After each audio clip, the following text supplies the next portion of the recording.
Welcome, dear friends, to a serene night of storytelling. Here you can escape to magical and peaceful places with our gentle narration. For those seeking an uninterrupted journey, join us on Patreon for ads-free stories. As spring nights cradle us in their gentle embrace, let the warmth of relaxation and dreams guide you. Cozy up and let your imagination drift away, as we wish you a wonderful start to your upcoming day. Story 1. The attic always smelled of cedarwood and forgotten summers, a scent that wrapped around Leo like a quilt whenever he pushed open the creaky door. That afternoon, dust motes danced in the slanting sunlight as he rummaged through an old trunk filled with his grandmother's treasures. Beneath a stack of yellowed letters, his fingers brushed something cool and metallic, a pocket watch no larger than a goose egg, its brass surface etched with constellations Leo couldn't name. When he clicked it open instead of numbers, tiny silver moons and suns glowed softly around its face. As Leo held it to his ear, he didn't hear ticking. He heard laughter, his own from years ago, echoing as clearly as if he were standing in that sunlit meadow again. That night, tucked under his patchwork blanket, Leo whispered to the watch, "Show me something wonderful."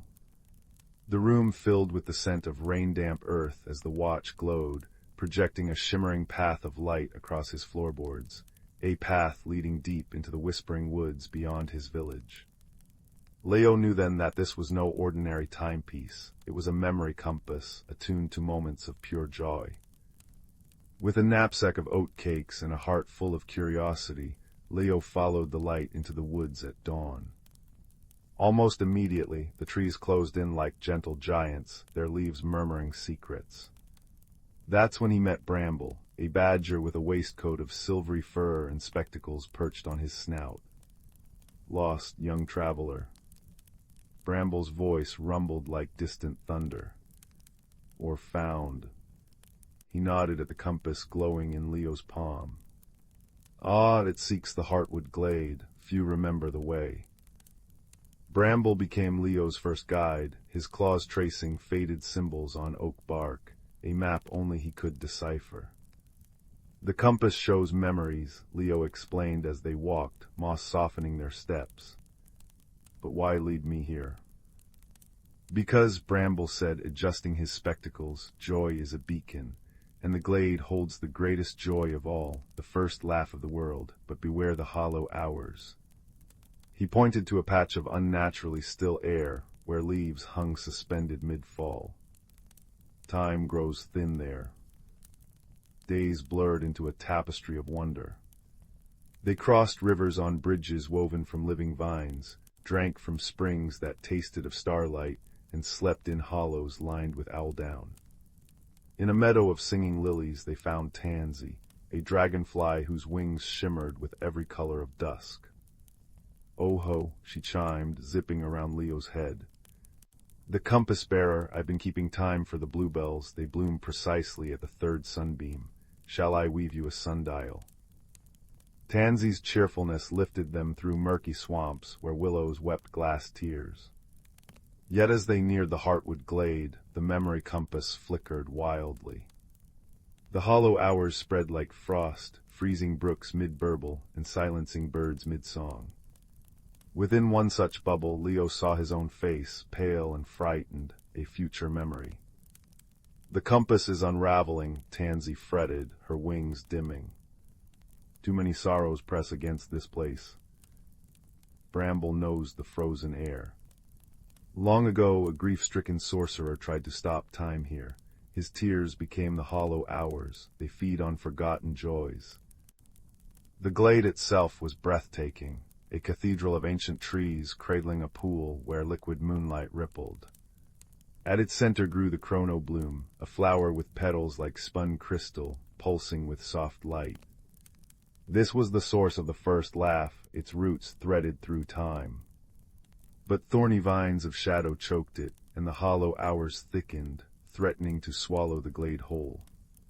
Leo's compass sputtered, projecting fractured memories, a wilting birthday cake, a dropped ice cream cone, a faded friendship. break the thorns," Tansy urged, darting toward them. But the shadows repelled her, cold as winter iron.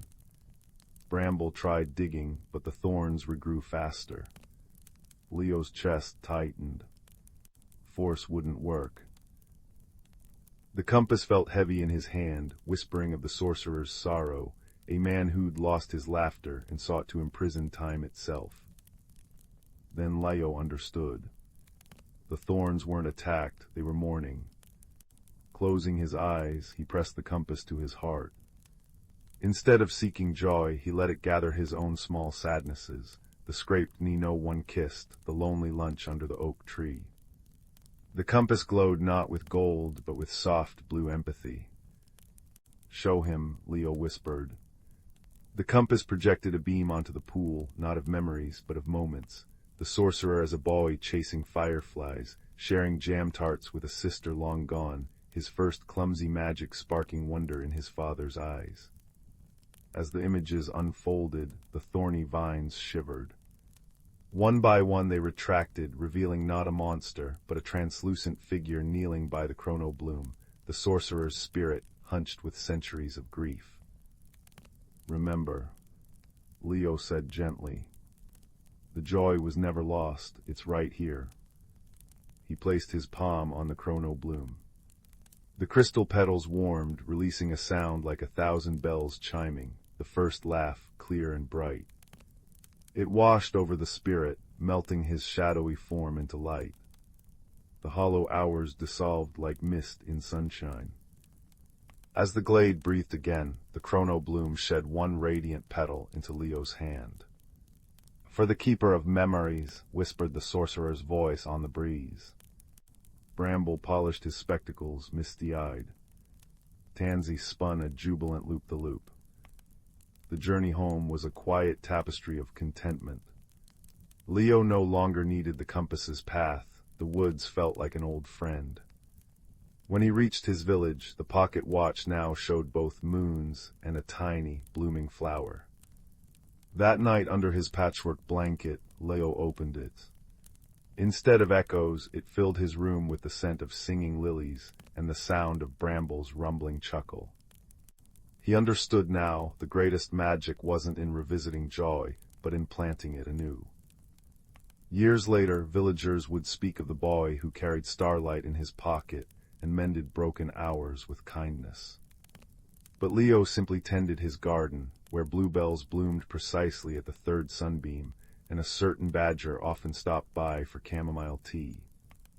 Every evening he'd watch fireflies dance, one shimmering brighter than the rest, and smile, knowing that time, when woven with compassion, was the most extraordinary secret of all.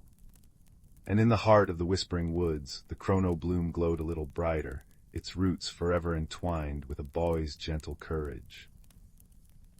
Story 2. The old cottage at the edge of Whisperwood held many secrets, tucked away like dust motes dancing in sunbeams. Young Leo knew this well.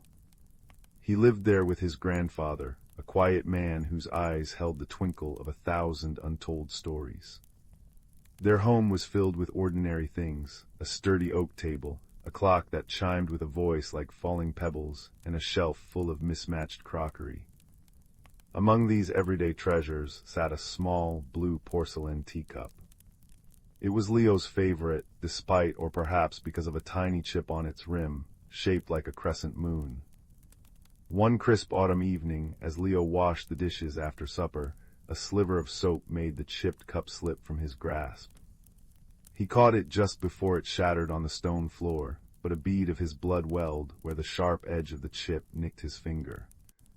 A single drop, warm and crimson, fell onto the porcelain. Instantly, the cup grew warm in Leo's hands. Not burning hot, but like a living thing waking from a long sleep. Then, with a soft sigh like steam escaping a kettle, a delicate curl of silver mist rose from the cup. It didn't dissipate, instead it coiled and shimmered in the air before Leo's wide eyes, forming shimmering shapes, a winding path through trees, a glimmering pool, and finally, a full moon caught in the branches of a great, ancient oak. The mist faded, leaving the cup glowing faintly blue. Leo felt a gentle tug in his chest, a quiet yearning that resonated with the cup's warmth. He understood, not with words but with a deep knowing, the moon was stuck. And somehow the little chipped cup was the key to freeing it. Wrapping the cup carefully in a soft cloth, Leo slipped out into the whisperwood night. The forest, usually familiar, felt charged with unseen energy. Moonlight filtered through the turning leaves, painting silver patterns on the mossy ground. The air smelled of damp earth, decaying leaves, and a faint, sweet hint of frost yet to come. He followed the pull in his chest, the cup a comforting warmth against his side. He hadn't gone far when a small voice piped up from beneath a toadstool. "Lost your way, have you, or found something terribly interesting?" A tiny field mouse, her fur the color of toasted almonds, peered up at him, whiskers twitching with curiosity. Her name was Pip, she declared, and she knew every root and pebble in this part of the wood. Leo showed her the softly glowing cup and explained the misty vision. Pip's tiny eyes sparkled. "Stuck moon, oh dear, that explains the crickets singing all out of tune. They need proper moonlight for their lullabies. You'll need help and directions. The glimmer pool is deep in the moss-heart glade, guarded by old Grumbletusk." "Grumbletusk?" Leo asked, a flicker of apprehension in his voice.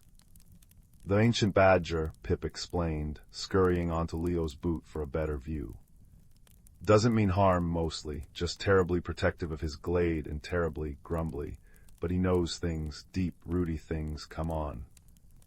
And with that, Pip became his guide, her tiny form darting confidently through the undergrowth, pointing out the safest paths around thorny brambles and whispering warnings about sleepy hedgehogs. The deeper they went, the stranger the forest became. Trees seemed to lean closer, their bark etched with patterns that looked like forgotten writing. Glowing mushrooms pulsed with soft green light, and unseen creatures rustled in the leaves overhead. The air grew colder, dampness clinging to Leo's jacket. The gentle pull from the cup became a persistent hum. They found Grumbletusk near the edge of the moss-heart glade, a vast, silent space dominated by a pool of water, so still it looked like polished obsidian. The badger was immense, his fur grizzled gray and black, snuffling grumpily at the base of a colossal, lightning-struck oak. High, high in its skeletal branches, tangled like silver thread in black lace, hung the full moon. It wasn't dark, but its light seemed strained, unable to pour freely onto the glade below. "HMPH, trespassers." Grumbletusk rumbled without looking up, his voice like stones grinding together. "Glade's closed, moon stuck, nothing to see." "We know." Pip squeaked bravely from Leo's shoulder.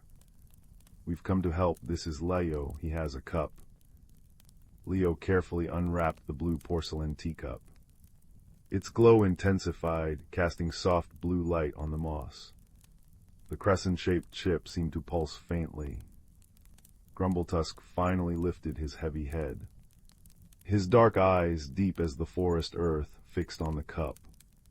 A slow recognition dawned within them. "Ah," he breathed, the grumble softening. The keeper's cup, thought it was lost or broken. He lumbered closer, sniffing the air.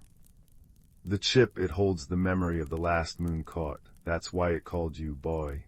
Blood woke it, and kinship calls to kinship." "Kinship?" Leo asked. "The moon is lonely up there," Grumbletusk explained, his voice surprisingly gentle now. "Stuck, yes, but also sad. It remembers falling, remembers the branches catching it, remembers being held fast. Fear can be a cage too. Force won't pry it loose. You might shatter it or the tree." He nudged the massive trunk with his snout. "Wisdom and warmth are needed. The cup holds warmth. You hold the intention, but you'll need perspective." As if summoned, a soft whoosh of wings stirred the air. A large barn owl, feathers the color of aged parchment, landed silently on a low branch. Her eyes, enormous and golden, regarded them calmly. Perspective, Grumbletusk, or perhaps a different kind of light. Her voice was a soft hoot, smooth as velvet. I am Orla, I watch the sky paths. The moon weeps silver tears that tangle in the branches. Its sadness makes the wood restless. Leo looked from the immense, grounded badger to the tiny, brave mouse on his shoulder, to the wise owl perched above. He held the warm cup tighter. How can we help it feel less lonely, less afraid? Orla tilted her head. Reminded of connection, of the small lights below that mirror its own.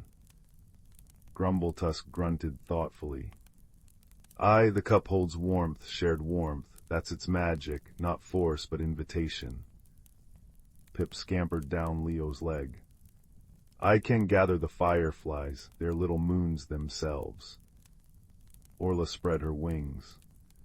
I shall sing the sky song, the one that soothes the stars. Grumbletusk settled himself firmly at the base of the great oak.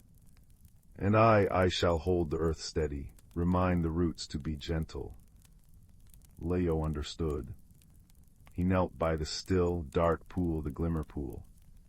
Carefully he dipped the chipped, glowing teacup into the cool water. As it filled, the cup's blue light intensified, swirling with the water, turning it luminescent. Steam, silvery and warm, began to rise from the cup, far more than such a small vessel should hold. It didn't fade, it gathered, swirling upwards like a slender, radiant ladder reaching towards the trapped moon. Now, Leo, Grumbletusk rumbled softly. Offer the warmth, speak the invitation. Leo held the steaming cup aloft, the warmth spreading through his hands, up his arms, filling his chest with courage. He looked up at the tangled moon, its light strained and sad. Moon, he called, his voice clear and gentle in the hushed glade. You're not alone, look down, see the lights that love you. At that moment Pip returned, leading a swirling constellation of fireflies. They danced around Leo, their tiny bodies pulsing with golden light, mirroring the stars above. Orla began to sing, a haunting, beautiful melody that seemed to weave through the branches, soft and reassuring. Grumbletusk hummed a deep, grounding note that vibrated through the earth. The silvery steam from the cup reached the tangled branches. It didn't push or pull. It warmed them. The ancient wood, cold and rigid from holding the moon so tightly, softened ever so slightly. The moon's light flickered, then grew stronger, washing over the glade. Leo saw then not a captive, but a celestial being caught in fear's embrace. Come down, Leo whispered, pouring all his gentle intention into the words, into the warmth radiating from the cup. Share the warmth, the pool misses your reflection, the night needs your light. A soft chime, like the ringing of a distant bell, echoed through the glade. The tangled branches sighed, loosening their grip. Slowly, gracefully, the moon slipped free. It didn't plummet, it floated down, following the path of the shimmering steam, drawn by the warmth and the song and the tiny, brave lights below. It descended until it hovered just above the glimmer pool. Then, with a sigh of pure relief, the moon dipped its lower curve into the dark water. Instantly, the pool ignited. It wasn't a reflection, it was as if the moon had poured its very essence into the water. The entire glade flooded with pure, liquid moonlight. The fireflies danced in ecstasy. Orla's song soared, and Grumbletusk let out a contented rumble that shook the moss. The steam ladder faded. The cup in Leo's hand stopped glowing, though it remained warm.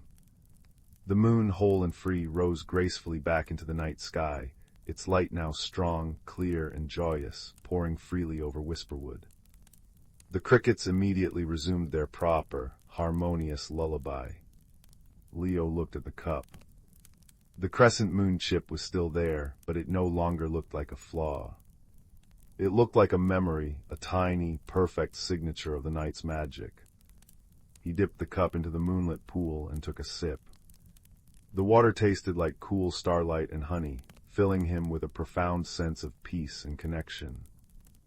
Orla hooted softly. Well-woven keeper. Pip did a triumphant little jig on the moss. Told you we could help. Grumbletusk nudged Leo gently. Keep the cup safe, lad, and remember, warmth and invitation unlock more doors than force ever will. The journey back through Whisperwood was bathed in glorious moonlight.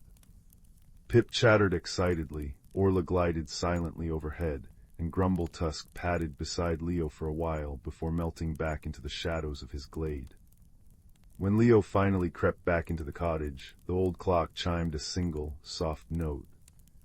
His grandfather was asleep in his armchair by the embers of the fire. Leo placed the blue porcelain cup back on its shelf. It looked perfectly ordinary again, just a chipped teacup. But Leo knew its secret warmth, its hidden magic. He touched the crescent moon chip, now a comforting reminder, not a blemish. As he climbed into bed, the moonlight streamed through his window, painting a silver path on the floor. The gentle hum of the free moon's light, the memory of shared warmth, the wisdom of his unlikely friends, they all settled around him like a soft blanket. He knew the world was full of extraordinary secrets hidden in ordinary things, and that the greatest magic often came not from strength, but from kindness, courage, and the willingness to offer warmth to something lost or afraid. The crickets sang their perfect lullaby outside, a song woven with moonlight and wonder, and Leo drifted into a sleep as deep and peaceful as the glimmer pool under a free, shining moon. And somewhere on the shelf, the little blue cup held its warmth close, a silent guardian of the night's gentle magic, waiting for the next time kinship might call. Story 3. The village of Whistleberry Hollow was nestled in a valley where the clouds tasted faintly of peppermint and the streams bubbled with laughter instead of water. Here the houses were painted with stripes of sunshine yellow and periwinkle blue, the rooftops were thatched with spun sugar that never melted, and the cobblestone paths hummed cheerful tunes when stepped upon. It was a place where the impossible felt as ordinary as morning dew, and the most extraordinary thing of all were its inhabitants.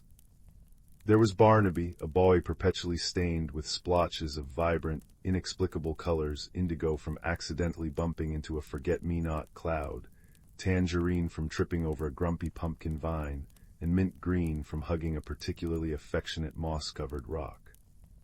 He didn't mean to be colorful, it just sort of happened.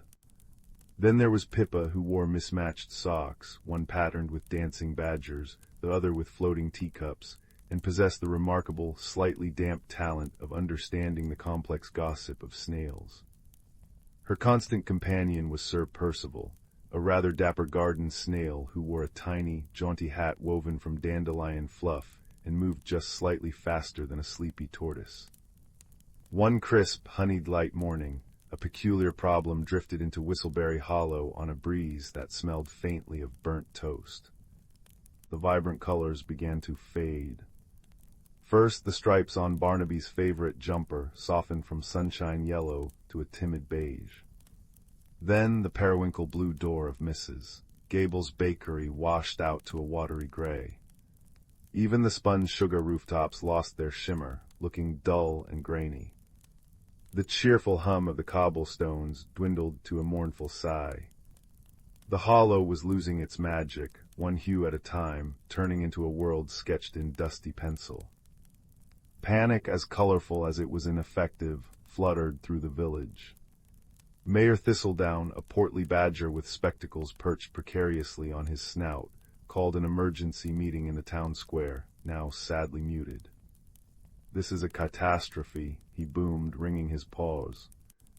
"Without our colors, the laughter streams will stop bubbling, the peppermint clouds will turn sour, our very joy is leaking away." Barnaby, peering down at his own fading indigo stain, felt a pang of worry. Pippa, listening intently to Sir Percival slowly recounting the morning's snail news, mostly concerning a particularly juicy lettuce leaf near the east wall, had an idea. "Sir Percival says," she announced, her voice cutting through the murmur, "that the snails noticed something odd last night. They saw trails of, well, mud, seeping out from under Old Man Hemlock's gate, but it wasn't ordinary mud, it seemed to drink the color." Old Man Hemlock lived in a crooked, ramshackle cottage perched on Grizzlewort Hill, overlooking the hollow. He was rarely seen, rumored to tinker with strange, bubbling contraptions, and mutter to his collection of unusually expressive turnips. He wasn't unkind, just intensely preoccupied. And muddy. Barnaby's eyes lit up. Mud that drinks color, that sounds like the problem. Maybe it's an accident. He looked down at his colorful stains. Pippa, do you think Sir Percival and his friends could investigate? Pippa relayed the request. Sir Percival extended his eye stalks thoughtfully. After a lengthy pause, during which Barnaby nearly vibrated with impatience, Pippa translated, "He says the Snail Guild of the Eastern Wall will undertake this perilous reconnaissance mission, but they require a motivational lettuce leaf." Armed with the crispest lettuce leaf from Mrs. Gable's now sadly gray bakery, Barnaby and Pippa, with Sir Percival riding regally on Pippa's shoulder, trekked up Grizzlewort Hill. The path grew steeper and twistier, lined with ferns that whispered secrets and rocks that occasionally giggled when nudged. The air smelled of damp earth and ozone.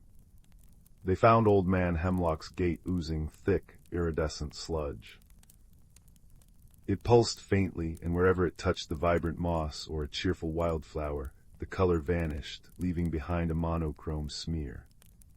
Peering through the gate, they saw Hemlock himself, covered head to toe in the shimmering mud, desperately trying to scrub a large, grumpy-looking turnip named Reginald. The turnip was furiously sputtering brownish bubbles. Blast and botheration. Hemlock muttered, scrubbing furiously. "Reginald, you clumsy root, I told you not to knock over the prismatic pigment potion. Now this absorbing ooze is loose, and it's devouring all the chroma." Barnaby gasped. It was an accident. He nudged Pippa. "Ask Sir Percival, can snails help with ooze?" Pippa knelt, conversing in low, respectful tones with Sir Percival. The snail contemplated the ooze, then the turnip, then the frantic Hemlock. He extended his eye stalks to their fullest, most impressive length. After another significant pause, Pippa relayed, "Sir Percival proposes a solution. He believes the absorbing ooze is hungry, but it only eats pure, vibrant color. It finds complex, mixed colors unappetizing, like a picky eater refusing stew." Barnaby looked down at his hands, still splattered with indigo, tangerine, and mint green. An idea fizzed in his mind like soda pop. Mixed colors like mud, but beautiful mud. Hemlock stopped scrubbing, intrigued. Beautiful mud. Young man, are you suggesting art? Exactly. Barnaby beamed. He scooped up a handful of the ordinary, non-magical mud near the gate. Then, with a dramatic flourish, he pressed his colorful hands into it.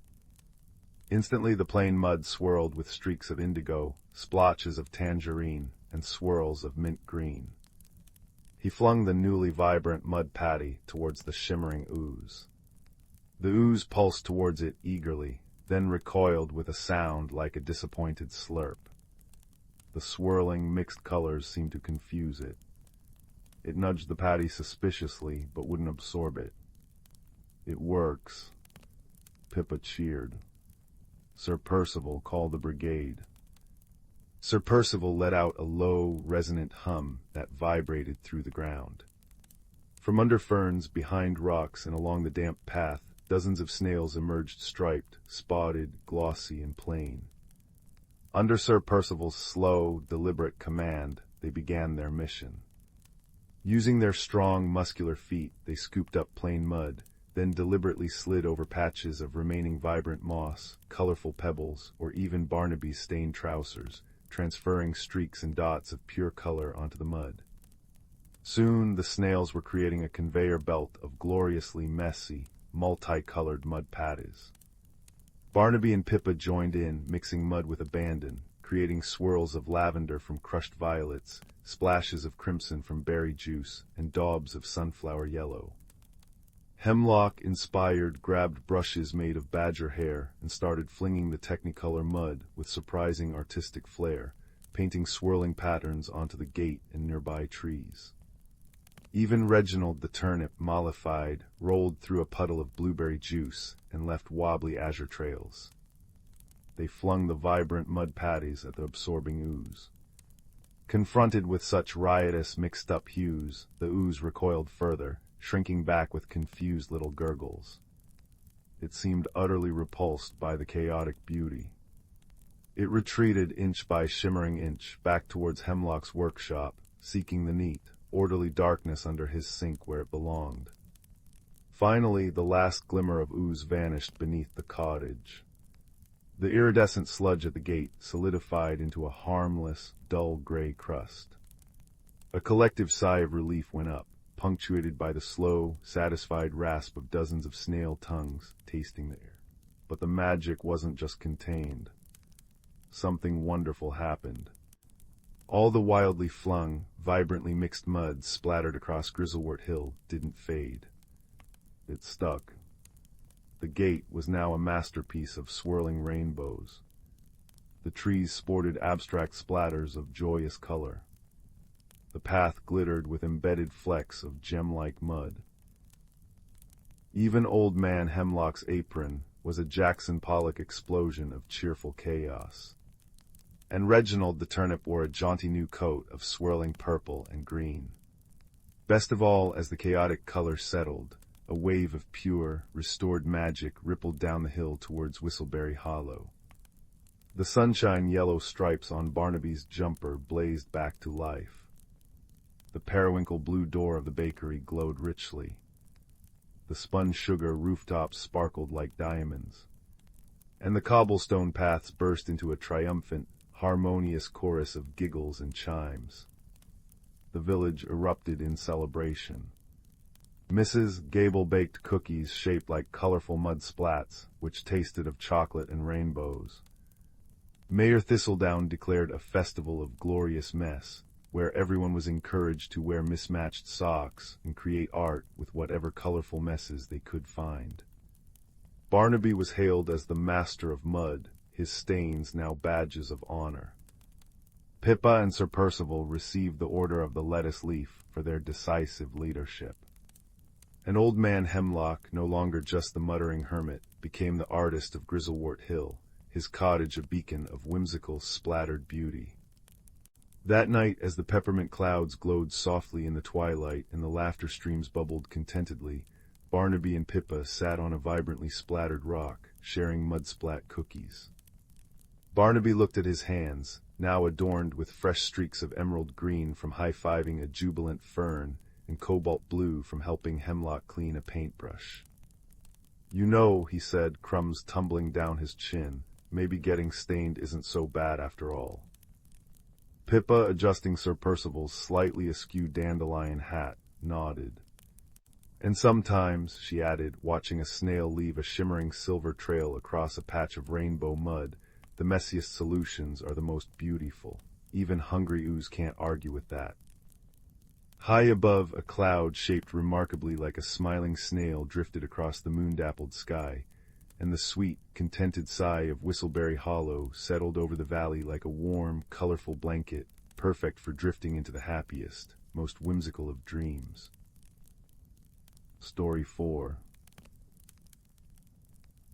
Leela lived in a valley where every spring the air shimmered with soft magic. Butterflies carried starlight in their wings, rivers hummed lullabies over polished stones, and every child discovered a unique gift as they grew. But while Leela's friends bloomed with wondrous talents, painting sunsets that warmed cold hands, singing seeds into sprouting overnight, her own magic remained stubbornly quiet. She felt like a late-blooming flower in a field of early poppies, watching the world change while she stayed exactly the same. Change frightened her, a thorny vine wrapping around her heart whenever she thought of her unchanging reflection or silent hands. Her grandmother, a woman whose silver braids held the scent of rain-soaked earth, noticed Leela's quiet sorrow. One twilight, as fireflies dotted the garden like floating lanterns, she took Leela's hand. Come, little one, she murmured, her voice a soft rasp like wind through reeds. The whispering woods call us. Sometimes the deepest magic needs stillness to be heard.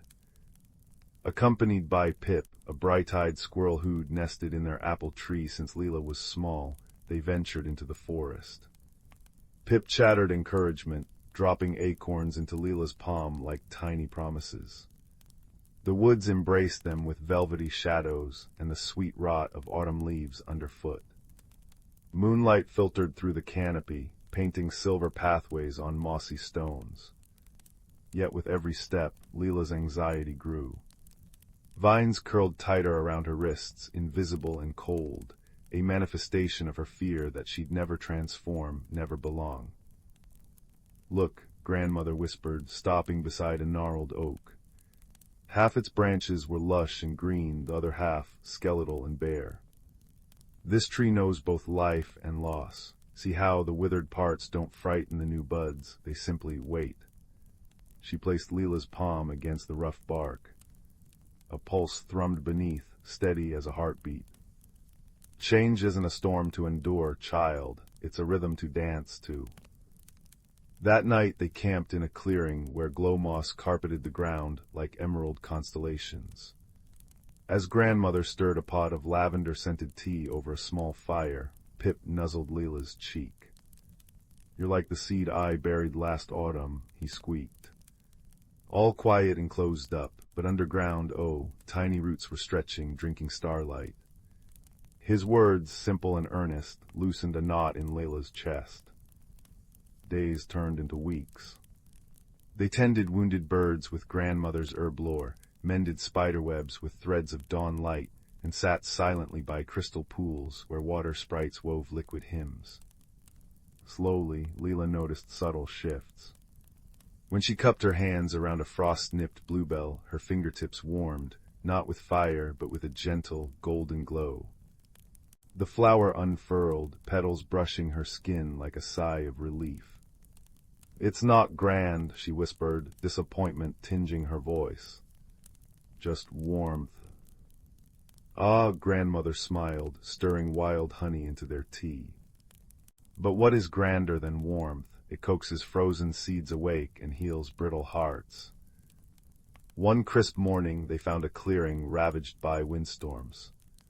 Saplings lay uprooted, their tender roots exposed to the biting air. Leela's throat tightened. Change had swept through like a bully, leaving fragility in its wake. Pip scampered to a fallen birch, nudging its pale trunk. It's too broken, he whimpered. Without thinking, Leela knelt. Her old fears surged, the dread of failure, the shame of stillness. But then she remembered the oak tree's patience, grandmother's steady presence, Pip's unwavering faith. Closing her eyes, she pressed her palms to the trembling earth. This time, she didn't ask for magic. She simply offered what she had, her own hesitant hope. A hum rose from the soil, soft as bumblebee wings. Golden light spilled from her hands, not in a blaze, but in slow, liquid ribbons that sank into the roots. Where it flowed, wood groaned and knitted. Fallen branches straightened, cracked bark sealed like healed scars. Tiny leaves unfurled, not from the saplings alone, but from Leela's own skin. Emerald tendrils spiraled around her arms, delicate as lace, blooming with star-shaped white flowers that glowed with inner radiance. She gasped, not in fear but wonder. The vines that once bound her now shimmered with life, mirroring the forest's rebirth. Pip danced among the new leaves, and grandmother's eyes held proud tears. Your gift was never about force, dear heart, she said, her voice thick with emotion. It was always about nurture. You needed time to grow into your own roots. By the time they returned home, Leela's physical vines had faded, but their imprint remained, a tracery of light only visible when she used her magic. She no longer envied the sunset painters or seed singers. Instead, she tended gardens where flowers swayed to her whispered encouragement, mended cracked pottery with a touch that fused seams with gold, and soothed nightmares by cradling children's hands until their palms glowed with dreamlight. Years later, villagers would seek her when storms left scars on the land or hearts. They'd find her in sun-dappled glades, Pip dozing on her shoulder, teaching lost souls the same truth she'd learned. That transformation begins not with a roar, but with a whisper of self-acceptance. And on still nights, when the valley slept, Leela would smile at the constellations, her skin faintly aglow with the quiet, persistent magic of a flower that had finally learned to bloom in its own tender time. Story 5. The hum of the Stardust Weaver, a deep space freighter, usually sounded like distant, contented bees. Tonight, it was a ragged cough. An unexpected micrometeor shower had peppered its hull, damaging critical systems and forcing an emergency, landing on the uncharted, mist-shrouded moon designated Lyra 7. In the dim auxiliary lighting of the cramped escape pod bay, two very different beings found themselves blinking at each other. Kaelin, from the crystalline forests of Xylos Prime, resembled a walking cluster of pale blue geodes. His body was composed of interlocking plates that shimmered faintly, catching the emergency lights. His large, multifaceted eyes reflected the dim glow with concern. He communicated through soft chimes and gentle vibrations, translated by a small device on his chest that emitted synthesized, melodic speech. Systems critical, atmosphere unstable. Opposite him, huddled against a stack of supply crates, was Vendra. Hailing from the lush, bioluminescent jungles of Viridia, she was covered in soft, moss-like fur that shifted through subtle greens and purples depending on her mood, currently a nervous, flickering gray-green. Her large, liquid black eyes were wide with alarm, and her 4 delicate, vine-like limbs trembled slightly.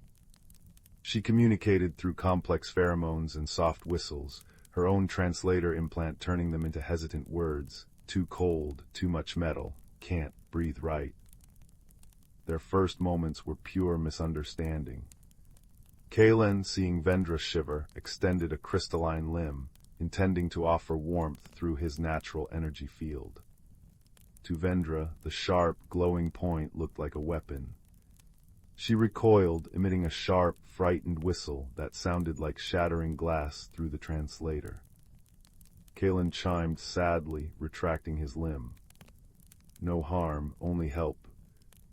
Vendra, needing organic matter to regulate her internal systems, spotted a patch of resilient, gray lichen growing near a leaking coolant pipe. As she gently touched it, absorbing its nutrients, Kaelin saw her seemingly damaging the ship's structure. A sharp, discordant chime erupted. Cease, structural integrity compromised. Vendra flinched, her fur flushing a deep, defensive violet. Only feeding, not breaking. They retreated to opposite corners of the bay, the air thick with suspicion and the chilling silence of the damaged ship. Outside the thick viewport, swirling mists obscured the alien landscape, punctuated only by strange, towering rock formations that glowed with an eerie internal light. The Weaver's main computer, its voice strained, crackled over the intercom. Life support reserves at 18%, primary power core offline. Repair essential.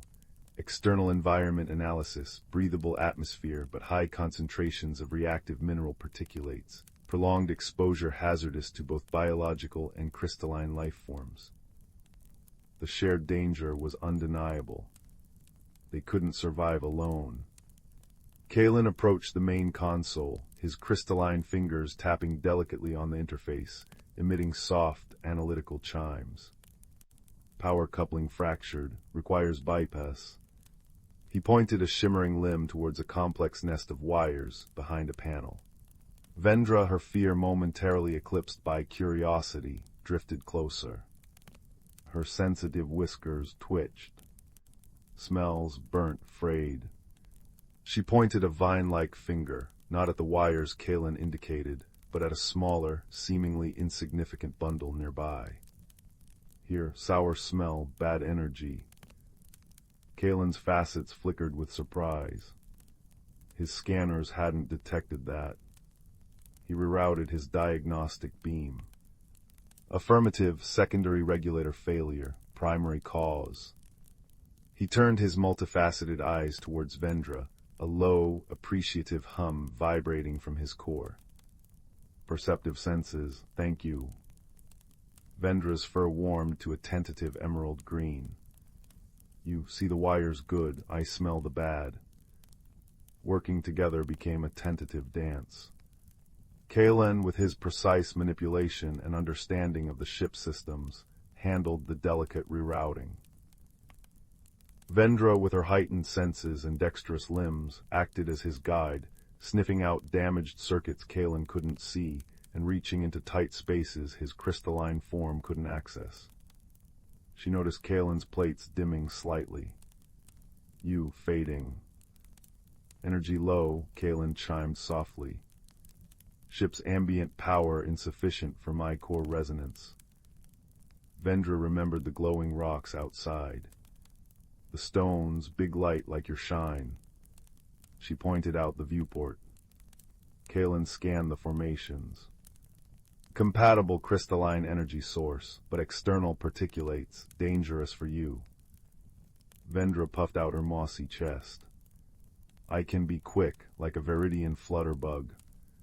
Before Kalen could protest, she had cycled the airlock and darted out into the swirling mist. Kalen watched anxiously through the viewport as her small form, glowing faintly green, navigated the treacherous, uneven ground towards the nearest glowing monolith. He saw her hesitate near the base, the reactive mineral dust swirling thickly. His core hummed with worry. Then she took a deep breath, plunged her vine-like limbs into the softer soil beneath the dust, and burrowed swiftly, emerging moments later clutching a smaller, fist-sized fragment of the glowing rock, relatively dust-free. She scrambled back, slamming the airlock cycle button. She tumbled back in, fur-coated in fine, glittering dust, coughing slightly. But she triumphantly held up the glowing crystal. For you. Kalen took the stone, its warm, resonant energy immediately flowing into him, making his plates glow brightly. He chimed a complex melody of gratitude and relief. Vendra, you risked yourself for me. The concept was profound.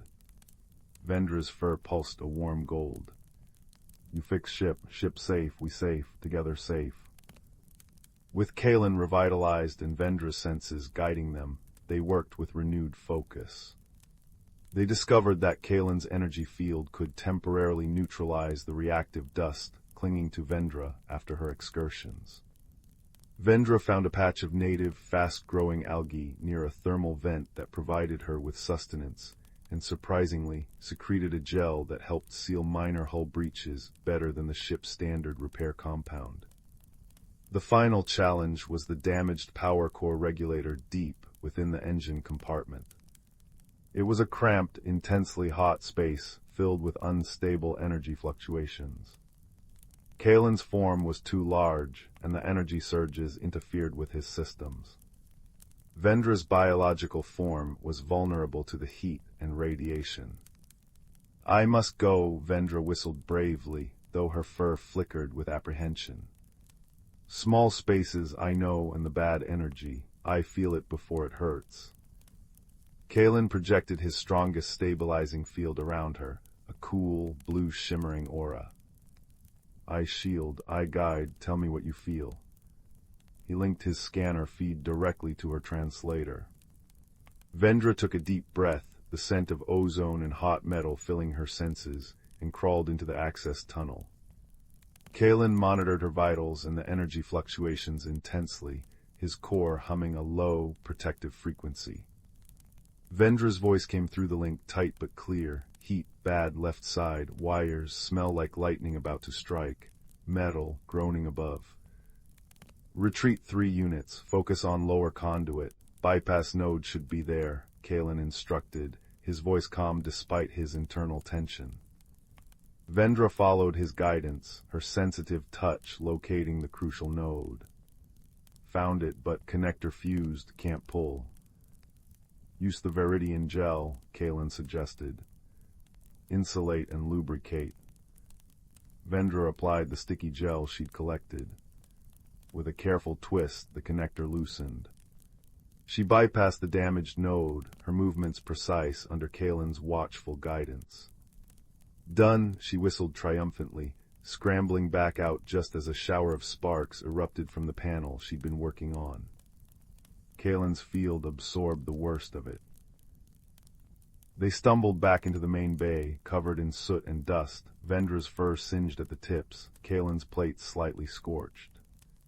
But the Stardust Weaver's lights flickered, then blazed to full strength. The deep, contented hum returned, stronger than ever. Warm air began circulating, scrubbing the last of the reactive dust from the atmosphere. The main computer announced cheerfully, primary systems restored, life support stable, power core nominal, ready for liftoff. Exhausted but exhilarated, they sank down together near the large viewport. Outside, the mists had cleared slightly, revealing a breathtaking vista of Lyra 7's night sky, unfamiliar constellations glittering like scattered diamonds against a velvet backdrop. The giant, ringed planet the moon orbited, rising majestically on the horizon, casting a soft, ethereal light. Kalen offered Vendra a concentrated nutrient pack from the supplies. Vendra, in turn, gently placed a small, glowing pebble she'd found near the monolith near Kalen, its soft light pulsing in time with his core resonance. They sat in comfortable silence, the earlier suspicion and fear replaced by a profound sense of connection. Kalen chimed softly, looking at the stars. Different worlds, different forms, different ways. Vendra leaned slightly towards his calming energy field, her fur a steady, contented emerald green, glowing softly in the starlight. Same sky, same ship, same friend. Kalen's plates resonated with a warm, deep hum of agreement. Yes, friend. The word, simple and universal, held the weight of their shared ordeal, their misunderstandings overcome, and the unwavering support they'd found in each other's strangeness. The Stardust Weaver lifted gently from the moon's surface, leaving the glowing rocks and swirling mists behind. Inside the cozy escape pod bay, bathed in the warm light of restored systems and the cool glow of unfamiliar stars, two beings from distant corners of the galaxy sat side by side. They weren't just unlikely companions anymore. They were Kalen and Vendra. They were crew. They were friends. And as the ship soared into the star-strewn velvet, carrying them towards home or the next adventure, they knew that no matter how vast or strange the universe seemed, the truest discovery wasn't a new planet, but the warmth of understanding found in the heart of a friend who saw the world, quite literally, in a different light. The gentle hum of the ship was a lullaby, the starlight a soft blanket, and the quiet presence beside them, a promise of comfort in the infinite dark. Story 6.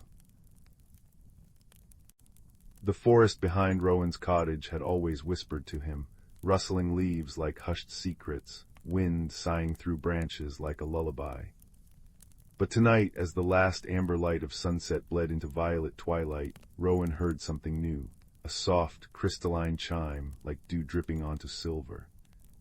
Curious, he followed the sound past the moss-cushioned oak and the patch of wild strawberries, until he stumbled upon a clearing bathed in moonlight. There, nestled in a cradle of velvety moss, lay a smooth, opalescent stone. It pulsed with a gentle inner light, casting shifting patterns of blue and silver on the ferns around it. When Rowan picked it up, warmth spread through his palms, and the forest seemed to breathe deeper, greener, brighter. He named it the Moonstone, tucking it into his pocket. That night he dreamed of towering trees with bark like starlight and rivers that sang. When he woke, the stone glowed faintly against his thigh.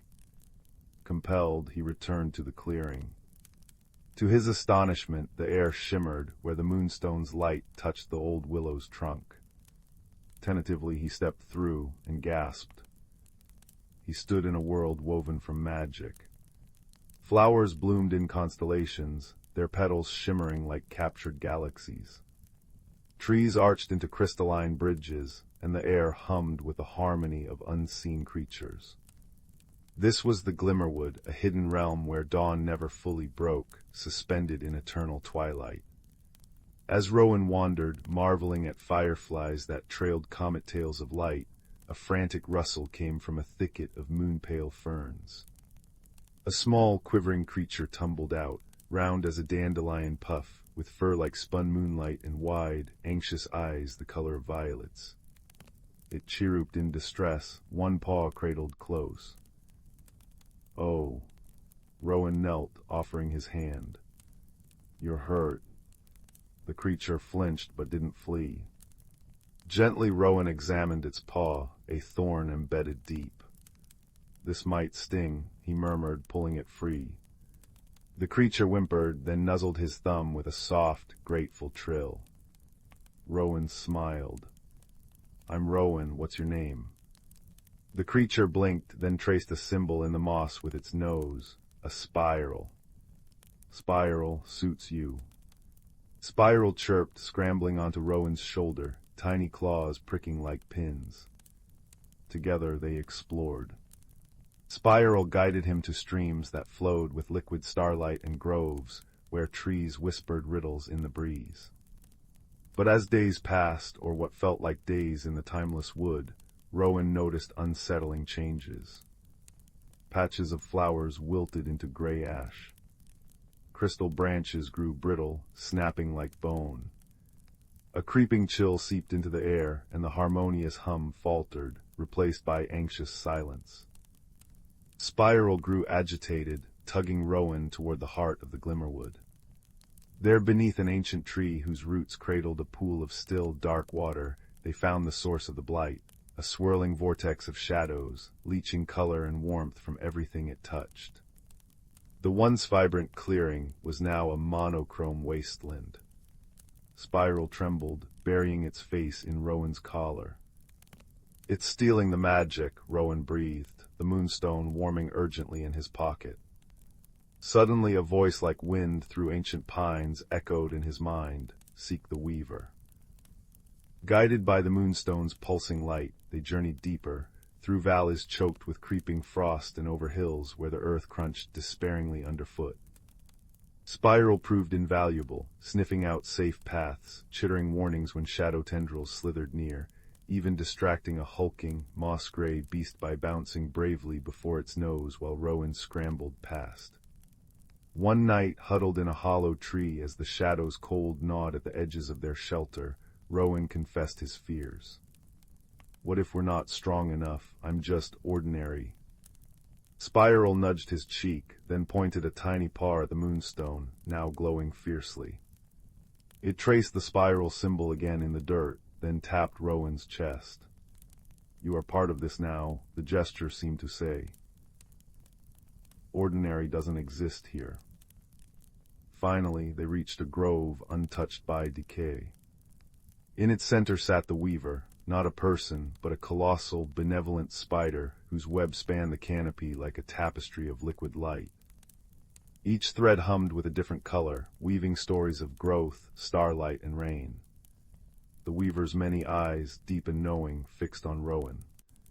Its voice resonated in his bones. "The shadow is born of severed harmony.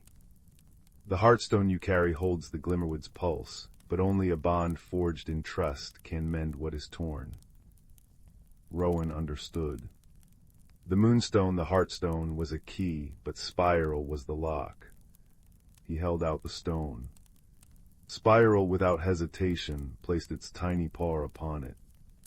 A surge of pure, warm light erupted, binding them, a visible cord of shimmering gold connecting Rowan's heart to Spiral's. The Weaver nodded. "Return to the shadow's heart. Sing the forest back to life." The journey back was a race against spreading darkness. The vortex had grown, a howling maw of emptiness. The cold bit deep, sapping their strength. Doubt whispered in Rowan's mind, "You are small. You are alone." But then Spiral chirped, a defiant, bright note, and the golden cord between them flared. Rowan felt Spiral's courage flow into him, a tiny, fierce flame against the dark. Holding the heartstone aloft, its light fueled by their shared resolve, Rowan began to sing.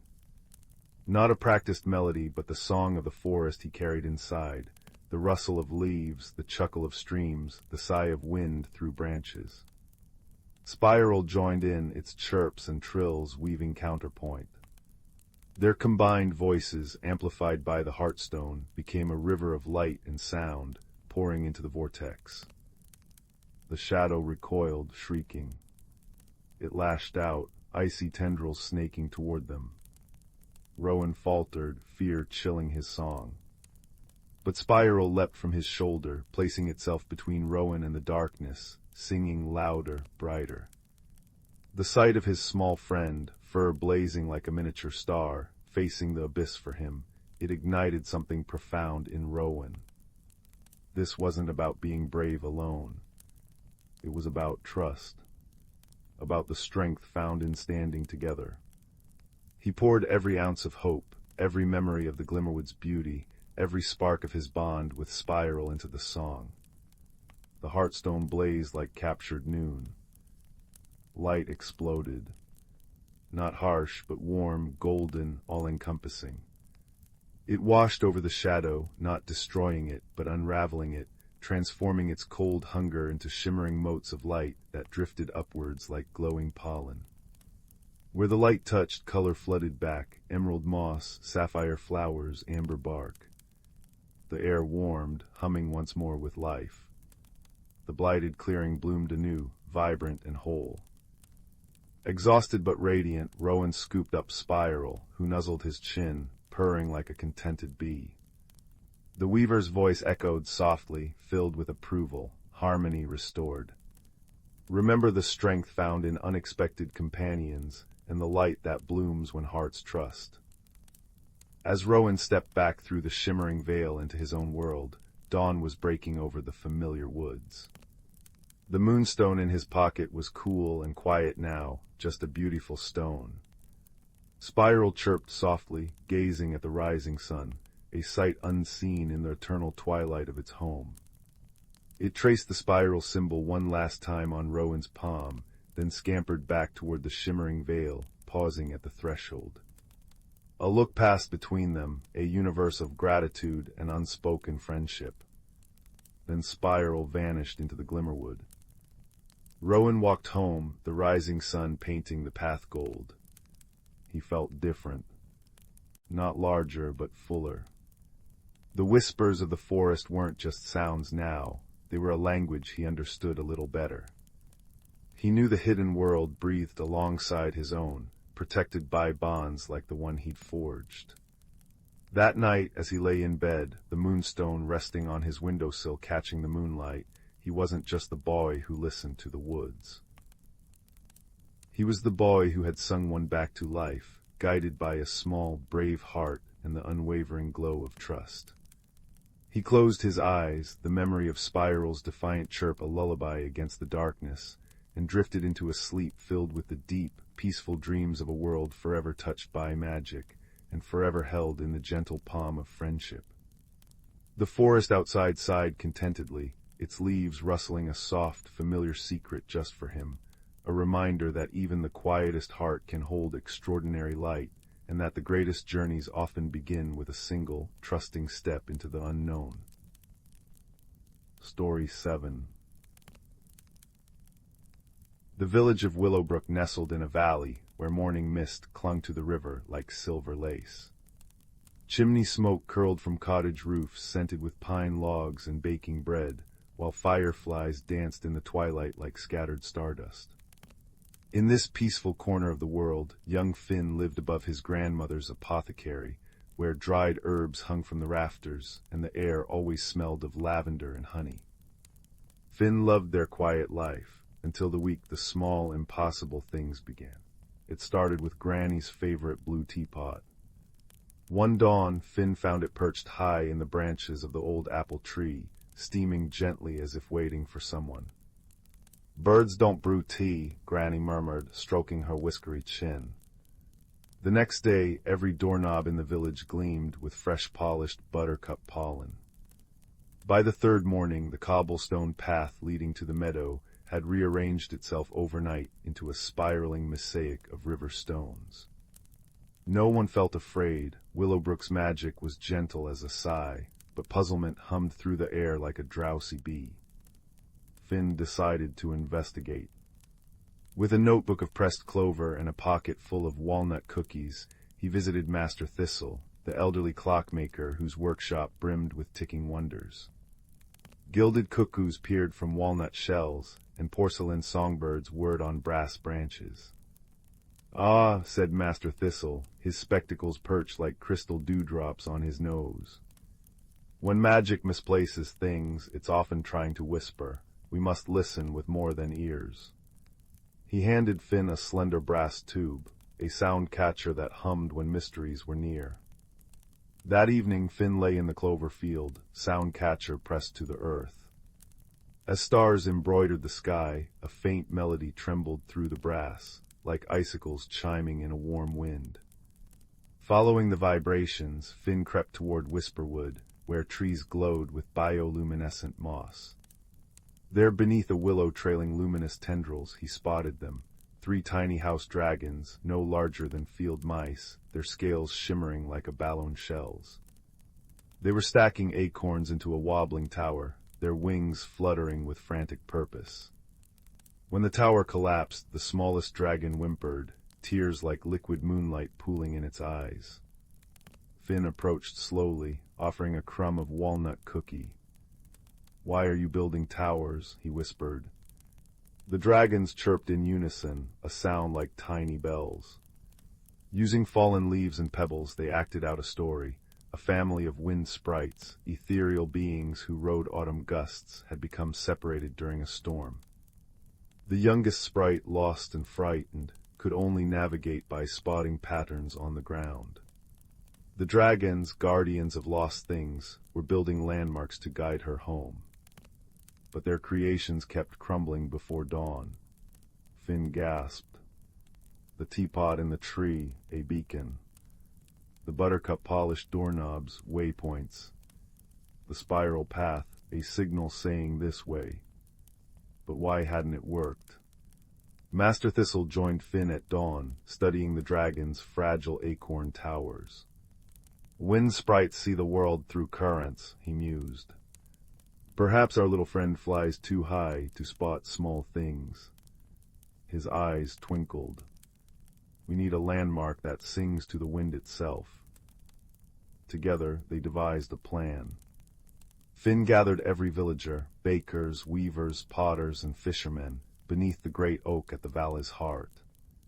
Master Thistle presented his design, a wind harp made of hollow reeds, spider silk strings, and chimes fashioned from frozen dewdrops. The villagers worked through the day, weaving reeds into a lattice as tall as 2 children. Children polished river stones into reflectors, grandmothers braided fragrant thyme into the frame to scent the wind. As twilight painted the sky peach and violet, they hoisted the harp atop the oak's broad branches. That night the house dragons huddled in Finn's pockets as the first breeze stirred. The harp awoke, a melody spun from rain whispers and birdsong, weaving through Willowbrook like a luminous ribbon. Finn held his breath.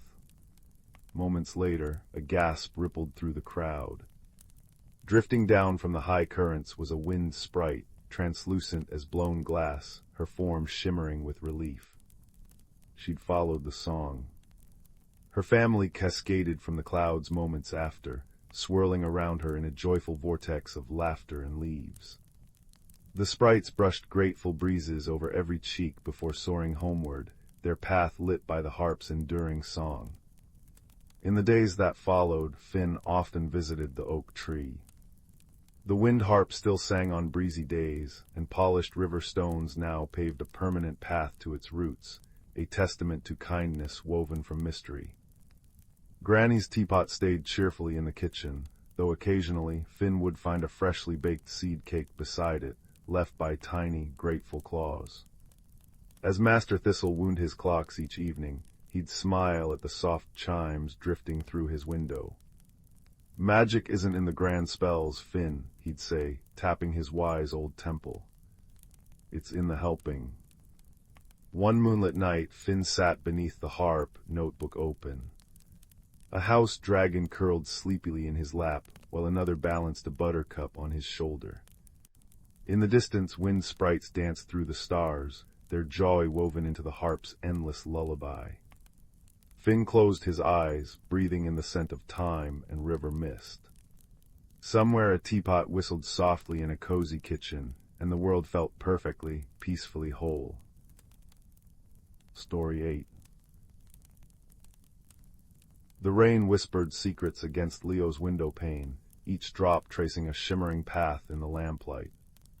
Inside his cozy attic room, filled with the comforting scent of old books and cedar wood, Leo felt a familiar restlessness.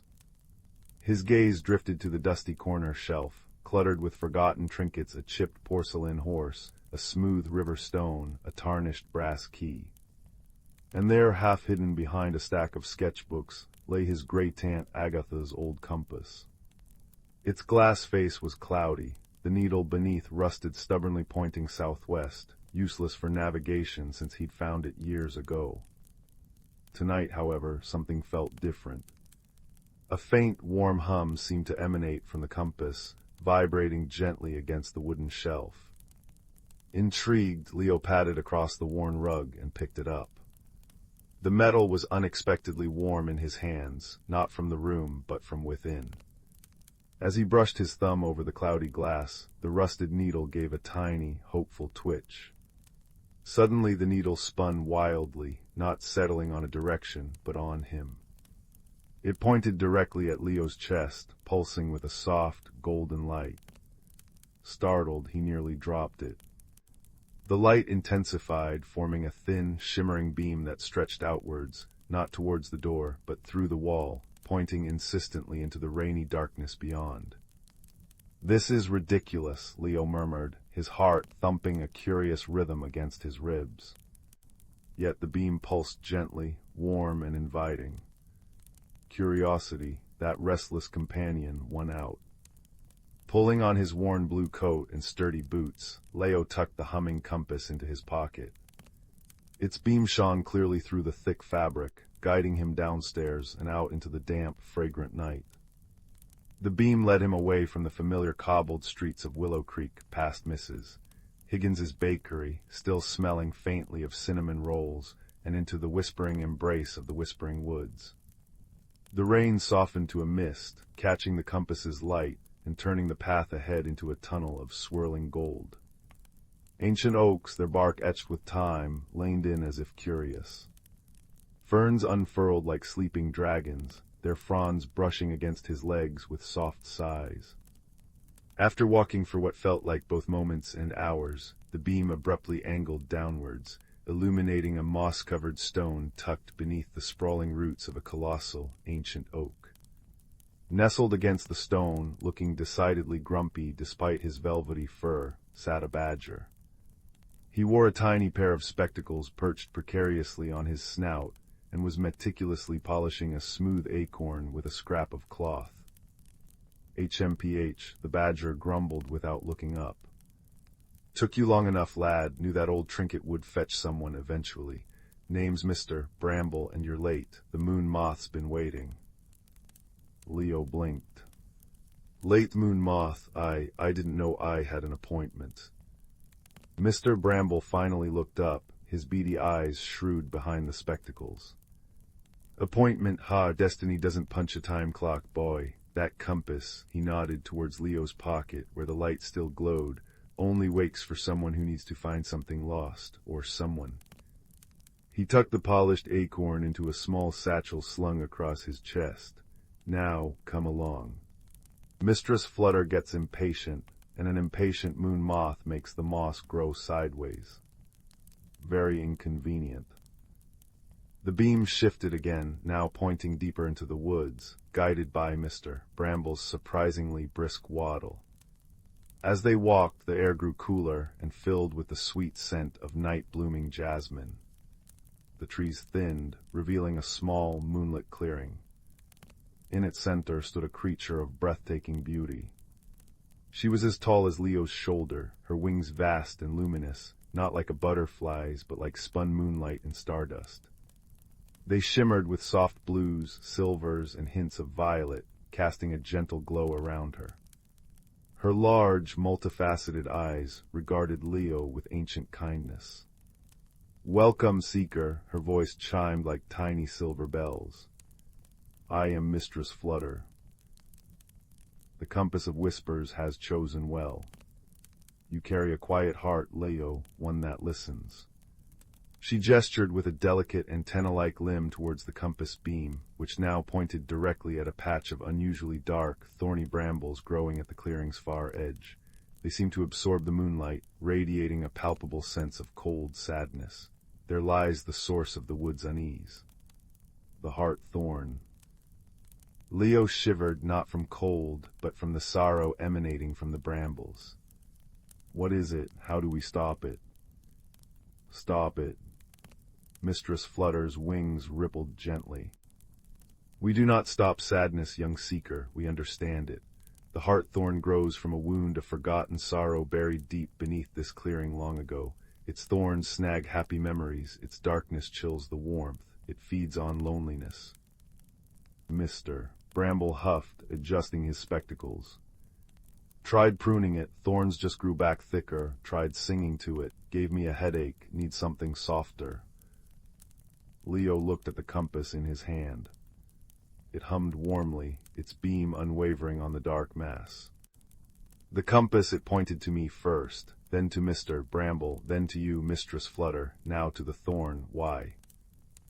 Mistress Flutter's eyes glowed softly. "Because the compass of whispers points not to places, Leo, but to hearts. It points to what is needed.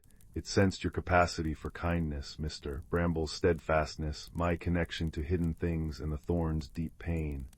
The journey wasn't just to the thorn, it was for the thorn, to bring together what it lacks." The truth settled over Leo like a warm blanket. The challenge wasn't to fight the darkness, but to heal the hurt that birthed it. Wisdom, not force. It needs friendship, understanding. "Precisely," chimed Mistress Flutter. "But understanding needs a bridge, a memory, something warm and true that was lost when the sorrow took root." Leo thought hard. The compass felt warm in his hand. He remembered its beam pointing at him. What warmth did he carry? He thought of his attic room, the smell of old books, the feeling of safety. He thought of great Aunt Agatha, whose compass this was. She'd been a quiet woman, always knitting by the fire, her eyes holding a gentle sadness Leo never understood as a child. She'd given him the compass shortly before she passed, whispering, "It finds what's lost, Leo, especially the quiet things." Suddenly, Leo knew. It wasn't just any sorrow buried here, he whispered, looking at the thorn. It was loneliness, deep loneliness. Great Aunt Agatha, she used to walk these woods. She told me once she felt most understood here by the trees. He looked at Mistress Flutter. Is it her sorrow? The moon moth dipped her head. A fragment, yes, a moment of profound loneliness she unknowingly left behind, like a tear soaked into the earth. It took root over time. "So how do we heal it?" asked Mr. Bramble, his gruff voice unusually soft. "We offer it what she found here," Leo said, an idea forming. "Understanding, connection, we show it it's not alone anymore." He knelt near the edge of the dark brambles, the thorns looking less menacing, more like frozen tears. He held the compass tightly. "Mr. Bramble, could you tell it a story, a true one, about something steadfast?" Mr. Bramble cleared his throat. "Right, well, there's this oak, see, old grandfather root, seen centuries. Storms have tried to knock him down, lightning scarred his side, but his roots, deeper than the darkest doubt, holds up the whole hillside, steady, always steady." As he spoke, his voice rumbling like distant thunder, one of the smaller thorns seemed to soften, its darkness lightening to a deep gray. Mistress Flutter drifted closer, her wings shedding motes of soft light like powdered stars onto the brambles. "And the moonlight," she chimed, "it sees everything. The hidden bud waiting to bloom, the fox kits tucked safe in their den, the silent tears on a windowsill." Nothing is ever truly hidden, nothing is ever truly forgotten in its gentle gaze. More thorns lightened, a faint silvery sheen appearing on their surfaces. Leo took a deep breath. He placed his hand, the one holding the warm compass, gently on the largest, darkest stem of the heart thorn. It felt cold and rough. "Great Aunt Agatha," he whispered, pouring his memories of her quiet strength, her gentle knitting, the way she'd listen without judgment, and the love he felt for her now, understanding her sadness a little better. "You are understood, you are remembered, you're not alone." He poured the warmth from the compass, from his own heart, into the touch. He thought of the cozy attic, the rain on the window, the feeling of belonging he carried within him now, even when alone. He offered that warmth to the thorn, an offering of connection across time. A tremor ran through the brambles. The darkness didn't vanish, it softened, melting like frost under a morning sun. The thorns retracted, shrinking back into the earth. Where the densest part had been, the earth glowed softly. Then, pushing through the rich soil, unfurled a single, perfect bloom. It had petals the color of moonlight on snow, with a center that shimmered like captured starlight. It radiated a gentle peace that washed over the clearing, warm and comforting. The cold sadness lifted, replaced by a profound stillness. The whispering woods seemed to sigh in relief, the leaves rustling a contented lullaby. The compass in Leo's hand stopped humming, its light fading. The needle, however, was no longer rusted. It spun freely for a moment, then settled, pointing not southwest, but directly towards Leo's home, shining with a clear, clean light. Mistress Flutter's wings glowed with approval. "Well done, Seeker, you found the lost warmth and brought it home." "Mister." Bramble nudged Leo's leg with his snout. Not bad for a lad who thought he was just following a faulty compass. "Now, about that lateness, I believe a cup of something warm is in order. My burrow's just yonder, best nettle tea in the woods." Leo smiled, the warmth of accomplishment spreading through him, deeper than the tea could ever reach. He looked back at the glowing bloom, a testament to understanding and shared kindness. The ordinary compass, nestled back in his pocket, felt different now. It wasn't just an object, it was a reminder. A reminder that the greatest journeys often lead inward, that the most powerful magic lies in empathy, and that even the deepest sorrow can bloom into something beautiful when met with a kind and listening heart. As he followed Mr. Bramble towards the welcoming scent of nettle tea, guided by the steady light of his reclaimed compass pointing homewards, Leo knew the whispers of the world would never sound quite the same again. He carried a new warmth within him, a quiet understanding as comforting as the glow of a fireplace on a rainy night, ready to listen to the secret heart of things, one gentle whisper at a time. The woods settled around them, peaceful and deep, cradling the trio in the soft, silent aftermath of a healed sorrow. The moonbeam bloom a silent sentinel in the clearing, a promise that no heart is ever truly lost forever. Story 9. Rowan had always loved the steadfast rhythm of Oakhaven. Each morning, dew-kissed cobblestones glistened under the rising sun, the bakery's cinnamon scent wove through the lanes, and the ancient clock tower chimed with comforting precision. But this autumn, change rustled through the village like persistent wind. Rowan's hands trembled as they packed away their father's old apothecary scales. He'd passed quietly with the last summer bloom, leaving Rowan the cottage and its wild, walled garden. Now the garden, once bursting with medicinal herbs, lay choked by thorny brambles and sorrow. Each vine seemed to mirror Rowan's heart, tangled, resistant, afraid to grow anew. One twilight, as Rowan sighed over withered moon petals, a soft knock came at the gate. There stood Mr. Thistle, the village's oldest gardener, his skin like creased parchment, eyes twinkling like stars in twilight. "Mind if an old man shares your bench?" he rasped, tapping his walking stick, a gnarled branch crowned with a single living bud.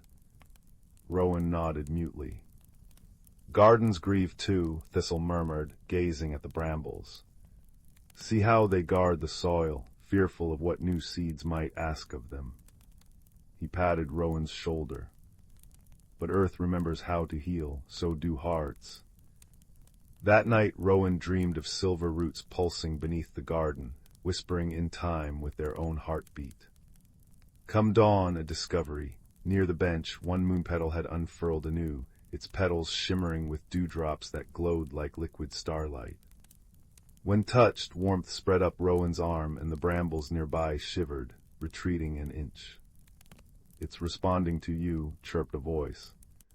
Nutkin, a russet squirrel with eyes like polished acorns, scampered down the oak tree. Old Thistle's right, this garden's magic mirrors its keeper. What grows inside you grows out here too. Thus began Rowan's hesitant dance with change. Each day they'd sit with a memory, father's laughter, his stories of resilient yarrow, and tend one small patch.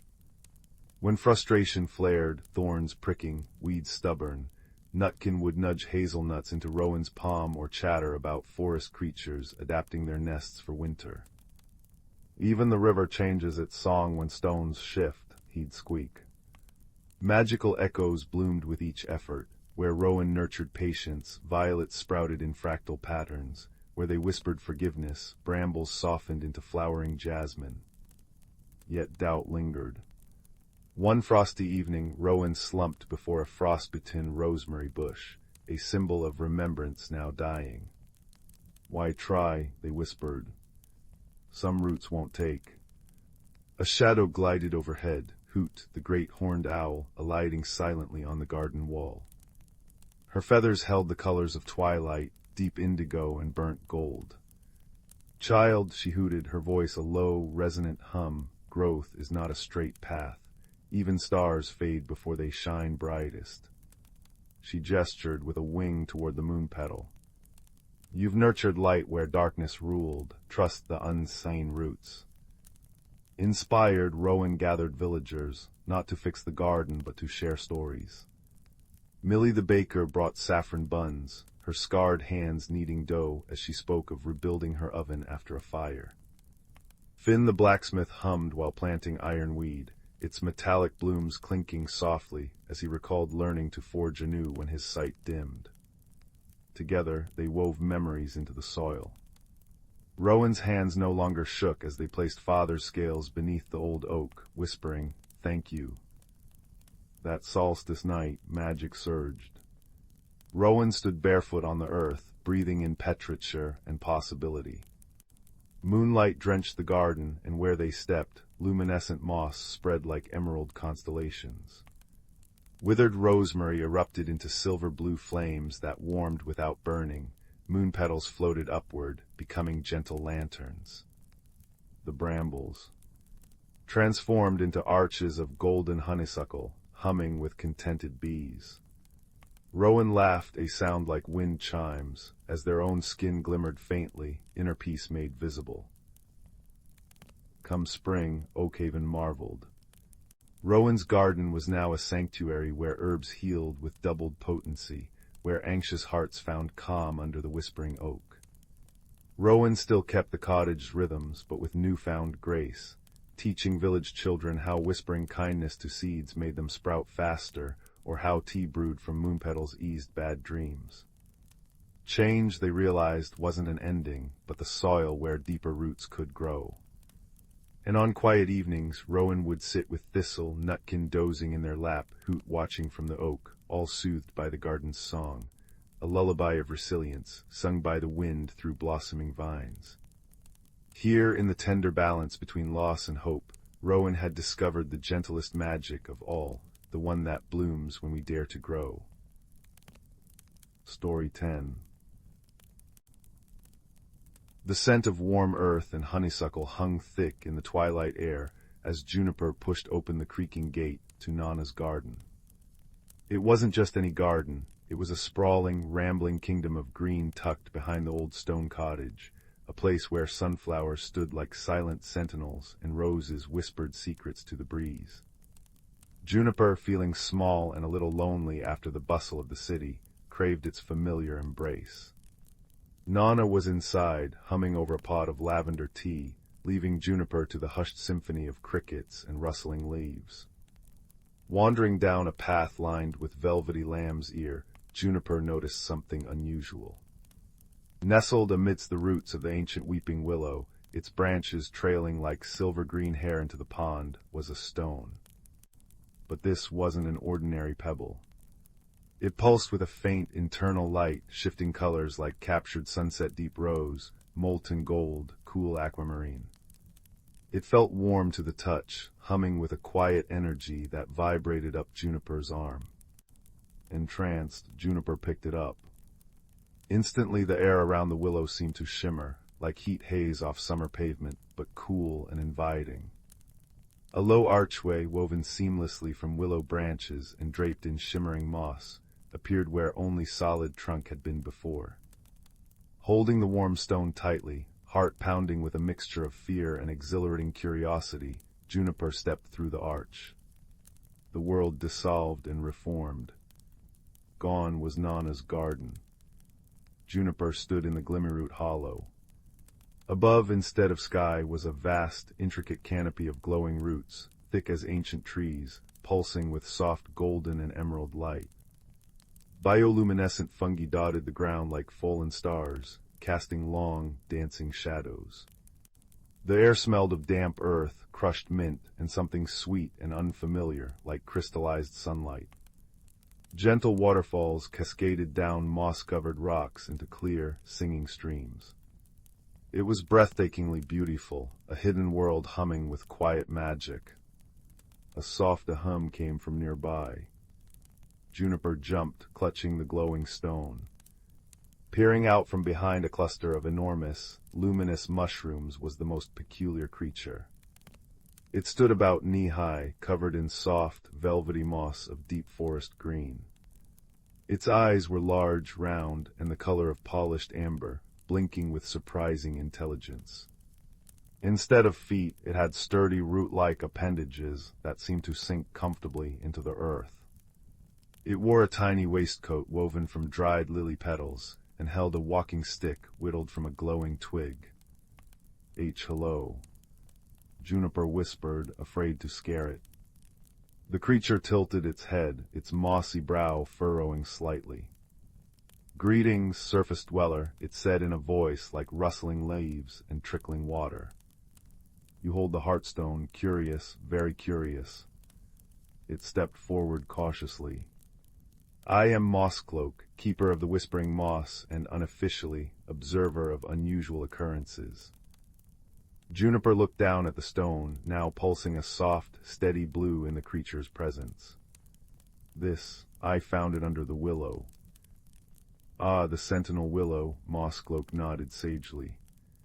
"Guardian of the threshold, the heartstone chooses its bearers, rarely one so, young and from the surface." Mosscloak peered closely at Juniper. "But tell me, surface dweller, do you feel the hollow's unease?" Juniper paused, listening. Beyond the gentle waterfalls and the hum of the glowing roots, there was a subtle discord. A faint tremor underfoot. The light from the canopy seemed slightly dimmer in patches. The sweet scent was occasionally undercut by a whiff of something sour, like decaying leaves. "Yes," Juniper said slowly. "It feels sad, worried." Mosscloak sighed, a sound like wind through dry grass. "Worried indeed. The heartstone you hold is not merely a key. It is the conductor's stone, attuned to the very pulse of Glimmerroot Hollow. It harmonizes the light roots, the water songs, the growth rhythms. But it has been unsettled. For moons now, the harmonies falter. The light dims unpredictably. The whispering moss grows silent in patches. The gentle rains have become erratic, sometimes vanishing for days, other times arriving as sudden, harsh downpours that erode the banks and frighten the glow moths." He gestured sadly towards a section of the canopy where the light flickered weakly. Without balance, the hollow weakens. Juniper felt the stone grow warmer, almost vibrating with concern in their hand. But why? What's causing it? Mosscloak tapped his twig staff thoughtfully. That young bearer is the mystery. The stone senses disharmony, but its source is hidden. Some whisper of a lost melody deep within the crystal caves. Others fear a shadow creeping from the forgotten tunnels near the fading falls. He looked at Juniper, his amber eyes earnest. The stone reacted strongly to you. Perhaps you are meant to help find the source. The hollow needs a conductor, or at least someone who can listen. Juniper, usually shy and hesitant, felt a surprising surge of determination. The hollow's gentle magic, its palpable distress mirrored in the stone's warmth, resonated deeply. I want to help, Juniper said firmly. But I don't know anything about conducting or hollow magic. Mosscloak offered a mossy smile. The stone will guide if you listen, and he added, puffing out his chest slightly, you have a keeper of moss as your guide. I know every lichen-covered nook and root-tangled path. Friendship, young one, is the first step in any unexpected journey. Come. Their quest began along the banks of the singing stream. Mosscloak proved an invaluable guide, pointing out shimmering fish that darted like liquid rainbows, explaining how the different pitches of the waterfalls fed nutrients into the soil, and introducing Juniper to shy, glowing snails that left trails of soft blue light. Juniper learned to hold the heartstone openly, feeling its subtle shifts. When they passed a cluster of drooping, bioluminescent flowers, the stone pulsed a faint, worried violet. Juniper instinctively reached out, not touching, but sending a thought of encouragement. Slowly, the flowers perked up, their light strengthening. Mosscloak beamed. You see, attunement. Their journey took them deeper into the hollow, towards the region Mosscloak called the Shiverwood, where the giant light roots grew thicker, their glow colder and bluer. The air grew damp and carried a faint, metallic tang. It was here they encountered their first real challenge. A section of the path had been washed away by one of the recent erratic downpours, leaving a wide, muddy churn blocking their way to the crystal caves. Juniper stared at the obstacle, dismayed. How do we cross? Before Mosscloak could answer, a frantic buzzing filled the air. A cloud of large, iridescent insects like dragonflies woven from stained glass zipped past them, heading towards the gap. They swarmed over the muddy chasm, their wings beating furiously. But instead of flying across, they hovered, positioning themselves strategically. Then, astonishingly, they began to sing. Not with voices, but with vibrations that hummed through the air, visible as shimmering waves. The mud beneath them began to ripple and shift, solidifying and rising, forming a narrow, arched bridge of compacted earth. A slightly larger dragonfly, its wings shimmering like opals, zipped over to them. Quickly, it buzzed, its voice a high-pitched thrum. The bridge is temporary. The harmony is too weak here to hold it long. Thank you, Zephyrwing. Mosscloak cried, grabbing Juniper's sleeve. Hurry. They scrambled across the vibrating earth bridge just as the dragonfly's song faltered. Behind them, the bridge dissolved back into mud with a soft plop. Juniper, heart racing, looked at the hovering dragonflies with awe. That was amazing. Zephyrwing dipped in a bow. We are the luminaires, we shape Earth's song, but the disharmony weakens our vibrations. We struggle to maintain the paths. Her multifaceted eyes fixed on the heartstone. It feels the storm coming. Worse than before. You seek the source. We do, Mosscloak confirmed. Towards the crystal caves. Zephyrwing's wings flickered anxiously. The caves lie near the fading falls, where the disharmony whispers loudest. Be cautious, Stonebearer. The wind carries sharp notes. With another buzz, the luminaires zipped away, their light fading into the gloom of the Shiverwood. The warning proved prophetic. As they neared the crystal caves, the gentle luminescence of the hollow gave way to an oppressive dimness. The air grew heavy and still, thick with the scent of ozone and wet stone. The heartstone in Juniper's hand grew hot, pulsing erratically between deep indigo and flashes of angry red. Above them, the great light roots flickered violently. Then the storm hit. Not rain, but a torrent of sound and force. A howling wind, sharp as broken glass, ripped through the shiverwood. It wasn't natural wind. It shrieked with discordant notes, tearing leaves from glowing ferns and sending pebbles skittering. Jagged bolts of energy, like frozen lightning, crackled down from the troubled canopy, striking the ground with sizzling impacts.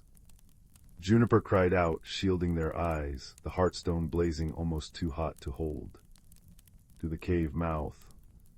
Mosscloak yelled over the din, pulling Juniper towards a dark opening framed by jagged, faintly glowing crystals. They stumbled inside just as a particularly vicious bolt struck where they'd been standing. Inside the cave, the noise was muffled, but the sense of oppressive disharmony was stronger. The crystals lining the walls, usually singing with soft light, were dark and silent. The heartstone's light was the only illumination, casting long, trembling shadows. It pulsed with frantic energy, the colors chaotic and jarring. Juniper sank to the cool floor, trembling, overwhelmed by the stone's distress and the fury outside. They felt small, useless. How could they fix this? Mosscloak placed a cool, mossy hand on Juniper's arm. Breathe, young one, feel the stone, not its fear, but its rhythm. Find the calm beneath the storm. It is connected to you now. Juniper closed their eyes, gripping the stone tightly. They focused past the frantic pulsing, past the terror induced by the shrieking wind. Deep within the stone's warmth, beneath the surface chaos, they sensed it a tiny, steady core of light, like a single clear note in a cacophony. Juniper breathed deeply, matching their breath to that quiet, resilient pulse. Calm, steady, safe. Slowly, miraculously, the frantic flashing of the heartstone began to slow. The angry reds faded. The pulsing grew steadier, emitting a soft, soothing gold light that filled the small cave. The chaotic energy around them seemed to lessen slightly, the howling wind outside dropping a fraction in pitch. The stone wasn't stopping the storm, but it was creating a bubble of calm within it, centered on Juniper's own newfound calm. You did it, Mosscloak whispered, awe in his voice. You anchored it. Juniper opened their eyes, amazed. The stone felt warm, but peacefully so, like sunlight. The gold light illuminated the cave further, revealing something they hadn't noticed before. Etched into the wall near the entrance, almost hidden behind a large crystal, was a series of intricate symbols, spirals, intersecting lines and dots that seemed to shimmer even in the dimness. They looked ancient. Look, Mosscloak, what are these? The keeper shuffled closer, peering intently. By the whispering moss, these are the old harmonies, melodic sigils. I thought them lost. His voice trembled with excitement. They are instructions, a song written in stone, a song for the conductor's stone. This must be the lost melody. But how to sing it? Juniper traced the symbols with a finger. As their finger touched the cold stone, the heartstone in their other hand flared brightly, projecting a beam of golden light onto the wall. The etched symbols began to glow in response, one after another, as if being activated. A low, resonant hum filled the cave, harmonizing with the heartstone's own vibration. It was a deep, grounding sound, like the earth itself singing. The stone remembers. Mosscloak breathed. It knows the song, but it needs focus, intent. Juniper understood. Holding the heartstone aloft, they focused all their will, all the calm they had found, all their desire to help the hollow, onto the glowing sigils. They didn't sing aloud, but felt the melody. The symbols represented a song of deep roots, clear waters, steady growth, and peaceful light. They poured that feeling into the stone. The heartstone blazed like a miniature sun. The beam intensified, connecting it to the wall. The resonant hum deepened, strengthening, becoming a tangible wave of sound that pulsed outwards, through the cave entrance, into the raging storm. Outside, the effect was instantaneous. The shrieking wind faltered, the discordant notes softening, weaving into the deep, resonant hum emanating from the cave. The jagged energy bolts dissolved into harmless showers of golden sparks. The flickering light roots above steadied, their glow warming from cold blue back to gentle gold and green. The storm wasn't vanquished, but it was transformed. The chaotic fury smoothed into a powerful but rhythmic gust, the harsh energy becoming a cleansing rain that fell steadily, nourishingly, onto the parched earth below.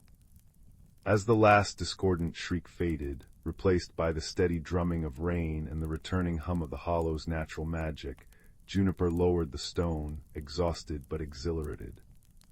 The sigils on the wall faded back to dormant etchings. The source. Juniper panted, leaning against the cool cave wall. The disharmony, it wasn't malice, it was grief. Mosscloak looked at them, puzzled. Grief. The song, Juniper explained, the understanding dawning as clearly as the light returning outside. The old harmony song, it wasn't just instructions, it was a lullaby, a song of comfort, and deep within the storm's fury, tangled up in all that chaotic energy, I felt sadness, terrible loneliness. They stepped out of the cave mouth. The rain was gentle now, washing the air clean. The light roots glowed steadily. And there, huddled on a rain-slicked rock near the now gentle fading falls, was the source. It was a small creature, barely larger than Juniper's hand, seemingly woven from mist and twilight. Its form was indistinct, shimmering and shifting one moment like a wisp of cloud, the next like a tiny figure sculpted from rain. Large, luminous eyes, the color of a stormy sea, were filled with an ocean of tears that fell silently, merging with the rain. It radiated an aura of profound, ancient sorrow. As Juniper and Mosscloak approached cautiously, it flinched, trying to draw its misty form tighter. The Sky Singer. Mosscloak breathed, reverence and dawning understanding in his voice. The spirit of the Hollow's weather, we all thought they had faded away ages ago. Juniper knelt in the soft, wet moss, keeping a respectful distance, the heartstone pulsing a soft, compassionate blue in their hand. They remembered the loneliness they sometimes felt back home, the big feelings that could feel like storms inside. They didn't speak but projected the feeling they'd poured into the stone moments before, understanding, calm, and an offer of quiet companionship. The Sky Singer's luminous eyes fixed on Juniper. It tilted its head, a gesture both curious and vulnerable. The torrent of tears slowed. It made a soft sound, like a sigh carried on a breeze. The disharmony. Mosscloak murmured, understanding washing over him like the gentle rain. It wasn't an attack, it was a cry. The Sky Singer was grieving. Alone, their sorrow unchecked resonated with the heartstone, twisting the hollow's rhythms into storms. Juniper nodded, holding the heartstone gently towards the small spirit. You were sad, so sad it made the whole hollow sad. They didn't ask why. The depth of the sorrow felt ancient, beyond words. You don't have to be alone. The Sky Singer drifted closer, drawn by the heartstone's calming blue light and Juniper's quiet empathy. It reached out a wispy tendril, not quite touching the stone, but hovering near it. The stone's light brightened, bathing the spirit in a soft, soothing radiance.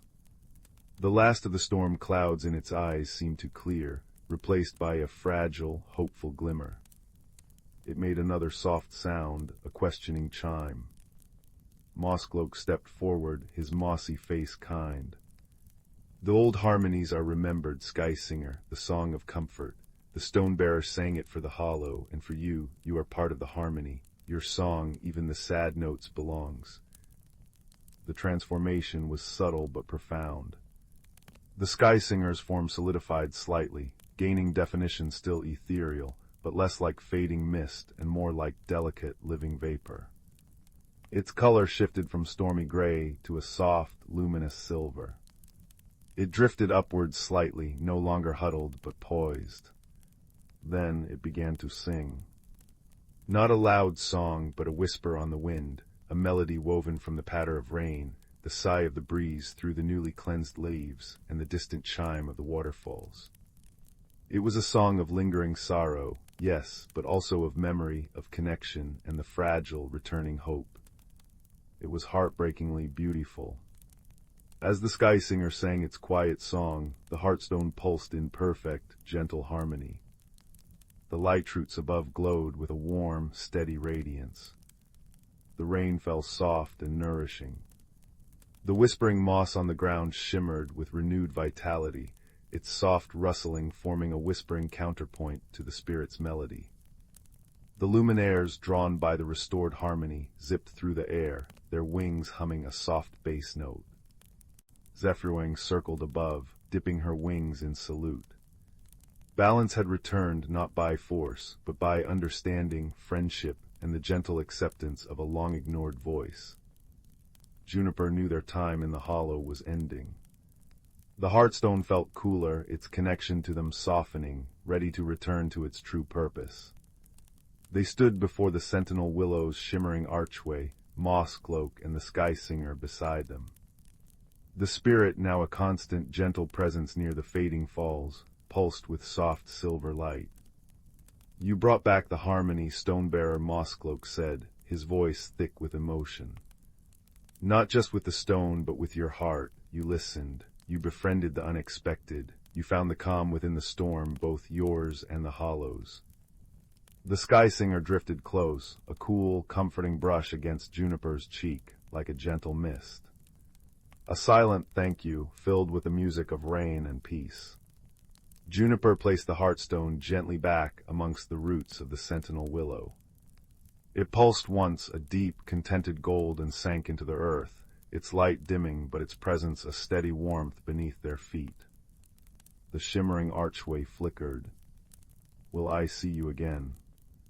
Juniper asked, a lump in their throat. Mosscloak chuckled, a warm, earthy sound. The sentinel willow remembers its friends, and Glimmeroot Hollow always welcomes those who carry its peace within them. Look for the moss growing just a little greener, the willow leaves shimmering just a little brighter. He patted Juniper's hand.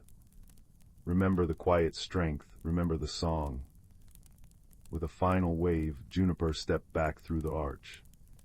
The world shimmered and resolved back into Nana's garden. Twilight had deepened into velvety night. Fireflies drifted like tiny lanterns above the roses.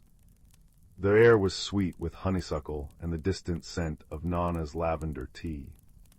The ordinary night sounds crickets, a distant owl felt like a comforting lullaby after the hollow's magic. Juniper sat on the old stone bench beneath the willow, breathing deeply. They felt different.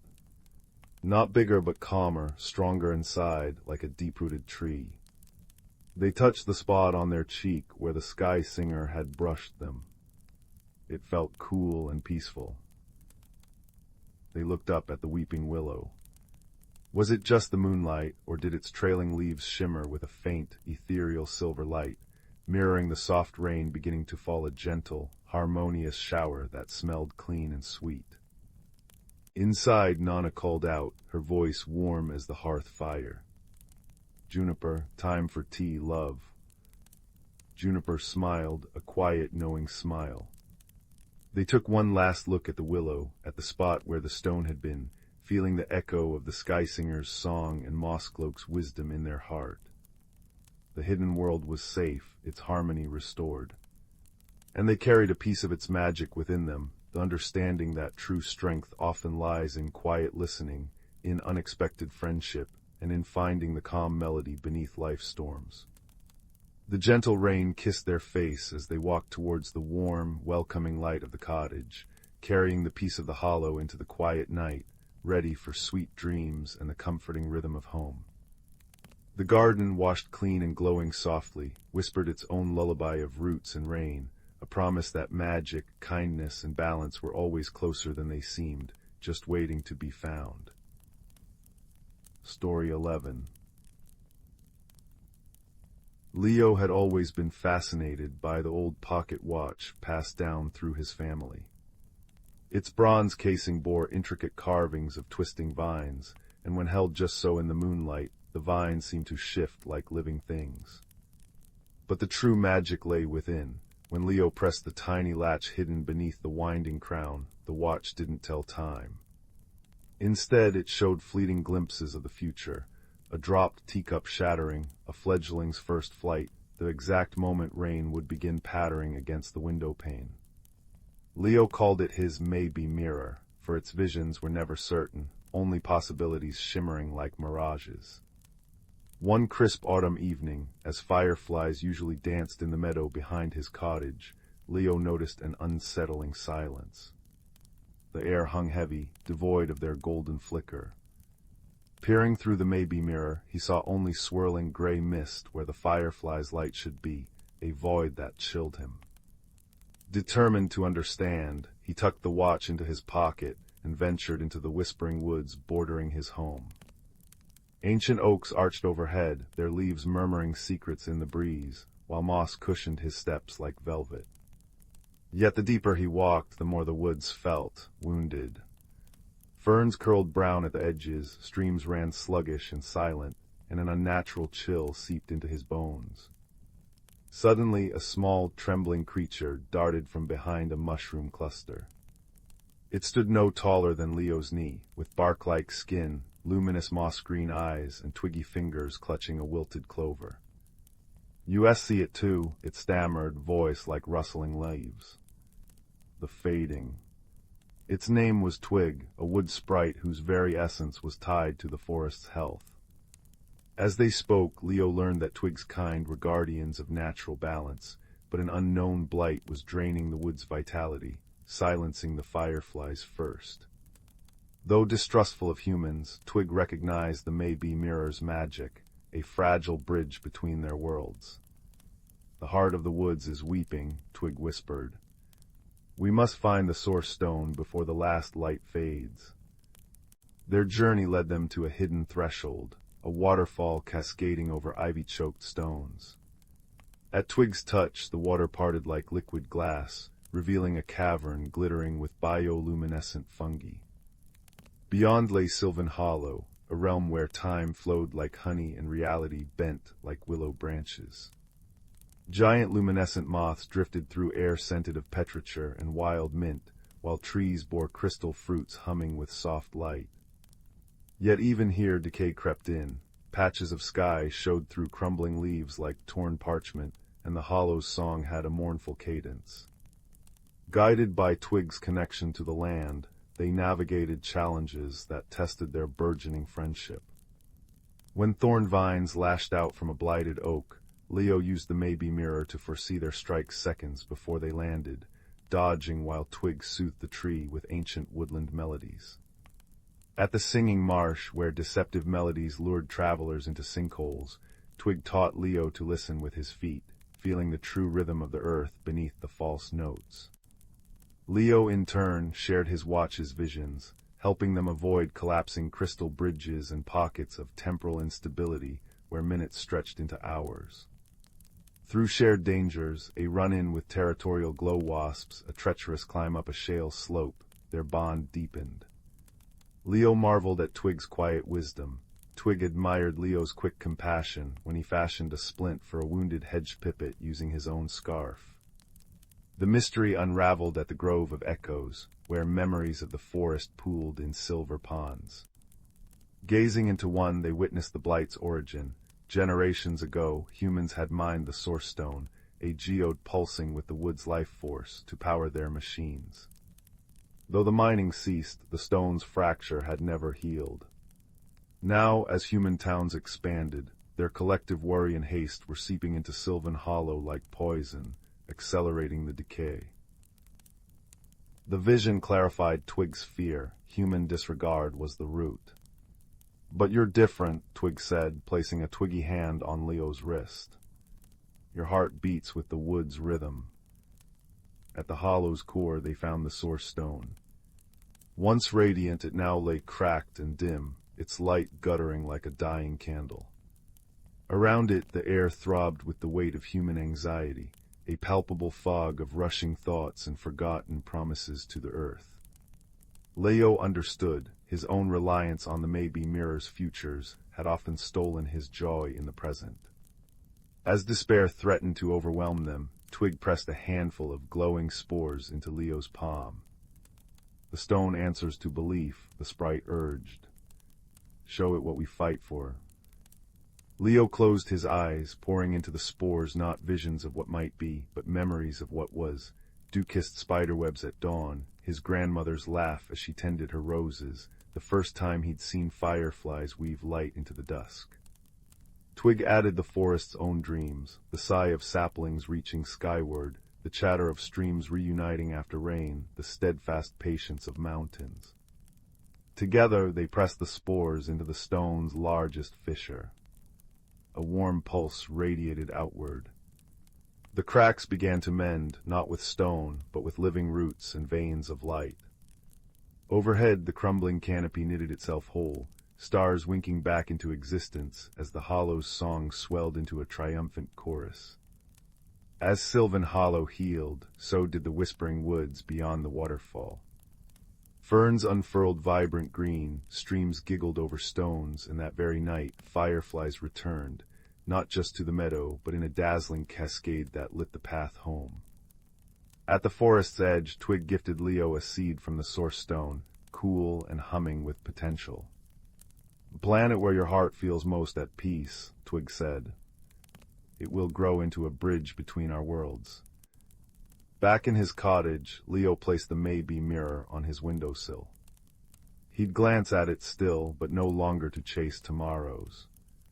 Instead, he watched the present, the seed sprouting in an earthen pot on his desk, its leaves shimmering with faint starlight, and outside, the fireflies waltzing in the restored dark.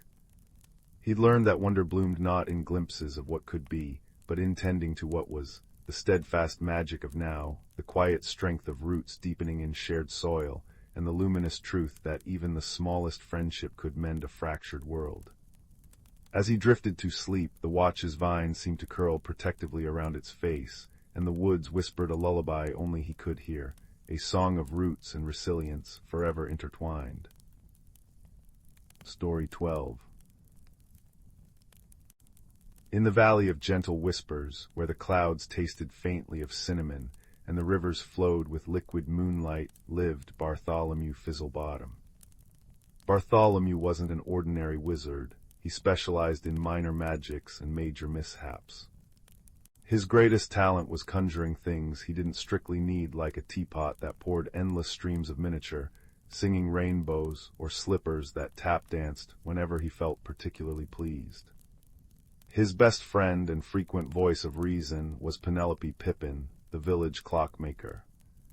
Penelope possessed an uncanny knack for fixing anything, from a broken sundial to a sparrow's ruffled feathers, using tiny, impossibly precise tools she kept in her patchwork apron. Bartholomew lived in a cottage that seemed perpetually surprised, its walls leaning in different directions, its chimney puffing out smoke that occasionally formed polite shapes like top hats or question marks. His constant companion was a rather nervous badger named Reginald, who wore a tiny, crooked monocle Bartholomew had once conjured by accident. Reginald wasn't magical himself, but he possessed a profound understanding of gravity, often clinging to Bartholomew's robes during particularly enthusiastic spell casting. One crisp autumn morning, as leaves the color of spun copper drifted lazily down, Bartholomew decided he needed a new project. "Penelope," he declared, bursting into her immaculate workshop, where hundreds of tiny gears gleamed like captured stars, "I have a splendiferous idea. I shall invent a spell for instantaneous tidiness. Think of it one wave, and the cobwebs vanish, the teacups stack themselves, the dust bunnies roll themselves neatly away. Penelope peered over her magnifying spectacles, adjusting a minuscule gear on a cuckoo clock heart. "Bartholomew," she said calmly, "your cottage has a certain character, and cobwebs, I find, often hold the most interesting forgotten spells. Are you sure?" "Utterly." Bartholomew beamed, already rummaging through his satchel, which burped out a small, confused-looking toadstool. "It shall be my masterpiece, cleanliness, Penelope, order." He spent the afternoon gathering ingredients, a pinch of stardust gathered from a dandelion puff, the synchronized chime of 7 different clocks, courtesy of Penelope, the sigh of a contented cat, and a single, perfectly preserved autumn leaf. That evening, under a sky smudged with lavender and peach, Bartholomew stood in the center of his chaotic living room. Reginald clung tightly to his ankle, monocle askew. "Right then," Bartholomew announced, clearing his throat. "For order and sparkle, let the magic unfurl." He waved his wand, a knobbly branch topped with a humming blue crystal, and recited the incantation he'd scribbled on a butter-stained napkin. "Scrubus maximus, gleamus supreme, make this place utterly clean."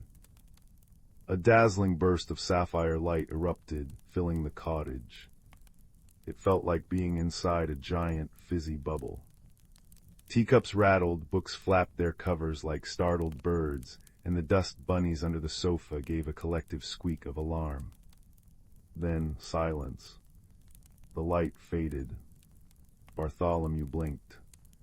The cottage looked exactly the same, perhaps slightly dustier. He muttered. "Must need more oomph."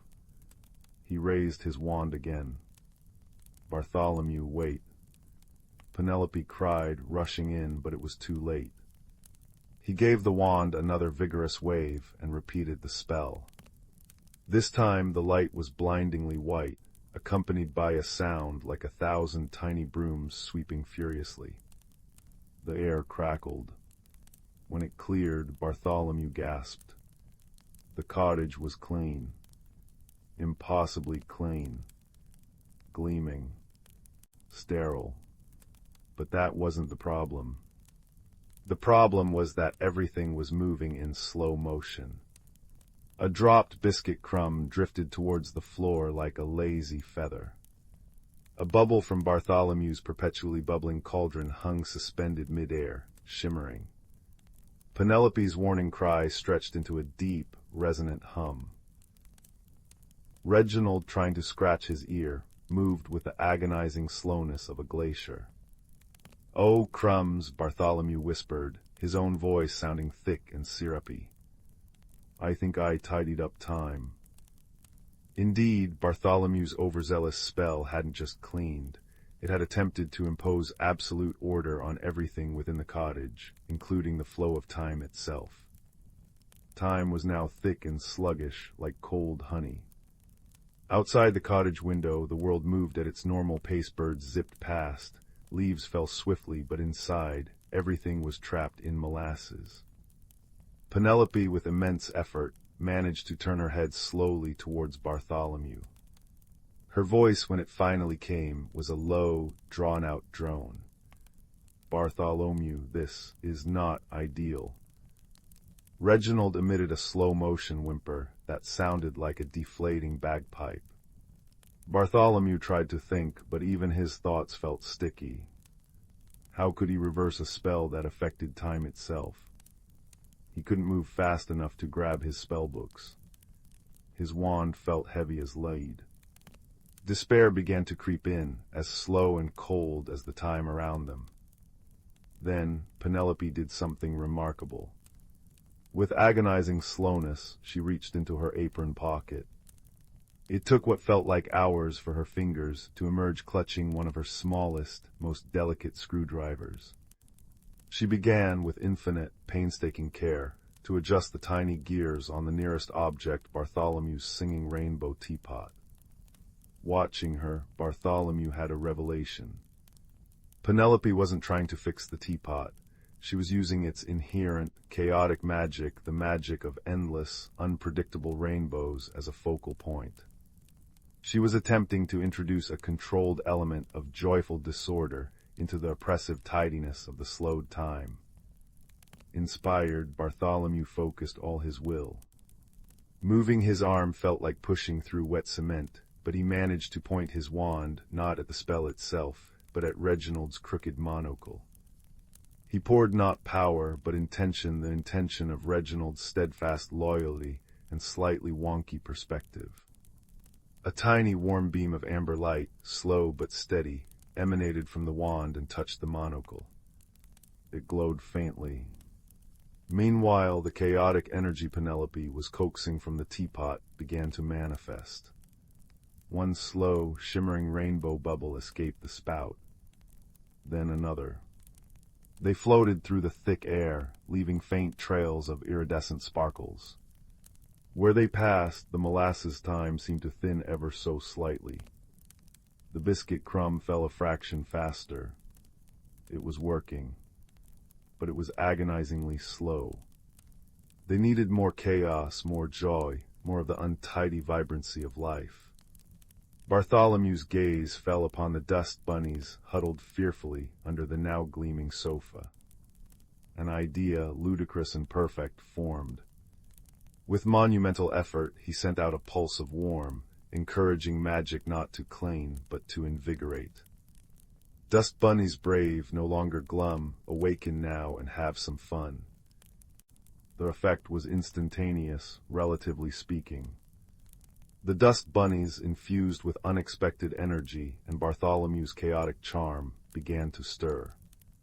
Slowly at first, then with increasing speed as the rainbow bubbles touched them, they emerged.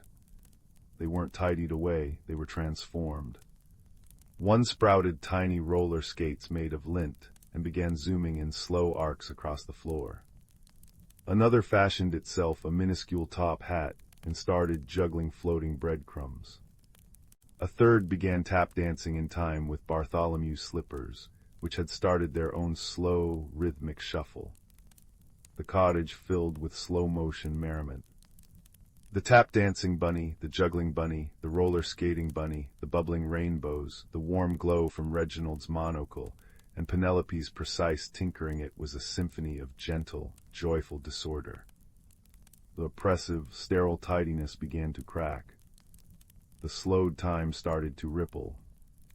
Penelope, seeing her chance, used her screwdriver to give one final, precise tweak to the teapot's main gear. It let out a sound like 100 tiny bells ringing in fast forward, a burst of pure, chaotic glee. The wave of sound and color hit the sluggish time field. It shuddered. Then with a sound like a giant, contented sigh, the slow motion effect snapped. Time rushed back to normal speed. Biscuit crumbs hit the floor with a soft patter. The bubble popped. Penelope's next words came out in a rush, completely reckless. Reginald finished his ear scratch with a vigorous flurry.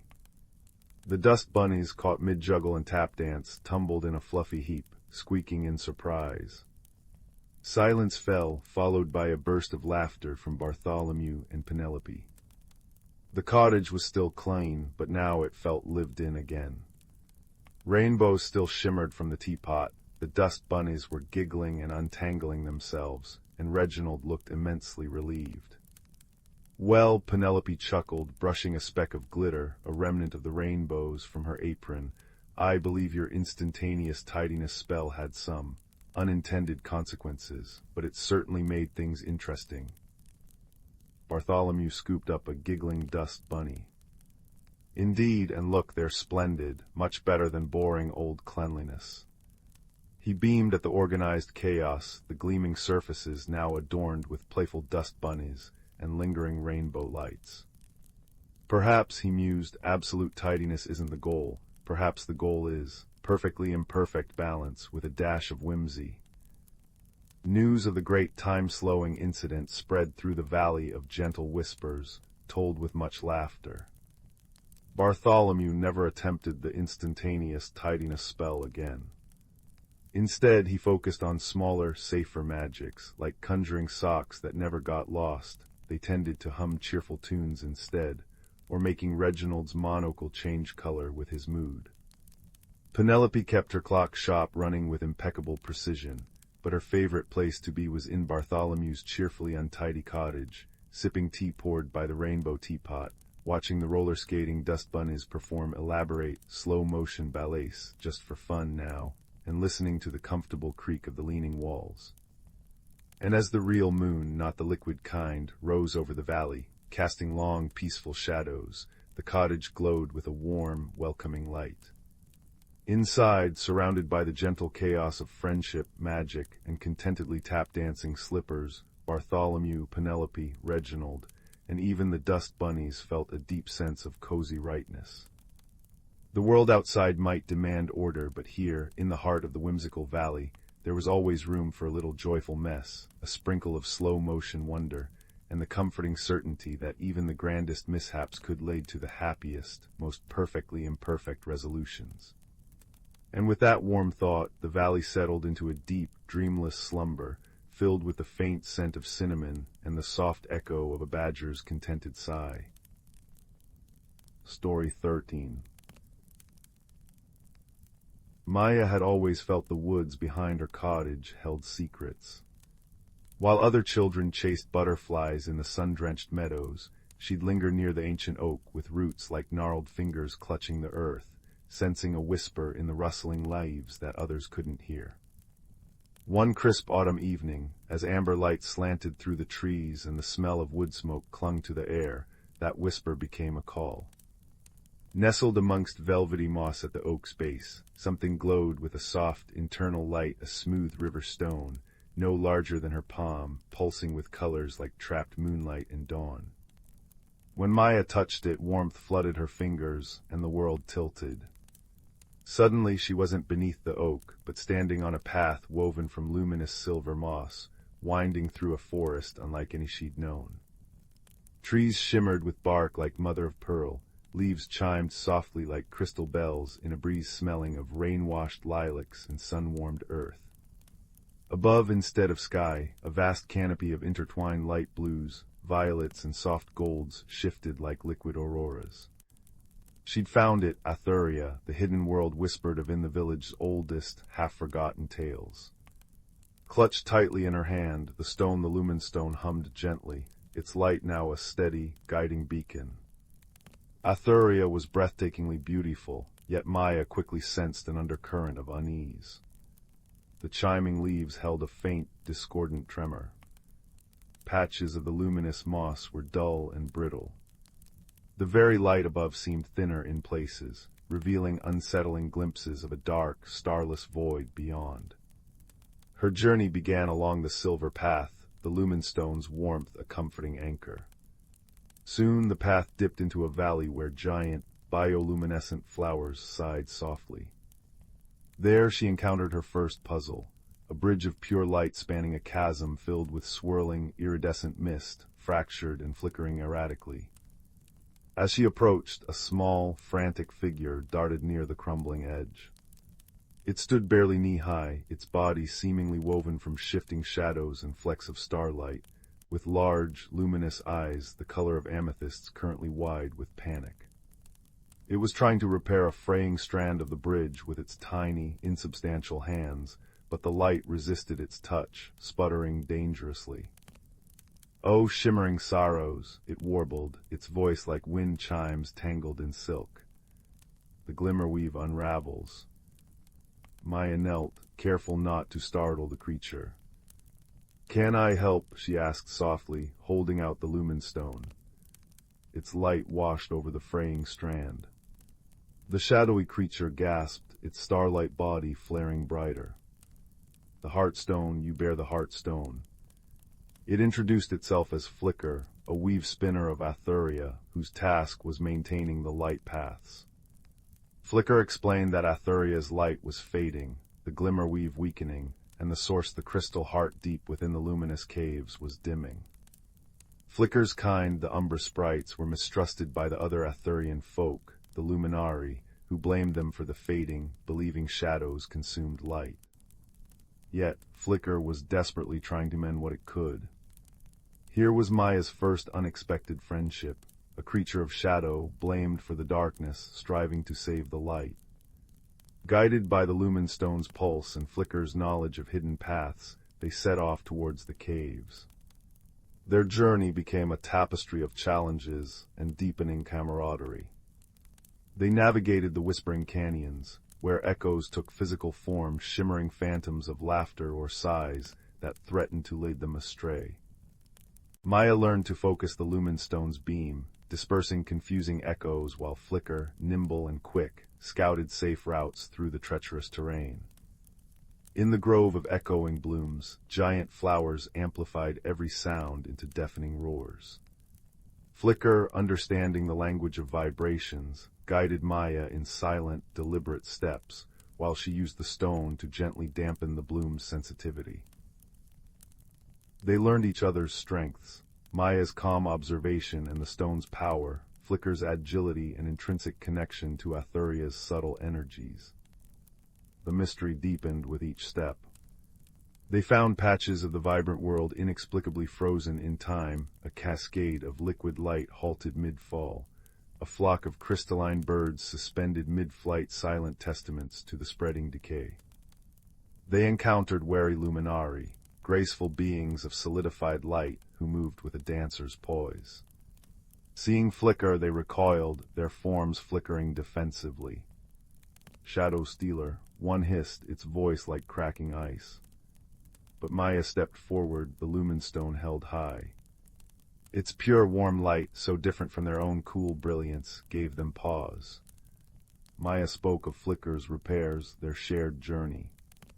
Hesitantly, one elder luminari, named Gabe, shared a fragment of prophecy.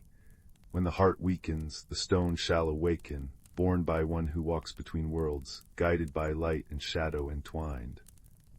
Reaching the entrance of the luminous caves was like standing before a dying star. Where once blinding radiance would have poured forth, now only a feeble, sickly glow pulsed from within. The air crackled with instability. Inside, the caves were a cathedral of light gone wrong. Massive geodes lining the walls glowed fitfully, their inner crystals fractured and dark. The path was treacherous, littered with shards of fallen light crystal that hummed with dangerous energy. Flicker proved invaluable here, sensing unstable ground and energy surges before they happened, its shadow form somehow absorbing and dissipating minor discharges that might have harmed Maya. She in turn used the lumen stone to illuminate safe passages and temporarily strengthen weakening crystal structures long enough for them to pass.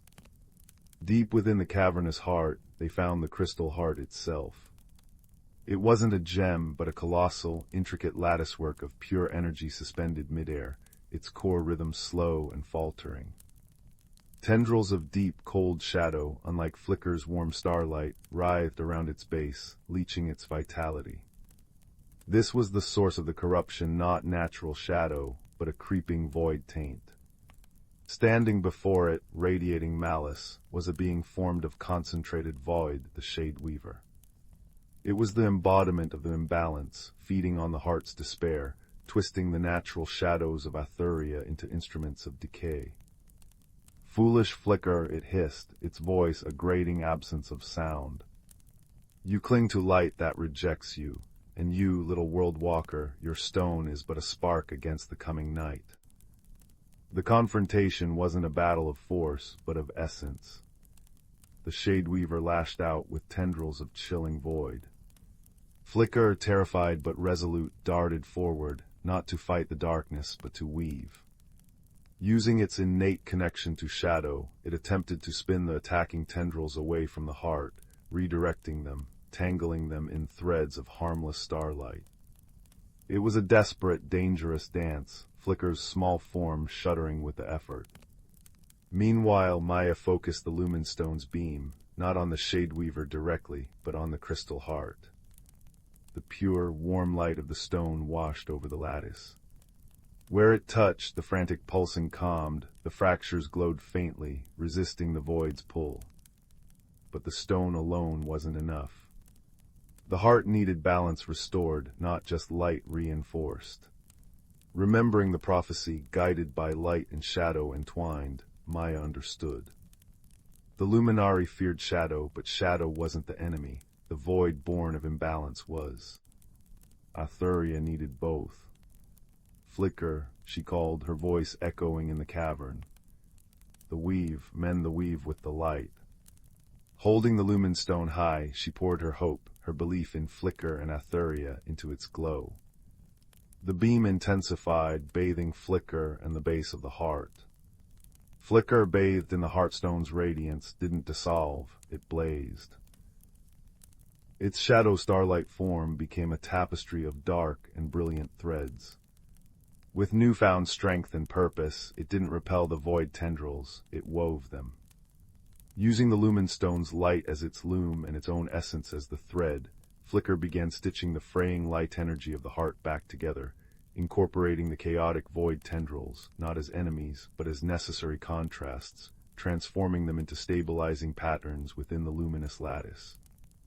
The Shade Weaver shrieked, a sound of pure negation, as its form unraveled, not destroyed, but integrated.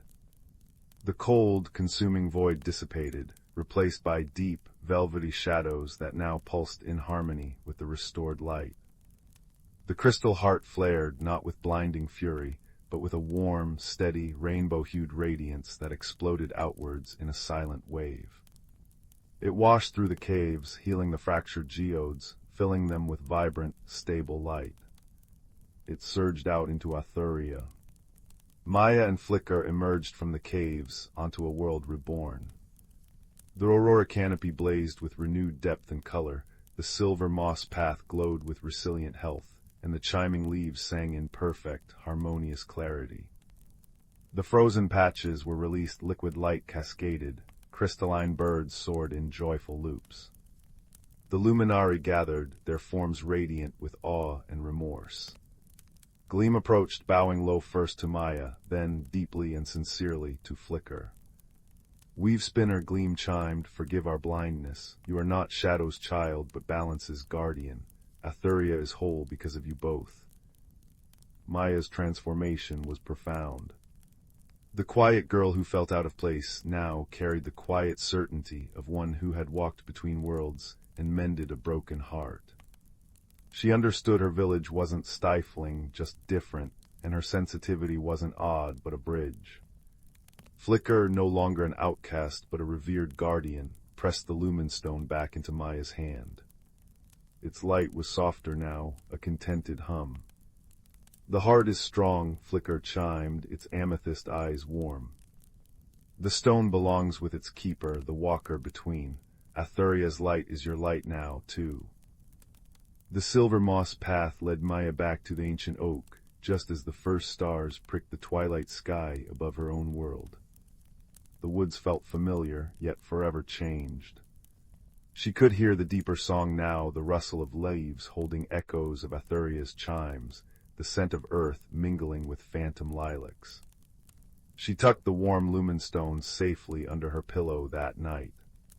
As she drifted to sleep, the cozy scent of her own room wrapped around her, mingled with the comforting memory of rain-washed lilacs and sun-warmed earth. She knew Flicker was watching the glimmer weave. She felt the steady pulse of the crystal heart like a second heartbeat within her own, and she understood the greatest magic wasn't just light or shadow, but the courageous friendship that dared to weave them together. Outside her window, the wind sighed through the oak leaves, a gentle lullaby carrying whispers of a world perfectly balanced, a friend forever connected, and the quiet, luminous strength she now carried within, promising peaceful dreams under the watchful, starlit sky. The journey had ended, but the warmth, the light, and the unshakable bond remained, a comforting ember glowing long after the tale was told. Story 14. In the cozy village of Amber Hollow, where chimney smoke curled like silver ribbons and lanterns glowed with captured starlight, young Theo noticed peculiar things happening. Each morning, his mother's favorite blue teapot sat not on the stove, but by the windowsill. The woolen blankets from the cedar chest appeared neatly folded on the rocking chair. And every night, just as the clock struck 9, a faint melody drifted through the halls, like tiny bells dancing on cobwebs. Theo's grandmother, a woman whose silver braids held whispers of centuries, smiled when he shared his observations. "Curious things bloom where magic takes root, dear one," she said, stirring honey into their chamomile tea. The scent of cinnamon and dried lavender wrapped around them like a shawl. "But fret not, every mystery is a friend waiting to be known." That evening, as the melody began, a tinkling cascade like icicles thawing in spring, Theo tiptoed downstairs. Moonlight spilled through the leaded windows, painting liquid silver on the oak floors. Near the hearth he spotted movement, a cluster of shimmering orbs no larger than acorns, darting between grandfather clock and bookshelf. They left trails of soft amber light, like fireflies weaving lace. The next day, Theo gathered clues. Flour sprinkled near the pantry revealed miniature footprints, shaped like maple leaves. A thimbleful of milk left on the windowsill vanished overnight. Sprites, grandmother declared, her knitting needles clicking like crickets. Woodland sprites seeking shelter, but why are they restless? Theo pondered, watching snowflakes kiss the window panes. Outside, the village glowed under a quilt of white, but the sprite's song held a note of sadness, a lonely, questioning chime. He remembered grandmother's words, "Listen with more than ears, child." So Theo sat very still in the parlor that night, wrapped in his patchwork quilt. He noticed the sprites gathered near an old painting of Amber Hollow's summer meadow, now buried under snow. Their lights pulsed toward the frozen landscape beyond the glass, dimming as they touched the cold pane. A realization bloomed in Theo's mind like the first crocus of spring. They missed the warmth of blooming things. With grandmother's guidance, Theo devised a plan. He placed terracotta pots filled with rich soil around the sunniest window ledge. Into each he tucked seeds, sunflower, snapdragon, and moonflower, whispering encouragement. Then he invited the sprites. Not with words, but by leaving tiny gifts, a polished river stone, a curl of birch bark, a drop of clover honey on a holly leaf. Days passed. One morning, Theo awoke to emerald shoots unfurling toward the light. The sprites' orbs hovered above the seedlings, pulsing with gentle gold radiance. Where their light touched, leaves stretched wider, petals blushed with color. The melancholy melody transformed into a joyous carillon, harmonizing with the crackle of the hearth. Grandmother chuckled, her eyes crinkling like parchment maps. Sprites nurture growing things, Theo. Winter silenced their purpose. You gave them a garden to tend. Together they built a miniature greenhouse from an old bird cage, moss lining its base. The sprites moved in, their lights now a constant, comforting glow. The mystery solved itself quietly. Teapots stayed put, blankets remained folded, and the nightly music became a lullaby of contented hums. Theo learned that kindness often reveals hidden wonders, and that even the smallest hearts yearn to help something grow. As he drifted to sleep, the scent of blooming moonflowers wrapped around him, and the sprite's gentle light painted stars on his ceiling, warm and bright as a promise kept. Story 15. The old farmhouse creaked with the weight of generations, especially in the attic where dust motes danced in the single shaft of afternoon light piercing the high, cobwebbed window. Young Clara, visiting her grandmother for the summer, found the air thick with forgotten things and the scent of cedar and thyme. She wasn't supposed to be up there alone, but the worn wooden trunk tucked beneath the eaves had whispered to her all morning. Its brass fittings were tarnished green, and a large, ornate keyhole stared blankly back at her. No key was in sight. Yet as Clara traced the intricate carvings on the trunk's lid-swirling patterns, like wind-blown leaves, her fingertips brushed against a loose floorboard nearby. Underneath, nestled in a bed of dried lavender, lay a key. Not ordinary iron, but shimmering silver, cool to the touch and shaped like an unfurling fern frond. It hummed faintly, a vibration that traveled up her arm and settled warmly in her chest. That night, unable to sleep, Clara slipped the key from under her pillow. Moonlight streamed through her window, painting silver paths across the floor. The key pulsed gently, its light brighter now, casting dancing fern shadows on the walls. It seemed to pull her towards the garden. Barefoot and clad in her nightdress, Clara followed its silent call. The night air was cool and sweet with honeysuckle. At the far edge of the garden, where ancient oaks stood sentinel, the key's light flared intensely, illuminating a door she'd never seen before. It was woven seamlessly into the gnarled bark of the oldest oak, almost invisible unless you knew exactly where to look. The silver key slid into the lock with a soft click, and the wooden door swung inward, revealing not darkness, but a soft, golden glow. Stepping through, Clara gasped. She stood at the edge of the whispering woods. Giant trees, their bark like polished amber, soared into a twilight sky where unfamiliar constellations twinkled. The air shimmered with fireflies that weren't fireflies at all, but tiny orbs of pure light drifting like dandelion seeds. The ground was carpeted in moss so thick and soft it felt like velvet beneath her toes. Ferns unfurled in impossible shades of emerald and jade, and the very air hummed a symphony of rustling leaves, trickling water, and soft chimes carried on a breeze that smelled of rain-kissed earth and wildflowers. It was a world woven from comfort and quiet magic. Her awe was shattered by a sharp, indignant snort. From beneath a giant toadstool emerged a creature, unlike any she'd ever imagined. It was roughly the size of a large cat, covered in dense, mossy fur the color of deep forest shadows. Spines like polished twigs tipped with dewdrops bristled along its back. Its face was a small, wrinkled sphere dominated by large, luminous eyes, the deep brown of wet peat, currently narrowed in suspicion. A small, damp nose twitched furiously. "Who are you?" the creature demanded, its voice a low rumble like stones tumbling in a brook. "This is my glade. Humans don't belong here, especially not clumsy, loud ones who stumble about."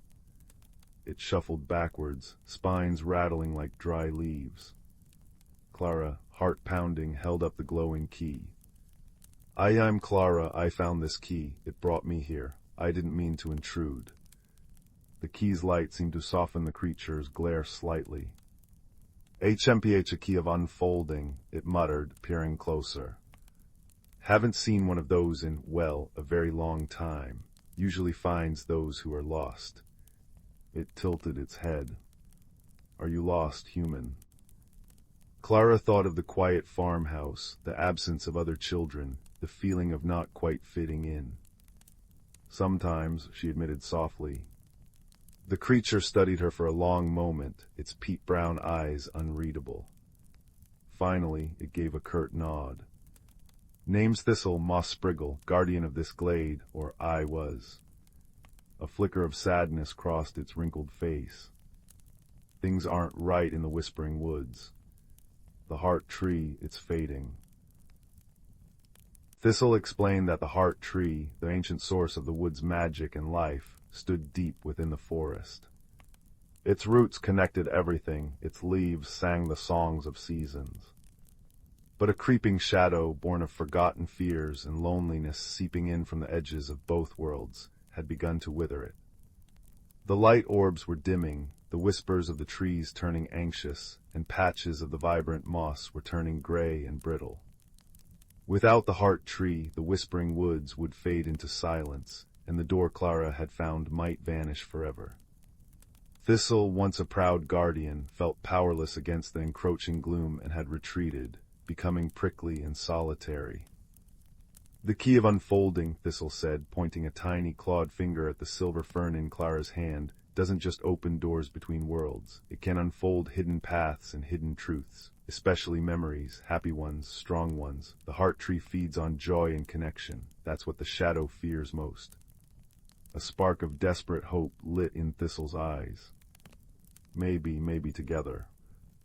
Clara felt a surge of protectiveness for this strange, prickly creature and the wounded woods. She thought of the key's warmth in her chest. "We have to try," she said firmly. Their journey began beneath the amber canopy. The whispering woods unfolded around them, a landscape of breathtaking beauty tinged with unease. They crossed meadows where flowers chimed softly when brushed, their petals glowing like captured moonlight. They navigated groves where trees murmured secrets in rustling tongues, Thistle translating snippets about hidden streams or the best berry patches. Clara learned to listen to the woods, to feel the subtle shifts in the air, the different textures of moss underfoot. Thistle, initially gruff, slowly began to share stories of starbright festivals held in mushroom rings, of tending to saplings with dewdrop water, of the deep, resonant song the heart tree used to sing that vibrated through the entire forest. Their first true challenge came at the mist of doubt. A thick, pearly fog rolled in, swallowing the light and sound. Shapes moved within it, fleeting shadows that whispered doubts directly into Clara's mind. "You're too small. Too weak. You don't belong here. You'll fail. Thistle doesn't really trust you." The mist clung, cold and heavy, sapping her resolve. Her steps faltered. Thistle, sensing her fear, nudged her leg. "Mist feeds on loneliness, Clara. It wants you to believe you're alone. You're not." The moss spriggle took a deep breath, and a soft, rumbling hum began in its chest, a sound like earth settling, warm and steady. It wasn't loud, but it resonated against the cold whispers. "Remember the key. Remember why you came." Clara clutched the silver fern. It pulsed warmly. She closed her eyes, pushing past the chilling whispers, and focused. She remembered the scent of her grandmother's lavender cookies, the feeling of sun-warmed grass on her back watching clouds, the sound of her grandfather's deep laugh. She remembered the look on Thistle's face when she said they would try a flicker of hope. She unfolded these memories, letting their warmth radiate from her. The key glowed brighter, a small beacon in the fog. Around them the mist thinned where the light touched, revealing patches of glowing moss beneath their feet. Holding on to Thistle's steady hum and her own unfolding joy, Clara led them through, the mist dissolving behind them. Days blended in the timeless woods. They rested by the singing stream, its clear water bubbling over smooth stones in a melody that soothed weary limbs. Thistle showed Clara how to drink from cupped leaves that tasted faintly of honey and starlight. They shared stories, Clara of her world, Thistle of the woods, their voices weaving a fragile bridge of understanding. Clara learned Thistle's prickliness was armor, worn after seeing the shadows grow and feeling helpless. Thistle learned that Clara's quietness wasn't weakness, but a deep well of observation and feeling. Their bond deepened as they faced the river of regret. It wasn't water, but a swirling current of silvery, sighing vapor flowing through a deep ravine. Crossing stones jutted from the flow, but stepping on one made the sighing rise to a mournful wail, pulling at the heart with memories of sadness and mistakes. Clara hesitated, remembering a time she'd broken her grandmother's favorite vase and hidden it, the guilt heavy. "Regret weighs you down," Thistle observed, its voice unusually gentle. "But you can't cross carrying it all. The stones respond to what you hold tightest." Thistle closed its eyes, and a single tear, glistening like a dewdrop, rolled down its mossy cheek. A memory unfolded, Thistle, younger, failing to protect a newly bloomed light orchid from a sudden frost, watching its delicate light fade. The sighing around it intensified. "We all carry some," it rasped. Clara understood. She didn't try to forget the vase, but she unfolded the memory differently. She remembered the feeling of finally confessing to her grandmother, the unexpected warmth of forgiveness, the hug that followed. She held that feeling, the release, the understanding, as she stepped onto the first stone. The sigh softened around her, becoming almost a murmur of acceptance. Thistle, seeing this, unfolded its own moment of learning from the frost, the resolve to be more watchful, the joy of nurturing the next season's blooms. Together, stepping lightly and holding the lessons learned rather than the weight of the mistake, they crossed the river of regret. On the other side, they felt lighter, the shared vulnerability forging their friendship into something unbreakable. Finally, after what felt like both moments and lifetimes, they reached the Grove of Echoes, the final approach to the Heart Tree. The grove was unnaturally silent. The towering trees here were ancient, their bark deeply furrowed like wise, old faces. But instead of gentle whispers, their silence felt heavy, expectant. As Clara and Thistle stepped onto the soft, gray-tinged moss of the grove, the air shimmered.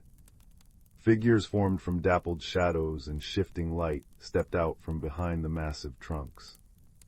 They were echoes, reflections of Clara and Thistle, but distorted, magnifying their deepest insecurities. A tall, looming shadow Clara looked down with cold, dismissive eyes. "Why do you bother?" it hissed, its voice Clara's own, but laced with scorn. "You're just a visitor. This isn't your world. You'll leave, and the woods will forget you. Thistle will be alone again." Beside it, a shadow Thistle, spines exaggeratedly sharp and menacing, snarled, "She doesn't understand the woods. She'll fail, and it will be your fault for trusting a human. You were safer alone, walled off." The words struck like physical blows. Clara felt the familiar ache of not belonging, the fear of abandonment. Thistle recoiled, spines rattling violently, the old fear of failure and betrayal surging back. The gray moss beneath their feet seemed to creep closer, feeding on their rising panic. Clara clutched the key of unfolding so tightly, its edges pressed into her palm. Its warmth was a lifeline. She looked at the real Thistle, trembling beside her, its peat-brown eyes wide with a fear. She recognized the fear of being hurt again, of hope being crushed. She thought not of grand heroics, but of the small, solid moments they'd shared. Thistle patiently teaching her the song of the wind through the amber leaves, sharing a particularly juicy moonberry, its rumbling hum anchoring her in the mist of doubt. "Thistle," Clara whispered, her voice surprisingly steady despite the tremor in her hands. "Look at me, not the shadow, look at me." Thistle slowly turned its head, its gaze locking with Clara's. In her eyes, Thistle didn't see doubt or dismissal. It saw determination, friendship, and the shared memory of crossing the river of regret together. Clara raised the key. "They're just echoes. Loud ones. But they're only shadows of fears, not truths. Our truth is here. Now." She focused on the key, pouring into it not just her own memories, but the shared memory of their journey, the moment they chose to trust each other. She unfolded the warmth of Thistle's steadying hum in the mist, the shared relief on the far side of the river, the silent understanding as they rested by the singing stream. The key blazed with a pure golden light, brighter than ever before.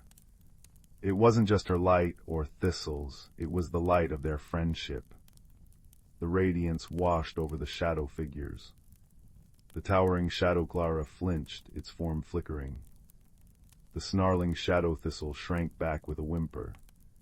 The golden light didn't destroy them. It illuminated them for what they were, insubstantial phantoms, powerless against the real, tangible bond shining between the girl and the moss spriggle. The echoes dissolved like smoke in sunlight, leaving only the ancient trees and the soft, sighing silence of the grove. The gray tinge on the moss receded, revealing vibrant green underneath where the light had touched. Through the last line of trees they saw it. The Heart Tree. It was magnificent, its trunk wider than a house, its bark patterned like swirling galaxies in shades of deep indigo and silver. But its grandeur was marred. Many of its luminous leaves, usually glowing with soft inner light, hung limp and dull. Great branches, once reaching strong and sure towards the twilight sky, were gnarled and brittle. A faint grayish miasma clung to its roots, leaching vitality.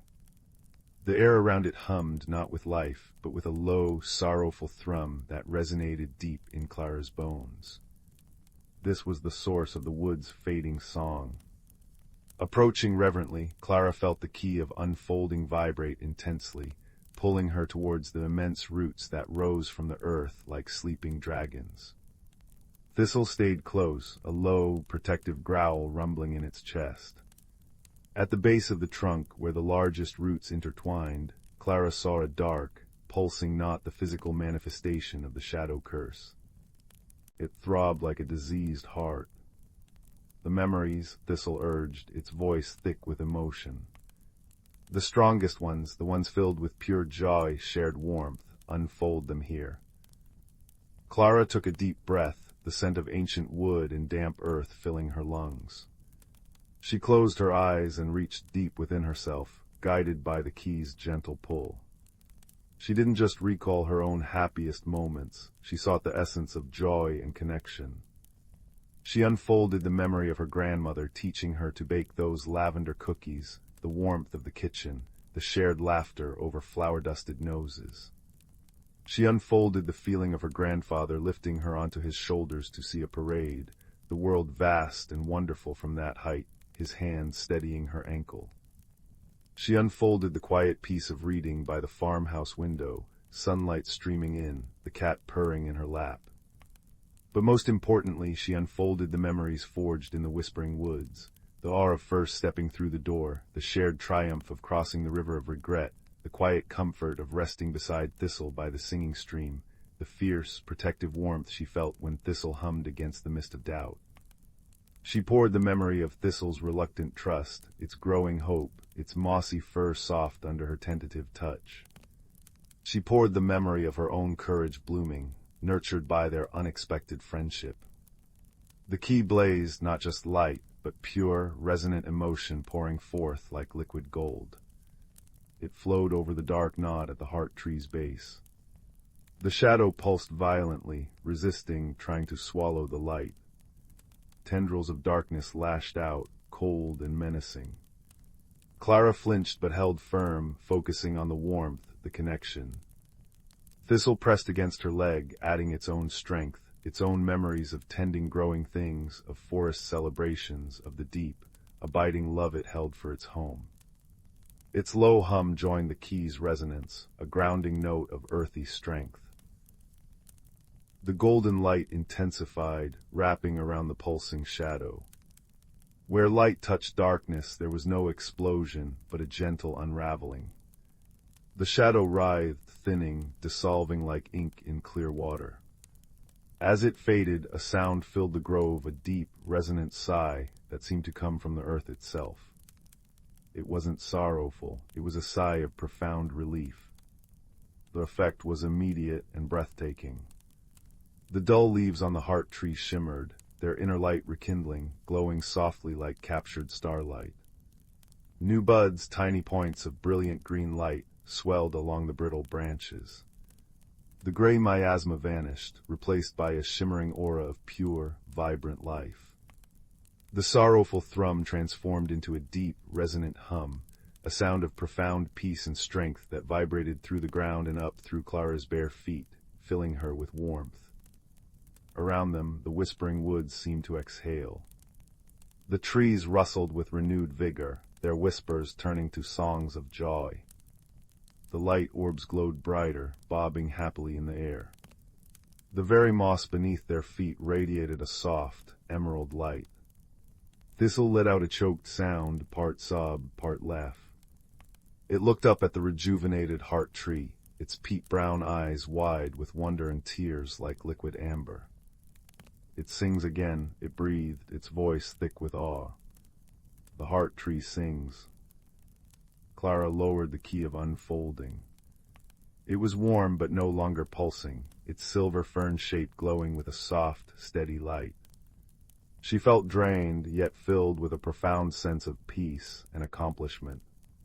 She looked at Thistle, truly looked at the creature who had been her prickly guide, her unexpected friend. The moss spriggle met her gaze, and for the first time its eyes held no suspicion, no fear, only a deep, abiding gratitude and a warmth that mirrored her own. the journey back was different. The whispering woods celebrated.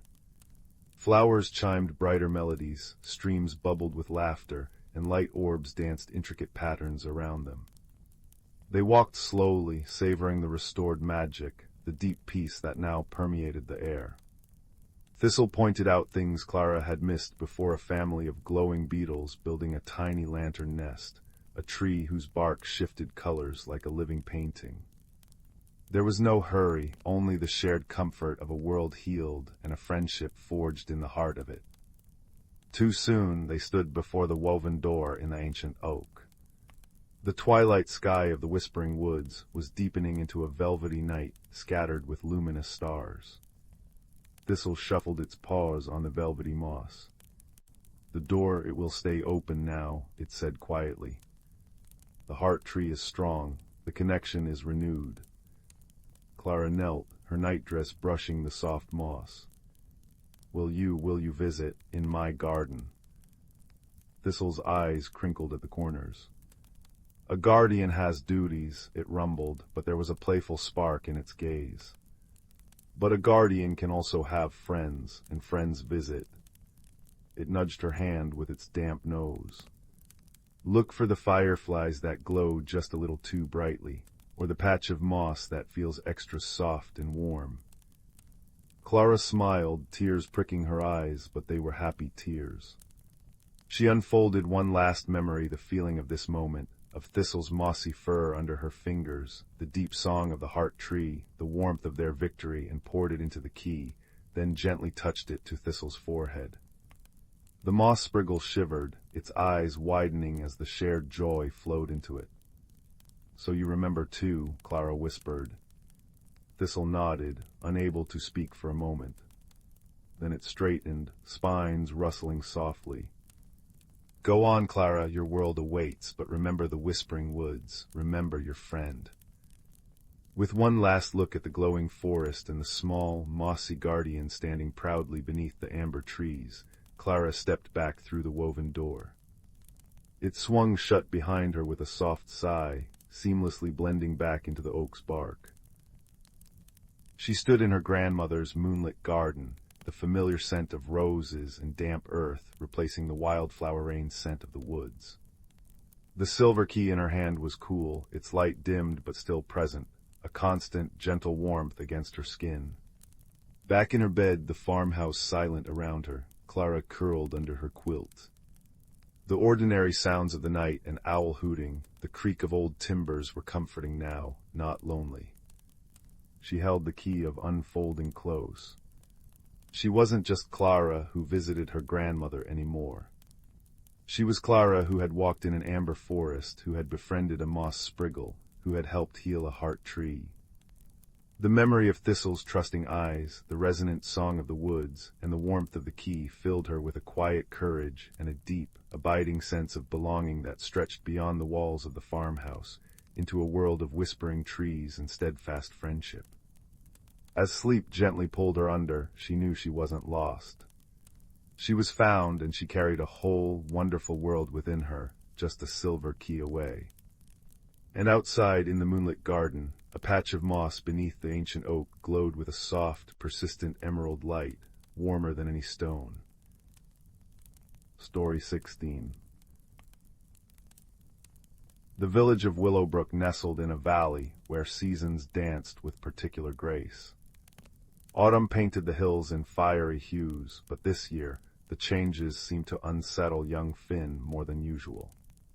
He loved the predictable rhythm of his life, tending his small patch of moonbloom flowers that glowed softly at dusk, sharing stories with his friend Badger in the cozy burrow beneath the old oak, and listening to the cheerful gossip of Robin who nested in the willow branches. Yet lately the crisp air carrying the scent of wood smoke and decaying leaves made him feel restless, almost adrift, as if the ground beneath his feet was shifting. Finn watched the leaves fall crimson, gold, amber, swirling in eddies of wind.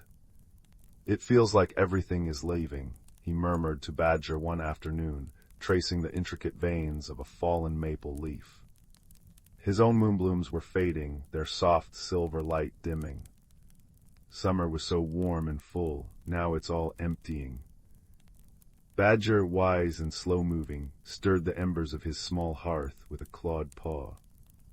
The air smelled of cinnamon bark and damp earth. "Change is the forest's breath, young Finn," he rumbled, his voice like stones tumbling in a gentle stream. "It exhales summer's warmth and inhales winter's quiet. It's not emptiness, it's preparation, a making of space. But why does it feel so uncomfortable?" Finn sighed, tucking his knees to his chest. He missed the long, sun-drenched days, the vibrant hum of life. The approaching chill felt like a loss. "Perhaps," Badger mused, pouring Finn a cup of steaming chrysanthemum tea, "the discomfort is a sign of growth, like a seed cracking open in the dark earth. It must feel strange and frightening before it knows the sun." Finn sipped the fragrant tea, its warmth spreading through him, but the unease lingered. That night, walking home under a sky dusted with cold stars, a strange shimmer caught his eye near the Whispering Stone's ancient, moss-covered monoliths at the forest's edge. Nestled amongst the roots of a gnarled hawthorn was a small, smooth object, glowing with a soft, internal light the color of molten honey. It wasn't a stone nor a nut. It felt warm to the touch, humming faintly like a captured sunbeam. He brought it home, placing it on his windowsill where the moonlight could touch it. The little golden seed pulsed gently, casting shifting amber patterns on the wall. Yet whenever Finn tried to show excitement or curiosity about it, the light dimmed, its hum fading to a sigh. When his frustration or sadness about the changing seasons surfaced, the light flickered erratically, casting sharp, anxious shadows. The seed, he realized with a jolt, seemed to mirror his own inner state. It was tied to him, reflecting his struggle with the change he felt all around. Confused and a little frightened, he sought out Robin the next morning. The little bird was flitting between branches, gathering late berries with remarkable energy. "Robin," Finn called out, holding up the seed. "Look what I found, but it's strange. It feels like it's feeling my feelings." Robin landed on a low branch, tilting her head, her bright eyes fixed on the pulsing light. "Ooh, a heart seed," she chirped, her voice like tiny bells. "Rare, rare, they bloom only when the heart holding them finds its new shape, like a caterpillar wrapping itself up before becoming wings." She hopped closer. "But yours looks tired, like it's trying to shine through a fog." "A fog of what?" Finn asked, feeling a pang of guilt. "Of resisting, perhaps." Robin suggested gently. "The forest is changing. Are you changing with it, or are you trying to stand still while the world turns?" She pecked at a plump berry. "I miss the warm bugs of summer, true, but now there are these delicious frost-touched berries. Change brings different gifts, Finn. Maybe your seed needs you to see them." Finn looked at the seed in his palm. It felt heavy. Was he resisting? He thought of his fading moonblooms, the shortening days, the inevitable approach of winter's hush. He missed the old light. He feared the unknown dark. He visited Badger again, the golden seed warm in his pocket. He told the Badger about Robin's words. "How do I not resist?" Finn asked, his voice small. "How do I change?" Badger settled deeper into his nest of dried ferns. "You don't force it, Finn. You don't wrestle the river's current. You observe, you feel, you accept what is. Notice the beauty that only comes with the turning." He gestured with his snout towards the burrow entrance. "Feel that crisp air, smell the richness of the earth as it rests, hear the different song the wind sings in the bare branches. Winter isn't the end of the forest story, it's a different chapter, a quieter one full of hidden strength." Finn closed his eyes, trying to do as Badger said. He felt the cool air on his cheeks, sharp and clean. He inhaled deeply damp soil, wood smoke, the faint, sweet decay of fallen apples. He listened. The wind did sound different, a softer sigh through the almost bare oaks, a rustle in the dried grasses he hadn't noticed before. It wasn't the vibrant symphony of summer, but it was a melody all its own. A peaceful, waiting kind of song. As he focused on these sensations, a warmth spread from his pocket. He pulled out the heart seed. Its light was steady now, a deep, warm gold, pulsing softly in time with his slowing breath. It felt calmer, lighter.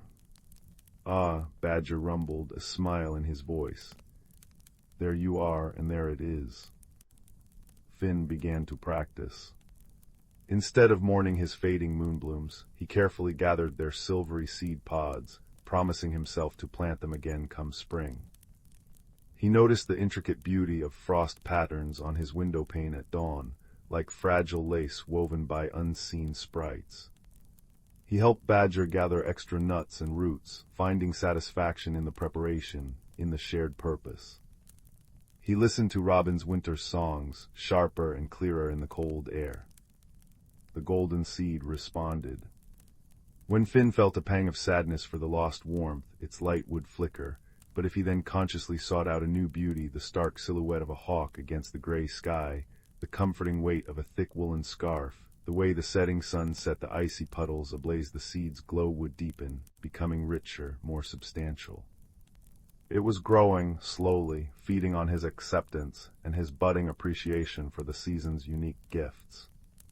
One particularly cold afternoon, a biting wind swept down from the northern peaks.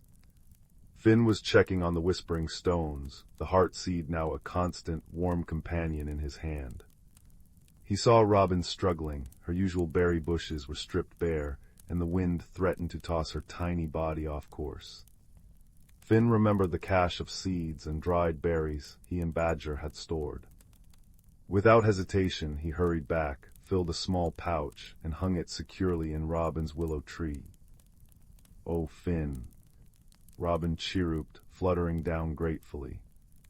"You remembered this wind is fierce, but your kindness makes it feel warmer." She pecked happily at a seed. As Finn watched her, a profound sense of rightness washed over him. He wasn't just enduring the change, he was finding his place within it. He was learning to be a source of warmth, even as the world grew colder. He looked down at the heart seed. It was no longer just pulsing, it was vibrating gently, its golden light so bright it illuminated the snowflakes just beginning to drift down. The light intensified, flowing outwards in shimmering waves. It didn't hurt the eyes, it felt like being wrapped in pure, gentle sunshine. Finn felt a tingling warmth spread from his palm, up his arm, and through his entire body. It wasn't a burning heat, but a deep, comforting radiance, as if his very bones were glowing. He saw Robin's eyes widen in wonder, reflecting the golden light. He felt Badger's steady presence approaching from the path, drawn by the luminous spectacle. The light coalesced, swirling around Finn like a benevolent whirlwind of autumn leaves made of pure gold. Then, as softly as the first snowflake landing, it settled. Finn looked down at himself. He still wore his familiar tunic and trousers, but woven through the fabric were threads of shimmering, warm gold light like captured starlight. It wasn't clothing, it was an emanation. A gentle, constant glow emanated from him, soft as candlelight but steady and warm.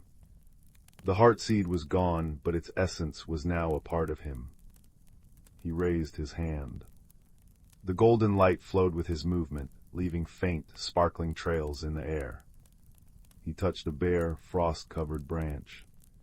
Where his fingers brushed, the frost melted, not into water, but into tiny, glowing droplets of light that sank into the wood, leaving a faint, healthy sheen. He breathed out, and his breath, visible in the cold air, shimmered with golden motes before dissolving. Finn. Badger breathed, his dark eyes reflecting the soft radiance. "You've bloomed." Robin fluttered down to land on Finn's shoulder, snuggling into the warmth emanating from him.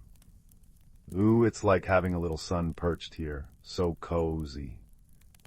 Finn looked around. The world hadn't changed, winter was still settling in.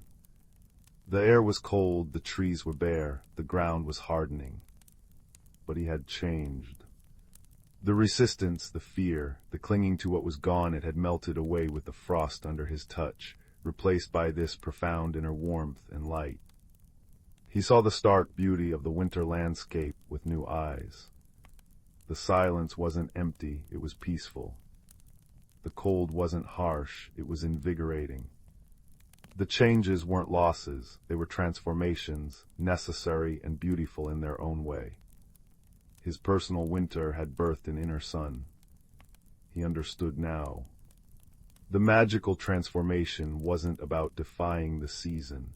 It was about harmonizing with it from a place of acceptance and discovered inner strength. The heart seed hadn't given him light. It had helped him uncover the light that was always within him, waiting to shine through the discomfort of growth. His friends hadn't changed him. They had held space for him while he changed himself, offering wisdom and kindness as guides. That night the first true snowfall blanketed Willowbrook. Finn stood on the small hill overlooking the village, his golden light casting a soft, warm circle in the swirling white. Badger sat contentedly beside him, wrapped in a thick fur, and Robin nestled in his scarf, her feathers fluffed against the cold. Below, the cottages glowed with their own hearth fires, tiny beacons of warmth in the vast, quiet night. Finn felt a deep sense of peace settle over him, as soft and complete as the falling snow. The changes would keep coming, seasons turning, life unfolding. But he was no longer afraid. He had learned the wisdom of the turning world and discovered his own enduring light within it. He had grown roots of acceptance and branches of resilience. He held the warmth of friendship close, and the gentle, golden glow he now carried was a testament to the beautiful, sometimes uncomfortable, always transformative journey of becoming. He breathed in the cold, clean air, watching his breath mingle with the snowflakes, sparkling like tiny diamonds in his soft light. He was Finn, the boy who glowed, not against the winter, but beautifully, warmly, as a part of it. And as the snow continued to fall, muffling the world in peaceful silence, the golden light around him pulsed gently, a steady, comforting heartbeat in the quiet heart of the changing world. The story wasn't over. It had simply turned the page to a new, serene chapter, illuminated from within. Story 17. Finn lived in a quiet village nestled between rolling hills and the ancient whispering woods. For as long as anyone could remember, the woods had been a place of gentle magic, trees that hummed in the breeze, streams that glowed like liquid moonlight, and flowers that bloomed in colors unseen anywhere else. Yet Finn, a boy with thoughtful eyes and perpetually fidgety hands, avoided the woods these days. Change was coming to his life. The village elders had asked him to become a keeper of seeds, tending the magical plants that bloomed only once every 7 years. The responsibility felt like a heavy cloak, and Finn worried he'd never grow into it. "What if I'm not meant for growing things?" he whispered to his shadow one evening, watching autumn leaves dance like copper coins in the wind. His worries deepened as the first frost painted the village windows. The seed ceremony was approaching, and Finn's garden, a small plot behind his cottage, remained stubbornly barren. Unlike the other keepers in training, whose plots shimmered with enchanted sprouts, Finn's soil lay dormant. "Perhaps the earth knows I'm not ready," he sighed, kicking a pebble along the path. That's when old man Thuron found him. Thuron, the village woodcarver, had hands like gnarled oak roots and a voice as warm as embers. "Walk with me, Finn," he said, pointing his cane toward the whispering woods. "The trees have stories for those who listen." Reluctantly, Finn followed. As they stepped beneath the canopy, the air shifted.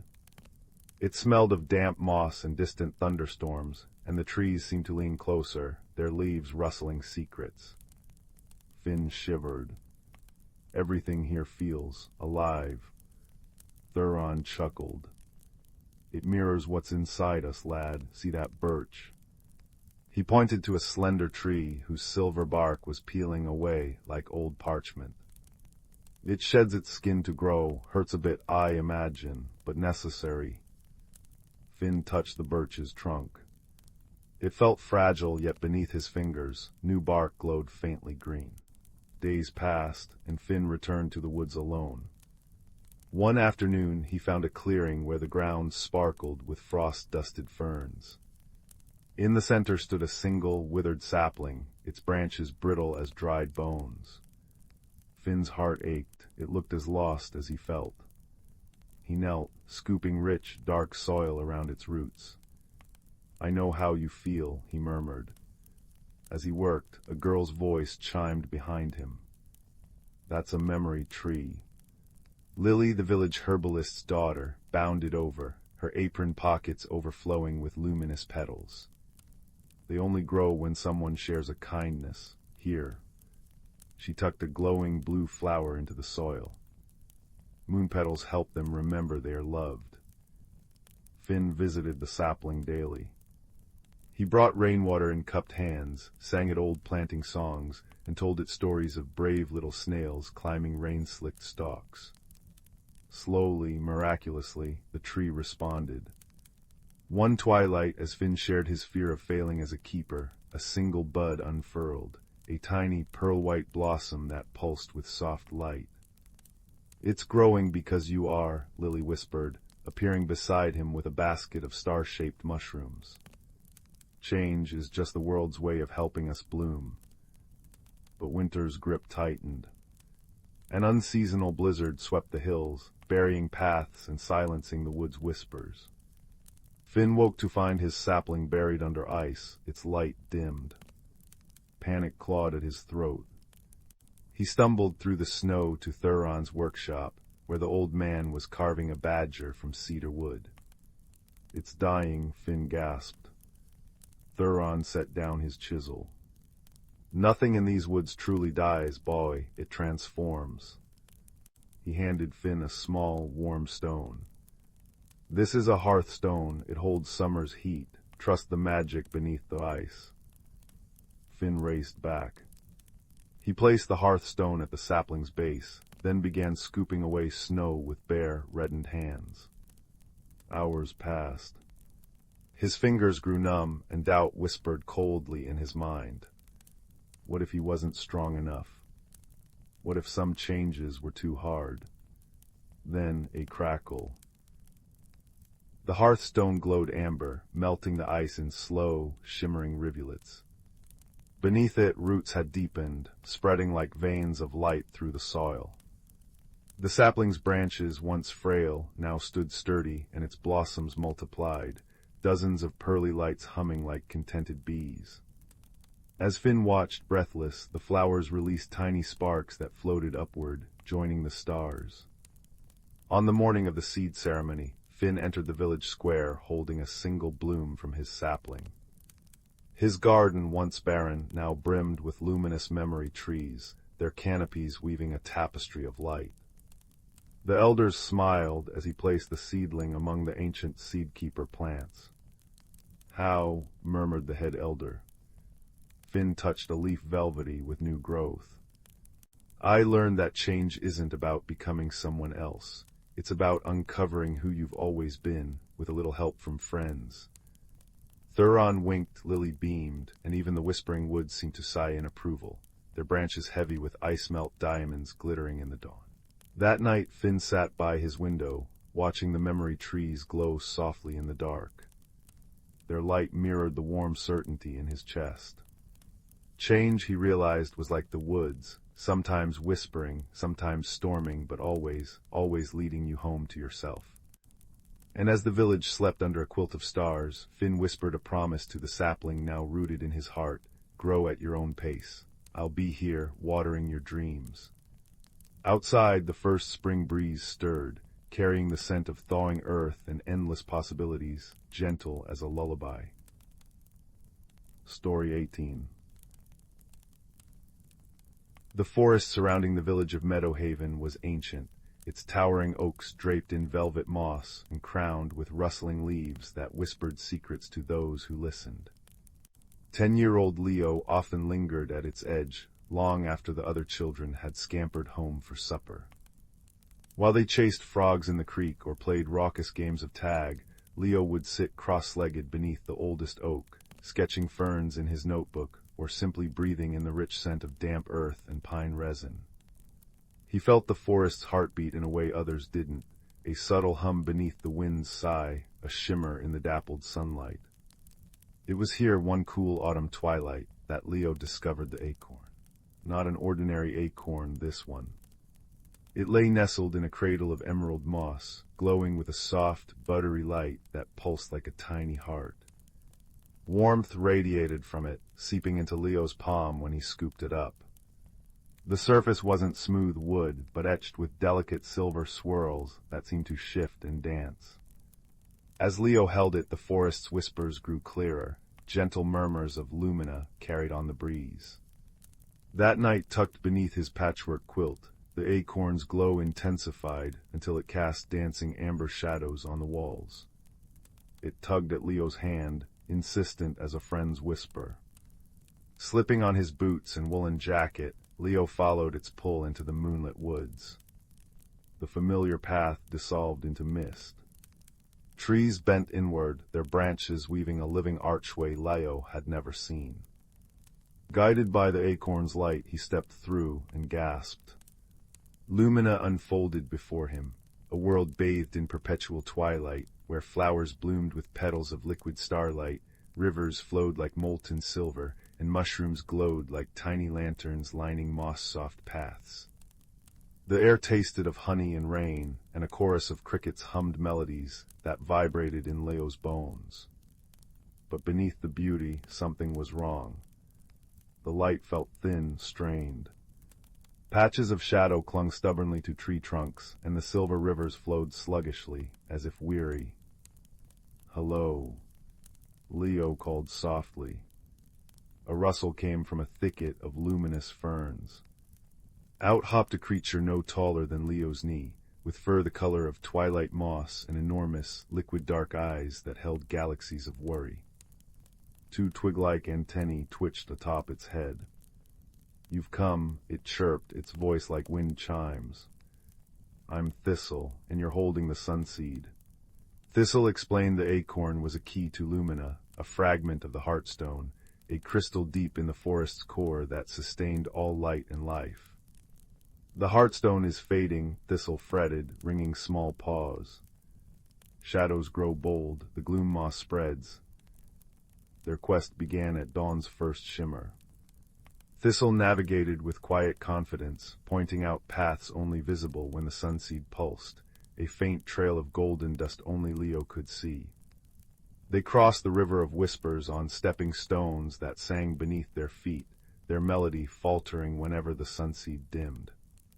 In the veil of echoing leaves, trees murmured warnings. "Beware the creepers, they hunger for the dimming." Suddenly, Inkai tendrils lashed out from the undergrowth. Shadow creepers, formless, shifting shapes with hollow eyes, surrounded them. Leo's heart hammered, but Thistle stood firm. "They're scared, not evil," Thistle whispered. "The fading light makes them desperate." Remembering the forest's heartbeat, Leo held the sunseed high. Its warmth flared, pushing the shadows back just enough for them to scramble up a glowing vine into the safety of a lumina willow's branches. The creepers melted away, hissing like steam. Days blurred into a rhythm of walking, resting on beds of luminous moss and sharing stories. Leo spoke of Meadowhaven, of baking bread, noisy festivals, and his lonely sketches. Thistle told tales of Lumina's past, grand light parades where fireflies danced in symphonies, and how the Heartstone's pulse once made the whole forest sing. Their friendship deepened in shared silences, watching glowworms paint constellations on the cavern walls where they sheltered, or sharing tart, glowing berries that burst like starlight on the tongue. Leo learned to listen, not just with his ears, but with the quiet space inside him that the forest had always touched. He sensed the fear in a trembling leaf, the sorrow in a choked stream. Thistle, in turn, marveled at Leo's human resilience, his stories of sunrises and laughter. The air grew colder, the light thinner, as they neared the Heartstone Grove. The gloom moss was everywhere now, a thick, velvety blackness smothering roots and rocks, leaching color and warmth. In the grove's center stood the Heartstone, a towering crystal column that should have blazed like captured sunlight. Instead, it flickered weakly, its light choked by thick swaths of gloom moss crawling up its base. Worse, a jagged shard was missing from its core. The broken piece. Thistle choked out, tears like dewdrops glistening in its large eyes. It fell through the veil long ago. Without it, the Heartstone weakens and the gloom moss feeds on its fear. The moss pulsed, emitting a low, sorrowful drone that made Leo's bones ache. Hope felt fragile as a moth's wing. Then, as Leo studied the broken edge of the Heartstone, the sunseed in his hand flared. An image flashed in his mind, the old oak near Meadowhaven's creek, sunlight glinting off something wedged in its roots. Thistle. Leo gasped. The missing piece, it's in my world, the sunseed showed me. But how could he retrieve it? Lumina was fading fast. Thistle placed a small paw on the sunseed. The key links the worlds, it chimed softly. Focus, feel the forest, both forests. The Heartstone's echo is in that shard. Find it with your heart, not just your eyes. Leo closed his eyes. He breathed in Lumina's honey rain air, felt Meadowhaven's crisp autumn wind on his cheeks. He thought of the old oak's strength, the creek's chuckle, the way sunlight dappled the forest floor back home. He poured all his love for both worlds into the sunseed. It grew blazing hot, not burning, but filling him with golden warmth. The grove dissolved. He stood by Meadowhaven's creek, dawn painting the sky peach and gold. There, tucked between gnarled roots, lay the shard, dull and gray like dirty quartz. He grabbed it. Instantly, he was back in the fading grove. The gloom moss reared up, sensing the shard's return, its drone rising to a shriek. Thistle braced itself. Now, Leo, sing with me. Thistle began a high, clear note, a melody like water over stones. Leo joined, his voice unsteady at first, then stronger. He sang of sunlight on meadows, of crickets at dusk, of friendship found in twilight worlds. He sang of courage born from kindness. The sunseed blazed in one hand, the shard glowing warmly in the other. Their combined voices, human and Lumina being, wove a tapestry of pure, resonant light. The gloom moss recoiled, its inkai tendrils shriveling where the light touched them, dissolving into harmless mist that smelled of rain-washed earth. Leo stepped forward, pressing the shard against the Heartstone's broken edge. Light erupted, a silent, blinding cascade of gold and silver that washed through the grove, over the trees, across the rivers. Color exploded back into Lumina. Flowers blazed with renewed starlight, rivers sang as they rushed over rocks, and the very air vibrated with joyous energy. The shadow creepers, lingering at the grove's edge, didn't flee. The light touched them, not burning but warming. Their forms softened, shadows lightening to gentle gray, their hollow eyes filling with faint, peaceful starlight before they melted back into the forest, no longer hungry, just part of the gentle dark. Thistle beamed, its fur shimmering with renewed vitality. You did it, Leo, you mended the worlds. The Heartstone stood tall, pulsing with a steady, powerful light that bathed them in warmth. Leo felt a profound shift within himself. The quiet boy who'd felt out of place now carried a universe of strength in his heart. He understood the deep connection between all living things, the courage and kindness, and how even the smallest light could push back the deepest gloom. The journey back was a celebration. Glowworms spiraled in jubilant dances, trees showered them with luminous pollen that smelled like cinnamon and joy, and the river of whispers carried their laughter in its current. At the veil between worlds, beneath the ancient archway of trees, Thistle hugged Leo's leg. You'll come back, Lumina will always remember you. Leo smiled, the sunseed warm and quiet in his pocket. Always.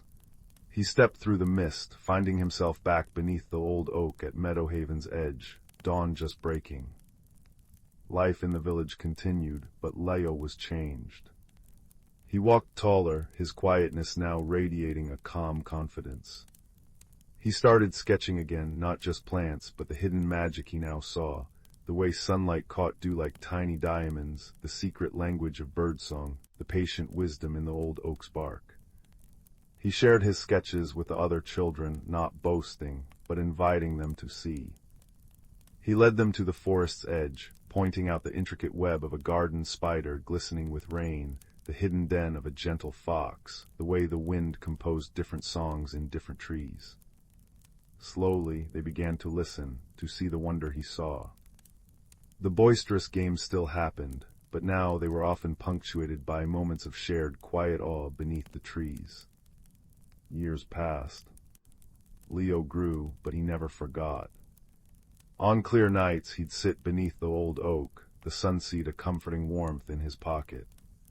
Sometimes, if he listened very closely, he'd hear a faint, familiar chime on the breeze, or catch a glimpse of silver light deep within the ferns where no firefly flew. He knew Thistle was there, guarding the veil, and that Lumina thrived, its light a steady pulse woven into the fabric of both worlds. He'd smile, feeling the deep, quiet joy of a friendship that spanned realities, a courage forged in kindness, and the enduring truth that even in the softest glow, there was immense power to heal, to connect, and to light the way home. The forest whispered around him, a lullaby of leaves and starlight, as safe and eternal as a heartbeat in the dark. Story 19. Deep within the elderwood, where moonlight dripped like liquid silver through ancient oaks and pine needles, whispered secrets older than mountains, lived a community unseen by human eyes. Here, moss-cushioned burrows cradled families of field mice, badgers carved labyrinthine halls beneath roots, and fireflies strung constellations across velvet nights. At the forest's heart pulsed the glimmering pool, a mirror of still water that held the sky in its embrace and hummed with the rhythm of seasons. Young Juniper, a squirrel with fur like autumn's first russet leaf, trembled on a sycamore branch one crisp dawn. Frost, unseasonably early, had painted the ferns in brittle lace overnight. Grandmother Hazel, she whispered to the elder squirrel beside her, whose eyes held the depth of centuries, the pool's song feels, thin, like a thread about to snap. Hazel's paw gently stroked Juniper's back, her voice a low rustle. The balance wavers, little acorn. When the heartstone dims, the seasons forget their steps. The heartstone, a crystal veined with living light, rested deep within the pool's embrace. It was tended by the stone whisperers, creatures chosen across generations for their attunement to nature's pulse. Fern, a badger whose silver stripes gleamed like moonlit streams, was the current keeper. That very morning, Fern had found the heartstone clouded, its light choked by creeping shadows.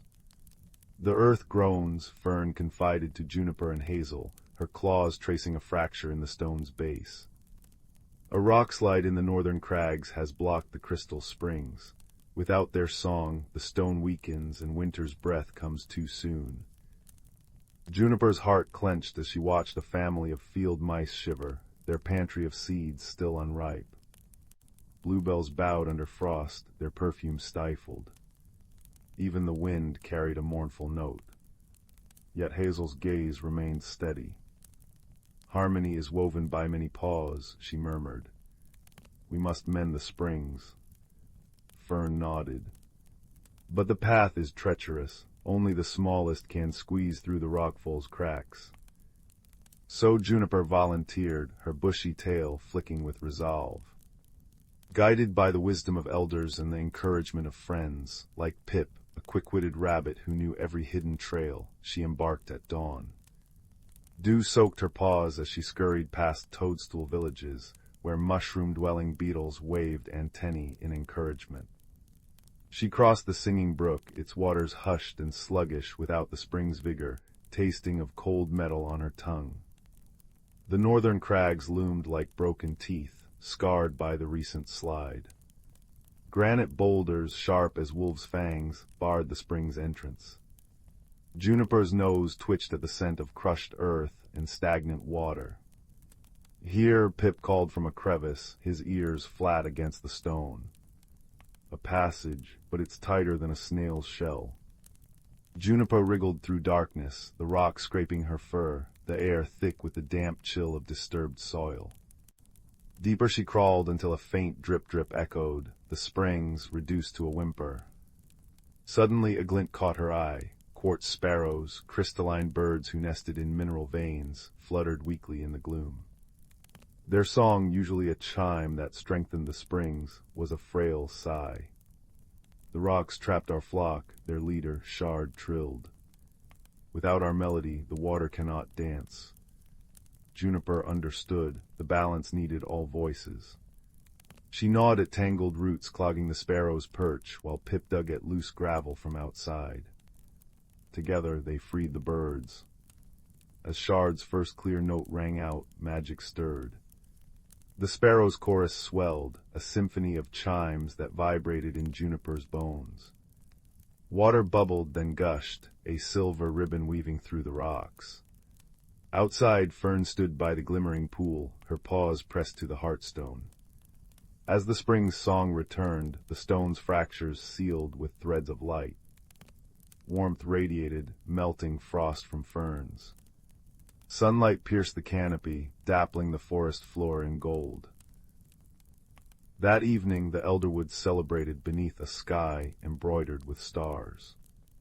Fireflies wove garlands above the restored pool, where the heartstone pulsed like a captured star. Juniper nestled between Hazel and Pip, sipping elderflower nectar as Fern spoke. "Remember this night," the badger rumbled, her voice soft as falling leaves. "When shadows creep, it is not one paw but many that hold back the dark. We are roots intertwined, each creature, each season, each drop of dew, a note in the forest's eternal song." Juniper watched the pool mirror the constellations, its surface shimmering with the sparrow's reflected light. She felt the warmth of her friends' bodies, smelled the rich loam and blooming night-blooming jasmine, heard the cricket's lullaby harmonize with the distant chuckle of the singing brook. The balance had been restored not by force but by listening, to the earth's pain, the elders' wisdom, and the quiet courage of friends. As sleep embraced her, Juniper dreamed of spring's first buds unfurling, each one a promise whispered by the ancient woods. Together we endure. And high above, the moon bathed the elderwood in peace, a silent guardian of the harmony cradled within its roots. Story 20. Leela always felt a quiet tug in her heart when autumn painted the village of Willowvale in amber and crimson. Nestled between mist-laced mountains and a whispering forest, the stone cottages seemed to hold secrets in their mossy crevices. Her grandmother, with hands like woven roots and eyes holding galaxies of memory, often spoke of their ancestors, the starlight weavers, she called them, though Leela could never quite grasp what that meant. It wasn't until grandmother gave her a small wooden box on her 12th birthday that the tapestry of her heritage began to unfurl. The box smelled of cedar and distant rain. Inside lay three things: a spool of thread shimmering like captured moonlight, a smooth river stone etched with a spiral, and a folded parchment brittle with age. "These belong to your great-great-grandmother," grandmother murmured, her voice as soft as falling leaves. She was the last to weave under the stars. The tradition sleeps now, but the legacy lives in our blood. Leela traced the spiral on the stone, feeling a warmth seep into her fingertips. That night, as owls called from the ancient oaks, she studied the parchment. It showed a map leading to the Heartwood Glade, a place deep in the forest where the starlight weavers once gathered. With grandmother's blessing, Leela set out at dawn, her boots crunching on frost-kissed ferns. The forest welcomed her like an old friend. Sunlight filtered through canopies, dappling the path in gold, while the air hummed with the scent of pine and damp earth. Following the map, she crossed a brook singing over polished stones and past moss-covered statues of owls and deer, guardians carved by forgotten hands. At last, she reached the Heartwood Glade, a clearing where ancient trees formed a cathedral of branches. In its center stood a stone pedestal, half swallowed by ivy, and upon it rested a loom woven from silver birch and twilight. As Leela approached, the spiral stone in her pocket glowed softly. She placed it into a hollow in the loom's frame. Instantly, the air shimmered. Whispers brushed her ears, not words but feelings, joy, sorrow, resilience. Images flickered in the dappled light, women with kind faces weaving threads that sparkled like constellations, their hands moving in rhythm with the wind. Leela understood.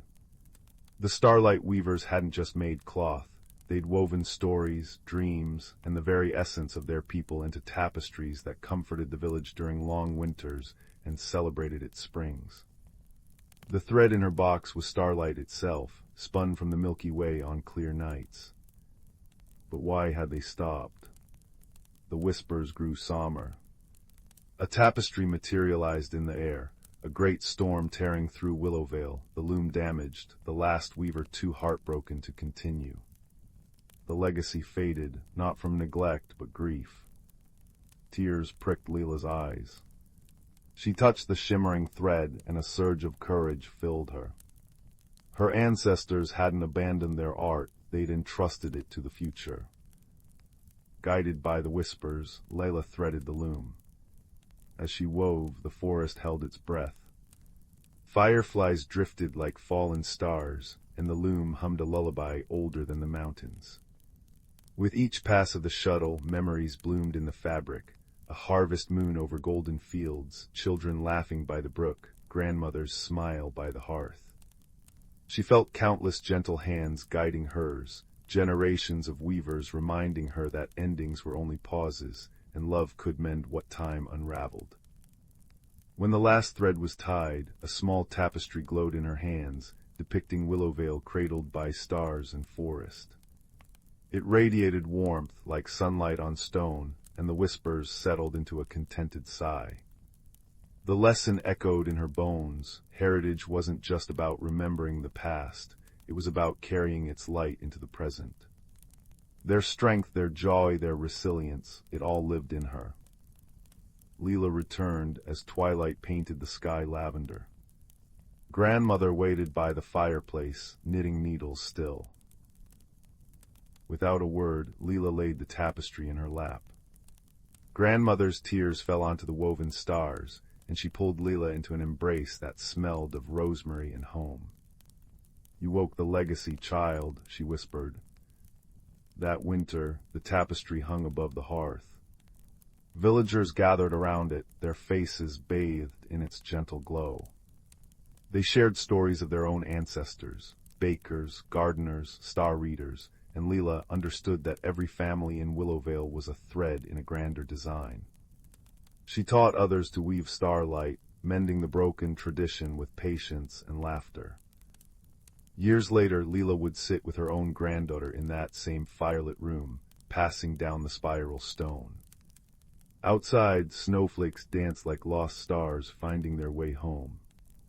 And in the quiet, they'd listen to the loom's soft hum from the Heartwood Glade, a reminder that though seasons changed and generations passed, belonging was a tapestry woven with love, forever warm, forever whole. The end. Story 21. Deep within the Whisperwood, where ancient oaks stretched gnarled branches like sleepy giants and moss grew thick as emerald velvet, lived creatures unseen by human eyes. Here the air hummed with quiet magic, a harmony woven from rustling leaves, trickling streams, and the soft chime of dew-kissed spiderwebs. Autumn had settled over the forest, painting the canopy in fiery hues of maple red and aspen gold. Yet this year the colors lingered too long, and the crisp air grew unnaturally still. No frost kissed the ferns, no migrating geese called from the sky. The balance was faltering. In a hollow beneath the roots of Mother Willow, a young squirrel named Pip trembled. Her nose twitched at the scent of overripe blackberries, a sweetness now cloying and wrong without winter's promise to follow. "Grandfather," she whispered to the old badger whose fur was silvered with age, "why does the wind no longer sing? The acorns taste bitter, and the creek sighs so softly I can barely hear it." Elder Thorn, whose claws had traced every root and stone in the whisperwood for 100 seasons, sighed. His breath smelled of damp earth and patience. "The heartstone dims, little Pip," he rumbled, his voice like stones tumbling in a brook. "Deep within Crystal Cave it pulses with the forest's life. When seasons turn it glows, spring green, summer gold, autumn amber, winter silver. Now its light flickers, and autumn overstays her welcome." He described how the stone's magic flowed through hidden veins, roots drinking its warmth, breezes carrying its sighs, fireflies weaving its glow into their lanterns. Without its rhythm, the forest forgets how to breathe. That night Pip watched the fireflies, usually a dancing river of light, now drifting listlessly, their glow as pale as moon milk. She remembered Elder Thorn's tales of the first storm, when the Heartstone was forged from thunder and starlight to bind the seasons. Determined, she gathered her dearest friends, Luna the moth, whose wings shimmered with frost dust even in summer, and Bramble the hedgehog, whose spines held tiny dewdrops like scattered quartz. "We must find the Crystal Cave," Pip declared, her tail bristling with resolve. Their journey led them through groves where mushrooms glowed softly, painting their path in lilac and cobalt. They tasted the melancholy in the air, like honey left too long in the sun, and felt the crunch of leaves underfoot, louder in the unnatural hush. When they reached the Singing Falls, where water usually cascaded in harmonies that echoed the Heartstone's pulse, they found only a listless trickle. Luna alighted on a weeping fern. "Listen," she murmured. "The water's song is fading, it misses the stone's heartbeat." Guided by Bramble's knowledge of hidden tunnels, they entered Crystal Cave. Stalactites dripped with liquid light, but at the cavern's heart, the Heartstone lay dull as tarnished copper. Cracks spiderwebbed its surface, and the warmth that once radiated from it had chilled to a ghostly whisper. "Elder Thorn spoke true," Bramble said, nudging a fallen crystal shard. "The forest sleeps when the stone forgets to dream." Suddenly, the cave trembled. A gust of wind, sharp as icicles, swept through, the last gasp of autumn fighting the turn. Pip stumbled, and a single tear fell onto the stone. Where it landed, a tiny spark flared, blue as a winter dawn. "It remembers," Luna cried. "But how do we wake it fully?" Pip recalled Elder Thorn's words, "The stone drinks memories of seasons past." So they gathered close. Bramble hummed the lullaby of first snow, his voice low and resonant. Luna brushed her wings against the stone, releasing the scent of frozen petals and pine. Pip closed her eyes and poured forth memories, the crunch of spring's first violet underfoot, the drone of bees in summer clover, the sigh of autumn winds carrying apple scent, the hush of winter's starry silence. Around them the cave began to glow, faintly at first, then brighter. Outside the forest stirred. A snowflake spiraled down, melting on Pip's nose. Then another and another, until the air filled with a silent, shimmering dance. The fireflies' lanterns blazed anew, casting golden paths on the fresh snow. The Singing Falls laughed again, its voice clear and strong. When they returned, Elder Thorn waited beneath Mother Willow, his eyes soft with pride. "You wove your stories into the stone, little ones," he said. "Seasons flow because we remember them together." As Pip curled into her nest of dried ferns, she watched snowflakes settle like downy feathers on the branches. The wind sighed contentedly, carrying the scent of ice and distant spring. And so the whisperwood slept, not in stagnation, but in peaceful rhythm. For in the quiet heart of winter, beneath the watch of stars and steadfast roots, every creature knew. Balance was not a single note, but a chorus sung across generations, tender as a moth's wing, enduring as stone.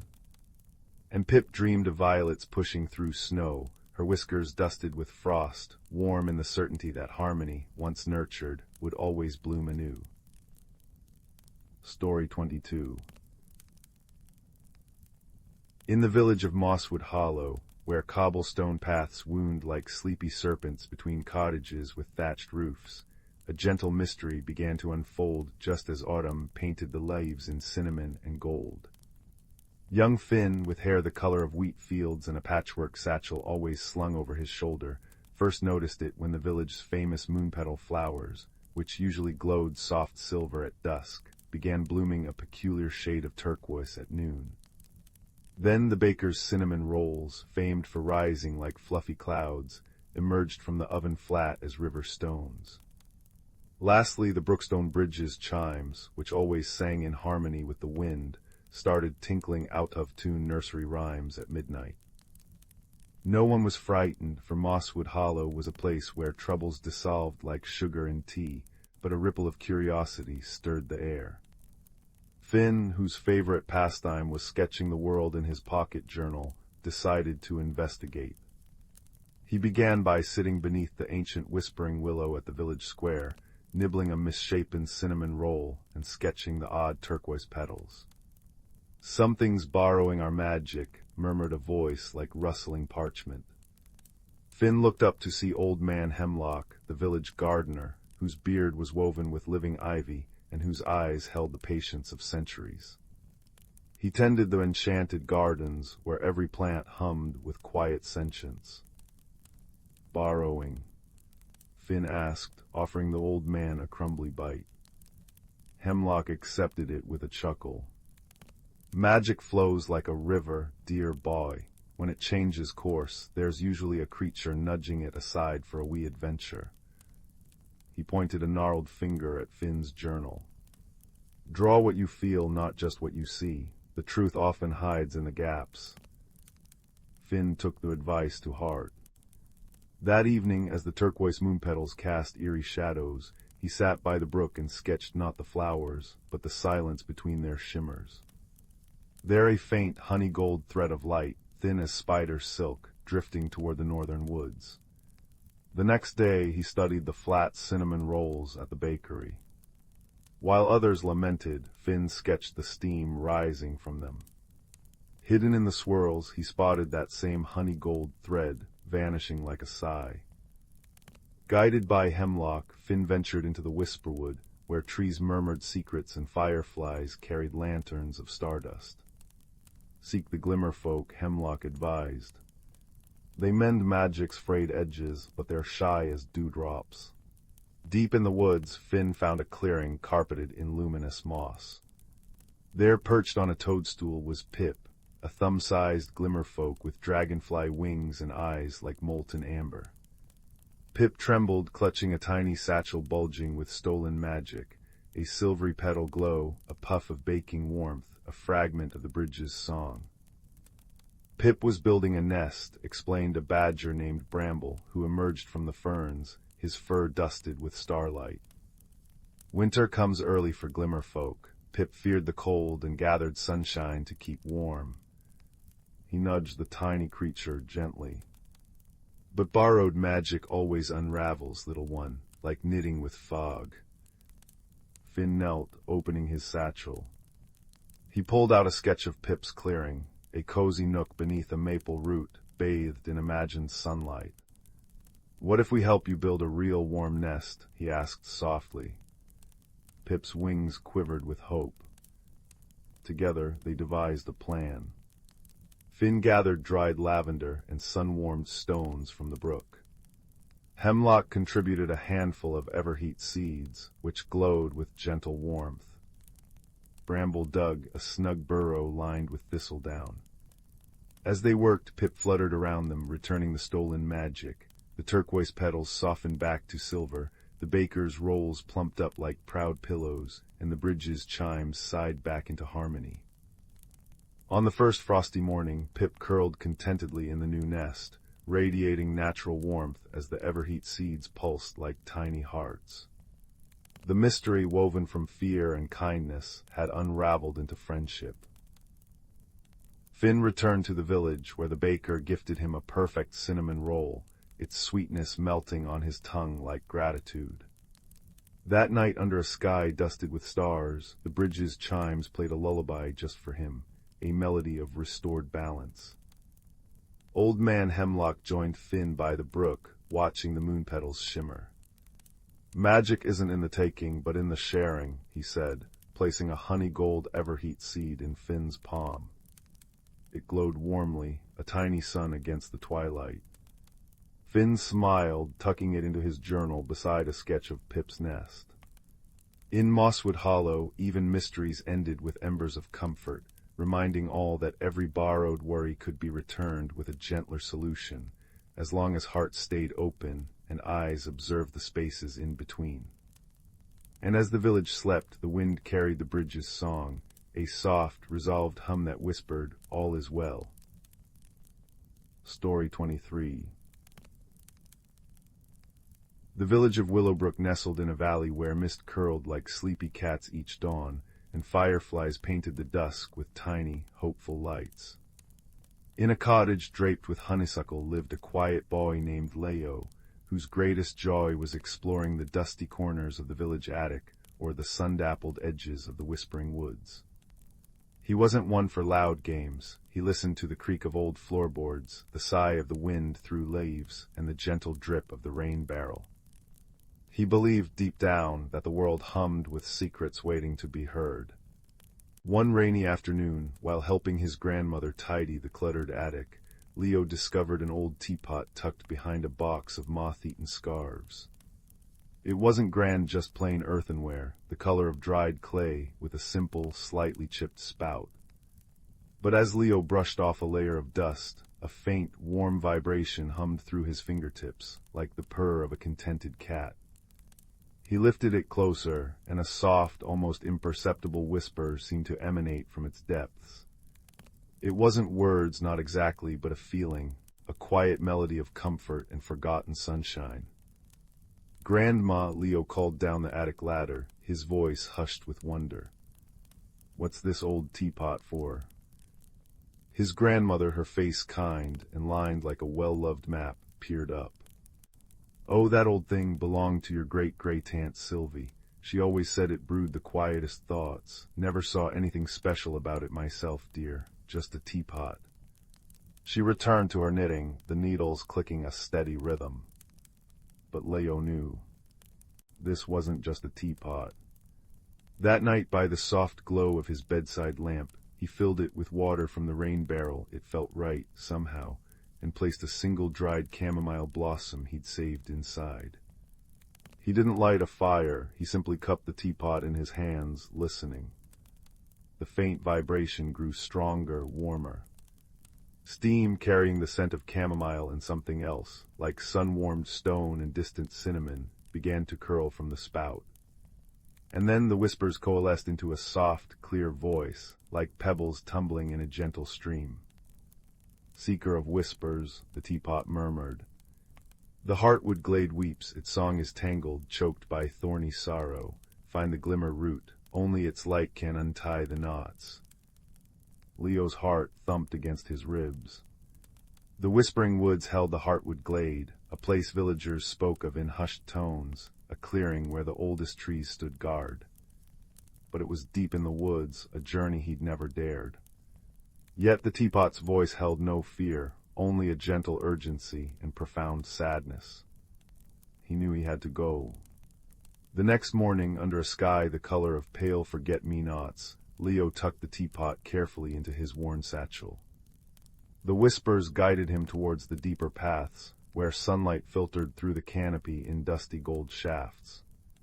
He hadn't walked far when a rustle came from a thicket of ferns. A large, grumpy-looking badger with a streak of silver fur across his brow shuffled out, sniffing there. "HMPH," the badger grumbled, blinking sleepily.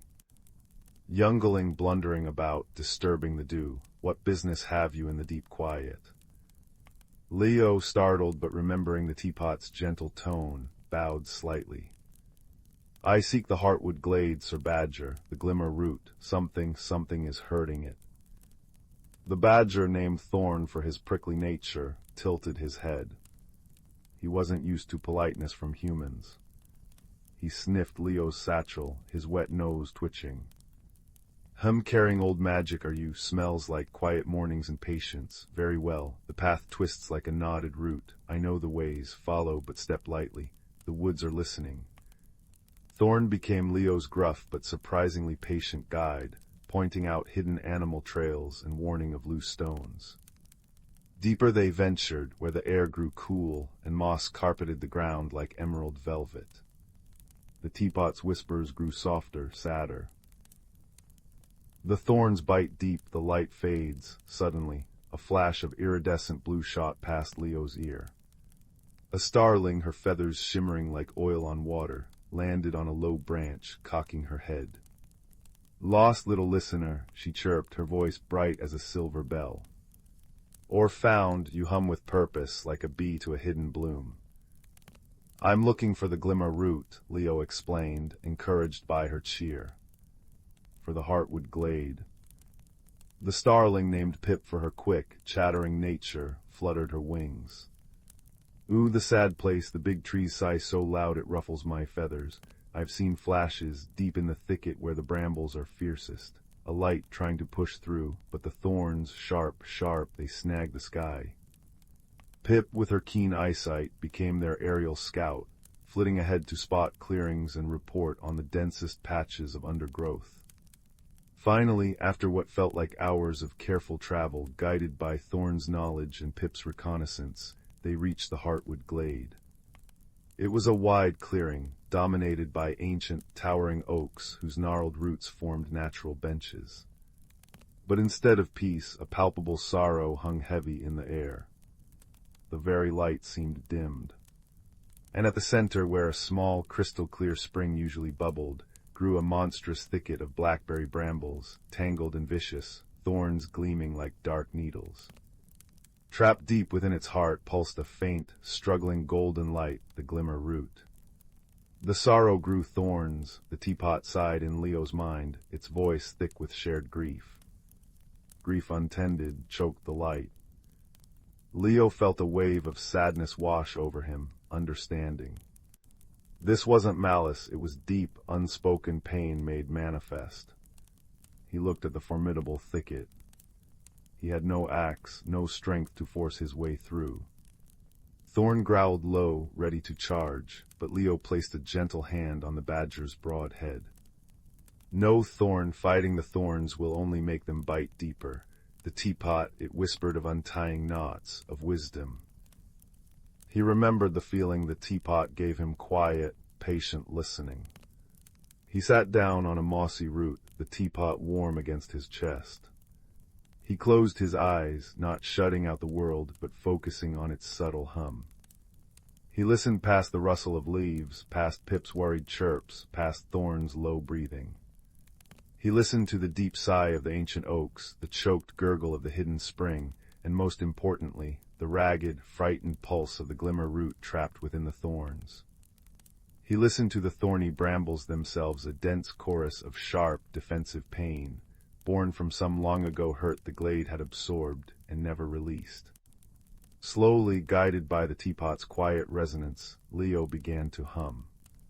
Not a song with words, but a soft, low sound, like the wind through reeds or the comforting rumble of distant thunder. It was a sound of understanding, of acknowledging the sorrow without fear. He poured his focused calm, his patient listening, into that hum. Thorn, surprised, settled beside him, adding his own deep, rumbling purr, a sound of steadfast earth. Pip, understanding, stopped her anxious flitting and perched nearby, adding a clear, sweet trill, like sunlight trying to break through clouds. Together, their sounds wove a gentle tapestry of compassion around the thicket. The response wasn't immediate. The thorns seemed to bristle. But Leo kept humming, pouring out the quiet empathy he'd learned from listening to his world, amplified by the teapot's ancient magic. He imagined the knots of sorrow loosening, the sharp edges softening. And then slowly, miraculously, the thicket began to respond. The aggressive thorns didn't vanish, but they seemed to relax. They uncurled, retracted slightly. The tight, choking knots began to loosen, as if exhaling a breath held for centuries. The dense mass shifted, creating a narrow, winding path through the cruel barbs, not by force, but by yielding to the offered understanding. Heart pounding with awe, Leo carefully walked the path, Thorn and Pip close behind. The thorns brushed gently against his clothes, but did not pierce. He reached the heart of the thicket. There, glowing with a soft, buttery light, was the glimmer root, a knobby, crystalline tuber pulsing with warmth. It wasn't trapped anymore, it was simply waiting. Leo knelt. He didn't pull it out. Instead, he placed his hands gently on the cool earth beside it, sending waves of the same patient calm through his touch. The glimmer root pulsed brighter. Then, as if nourished by the released sorrow and the offered kindness, it began to grow. Tiny, luminous roots spread out, delicate as spun gold, weaving through the loosened brambles. Where the glowing roots touched the blackberry thorns, the thorns softened, their darkness lightening to a deep green. Tiny white star-like flowers began to bloom along the vines. The suffocating sorrow lifted from the glade like mist burning off under the morning sun. The ancient oaks sighed, a sound of profound relief, their leaves shimmering with renewed vitality. The hidden spring bubbled freely again, its water clear and singing. The trapped light was free, transformed, and the thorns were no longer weapons of grief, but part of a beautiful, flowering bramble, humming with quiet life. The journey back was filled with dappled sunlight and the cheerful chatter of Pip. Thorn walked with a prouder bearing, occasionally grumbling about the brightness, but with a warmth in his eyes. The teapot in Leo's satchel was silent now, its warmth a gentle, satisfied glow against his side. When Leo returned home, the village lights were just beginning to twinkle like fallen stars. His grandmother looked up from her knitting. "Back so soon, dear. Have a nice walk." Leo smiled, a quiet, knowing smile that held the depth of the woods and the warmth of the glimmer root. "It was wonderful, Grandma. I found something very special."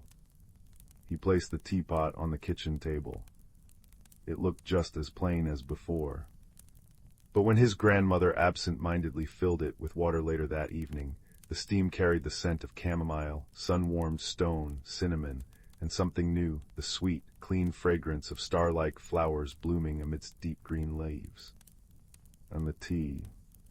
It tasted like quiet understanding and the gentle unfurling of peace. Leo didn't need to explain the extraordinary secret. He simply knew that the greatest magic often resided in the quietest things, in listening deeply, and in offering kindness to even the sharpest sorrow. And as he drifted to sleep that night, the soft glow of the firelight dancing on the walls, he felt the warm resonance of the teapot nearby, a silent guardian of whispers and a reminder that even the smallest voice, heard with patience, could untangle the darkest knots and let the light shine through. The world hummed its secrets, and Leo, the quiet listener, knew he would always hear them. Story 24. Deep in the whispering woods, where ancient oaks stretched gnarled branches towards a sky perpetually dappled with starlight or dappled sunlight, the air hummed with a quiet magic. It wasn't the flashy kind, but a deeper, older magic, the thrum of life itself, woven through root and rock, stream and leaf. Here, the boundaries between what humans understood and the vibrant reality of the forest creatures blurred like morning, mist over the moonpetal pond. At the heart of the woods, nestled between the sturdy roots of Grandmother Willow, lived Thistle, a hedgehog whose spines held tiny, glimmering dewdrops even on the driest days, and Pip, a sparrow with feathers the color of sun-warmed chestnuts. Their days were filled with gentle routines, gathering sweet clover nectar for the drowsy bumblebee elders, polishing smooth river stones for the shy water sprites, and listening to the wind carry stories from the far-off mountains. The forest thrived in perfect harmony, each creature understanding its part in the delicate dance of existence. The industrious ants kept the soil healthy, The patient spiders wove webs that shimmered with captured starlight and caught only the lightest breeze, and the wise old badger bark ensured the ancient rules of balance were remembered. This balance was governed by the subtle magic of the seasons and weather. Spring wasn't just warmer days, it was the song of unfurling, sung by the creek as it swelled with melted snow, coaxing buds to burst with vibrant green. Summer was the dance of sunbeams, where fireflies painted the twilight and the air shimmered with the scent of honeysuckle. Autumn brought the whisper of letting go, a rustling symphony of falling leaves that nourished the earth, guided by the crisp north wind. Winter was the hush of deep slumber, a quiet time of rest under a blanket of snow, illuminated by the gentle glow of frost crystals on spider silk. The keeper of these seasonal shifts was an ancient entity known as the Weaver-keeper, rarely seen, but deeply felt a presence like the warmth of sun-baked stone or the cool breath of a deep cave. The Weaver-keeper's magic flowed through everything, especially the Heartstone, a moss-covered boulder at the forest center that pulsed with a soft, inner light, reflecting the forest's health. One unusually crisp autumn day, while Pip was collecting the last sun-warmed blackberries, a strange phenomenon occurred. A sudden biting frost swept through the whispering woods, not the gentle prelude to winter, but a harsh, brittle cold that seemed to snap at the edges of things. Leaves that should have blazed in gold and crimson turned gray and crumbled before their time. The usually cheerful song of unfurling from the creek choked into a sluggish gurgle. The Heartstone's light dimmed, flickering weakly like a dying ember. A palpable unease settled over the creatures. The industrious ants scurried in confused circles, the spider's starwebs snapped under unexpected ice, and the badger, Bark, emerged from his set with a deep frown etched on his furry brow. "This isn't right," Bark rumbled, his voice low and gravelly, echoing the worry in everyone's hearts. He sniffed the frost-laden air. The Weaver-keeper's rhythm is disturbed, the hush comes too soon, too harshly. The balance is tipping. Thistle, her dewdrop spines trembling with cold, nudged a shriveled leaf. It feels hungry, like something is draining the forest's warmth before its time. Pip fluttered down, landing on Bark's broad back. I flew high, Bark, the frost isn't everywhere. It starts near the gray cliffs where the young pines grow. The gray cliffs were known territory, but not often visited. It was a place where the rock was exposed, and the wind whistled with a sharper tone. Recently, a family of young pine martens had moved there, lively, boisterous creatures full of energy, but perhaps lacking the deeper forest wisdom. "We must seek counsel," Bark declared. The Weaver-keeper's voice is faint, but the ancient ones might remember such a thing. Their journey took them deep into the oldest part of the woods, where trees wider than bark was long stood sentinel. Moss hung thick and soft, muffling their footsteps, and the air smelled richly of damp earth and centuries. Here, beneath the vast canopy of the sentinel oak, lived Fern, a venerable doe whose hide bore the silvery patterns of countless moons. Her eyes, deep and calm as forest pools, held the accumulated wisdom of generations. "Ah, little guardians," Fern murmured, her voice like rustling leaves. "The chill bites deep, I feel it. Come, warm yourselves." She gestured with her muzzle towards a patch of sun-warmed moss radiating surprising heat. As Thistle, Pip, and Bark settled, sharing their concerns about the unnatural frost and the dimming Heartstone, Fern listened intently. Her large ears twitched, catching not just their words, but the subtle shifts in the forest's breath.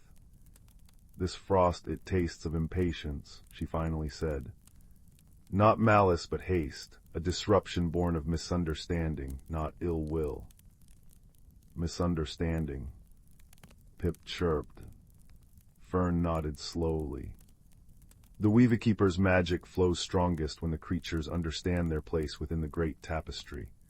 The young pines at the gray cliffs, they grow fast, reach high, they seek the sun fiercely, and the new family of pine martens, they are full of life, but perhaps they have not yet learned the song of this place, the rhythm of give and take.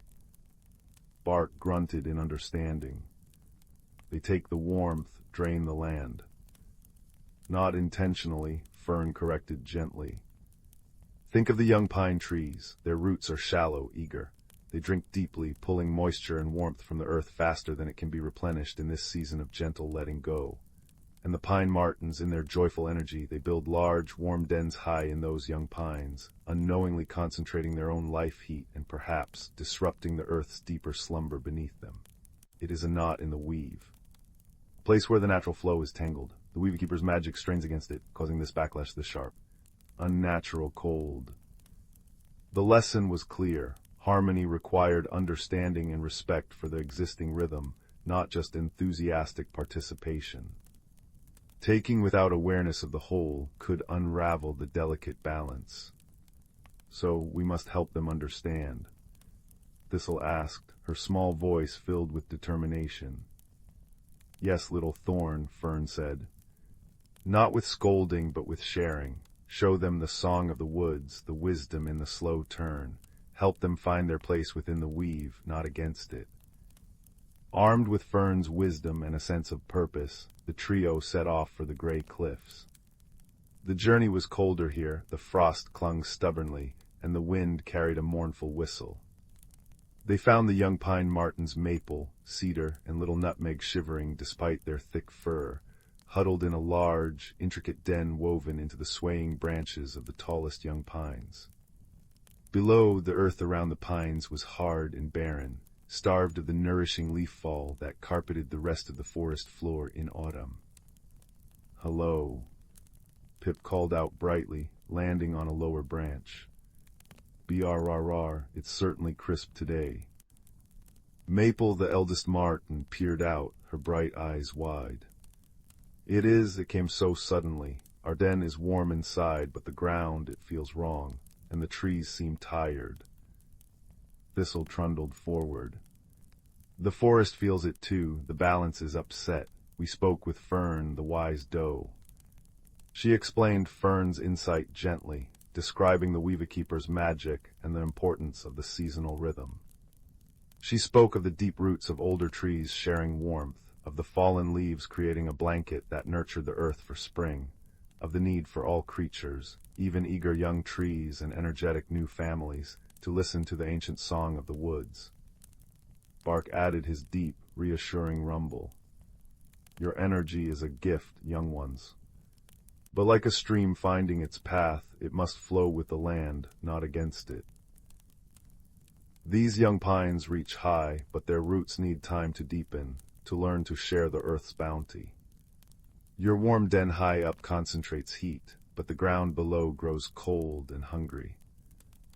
The pine martens listened intently, their initial defensiveness melting into curiosity and then concern. We didn't know, Cedar whispered, looking down at the hard earth. We just wanted a safe, warm home. And you shall have it, Pip chirped. But perhaps not only here. The older parts of the forest have mighty trees with deep roots. Their branches are strong, and the ground beneath is rich and warm. You could spread your homes, share the warmth, and help these young pines by bringing leaf fall from the older woods to nourish their roots. A plan formed, woven from shared understanding. The pine martens, eager to help mend what they had unknowingly strained, became energetic helpers. They followed Pip to the older woods, gathering armfuls of the rich, crinkly autumn leaves gold, crimson, and amber. Thistle showed them how to gently tuck the leaves around the base of the young pines, creating a warm, insulating blanket. Bark used his strong claws to loosen the hard earth slightly, allowing moisture to seep in. The pine martens also decided to weave smaller, simpler dens in the sturdy branches of a nearby ancient oak, spreading their presence and sharing their warmth more gently across the forest. As they worked, a subtle shift began. The harshness of the frost softened. It became a gentle shimmer again, a natural coolness, not a biting snap. The young pines seemed to sigh, their needles regaining a hint of resilient green. Most importantly, the distant thrumming from the heartstone began to strengthen, its light pulsing more steadily, like a contented heartbeat felt through the earth. That night, as the true, gentle chill of autumn descended, the creatures gathered near the hearthstone. The unnatural cold was gone. The song of unfurling, though quieter in autumn's approach, hummed peacefully within the creek. The whisper of letting go rustled through the leaves, a comforting sound. High above, wisps of aurora, the weaver-keeper's own lights danced in the velvet sky, shimmering curtains of green and violet, reflecting in the now bright glow of the hearthstone. Thistle, pip, and bark nestled together on a bed of soft moss near Grandmother Willow. The air, though cool, held the clean scent of pine and damp earth, not the brittle harshness of before. Fireflies, roused by the returning balance, blinked like tiny, friendly stars amidst the ferns. "You see," murmured Pip, tucking her head under her wing, "the magic isn't just in the big things. It's in listening, in sharing the warmth, in understanding that we are all threads in the same grand tapestry." Thistle sighed contentedly, her dewdrop spines catching the soft light of the hearthstone and the distant aurora.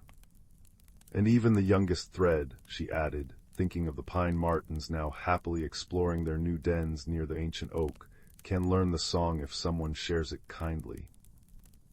Bark gave a low, rumbling purr of agreement, a sound as deep and comforting as the earth itself. The wisdom of the woods is passed root to root, wing to wing, heart to heart. It reminds us that harmony isn't stillness, but movement in time with the great, gentle rhythm. Rest now, little ones, the forest breathes easy again. As the aurora painted silent stories across the heavens and the hearthstone pulsed its steady, reassuring light, the whispering woods settled into a profound, peaceful slumber. The gentle rustle of leaves, the distant hoot of an owl, the soft gurgle of the creek, these were the lullabies of a world restored, a testament to the enduring power of understanding, kindness, and the quiet, ancient magic found in living harmoniously within the grand, beautiful weave of life. And high above, the young pine martens watched the shimmering lights, their hearts full of a new song, the song of belonging. Story 25. Story 26. The first time Leo noticed the compass was on a rainy Tuesday afternoon, while rummaging through his grandmother's dusty attic. It wasn't particularly grand, just a tarnished brass disc about the size of a pocket watch, its glass face cloudy with age, nestled inside a velvet-lined box smelling of cedar and forgotten years. The needle, however, didn't point north. It quivered, restless as a dragonfly's wing, pointing stubbornly towards the attic's cobwebbed corner. "Curious," murmured Leo, a boy whose imagination often outpaced his chores. He tucked the compass into his pocket, feeling an odd warmth seep through the fabric against his leg. That night under his patchwork quilt, he watched the needle spin slowly, pointing not towards his window or the moonlit garden, but directly towards his sleeping baby sister's room across the hall. He drifted off, wondering. The next morning the compass led him not to school, but down the winding lane behind the bakery, towards the whispering woods, a place his grandmother always said held quiet magic. The needle tugged insistently, a persistent little heartbeat against his palm. As the familiar village sounds faded, replaced by the rustling canopy and the sweet, damp scent of moss, Leo felt a thrill mixed with trepidation. He wasn't supposed to enter the woods alone. Suddenly, a small, prickly ball tumbled out from under a cluster of ferns, unrolling into a hedgehog with spectacles perched precariously on his snout. "Lost, are we?" he inquired, his voice surprisingly crisp and scholarly for someone so round. "Or perhaps found something." He eyed the compass clutched in Leo's hand knowingly. "Ah, the Heartseeker, been waiting for that to stir again. Name's Thistle, cartographer of the unseen." Leo blinked. It points to things, but not directions." "Indeed not." Thistle adjusted his spectacles. "It points to need, deep, quiet needs the world often overlooks. That's a powerful thing to hold, young traveler, and a heavy responsibility." He gestured towards the deeper woods.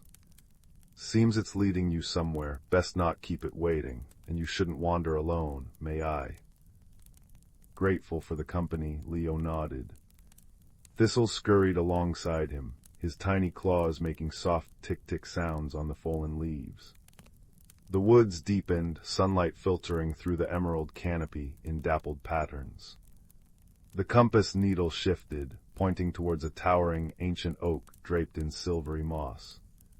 Perched high on a gnarled branch, observing them with immense, golden eyes, sat a large tawny owl. "Who finds the Heartseeker?" The owl rumbled, her voice like wind through dry reeds. She glided down silently, landing on a low branch before Leo. "I am Sylvana, keeper of stories, watcher of whispers." Her gaze fixed on the compass. "Its song has been silent long, what need calls it now?" Leo explained how the compass had pointed towards his sister, then led him here. "I don't know what it wants me to do," he confessed. Sylvana tilted her head. "The Heartseeker reveals the ache, child. It does not dictate the cure. That requires listening, deep listening, with more than just ears." She blinked slowly. "Your journey has just begun. The woods sense your purpose. They will test your understanding." The compass grew warmer, its needle pulling Leo off the main path, down a slope tangled with roots and ferns. The air grew cooler, damper. Soon they reached the edge of a small, hidden glade dominated by a weeping willow, its long branches trailing in a crystal-clear pond. The needle pointed straight towards the willow's shadowed heart. But the way was barred by a thick curtain of thorny brambles, woven tighter than any fence, humming faintly with an unsettling energy. It wasn't malicious, but deeply protective, like a wall of worry. "Ah," Thistle sighed, scratching his nose with a paw.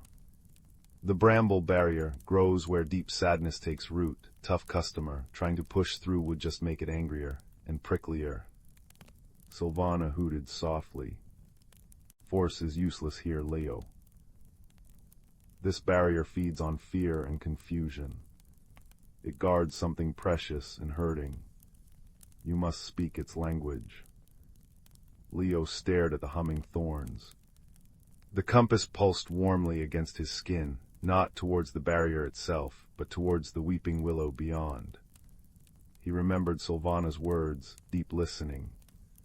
He closed his eyes, shutting out the sight of the thorns, focusing instead on the feeling radiating from beyond the barrier. It wasn't anger. It was loneliness. A profound, aching loneliness that echoed in the stillness of the glade, deeper than the pond's depths. He took a deep breath, the scent of damp earth and willow leaves filling his senses. He didn't address the brambles.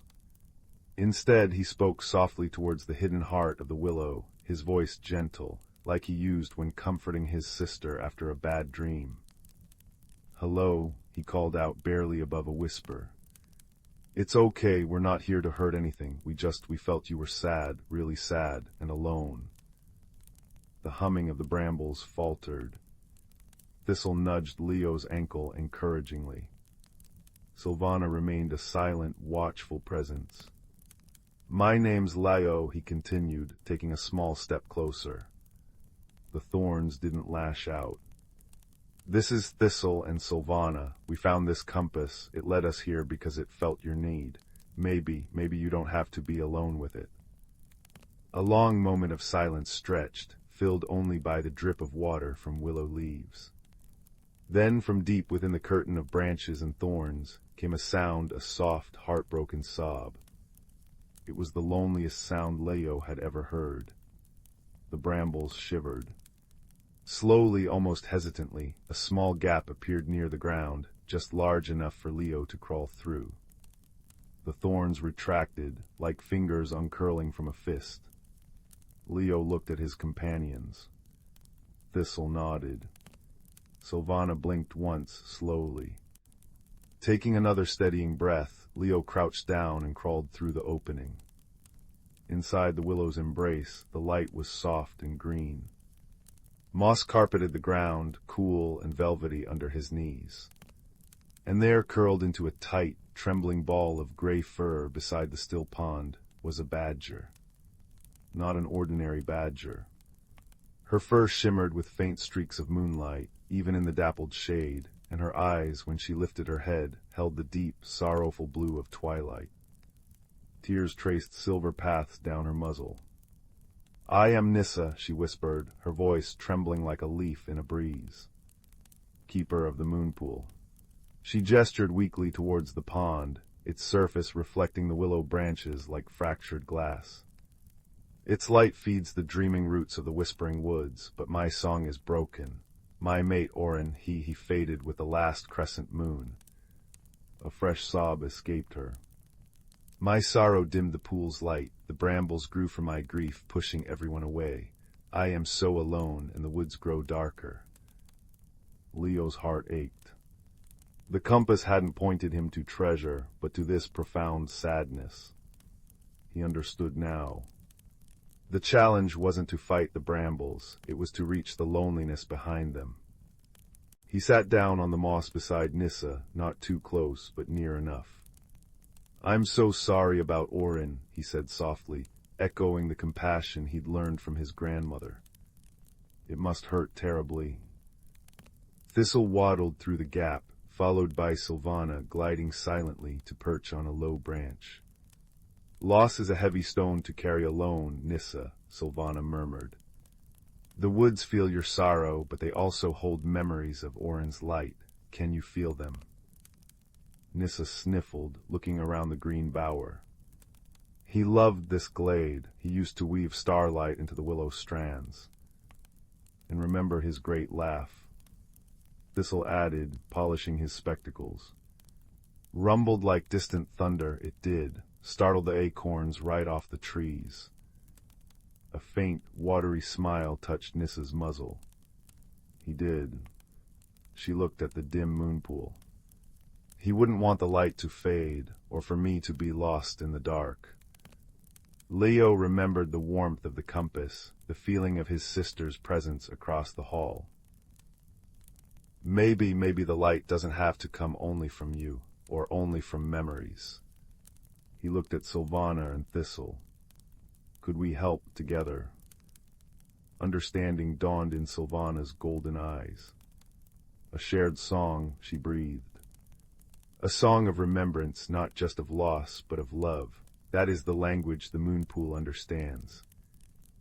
Thistle puffed out his chest. "Write a proper remembrance chorus. Leo, you start. Find the feeling in your heart."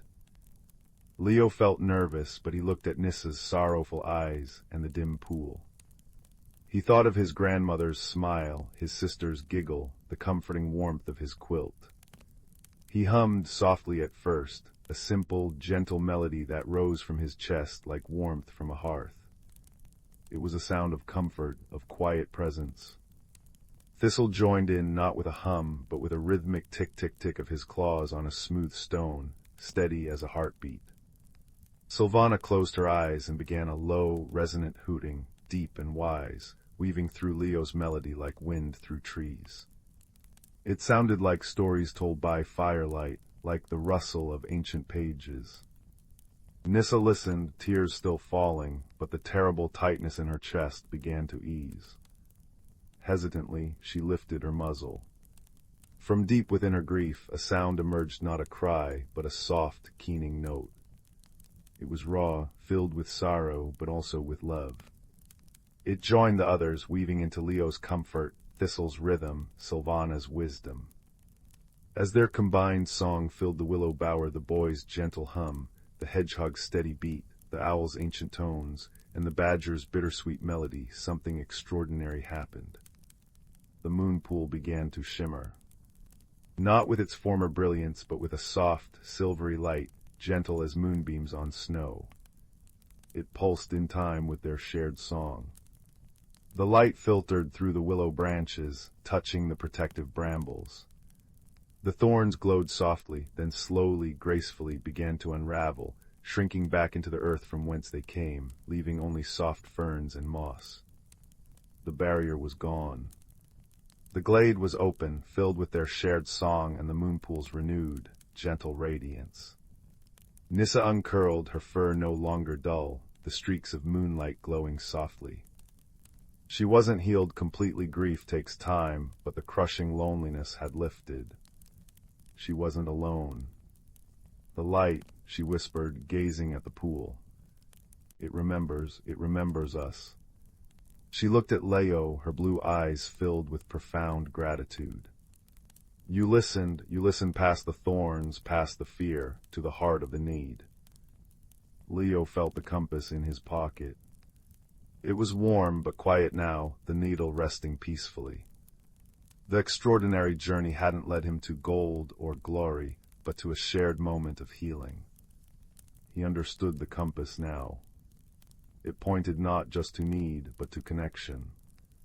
To the quiet magic that happens when hearts listen and kindness meets sorrow. Thistle nudged Leo's foot. Fine work, lad, fine work indeed. Shows the value of a good map and good companions. Sylvana ruffled her feathers. Wisdom is often found in stillness and strength in shared song. Remember this, young heartseeker. The walk back through the whispering woods felt different. The shadows seemed friendlier, the rustling leaves like whispered secrets of encouragement. Leo carried a new warmth inside him, brighter than the compass had ever been. When he arrived home, late and a little muddy, his grandmother raised an eyebrow. But seeing the quiet wonder in his eyes, she simply handed him a warm mug of milk and honey. Later, as he lay in bed, the compass sat on his nightstand. Its glass was clear now, the brass gleaming softly. The needle pointed steadily, peacefully, towards his own heart. Leo smiled. He knew the magic wasn't just in the compass. It was in listening, in kindness, in the courage to reach out to another's loneliness. Outside his window, the moon shone brightly, perhaps catching a silvery reflection from a deep forest pool. The woods whispered softly, a lullaby of leaves and starlight.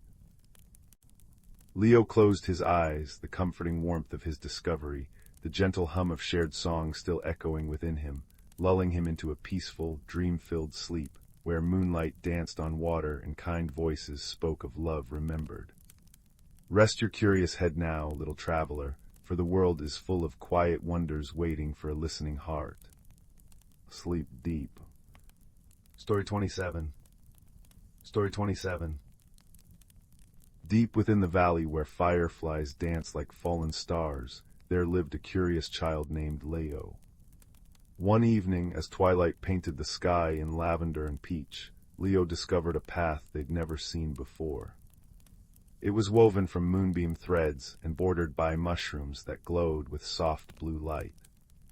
Heart fluttering like a hummingbird's wings, Leo stepped onto the luminous trail, drawn toward the mist-shrouded entrance of the Whispering Woods. The moment Leo crossed the threshold, the air changed.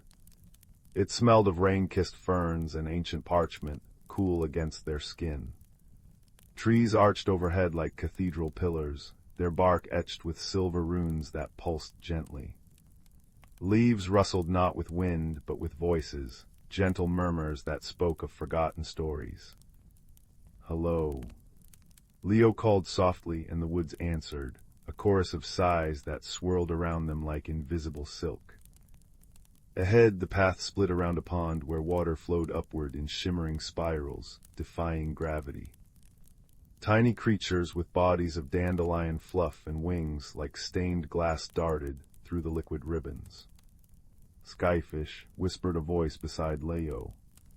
Startled, they turned to find a creature no taller than their knee, a mossling with skin like emerald velvet and eyes like polished acorns.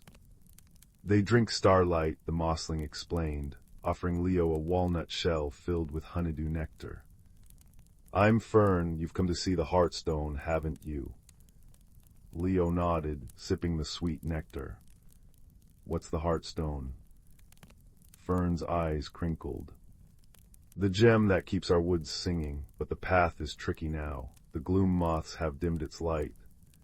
As they spoke, shadows deepened beneath the trees, and Leo spotted creatures with wings of ash-gray velvet, fluttering near the runes and dulling their glow. The air grew colder. Fern led Leo deeper into the woods, where bridges of woven roots spanned bubbling streams. Suddenly the ground trembled, and a wall of thorns erupted before them, tangling into an impassable thicket. "The woods test travelers," Fern murmured. "To pass, you must remind the thorns of kindness." Leo hesitated, then hummed a lullaby their grandmother sang, a tune about spring blossoms and bumblebee dances. Slowly the thorns softened, unfurling into roses that glowed like tiny lanterns. Beyond them stood a valley where trees bore crystal fruit that chimed in the breeze. But the gloom moths thickened here, their wings shedding silvery dust that muffled the chimes. "The heartstone lies in the crystal orchard's center," Fern said, pointing to a distant hill. "But the moths steal courage with their dust. They make you forget why you came." Already Leo felt doubt creeping in. Should I turn back? What if I'm lost forever? Then Leo noticed a skyfish struggling in a moth's shadow, its light fading. Without thinking, they cupped their hands around the tiny creature, breathing warmth onto it. The skyfish glowed brighter, darting upward to join others, forming a constellation of light. Inspired, Leo gathered fallen crystal fruits and shook them gently. Their clear, high notes pierced the gloom, scattering the moths. At the hill's peak rested the heartstone, a geode pulsing with inner sunlight. But it was cracked, its light flickering weakly. "Only a true-hearted traveler can mend it," Fern said softly. "Lay your hands upon it and share your bravest memory." Leo closed their eyes, recalling the moment they'd stepped onto the moonbeam path, the thrill of the unknown, the trust in wonder. Warmth bloomed in their palms, flowing into the stone. With a sound like sunrise, the crack sealed, and light exploded in radiant waves. The whispering woods transformed. Runes blazed gold, skyfish spun galaxies in the ponds, and the gloom moth's wings turned translucent, becoming luminous moths that scattered glittering pollen. Fern danced, leaves sprouting from their hair like crowns. "You reminded the woods that courage isn't fearlessness," they said. "It's listening to your heart when shadows whisper." As dawn approached, Fern guided Leo back to the wood's edge. The moonbeam path now glowed with permanent starlight. "Visit any time," Fern said, pressing a crystal fruit into Leo's hand. Inside, a tiny skyfish swam endlessly. Leo returned home just as the first birds sang. They placed the crystal on their windowsill, where it cast rainbows on the walls. That night, curled under quilts, Leo understood the gentle truth the woods had taught. Every unknown path holds enchanted ponds and thorny walls, but kindness is a lantern, curiosity a compass, and courage a quiet voice that says, "Step forward." Outside, the wind carried the distant chime of crystal fruit, and Leo smiled, already dreaming of the next adventure. The whispering woods had settled into their heart, a forever place where light always won, and no journey truly ended, only paused like a held breath, waiting to begin again. And so, wrapped in the peace of 1,000 fireflies, Leo drifted into sleep, where mossling friends and upward-flowing rivers danced beneath a sky stitched with starlight. Story 28. Story 29. Story 30. Story 31. Story 32. Story 33. Story 34. Story 35. Story 36. 37. Story 38. Story 39.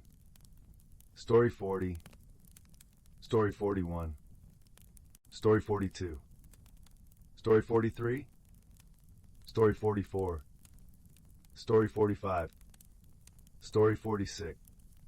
Story 47. Story 48. Story 49. The Whispering Wood and the Lantern of Lumina.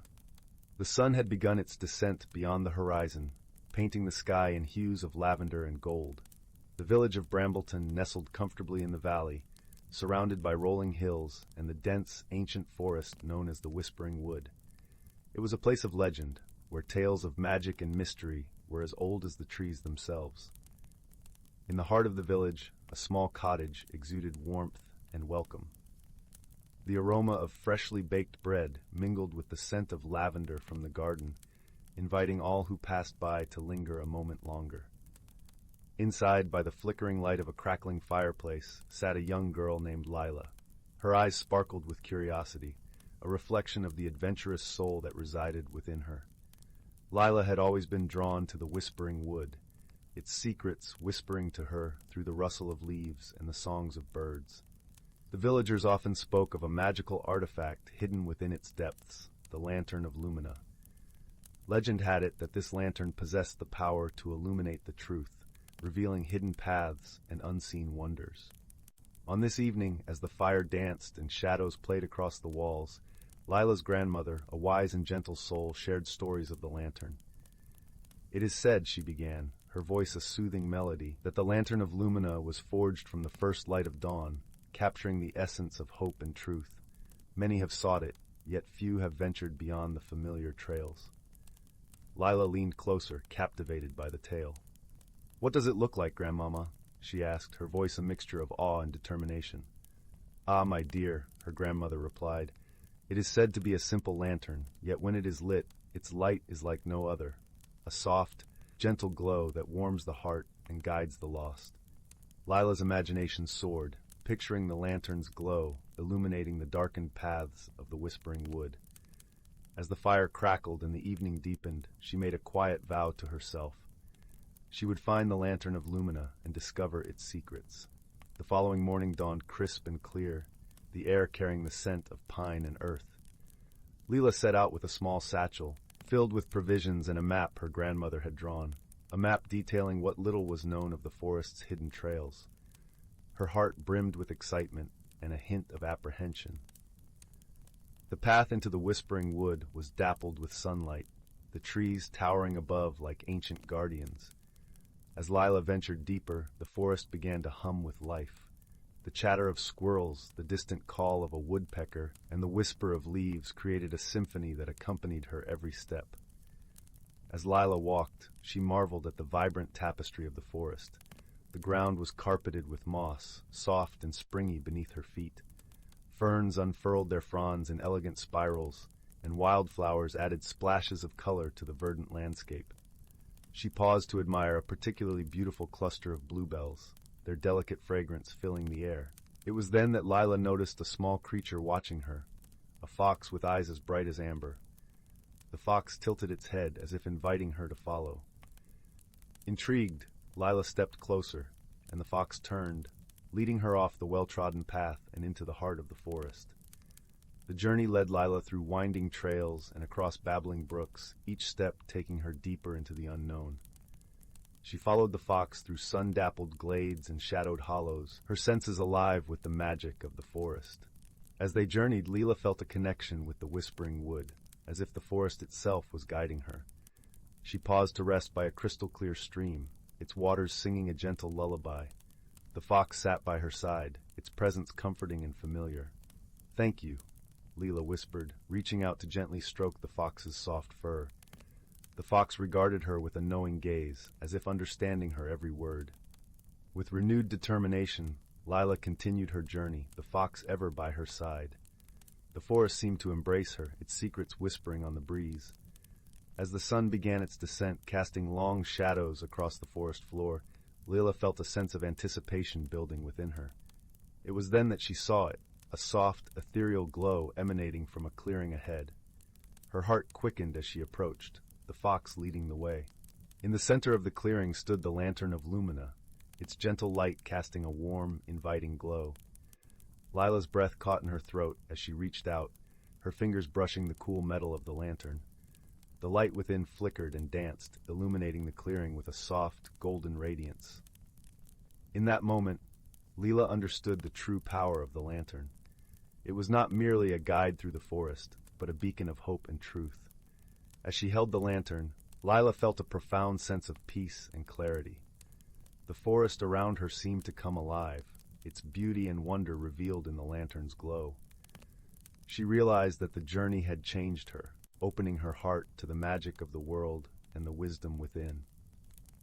With the lantern in hand, Lila made her way back through the forest, the fox at her side.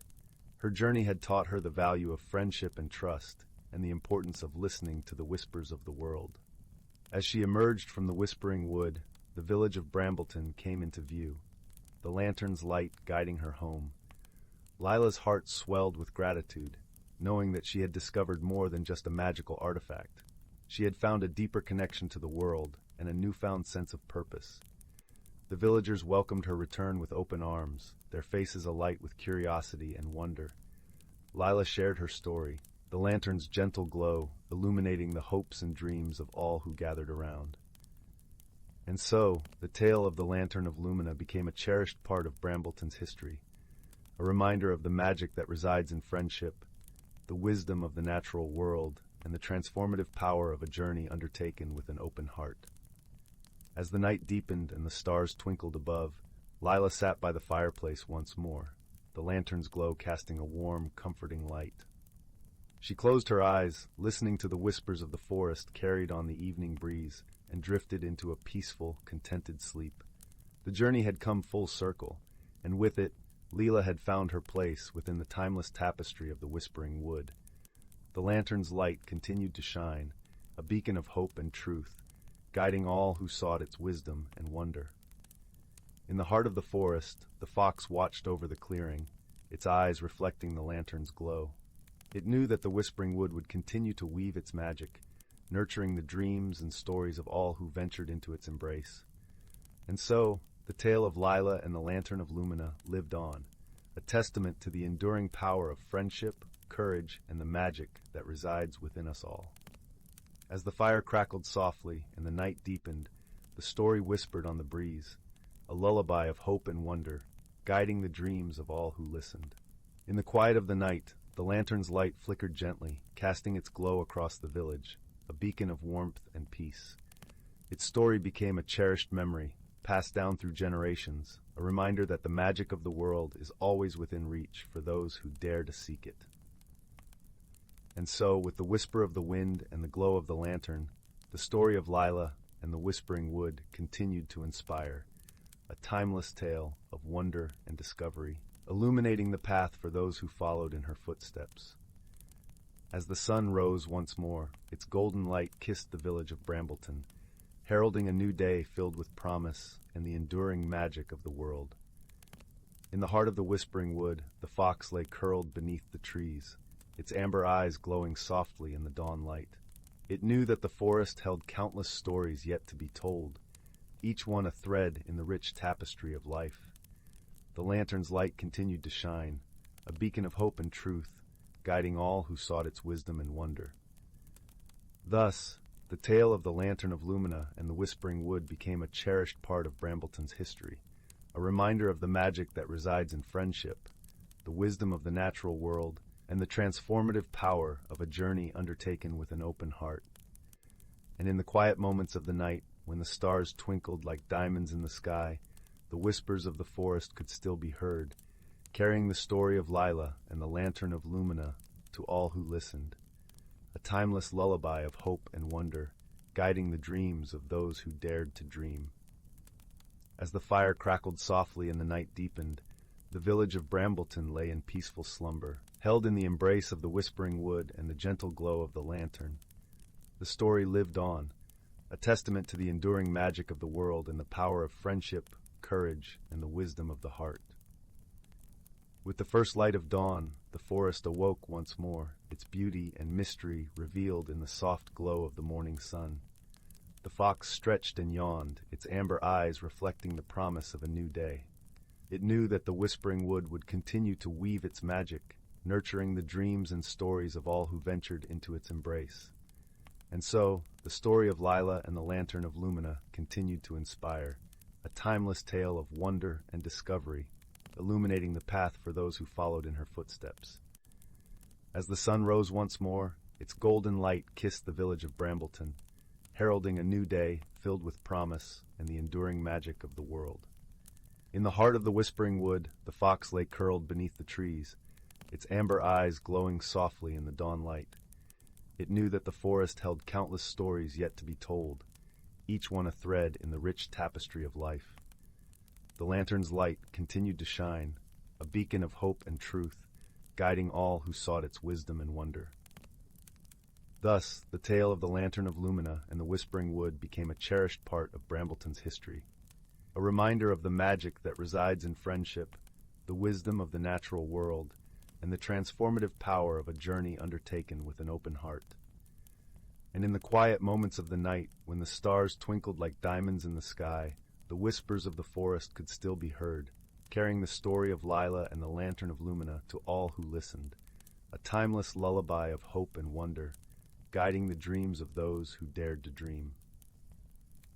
As the fire crackled softly and the night deepened, the village of Brambleton lay in peaceful slumber, held in the embrace of the whispering wood and the gentle glow of the lantern. The story lived on, a testament to the enduring magic of the world and the power of friendship, courage, and the wisdom of the heart. With the first light of dawn, the forest awoke once more, its beauty and mystery revealed in the soft glow of the morning sun. The fox stretched and yawned, its amber eyes reflecting the promise of a new day.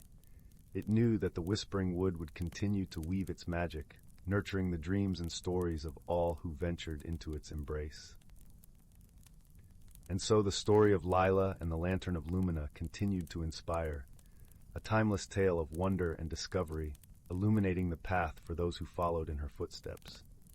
As the sun rose once more, its golden light kissed the village of Brambleton, heralding a new day filled with promise and the enduring magic of the world. In the heart of the whispering wood, the fox lay curled beneath the trees, its amber eyes glowing softly in the dawn light. It knew that the forest held countless stories yet to be told, each one a thread in the rich tapestry of life. The lantern's light continued to shine, a beacon of hope and truth, guiding all who sought its wisdom and wonder. Thus, the tale of the Lantern of Lumina and the Whispering Wood became a cherished part of Brambleton's history, a reminder of the magic that resides in friendship, the wisdom of the natural world, and the transformative power of a journey undertaken with an open heart. And in the quiet moments of the night, when the stars twinkled like diamonds in the sky, the whispers of the forest could still be heard, carrying the story of Lila and the Lantern of Lumina to all who listened, a timeless lullaby of hope and wonder, guiding the dreams of those who dared to dream. As the fire crackled softly and the night deepened, the village of Brambleton lay in peaceful slumber, held in the embrace of the whispering wood and the gentle glow of the lantern. The story lived on, a testament to the enduring magic of the world and the power of friendship, courage, and the wisdom of the heart. With the first light of dawn, the forest awoke once more, its beauty and mystery revealed in the soft glow of the morning sun. The fox stretched and yawned, its amber eyes reflecting the promise of a new day. It knew that the whispering wood would continue to weave its magic, nurturing the dreams and stories of all who ventured into its embrace. And so the story of Lila and the Lantern of Lumina continued to inspire, a timeless tale of wonder and discovery, illuminating the path for those who followed in her footsteps. As the sun rose once more, its golden light kissed the village of Brambleton, heralding a new day filled with promise and the enduring magic of the world. In the heart of the whispering wood, the fox lay curled beneath the trees, its amber eyes glowing softly in the dawn light. It knew that the forest held countless stories yet to be told, each one a thread in the rich tapestry of life. The lantern's light continued to shine, a beacon of hope and truth, guiding all who sought its wisdom and wonder. Thus, the tale of the Lantern of Lumina and the Whispering Wood became a cherished part of Brambleton's history, a reminder of the magic that resides in friendship, the wisdom of the natural world, and the transformative power of a journey undertaken with an open heart. And in the quiet moments of the night, when the stars twinkled like diamonds in the sky, the whispers of the forest could still be heard, carrying the story of Lila and the Lantern of Lumina to all who listened, a timeless lullaby of hope and wonder, guiding the dreams of those who dared to dream. As the fire crackled softly and the night deepened, the village of Brambleton lay in peaceful slumber, held in the embrace of the whispering wood and the gentle glow of the lantern. The story lived on, a testament to the enduring magic of the world and the power of friendship, courage, and the wisdom of the heart. With the first light of dawn, the forest awoke once more, its beauty and mystery revealed in the soft glow of the morning sun. The fox stretched and yawned, its amber eyes reflecting the promise of a new day. It knew that the whispering wood would continue to weave its magic, nurturing the dreams and stories of all who ventured into its embrace. And so, the story of Lila and the Lantern of Lumina continued to inspire, a timeless tale of wonder and discovery, illuminating the path for those who followed in her footsteps. As the sun rose once more, its golden light kissed the village of Brambleton, heralding a new day filled with promise and the enduring magic of the world. In the heart of the whispering wood, the fox lay curled beneath the trees, its amber eyes glowing softly in the dawn light. It knew that the forest held countless stories yet to be told, each one a thread in the rich tapestry of life. The lantern's light continued to shine, a beacon of hope and truth, guiding all who sought its wisdom and wonder. Thus, the tale of the Lantern of Lumina and the Whispering Wood became a cherished part of Brambleton's history, a reminder of the magic that resides in friendship, the wisdom of the natural world, and the transformative power of a journey undertaken with an open heart. And in the quiet moments of the night, when the stars twinkled like diamonds in the sky, the whispers of the forest could still be heard, carrying the story of Lila and the Lantern of Lumina to all who listened, a timeless lullaby of hope and wonder, guiding the dreams of those who dared to dream. As the fire crackled softly and the night deepened, the village of Brambleton lay in peaceful slumber, held in the embrace of the whispering wood and the gentle glow of the lantern. The story lived on, a testament to the enduring magic of the world and the power of friendship, courage, and the wisdom of the heart. With the first light of dawn, the forest awoke once more, its beauty and mystery revealed in the soft glow of the morning sun. The fox stretched and yawned, its amber eyes reflecting the promise of a new day. It knew that the whispering wood would continue to weave its magic, nurturing the dreams and stories of all who ventured into its embrace. And so the story of Lila and the Lantern of Lumina continued to inspire, a timeless tale of wonder and discovery, illuminating the path for those who followed in her footsteps. As the sun rose once more, its golden light kissed the village of Brambleton, heralding a new day filled with promise and the enduring magic of the world. In the heart of the whispering wood, the fox lay curled beneath the trees, its amber eyes glowing softly in the dawn light. It knew that the forest held countless stories yet to be told, each one a thread in the rich tapestry of life. The lantern's light continued to shine, a beacon of hope and truth, guiding all who sought its wisdom and wonder. Thus, the tale of the Lantern of Lumina and the Whispering Wood became a cherished part of Brambleton's history, a reminder of the magic that resides in friendship, the wisdom of the natural world, and the transformative power of a journey undertaken with an open heart. And in the quiet moments of the night, when the stars twinkled like diamonds in the sky, the whispers of the forest could still be heard, carrying the story of Lila and the Lantern of Lumina to all who listened, a timeless lullaby of hope and wonder, guiding the dreams of those who dared to dream. As the fire crackled softly and the night deepened, the village of Brambleton lay in peaceful slumber, held in the embrace of the whispering wood and the gentle glow of the lantern. The story lived on, a testament to the enduring magic of the world and the power of friendship, courage, and the wisdom of the heart. With the first light of dawn, the forest awoke once more, its beauty and mystery revealed in the soft glow of the morning sun.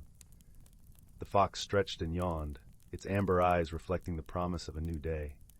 It knew that the whispering wood would continue to weave its magic, nurturing the dreams and stories of all who ventured into its embrace. And so, the story of Lila and the Lantern of Lumina continued to inspire, a timeless tale of wonder and discovery, illuminating the path for those who followed in her footsteps.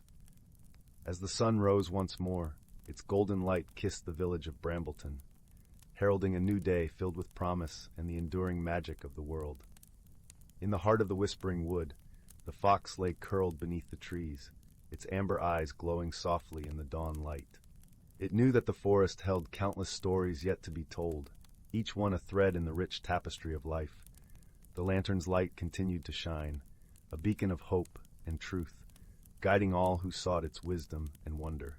Thus, The tale of the Lantern of Lumina and the Whispering Wood became a cherished part of Brambleton's history, a reminder of the magic that resides in friendship, the wisdom of the natural world, and the transformative power of a journey undertaken with an open heart. And in the quiet moments of the night, when the stars twinkled like diamonds in the sky, the whispers of the forest could still be heard, carrying the story of Lila and the Lantern of Lumina to all who listened, a timeless lullaby of hope and wonder, guiding the dreams of those who dared to dream. As the fire crackled softly and the night deepened, the village of Brambleton lay in peaceful slumber, held in the embrace of the whispering wood and the gentle glow of the lantern. The story lived on, a testament to the enduring magic of the world and the power of friendship, courage, and the wisdom of the heart. With the first light of dawn, the forest awoke once more, its beauty and mystery revealed in the soft glow of the morning sun. The fox stretched and yawned, its amber eyes reflecting the promise of a new day. It knew that the whispering wood would continue to weave its magic, nurturing the dreams and stories of all who ventured into its embrace. And so the story of Lila and the Lantern of Lumina continued to inspire, a timeless tale of wonder and discovery, illuminating the path for those who followed in her footsteps. As the sun rose once more, its golden light kissed the village of Brambleton, heralding a new day filled with promise and the enduring magic of the world. In the heart of the whispering wood, the fox lay curled beneath the trees, its amber eyes glowing softly in the dawn light. It knew that the forest held countless stories yet to be told, each one a thread in the rich tapestry of life. The lantern's light continued to shine, a beacon of hope and truth, guiding all who sought its wisdom and wonder. Thus, the tale of the Lantern of Lumina and the Whispering Wood became a cherished part of Brambleton's history, a reminder of the magic that resides in friendship, the wisdom of the natural world, and the transformative power of a journey undertaken with an open heart. And in the quiet moments of the night, when the stars twinkled like diamonds in the sky, the whispers of the forest could still be heard, carrying the story of Lila and the Lantern of Lumina to all who listened, a timeless lullaby of hope and wonder, guiding the dreams of those who dared to dream. As the fire crackled softly and the night deepened, the village of Brambleton lay in peaceful slumber, held in the embrace of the whispering wood and the gentle glow of the lantern.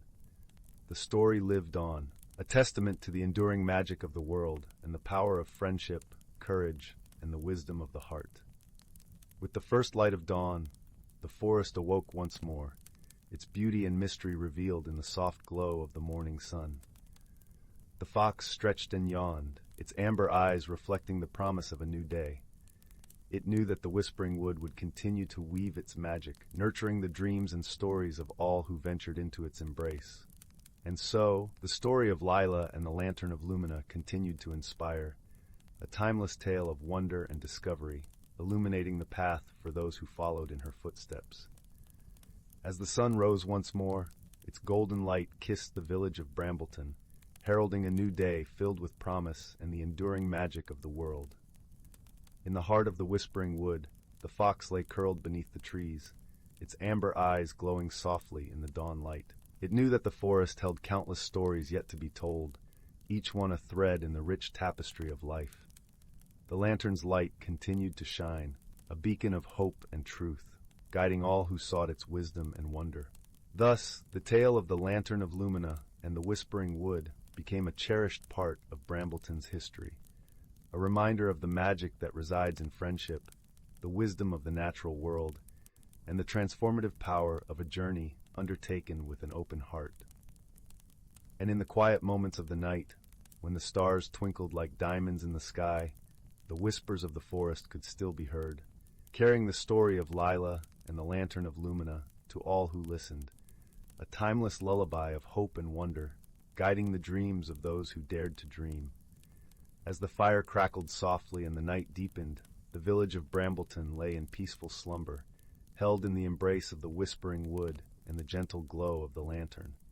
The story lived on, a testament to the enduring magic of the world and the power of friendship, courage, and the wisdom of the heart. With the first light of dawn, the forest awoke once more, its beauty and mystery revealed in the soft glow of the morning sun. The fox stretched and yawned, its amber eyes reflecting the promise of a new day. It knew that the whispering wood would continue to weave its magic, nurturing the dreams and stories of all who ventured into its embrace. And so the story of Lila and the Lantern of Lumina continued to inspire, a timeless tale of wonder and discovery, illuminating the path for those who followed in her footsteps. As the sun rose once more, its golden light kissed the village of Brambleton, heralding a new day filled with promise and the enduring magic of the world. In the heart of the whispering wood, the fox lay curled beneath the trees, its amber eyes glowing softly in the dawn light. It knew that the forest held countless stories yet to be told, each one a thread in the rich tapestry of life. The lantern's light continued to shine, a beacon of hope and truth, guiding all who sought its wisdom and wonder. Thus, the tale of the Lantern of Lumina and the Whispering Wood became a cherished part of Brambleton's history, a reminder of the magic that resides in friendship, the wisdom of the natural world, and the transformative power of a journey undertaken with an open heart. And in the quiet moments of the night, when the stars twinkled like diamonds in the sky, the whispers of the forest could still be heard, carrying the story of Lila and the Lantern of Lumina to all who listened, a timeless lullaby of hope and wonder, guiding the dreams of those who dared to dream. As the fire crackled softly and the night deepened, the village of Brambleton lay in peaceful slumber, held in the embrace of the whispering wood and the gentle glow of the lantern. The story lived on, a testament to the enduring magic of the world and the power of friendship, courage, and the wisdom of the heart. With the first light of dawn, the forest awoke once more, its beauty and mystery revealed in the soft glow of the morning sun. The fox stretched and yawned, its amber eyes reflecting the promise of a new day. It knew that the whispering wood would continue to weave its magic, nurturing the dreams and stories of all who ventured into its embrace.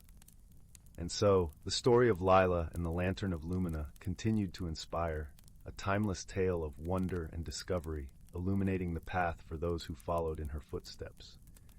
As the sun rose once more, its golden light kissed the village of Brambleton, heralding a new day filled with promise and the enduring magic of the world. In the heart of the whispering wood, the fox lay curled beneath the trees, its amber eyes glowing softly in the dawn light. It knew that the forest held countless stories yet to be told, each one a thread in the rich tapestry of life. The lantern's light continued to shine, a beacon of hope and truth, guiding all who sought its wisdom and wonder. Thus, the tale of the Lantern of Lumina and the Whispering Wood became a cherished part of Brambleton's history, a reminder of the magic that resides in friendship, the wisdom of the natural world, and the transformative power of a journey undertaken with an open heart.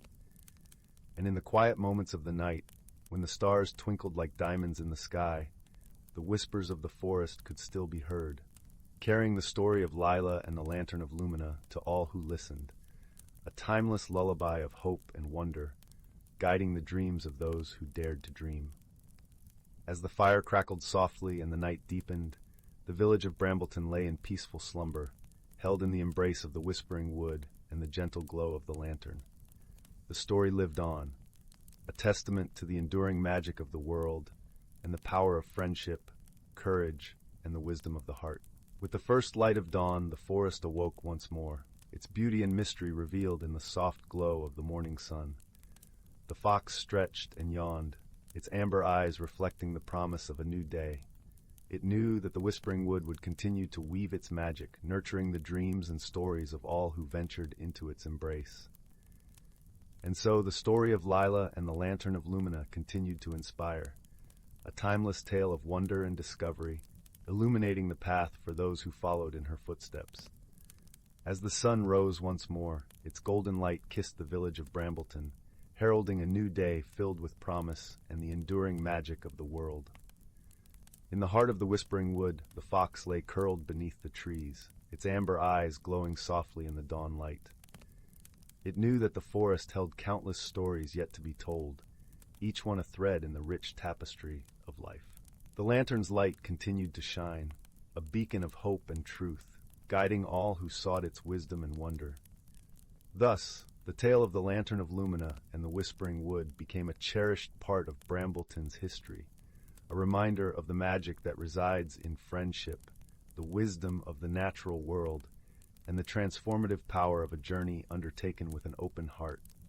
And in the quiet moments of the night, when the stars twinkled like diamonds in the sky, the whispers of the forest could still be heard, carrying the story of Lila and the Lantern of Lumina to all who listened, a timeless lullaby of hope and wonder, guiding the dreams of those who dared to dream.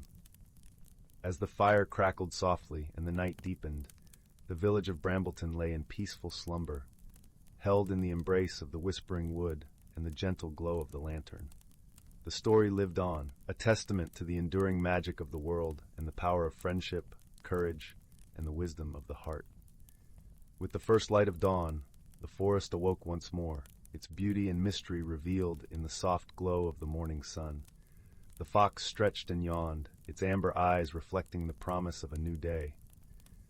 It knew that the whispering wood would continue to weave its magic, nurturing the dreams and stories of all who ventured into its embrace. And so, the story of Lila and the Lantern of Lumina continued to inspire, a timeless tale of wonder and discovery, illuminating the path for those who followed in her footsteps. As the sun rose once more, its golden light kissed the village of Brambleton, heralding a new day filled with promise and the enduring magic of the world. In the heart of the whispering wood, the fox lay curled beneath the trees, its amber eyes glowing softly in the dawn light. It knew that the forest held countless stories yet to be told, each one a thread in the rich tapestry of life. The lantern's light continued to shine, a beacon of hope and truth, guiding all who sought its wisdom and wonder. Thus, the tale of the Lantern of Lumina and the Whispering Wood became a cherished part of Brambleton's history, a reminder of the magic that resides in friendship, the wisdom of the natural world, and the transformative power of a journey undertaken with an open heart. And in the quiet moments of the night, when the stars twinkled like diamonds in the sky, the whispers of the forest could still be heard, carrying the story of Lila and the Lantern of Lumina to all who listened, a timeless lullaby of hope and wonder, guiding the dreams of those who dared to dream. As the fire crackled softly and the night deepened, the village of Brambleton lay in peaceful slumber, held in the embrace of the whispering wood and the gentle glow of the lantern. The story lived on, a testament to the enduring magic of the world and the power of friendship, courage, and the wisdom of the heart. With the first light of dawn, the forest awoke once more, its beauty and mystery revealed in the soft glow of the morning sun. The fox stretched and yawned, its amber eyes reflecting the promise of a new day. It knew that the whispering wood would continue to weave its magic, nurturing the dreams and stories of all who ventured into its embrace. And so, the story of Lila and the Lantern of Lumina continued to inspire, a timeless tale of wonder and discovery, illuminating the path for those who followed in her footsteps. As the sun rose once more, its golden light kissed the village of Brambleton, heralding a new day filled with promise and the enduring magic of the world. In the heart of the whispering wood, the fox lay curled beneath the trees, its amber eyes glowing softly in the dawn light. It knew that the forest held countless stories yet to be told, each one a thread in the rich tapestry of life. The lantern's light continued to shine, a beacon of hope and truth, guiding all who sought its wisdom and wonder. Thus, the tale of the Lantern of Lumina and the Whispering Wood became a cherished part of Brambleton's history, a reminder of the magic that resides in friendship, the wisdom of the natural world, and the transformative power of a journey undertaken with an open heart. And in the quiet moments of the night, when the stars twinkled like diamonds in the sky, the whispers of the forest could still be heard, carrying the story of Lila and the Lantern of Lumina to all who listened, a timeless lullaby of hope and wonder, guiding the dreams of those who dared to dream. As the fire crackled softly and the night deepened, the village of Brambleton lay in peaceful slumber, held in the embrace of the whispering wood and the gentle glow of the lantern. The story lived on, a testament to the enduring magic of the world and the power of friendship, courage, and the wisdom of the heart. With the first light of dawn, the forest awoke once more, its beauty and mystery revealed in the soft glow of the morning sun. The fox stretched and yawned, its amber eyes reflecting the promise of a new day. It knew that the whispering wood would continue to weave its magic, nurturing the dreams and stories of all who ventured into its embrace. And so, the story of Lila and the Lantern of Lumina continued to inspire, a timeless tale of wonder and discovery, illuminating the path for those who followed in her footsteps. As the sun rose once more, its golden light kissed the village of Brambleton, heralding a new day filled with promise and the enduring magic of the world. In the heart of the whispering wood, the fox lay curled beneath the trees, its amber eyes glowing softly in the dawn light. It knew that the forest held countless stories yet to be told, each one a thread in the rich tapestry of life. The lantern's light continued to shine, a beacon of hope and truth, guiding all who sought its wisdom and wonder. Thus, the tale of the Lantern of Lumina and the Whispering Wood became a cherished part of Brambleton's history, a reminder of the magic that resides in friendship, the wisdom of the natural world, and the transformative power of a journey undertaken with an open heart. And in the quiet moments of the night, when the stars twinkled like diamonds in the sky, the whispers of the forest could still be heard, carrying the story of Lila and the Lantern of Lumina to all who listened, a timeless lullaby of hope and wonder, guiding the dreams of those who dared to dream. As the fire crackled softly and the night deepened, the village of Brambleton lay in peaceful slumber, held in the embrace of the whispering wood and the gentle glow of the lantern. The story lived on, a testament to the enduring magic of the world and the power of friendship, courage, and the wisdom of the heart. With the first light of dawn, the forest awoke once more, its beauty and mystery revealed in the soft glow of the morning sun. The fox stretched and yawned, its amber eyes reflecting the promise of a new day. It knew that the whispering wood would continue to weave its magic, nurturing the dreams and stories of all who ventured into its embrace. And so, the story of Lila and the Lantern of Lumina continued to inspire, a timeless tale of wonder and discovery, illuminating the path for those who followed in her footsteps. As the sun rose once more, its golden light kissed the village of Brambleton, heralding a new day filled with promise and the enduring magic of the world. In the heart of the whispering wood, the fox lay curled beneath the trees, its amber eyes glowing softly in the dawn light. It knew that the forest held countless stories yet to be told, each one a thread in the rich tapestry of life. The lantern's light continued to shine, a beacon of hope and truth, guiding all who sought its wisdom and wonder. Thus, the tale of the Lantern of Lumina and the Whispering Wood became a cherished part of Brambleton's history, a reminder of the magic that resides in friendship, the wisdom of the natural world, and the transformative power of a journey undertaken with an open heart. And in the quiet moments of the night, when the stars twinkled like diamonds in the sky, the whispers of the forest could still be heard, carrying the story of Lila and the Lantern of Lumina to all who listened, a timeless lullaby of hope and wonder, guiding the dreams of those who dared to dream. As the fire crackled softly and the night deepened, the village of Brambleton lay in peaceful slumber, held in the embrace of the whispering wood and the gentle glow of the lantern. The story lived on, a testament to the enduring magic of the world and the power of friendship, courage, and the wisdom of the heart. With the first light of dawn, the forest awoke once more, its beauty and mystery revealed in the soft glow of the morning sun. The fox stretched and yawned, its amber eyes reflecting the promise of a new day. It knew that the whispering wood would continue to weave its magic, nurturing the dreams and stories of all who ventured into its embrace. And so, the story of Lila and the Lantern of Lumina continued to inspire, a timeless tale of wonder and discovery, illuminating the path for those who followed in her footsteps. As the sun rose once more, its golden light kissed the village of Brambleton, heralding a new day filled with promise and the enduring magic of the world. In the heart of the whispering wood, the fox lay curled beneath the trees, its amber eyes glowing softly in the dawn light. It knew that the forest held countless stories yet to be told, each one a thread in the rich tapestry of life. The lantern's light continued to shine, a beacon of hope and truth, guiding all who sought its wisdom and wonder. Thus, The tale of the Lantern of Lumina and the Whispering Wood became a cherished part of Brambleton's history, a reminder of the magic that resides in friendship, the wisdom of the natural world, and the transformative power of a journey undertaken with an open heart.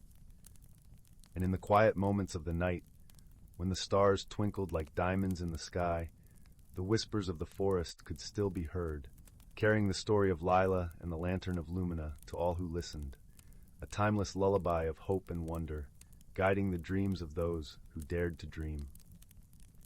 As the fire crackled softly and the night deepened, the village of Brambleton lay in peaceful slumber, held in the embrace of the whispering wood and the gentle glow of the lantern. The story lived on, a testament to the enduring magic of the world and the power of friendship, courage, and the wisdom of the heart. With the first light of dawn, the forest awoke once more, its beauty and mystery revealed in the soft glow of the morning sun. The fox stretched and yawned, its amber eyes reflecting the promise of a new day. It knew that the whispering wood would continue to weave its magic, nurturing the dreams and stories of all who ventured into its embrace. And so the story of Lila and the Lantern of Lumina continued to inspire, a timeless tale of wonder and discovery, illuminating the path for those who followed in her footsteps. As the sun rose once more, its golden light kissed the village of Brambleton, heralding a new day filled with promise and the enduring magic of the world. In the heart of the whispering wood, the fox lay curled beneath the trees, its amber eyes glowing softly in the dawn light. It knew that the forest held countless stories yet to be told, each one a thread in the rich tapestry of life. The lantern's light continued to shine, a beacon of hope and truth, guiding all who sought its wisdom and wonder. Thus the tale of the Lantern of Lumina and the Whispering Wood became a cherished part of Brambleton's history, a reminder of the magic that resides in friendship, the wisdom of the natural world, and the transformative power of a journey undertaken with an open heart.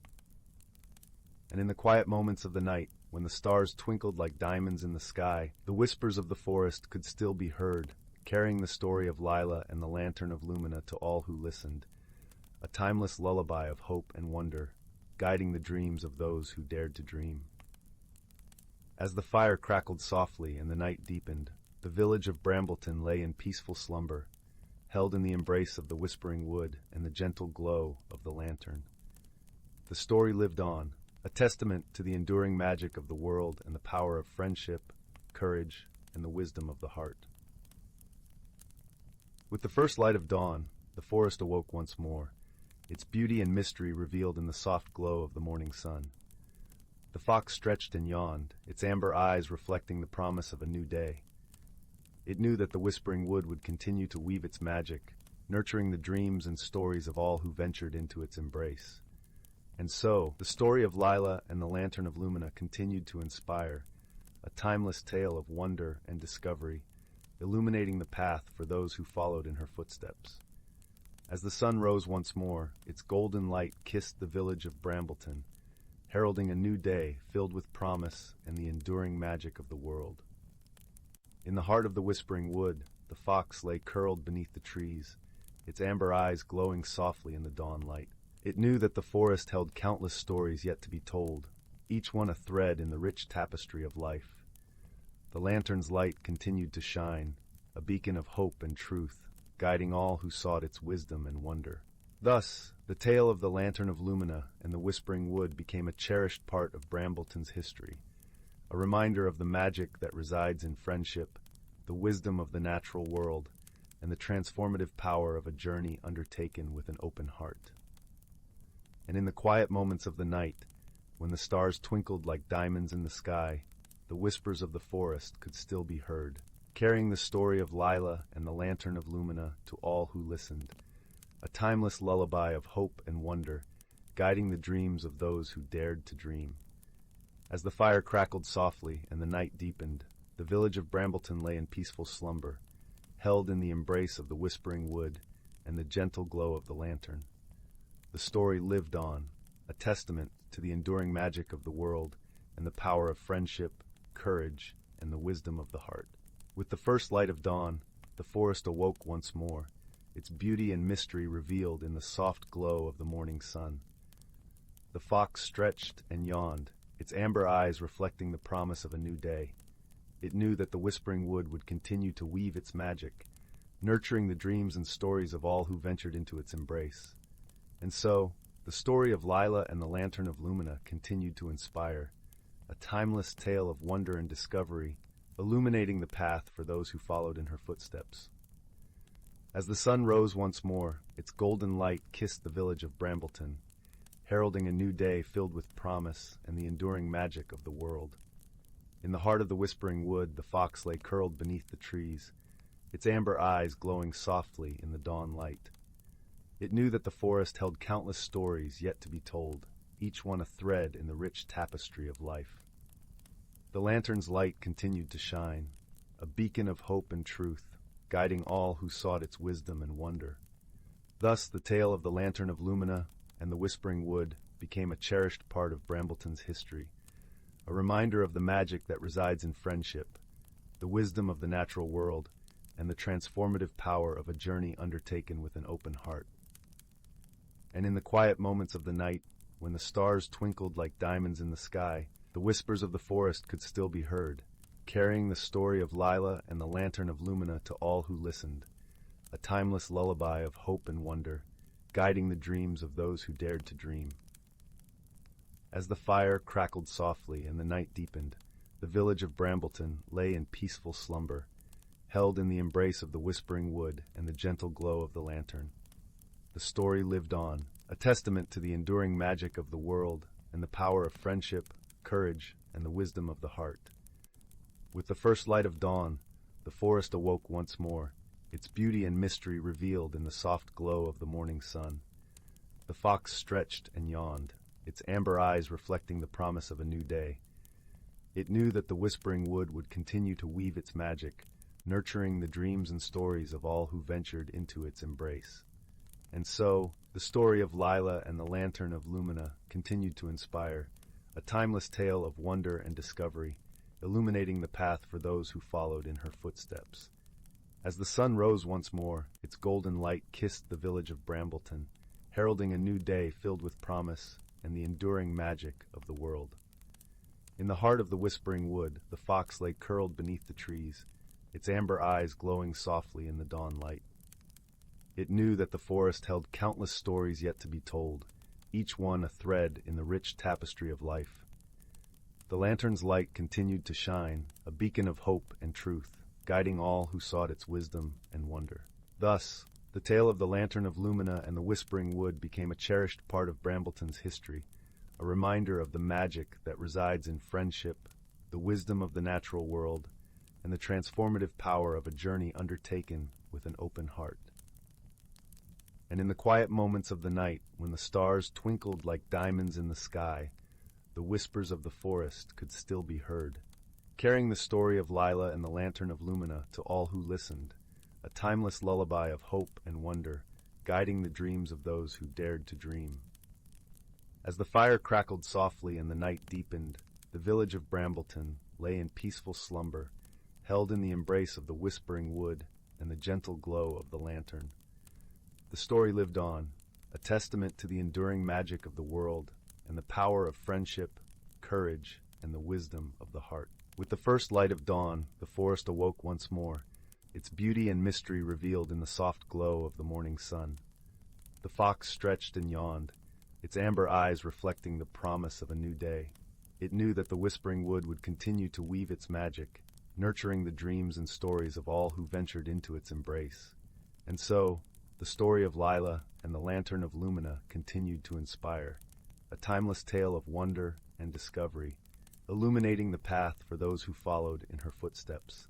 As the sun rose once more, its golden light kissed the village of Brambleton, heralding a new day filled with promise and the enduring magic of the world.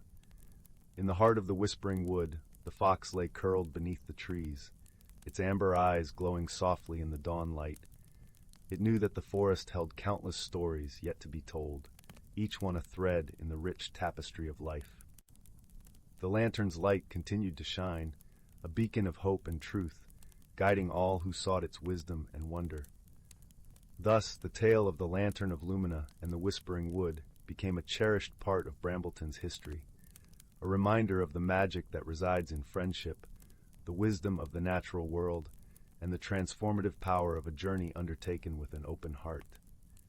And in the quiet moments of the night, when the stars twinkled like diamonds in the sky, the whispers of the forest could still be heard, carrying the story of Lila and the lantern of Lumina to all who listened, a timeless lullaby of hope and wonder, guiding the dreams of those who dared to dream. As the fire crackled softly and the night deepened, the village of Brambleton lay in peaceful slumber, held in the embrace of the whispering wood and the gentle glow of the lantern. The story lived on, a testament to the enduring magic of the world and the power of friendship, courage, and the wisdom of the heart. With the first light of dawn, the forest awoke once more, its beauty and mystery revealed in the soft glow of the morning sun. The fox stretched and yawned, its amber eyes reflecting the promise of a new day. It knew that the whispering wood would continue to weave its magic, nurturing the dreams and stories of all who ventured into its embrace. And so, the story of Lila and the Lantern of Lumina continued to inspire, a timeless tale of wonder and discovery, illuminating the path for those who followed in her footsteps. As the sun rose once more, its golden light kissed the village of Brambleton, heralding a new day filled with promise and the enduring magic of the world. In the heart of the whispering wood, the fox lay curled beneath the trees, its amber eyes glowing softly in the dawn light. It knew that the forest held countless stories yet to be told, each one a thread in the rich tapestry of life. The lantern's light continued to shine, a beacon of hope and truth, guiding all who sought its wisdom and wonder. Thus, the tale of the Lantern of Lumina and the Whispering Wood became a cherished part of Brambleton's history, a reminder of the magic that resides in friendship, the wisdom of the natural world, and the transformative power of a journey undertaken with an open heart. And in the quiet moments of the night, when the stars twinkled like diamonds in the sky, the whispers of the forest could still be heard, carrying the story of Lila and the Lantern of Lumina to all who listened, a timeless lullaby of hope and wonder, guiding the dreams of those who dared to dream. As the fire crackled softly and the night deepened, the village of Brambleton lay in peaceful slumber, held in the embrace of the whispering wood and the gentle glow of the lantern. The story lived on, a testament to the enduring magic of the world and the power of friendship, courage, and the wisdom of the heart. With the first light of dawn, the forest awoke once more, its beauty and mystery revealed in the soft glow of the morning sun.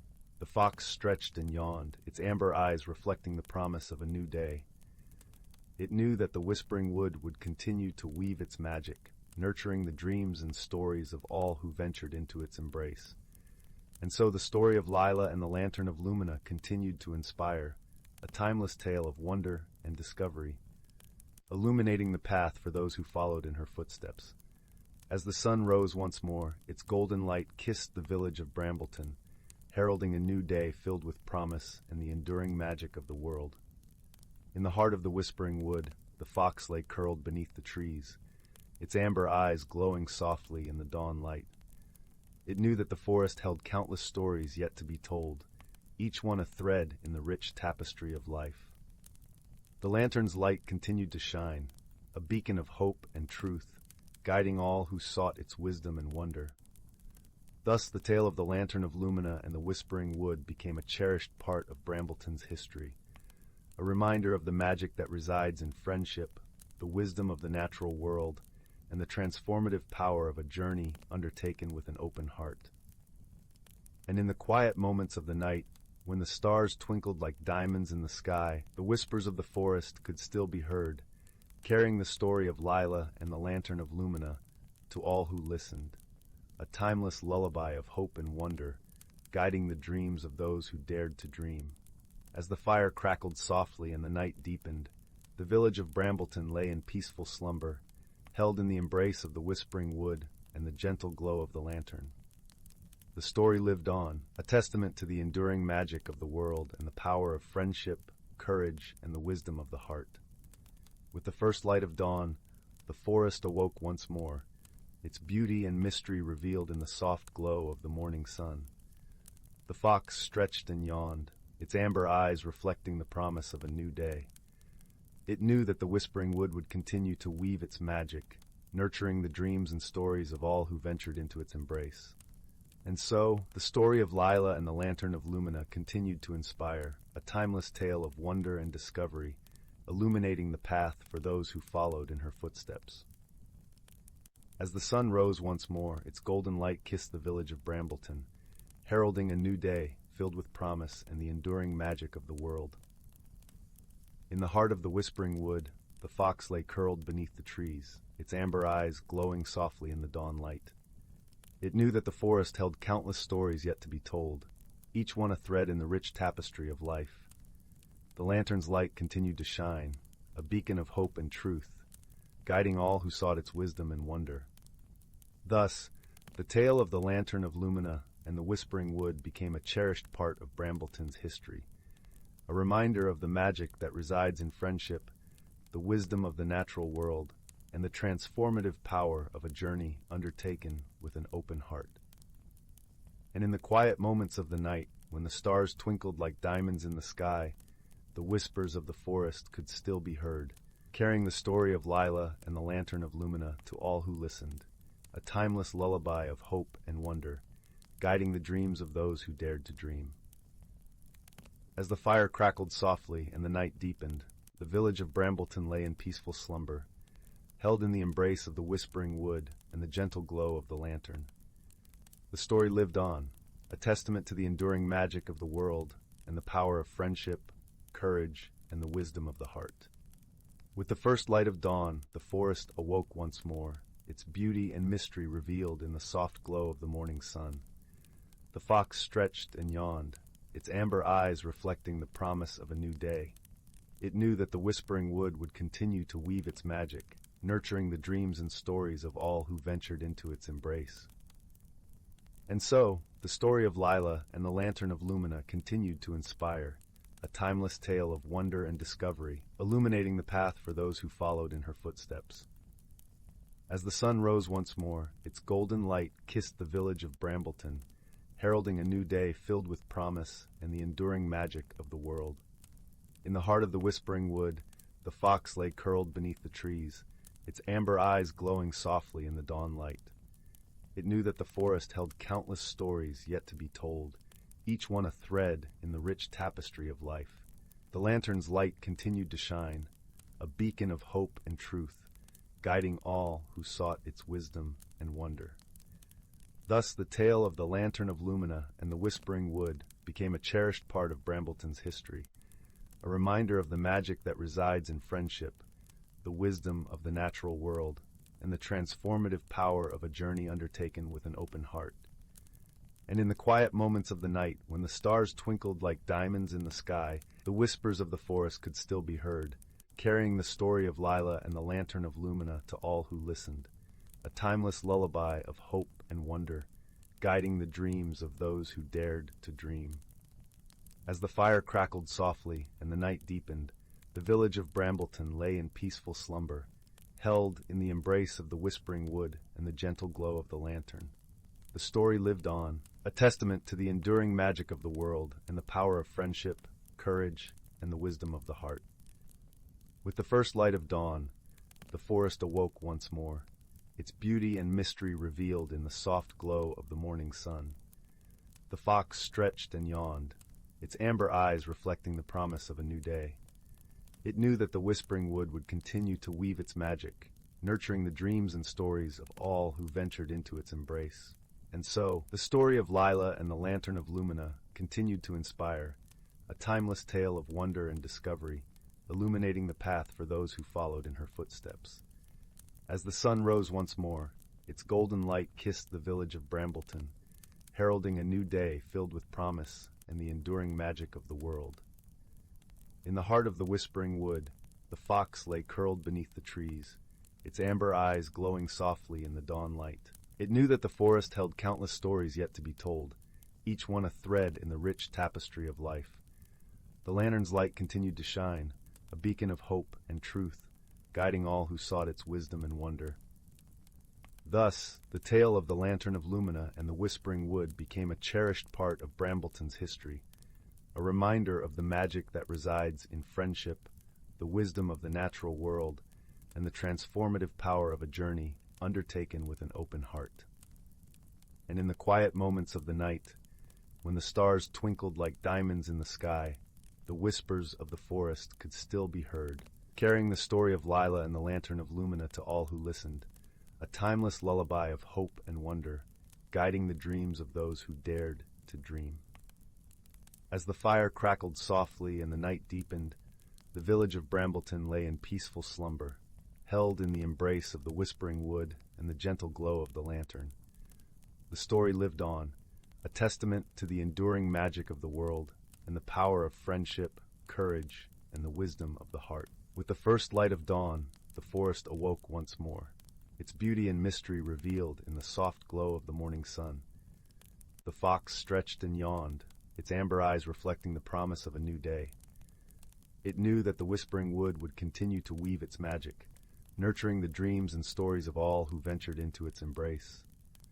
And so, the story of Lila and the Lantern of Lumina continued to inspire, a timeless tale of wonder and discovery, illuminating the path for those who followed in her footsteps. As the sun rose once more, its golden light kissed the village of Brambleton, heralding a new day filled with promise and the enduring magic of the world. In the heart of the whispering wood, the fox lay curled beneath the trees, its amber eyes glowing softly in the dawn light. It knew that the forest held countless stories yet to be told, each one a thread in the rich tapestry of life. The lantern's light continued to shine, a beacon of hope and truth, guiding all who sought its wisdom and wonder. Thus, the tale of the Lantern of Lumina and the Whispering Wood became a cherished part of Brambleton's history, a reminder of the magic that resides in friendship, the wisdom of the natural world, and the transformative power of a journey undertaken with an open heart. And in the quiet moments of the night, when the stars twinkled like diamonds in the sky, the whispers of the forest could still be heard, carrying the story of Lila and the Lantern of Lumina to all who listened, a timeless lullaby of hope and wonder, guiding the dreams of those who dared to dream. As the fire crackled softly and the night deepened, the village of Brambleton lay in peaceful slumber, held in the embrace of the whispering wood and the gentle glow of the lantern. The story lived on, a testament to the enduring magic of the world and the power of friendship, courage, and the wisdom of the heart.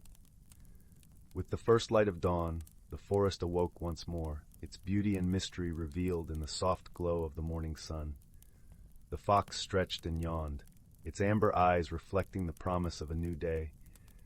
It knew that the whispering wood would continue to weave its magic, nurturing the dreams and stories of all who ventured into its embrace. And so, the story of Lila and the Lantern of Lumina continued to inspire, a timeless tale of wonder and discovery, illuminating the path for those who followed in her footsteps. As the sun rose once more, its golden light kissed the village of Brambleton, heralding a new day filled with promise and the enduring magic of the world. In the heart of the whispering wood, the fox lay curled beneath the trees, its amber eyes glowing softly in the dawn light. It knew that the forest held countless stories yet to be told, each one a thread in the rich tapestry of life. The lantern's light continued to shine, a beacon of hope and truth, guiding all who sought its wisdom and wonder. Thus, the tale of the Lantern of Lumina and the Whispering Wood became a cherished part of Brambleton's history, a reminder of the magic that resides in friendship, the wisdom of the natural world, and the transformative power of a journey undertaken with an open heart. And in the quiet moments of the night, when the stars twinkled like diamonds in the sky, the whispers of the forest could still be heard, carrying the story of Lila and the Lantern of Lumina to all who listened, a timeless lullaby of hope and wonder, guiding the dreams of those who dared to dream. As the fire crackled softly and the night deepened, the village of Brambleton lay in peaceful slumber, held in the embrace of the whispering wood and the gentle glow of the lantern. The story lived on, a testament to the enduring magic of the world and the power of friendship, courage, and the wisdom of the heart. With the first light of dawn, the forest awoke once more, its beauty and mystery revealed in the soft glow of the morning sun. The fox stretched and yawned, its amber eyes reflecting the promise of a new day. It knew that the whispering wood would continue to weave its magic, nurturing the dreams and stories of all who ventured into its embrace. And so, the story of Lila and the Lantern of Lumina continued to inspire, a timeless tale of wonder and discovery, illuminating the path for those who followed in her footsteps. As the sun rose once more, its golden light kissed the village of Brambleton, heralding a new day filled with promise and the enduring magic of the world. In the heart of the whispering wood, the fox lay curled beneath the trees, its amber eyes glowing softly in the dawn light. It knew that the forest held countless stories yet to be told, each one a thread in the rich tapestry of life. The lantern's light continued to shine, a beacon of hope and truth, guiding all who sought its wisdom and wonder. Thus, the tale of the Lantern of Lumina and the Whispering Wood became a cherished part of Brambleton's history, a reminder of the magic that resides in friendship, the wisdom of the natural world, and the transformative power of a journey undertaken with an open heart. And in the quiet moments of the night, when the stars twinkled like diamonds in the sky, the whispers of the forest could still be heard, carrying the story of Lila and the Lantern of Lumina to all who listened, a timeless lullaby of hope and wonder, guiding the dreams of those who dared to dream. As the fire crackled softly and the night deepened, the village of Brambleton lay in peaceful slumber, held in the embrace of the whispering wood and the gentle glow of the lantern. The story lived on, a testament to the enduring magic of the world and the power of friendship, courage, and the wisdom of the heart. With the first light of dawn, the forest awoke once more, its beauty and mystery revealed in the soft glow of the morning sun. The fox stretched and yawned, its amber eyes reflecting the promise of a new day. It knew that the whispering wood would continue to weave its magic, nurturing the dreams and stories of all who ventured into its embrace. And so, the story of Lila and the Lantern of Lumina continued to inspire, a timeless tale of wonder and discovery, illuminating the path for those who followed in her footsteps. As the sun rose once more, its golden light kissed the village of Brambleton, heralding a new day filled with promise and the enduring magic of the world. In the heart of the whispering wood, the fox lay curled beneath the trees, its amber eyes glowing softly in the dawn light.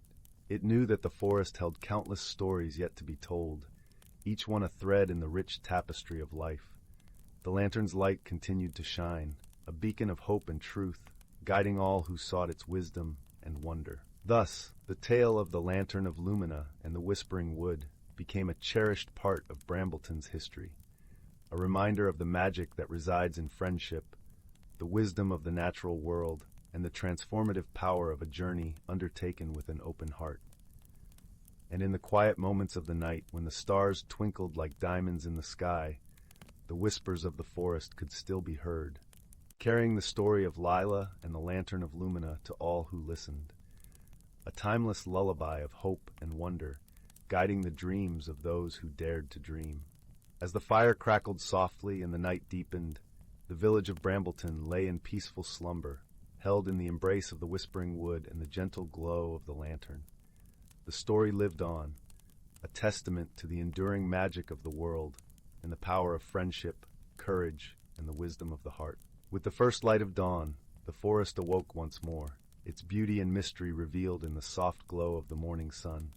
The fox stretched and yawned, its amber eyes reflecting the promise of a new day. It knew that the whispering wood would continue to weave its magic, nurturing the dreams and stories of all who ventured into its embrace. And so, the story of Lila and the Lantern of Lumina continued to inspire, a timeless tale of wonder and discovery, illuminating the path for those who followed in her footsteps. As the sun rose once more, its golden light kissed the village of Brambleton, heralding a new day filled with promise and the enduring magic of the world. In the heart of the whispering wood, the fox lay curled beneath the trees, its amber eyes glowing softly in the dawn light. It knew that the forest held countless stories yet to be told, each one a thread in the rich tapestry of life. The lantern's light continued to shine, a beacon of hope and truth, guiding all who sought its wisdom and wonder.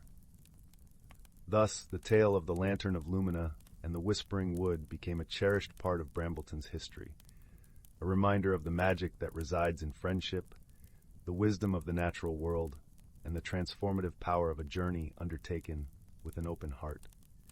And in the quiet moments of the night, when the stars twinkled like diamonds in the sky, the whispers of the forest could still be heard, carrying the story of Lila and the lantern of Lumina to all who listened, a timeless lullaby of hope and wonder, guiding the dreams of those who dared to dream. As the fire crackled softly and the night deepened, the village of Brambleton lay in peaceful slumber, held in the embrace of the whispering wood and the gentle glow of the lantern. The story lived on, a testament to the enduring magic of the world and the power of friendship, courage, and the wisdom of the heart. With the first light of dawn, the forest awoke once more, its beauty and mystery revealed in the soft glow of the morning sun. The fox stretched and yawned, its amber eyes reflecting the promise of a new day. It knew that the whispering wood would continue to weave its magic, nurturing the dreams and stories of all who ventured into its embrace. And so, the story of Lila and the Lantern of Lumina continued to inspire, a timeless tale of wonder and discovery, illuminating the path for those who followed in her footsteps. As the sun rose once more, its golden light kissed the village of Brambleton, heralding a new day filled with promise and the enduring magic of the world. In the heart of the whispering wood, the fox lay curled beneath the trees, its amber eyes glowing softly in the dawn light. It knew that the forest held countless stories yet to be told, each one a thread in the rich tapestry of life. The lantern's light continued to shine, a beacon of hope and truth, guiding all who sought its wisdom and wonder. Thus, the tale of the Lantern of Lumina and the Whispering Wood became a cherished part of Brambleton's history, a reminder of the magic that resides in friendship, the wisdom of the natural world, and the transformative power of a journey undertaken with an open heart. And in the quiet moments of the night, when the stars twinkled like diamonds in the sky, the whispers of the forest could still be heard, carrying the story of Lila and the Lantern of Lumina to all who listened, a timeless lullaby of hope and wonder, guiding the dreams of those who dared to dream. As the fire crackled softly and the night deepened, the village of Brambleton lay in peaceful slumber, held in the embrace of the whispering wood and the gentle glow of the lantern. The story lived on, a testament to the enduring magic of the world and the power of friendship, courage, and the wisdom of the heart. With the first light of dawn, the forest awoke once more, its beauty and mystery revealed in the soft glow of the morning sun. The fox stretched and yawned, its amber eyes reflecting the promise of a new day. It knew that the whispering wood would continue to weave its magic, nurturing the dreams and stories of all who ventured into its embrace. And so the story of Lila and the Lantern of Lumina continued to inspire, a timeless tale of wonder and discovery, illuminating the path for those who followed in her footsteps. As the sun rose once more, its golden light kissed the village of Brambleton, heralding a new day filled with promise and the enduring magic of the world. In the heart of the whispering wood, the fox lay curled beneath the trees, its amber eyes glowing softly in the dawn light. It knew that the forest held countless stories yet to be told, each one a thread in the rich tapestry of life. The lantern's light continued to shine, a beacon of hope and truth, guiding all who sought its wisdom and wonder. Thus, the tale of the Lantern of Lumina and the Whispering Wood became a cherished part of Brambleton's history, a reminder of the magic that resides in friendship, the wisdom of the natural world, and the transformative power of a journey undertaken with an open heart. And in the quiet moments of the night, when the stars twinkled like diamonds in the sky, the whispers of the forest could still be heard, carrying the story of Leela and the Lantern of Lumina to all who listened, a timeless lullaby of hope and wonder, guiding the dreams of those who dared to dream. As the fire crackled softly and the night deepened, the village of Brambleton lay in peaceful slumber, held in the embrace of the whispering wood and the gentle glow of the lantern. The story lived on, a testament to the enduring magic of the world and the power of friendship, courage, and the wisdom of the heart. With the first light of dawn, the forest awoke once more, its beauty and mystery revealed in the soft glow of the morning sun. The fox stretched and yawned, its amber eyes reflecting the promise of a new day. It knew that the whispering wood would continue to weave its magic, nurturing the dreams and stories of all who ventured into its embrace. And so, the story of Lila and the Lantern of Lumina continued to inspire, a timeless tale of wonder and discovery, illuminating the path for those who followed in her footsteps. As the sun rose once more, its golden light kissed the village of Brambleton, heralding a new day filled with promise and the enduring magic of the world. In the heart of the whispering wood, the fox lay curled beneath the trees, its amber eyes glowing softly in the dawn light. It knew that the forest held countless stories yet to be told, each one a thread in the rich tapestry of life. The lantern's light continued to shine, a beacon of hope and truth, guiding all who sought its wisdom and wonder. Thus, the tale of the Lantern of Lumina and the Whispering Wood became a cherished part of Brambleton's history, a reminder of the magic that resides in friendship, the wisdom of the natural world, and the transformative power of a journey undertaken with an open heart. And in the quiet moments of the night, when the stars twinkled like diamonds in the sky, the whispers of the forest could still be heard, carrying the story of Lila and the Lantern of Lumina to all who listened, a timeless lullaby of hope and wonder, guiding the dreams of those who dared to dream. As the fire crackled softly and the night deepened, the village of Brambleton lay in peaceful slumber, held in the embrace of the whispering wood and the gentle glow of the lantern. The story lived on, a testament to the enduring magic of the world and the power of friendship, courage, and the wisdom of the heart. With the first light of dawn, the forest awoke once more, its beauty and mystery revealed in the soft glow of the morning sun.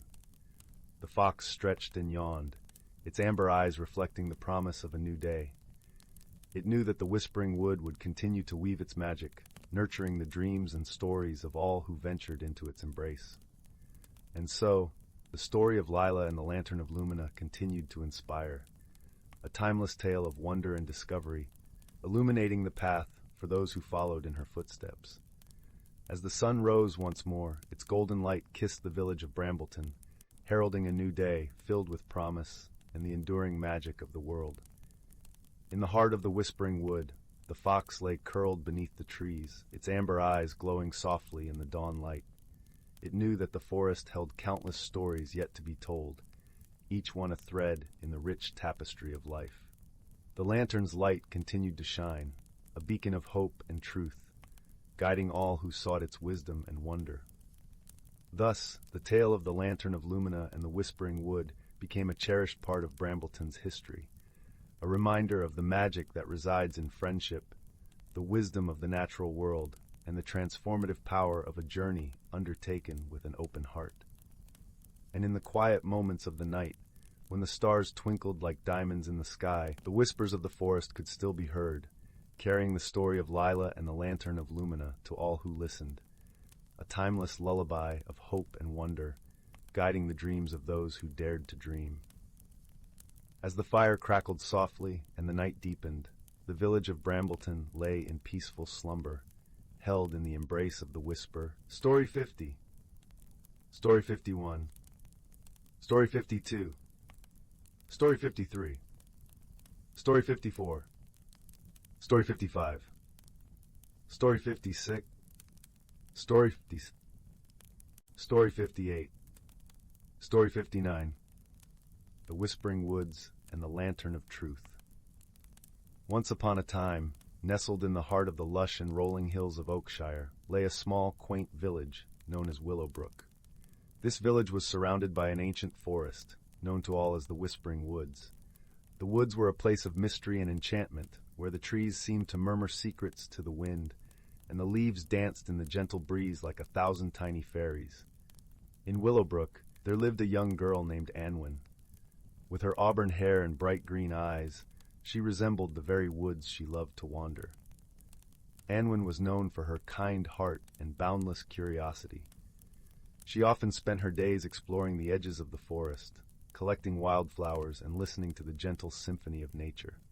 One crisp autumn morning, as the sun painted the sky with strokes of gold and crimson, Anwen set out on a journey deeper into the Whispering Woods than she had ever ventured before. She had heard tales of a hidden world within the forest, a place where magic thrived and the ordinary transformed into the extraordinary. As Anwen walked, the soft crunch of fallen leaves under her feet echoed through the woods. The air was cool and fresh, carrying the earthy scent of moss and the sweetness of ripened berries. Sunlight filtered through the canopy, casting playful shadows that danced around her like old friends. After wandering for what seemed like hours, Anwen stumbled upon a clearing she had never seen. In the center stood a magnificent tree, its trunk wide and gnarled, its branches stretching towards the heavens like the arms of a gentle giant. This tree was unlike any other. Its bark shimmered with a silvery hue, and its leaves glowed with an emerald light. As she approached, Anwen noticed something unusual at the base of the tree, a small, ornate lantern, crafted from bronze and adorned with intricate carvings of stars and moons. The lantern emitted a soft, warm glow, as if harboring a tiny piece of the sun within its confines. Curious, Anwen reached out and touched the lantern. Instantly, she felt a surge of warmth spread through her fingertips and into her heart.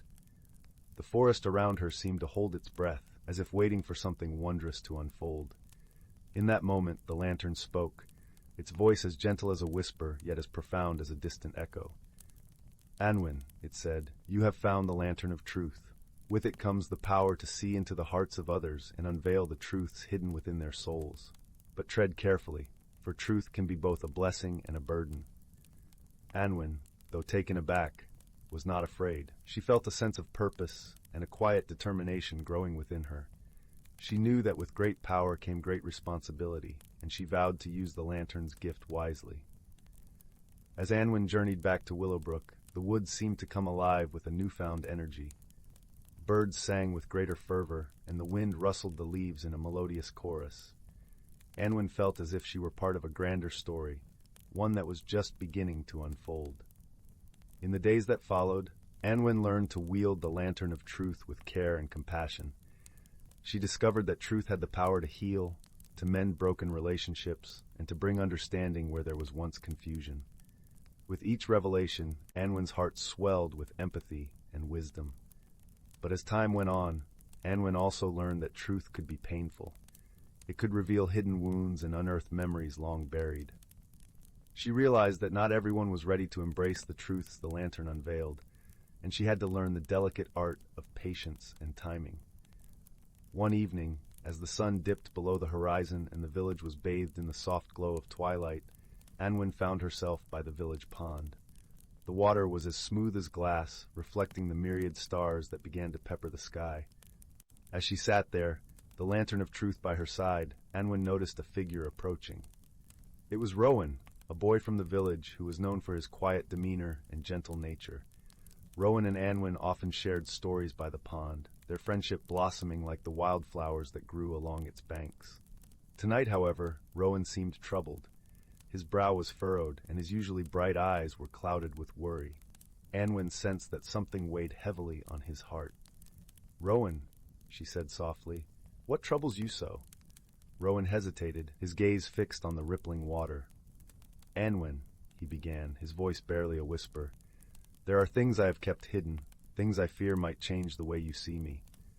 Anwen reached for the lantern, its comforting glow casting a gentle light between them. "Rowan, the truth is like the stars in the night sky. It is always there, even when hidden behind clouds. Trust that it will guide us, just as it guides the travelers who follow its light." With a deep breath, Rowan spoke of his fears and insecurities, the burdens he had carried in silence. As he spoke, the lantern's light seemed to envelop them both, wrapping them in a cocoon of warmth and understanding. In that moment, Anwen realized that the lantern's true power lay not in revealing truth, but in creating a space where truth could be shared without fear. It was a power that fostered connection, empathy, and healing. As the night wore on, Anwen and Rowan talked until the stars began to fade and the first light of dawn kissed the horizon.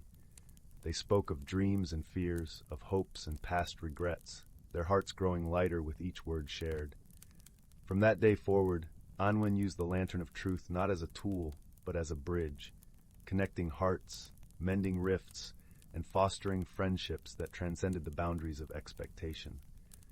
The villagers came to see the lantern not as a relic of power, but as a beacon of hope and understanding. As the seasons turned and the years passed, Anwin's story became legend in Willowbrook. The Whispering Woods continued to hold their secrets, the leaves dancing to the wind's eternal song. And in the heart of the forest, the ancient tree stood as a reminder of the magic that lay within, and the truth that could transform the world. And so, as the fireside crackles and the shadows lengthen, we find ourselves at the end of our tale. But remember, dear listener, that truth is not just a lantern to be found in enchanted woods. It is a light within us all, waiting to illuminate the paths we walk and the stories we share. With a gentle sigh, the tale comes to a close, leaving behind the warmth of friendship and the glow of understanding. Sleep now, with dreams as bright and boundless as the stars that guide us home. Story 60. 61. Story 62. Story 63. Story 64. Story 65. The stars above the emerald meadows of Terraloon shimmered like spilled sugar across velvet darkness, their light filtering through the translucent leaves of whisperwillow trees. Beneath their gentle glow, a small humanoid girl with moss-green hair and bark-textured skin knelt by a bubbling brook, her luminescent amber eyes reflecting the water's dance. Leela's fingers trailed through liquid starlight as she hummed the evening song, her melody harmonizing with the chiming crickets and rustling ferns. The piece shattered when a metallic screech tore through the night, followed by an earth-shaking crash that sent fireflies scattering in panicked constellations. Through the smoke and sparking debris emerged a hulking figure of angular obsidian plates, its faceted eyes glowing crimson. Zorblax of the crystal wastes coughed static, his jagged hands clutching a fractured power core that hissed violet vapor. Organic life form detected, his translator box crackled in monotone. Surrender nutrient-rich soil samples or face disintegration. Layla's initial fear melted into confusion as she noticed the alien's trembling joints and flickering chest lights. "You're leaking," she observed, pointing at the viscous purple fluid pooling around his triangular feet. When Zorblax staggered, his threat protocols misfiring sparks, the Terralunar did something unprecedented in his 87 solar cycles of existence. She offered a hand wrapped in healing lichen. Their first week together passed in halting exchanges and comic misunderstandings. Zorblax nearly vaporized Leela's herb garden while attempting to increase photosynthetic efficiency with gamma-ray pruning. Leela, in turn, nearly short-circuited his systems by offering a hug after noticing his depressed humming frequency. Yet through these fumbles, fragile bridges formed. The crystalline warrior learned to distinguish between invasive weeds and snack blossoms, while the planetary caretaker deciphered the meaning behind his prismatic eye flashes.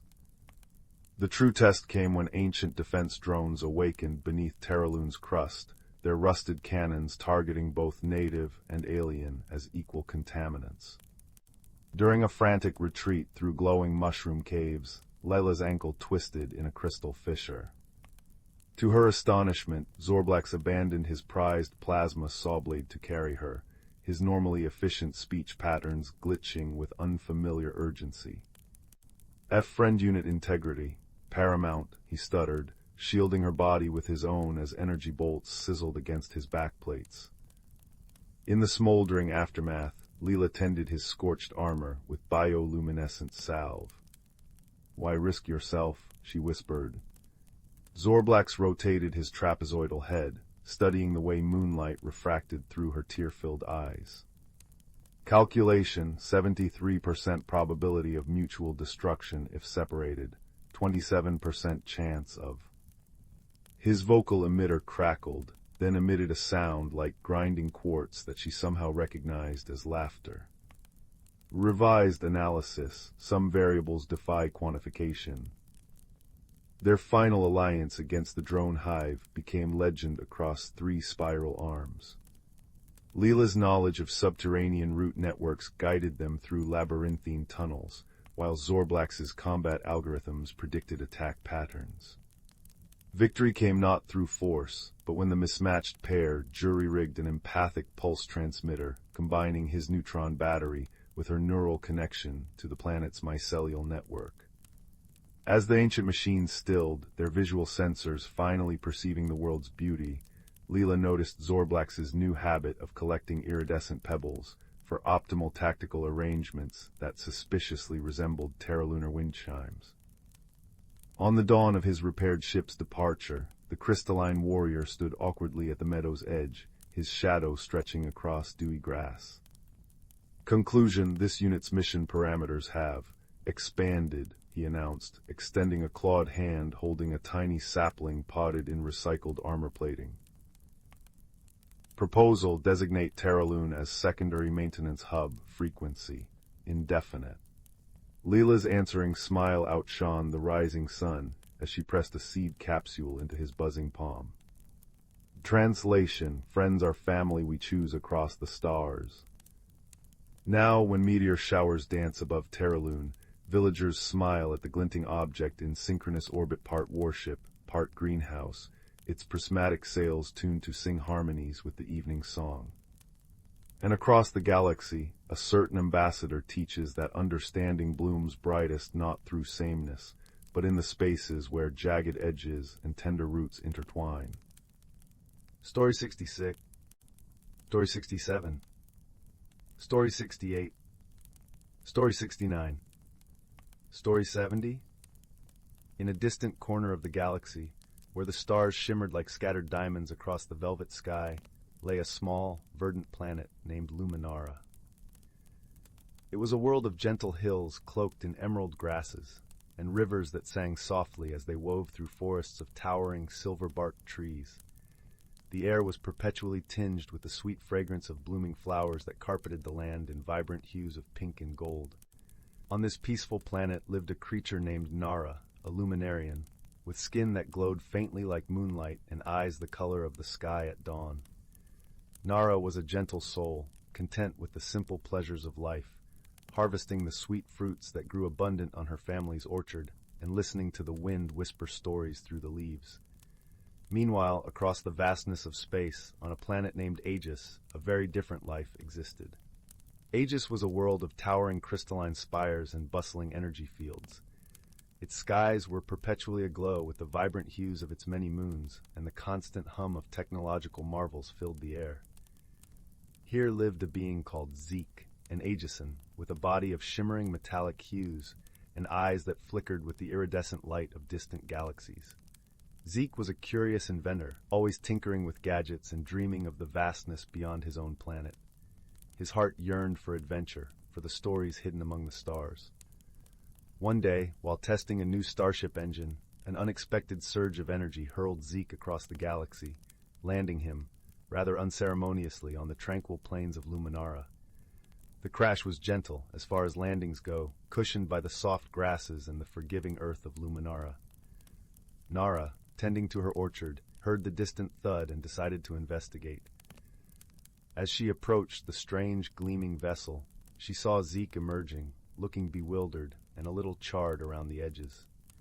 Nara's heart was filled with curiosity and a touch of fear. She had never seen anyone like Zeke before, but her natural kindness prevailed as she offered a hand in greeting, her soft glow a beacon of warmth and welcome. Zeke, grateful and a little embarrassed, accepted the gesture, his metallic skin cooling in the gentle breeze. Communication was their first challenge. The languages of their respective planets were as different as the worlds themselves. At first, they resorted to gestures and expressions. Nara pointed to the sky, then to Zeke's ship, raising her eyebrows in question. Zeke nodded, illustrating with his hands the trajectory of his unplanned journey. Despite the initial misunderstandings, a friendship began to blossom. Nara took Zeke to her home, where her family received him with open arms, offering food and a place to rest. Zeke, touched by their hospitality, marveled at the simplicity and beauty of their life. He began to share stories of his world, using holographic images from a pocket device, painting pictures of crystalline cities and technological wonders. As days turned into weeks, Zeke worked on repairing his ship, often with Nara by his side, her gentle presence a balm to the frustration that sometimes accompanied his efforts. Nara, in turn, showed Zeke the beauty of Luminara, from the hidden groves where crystal butterflies danced, to the serene lakes that reflected the skies like mirrors. One evening, as they sat by the fire, the stars twinkling overhead, Zeke shared a hologram of his family, the soft light casting a glow over their faces. Nara, with her empathetic heart, saw the longing in Zeke's eyes. She placed a comforting hand on his shoulder, understanding without words the ache of distance and the pull of home. Their friendship deepened through shared challenges. A sudden storm, fierce and unexpected, threatened to damage the ship further. Together, they worked tirelessly, Nara using her knowledge of the land to gather materials that Zeke fashioned into makeshift repairs. In those moments of urgency, their differences melted away, leaving only the shared goal and the bond of friendship. Through these trials, they discovered the true meaning of companionship, a connection that transcended words and worlds. They learned to appreciate each other's unique qualities. Nara admired Zeke's ingenuity and his courage to explore the unknown, while Zeke cherished Nara's wisdom and her ability to find beauty in simplicity. Finally, the day came when Zeke's ship was ready to return to Aegis. As he prepared to leave, a bittersweet feeling settled over them both. Zeke promised to return, to share more stories, and to learn more about the gentle world of Luminara. Nara gifted him a small vial of Luminara's fragrant blossoms, a reminder of the peace and friendship he had found. As Zeke's ship ascended, cutting a bright path across the sky, Nara watched, her heart full. She knew that their friendship, forged through understanding and shared trials, would remain a shining star in her heart, guiding her always. And so, across the vast expanse of the galaxy, two unlikely companions discovered not only the stars, but the true meaning of friendship. A bond that, like the stars themselves, would endure across time and distance, lighting the way for their hearts. Story 71. Stories of Two. In a secluded woodland, cradled between gently rolling hills and a silver-threaded brook, lay a world untouched by time. The air was sweetened with the scent of cedar and pine, mingling with the earthy aroma of moss-covered stones. Sunlight filtered through the canopy, dappling the forest floor with patches of golden warmth, while the whisper of leaves in the breeze sang a lullaby known only to those who listened closely. In this enchanted place, where reality and magic danced hand in hand, lived a community of creatures whose lives were woven into the very fabric of the forest. Among them was a wise old tortoise named Thistle, whose shell was a tapestry of green and brown, as if painted by the forest itself. Thistle had lived many years and had seen the seasons change countless times, each cycle teaching him the delicate balance of nature's rhythm. One crisp autumn morning, as mist clung to the edges of the brook and the world seemed wrapped in a soft, silvery light, Thistle set out on his daily walk. His path led him through a carpet of fallen leaves, their vibrant hues of amber and crimson a cheerful contrast to the muted greens of the underbrush. As he ambled along, his eyes, wise and gentle, took in the subtle shifts of the forest preparing for winter's rest. Alongside Thistle, a sprightly squirrel named Pippin hopped from branch to branch, his bushy tail flickering like a flame in the morning sun. Pippin was young and full of curiosity, his eyes wide with wonder at the world around him. He had befriended Thistle in the early days of spring, drawn to the tortoise's calm demeanor and endless stories of the forest's lore. As they journeyed together, Pippin, with an infectious enthusiasm, asked, "Thistle, how does the forest know when to change? The trees shed their leaves, the air grows cold, and the animals prepare their nests. It seems like magic." Thistle chuckled, a rich sound that rumbled like distant thunder. "Ah, young Pippin, the forest indeed holds its magic, but it is a magic born of wisdom and time. Each creature, each tree has its role, guided by the whispers of the seasons." Their walk took them to the edge of the brook, where the water's surface mirrored the sky's shifting colors, a canvas of blue and white with hints of orange and pink. Here they paused, listening to the gentle babble of the stream as it wound its way through the forest, carrying secrets from the mountains to the sea. Thistle continued, "The forest listens to the wind, to the sun, and even to the stars. It understands when the days grow shorter and the nights longer. The trees, with their deep roots, feel the change in the earth, and they speak to one another through whispers of the soil." Pippin's eyes sparkled with fascination. "Do they really speak, Thistle?" "In their own way, yes. Thistle replied. "The trees share their wisdom, passed down through generations. They tell of storms weathered and sunlight embraced, teaching resilience and patience. Just as I share stories with you, the forest shares its tales with those who choose to listen." As they spoke, a gentle breeze swept through the trees, carrying with it a hint of winter's chill. The leaves rustled, a soft symphony that joined the brook's song, and in that moment, Pippin felt the harmony of the forest, a living, breathing entity, where each part played its role in a grand, eternal dance. With a newfound understanding, Pippin scampered ahead, eager to share this wisdom with his friends. Thistle watched him go, a fond smile on his lips, knowing that the young squirrel would carry the forest's magic into the future. As the sun dipped lower in the sky, painting the world in hues of lavender and rose, Thistle turned back toward his home. The forest, now bathed in the soft glow of twilight, felt alive with possibility. For in this hidden world, where the boundaries between reality and magic blurred, the wisdom of the ages was entrusted to those who cherished and respected its secrets. And so the forest thrived, a testament to the beauty of balance and the power of friendship, where each creature, great and small, played their part in the wondrous cycle of life. As night fell, the stars emerged, twinkling in the velvet sky, their light a promise of the dreams yet to come and the stories yet to be told. Story 73. Story 74. In the distant reaches of the cosmos, where stars twinkled like scattered diamonds against the velvet backdrop of space, there existed a small, vibrant planet known as Luminara. Its skies shimmered in hues of lavender and gold, and its lush landscapes teemed with life. Among its gentle inhabitants was Lyra, a creature of light and song, whose translucent wings caught the sun's rays and scattered rainbows across the fields as she fluttered from one blossom to the next.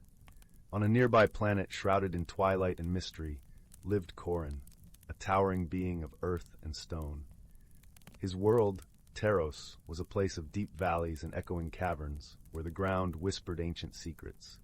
Corin's strength was matched by his gentle heart, and he wandered his land with a quiet reverence for the beauty of the stones and the life they cradled. One fateful day, as the stars aligned in a cosmic dance, a curious portal opened between these two worlds. Lyra, drawn by its shimmering allure, darted through the portal, her heart filled with wonder and a touch of trepidation. She found herself in the shadowed realm of Taros, where the air was cool and the scent of earth was rich and comforting. Corin, who had been exploring near the portal's edge, watched in awe as the delicate creature emerged.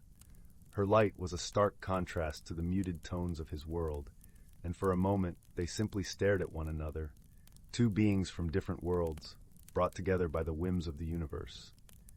Their initial attempts at communication were fraught with misunderstandings. Lyra's melodious trills and chirps seemed like mere music to Corin's ears, while his deep rumbling tones were too low for her to comprehend fully. Yet there was a spark of curiosity in both their hearts, a desire to bridge the gap between them. Over time, they learned to communicate through gestures and shared experiences. Lyra would guide Corin to the hidden nooks where flowers bloomed in the shadows, their colors vibrant even in the dim light, while Corin showed Lyra the secret paths within the caverns, where crystals glowed with an inner fire. Their bond deepened as they faced challenges together. One day, a fierce storm swept across Taros, its winds howling through the valleys, and its rains turning paths into torrents. Lyra, unused to such weather, found herself struggling against the gale. Corin, with his sturdy form, shielded her with his broad back, guiding her to the safety of a cavern where they waited for the storm to pass. In that quiet refuge, they shared warmth and stories, their differences fading as they found comfort in each other's presence. As the days turned into weeks, Lyra and Corin discovered the true meaning of friendship. They learned to appreciate each other's strengths and to lend support in times of need.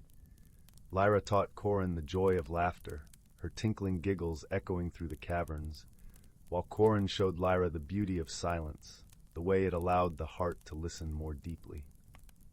One day the portal shimmered once more, signaling that it was time for Lyra to return to Luminara. The thought of parting was bittersweet, yet both knew that their friendship had transcended the boundaries of their worlds. As Lyra prepared to leave, She touched her wings lightly to Corin's forehead, a gesture of gratitude and affection. Corin, in turn, placed a small crystal in her hands, its glow a reminder of the light they had found in each other. With a final, shared glance of understanding and warmth, Lyra stepped through the portal, her heart full of memories and a newfound wisdom about the strength of friendship. Back on Luminara, Lyra often gazed up at the stars, her thoughts drifting to her friend on Taros. And on Taros, Corin would sit in the quiet of a cavern, feeling the gentle hum of the crystal Lyra had touched, knowing that their bond was as enduring as the stones of his world. In the vastness of the universe, Lyra and Corin had discovered the simple truth that true friendship knows no bounds, and that even the most unlikely companions can find understanding and joy in one another. And so, beneath the watchful gaze of the stars, their friendship endured, a testament to the harmony that could be found in diversity and the strength that could be born from shared hearts. Story 75, Story 76, Story 77, Story 78, Story 79, Story 80, Story 81, Story 82, Story 83, Story 84. The hum of the starship warmth's resolve blended with the tinny melody of Leela's harmonica, creating a curious duet that echoed through the cargo bay. Outside the diamond-paned viewports, the Horsehead Nebula stretched its cosmic mane across the velvet black, tendrils of stardust catching the ship's running lights like glittering cobwebs. Leela tucked a curl of copper-colored hair behind her ear, her grease-stained fingers leaving a smudge on her cheek as she adjusted the Hydra spanner. The ship's ancient engine purred contentedly beneath her boots for now. Pressure stabilizers at 82%, she murmured to the empty bay, her breath making little clouds in the chilly air. That's when the proximity alarms began their insistent chirping. On the scanner screen, the unidentified vessel resembled a cluster of soap bubbles frozen mid-pop, its iridescent surface refracting starlight into prismatic ribbons. Layla's heart hammered against her ribs as she initiated first contact protocols. The alien craft docked with a sound like wind chimes, and when the airlock hissed open, out tumbled a creature that looked like a cross between a porcupine and a weeping willow if both had been dipped in liquid moonlight. Greetings, carbon-based life form, it trilled through a translator disc, hovering near its quill-like antennae. This unit is designated Kale 7. Our nutrient recycler has catastrophically failed. 16 jointed limbs trembled, making the creature's glassy fur chime like dropped silverware. We request assistance. The last word tilted upward, as if the concept itself were foreign. Leela crouched slowly, extending a hand palm up. Kale 7's bioluminescent markings pulsed anxious violet.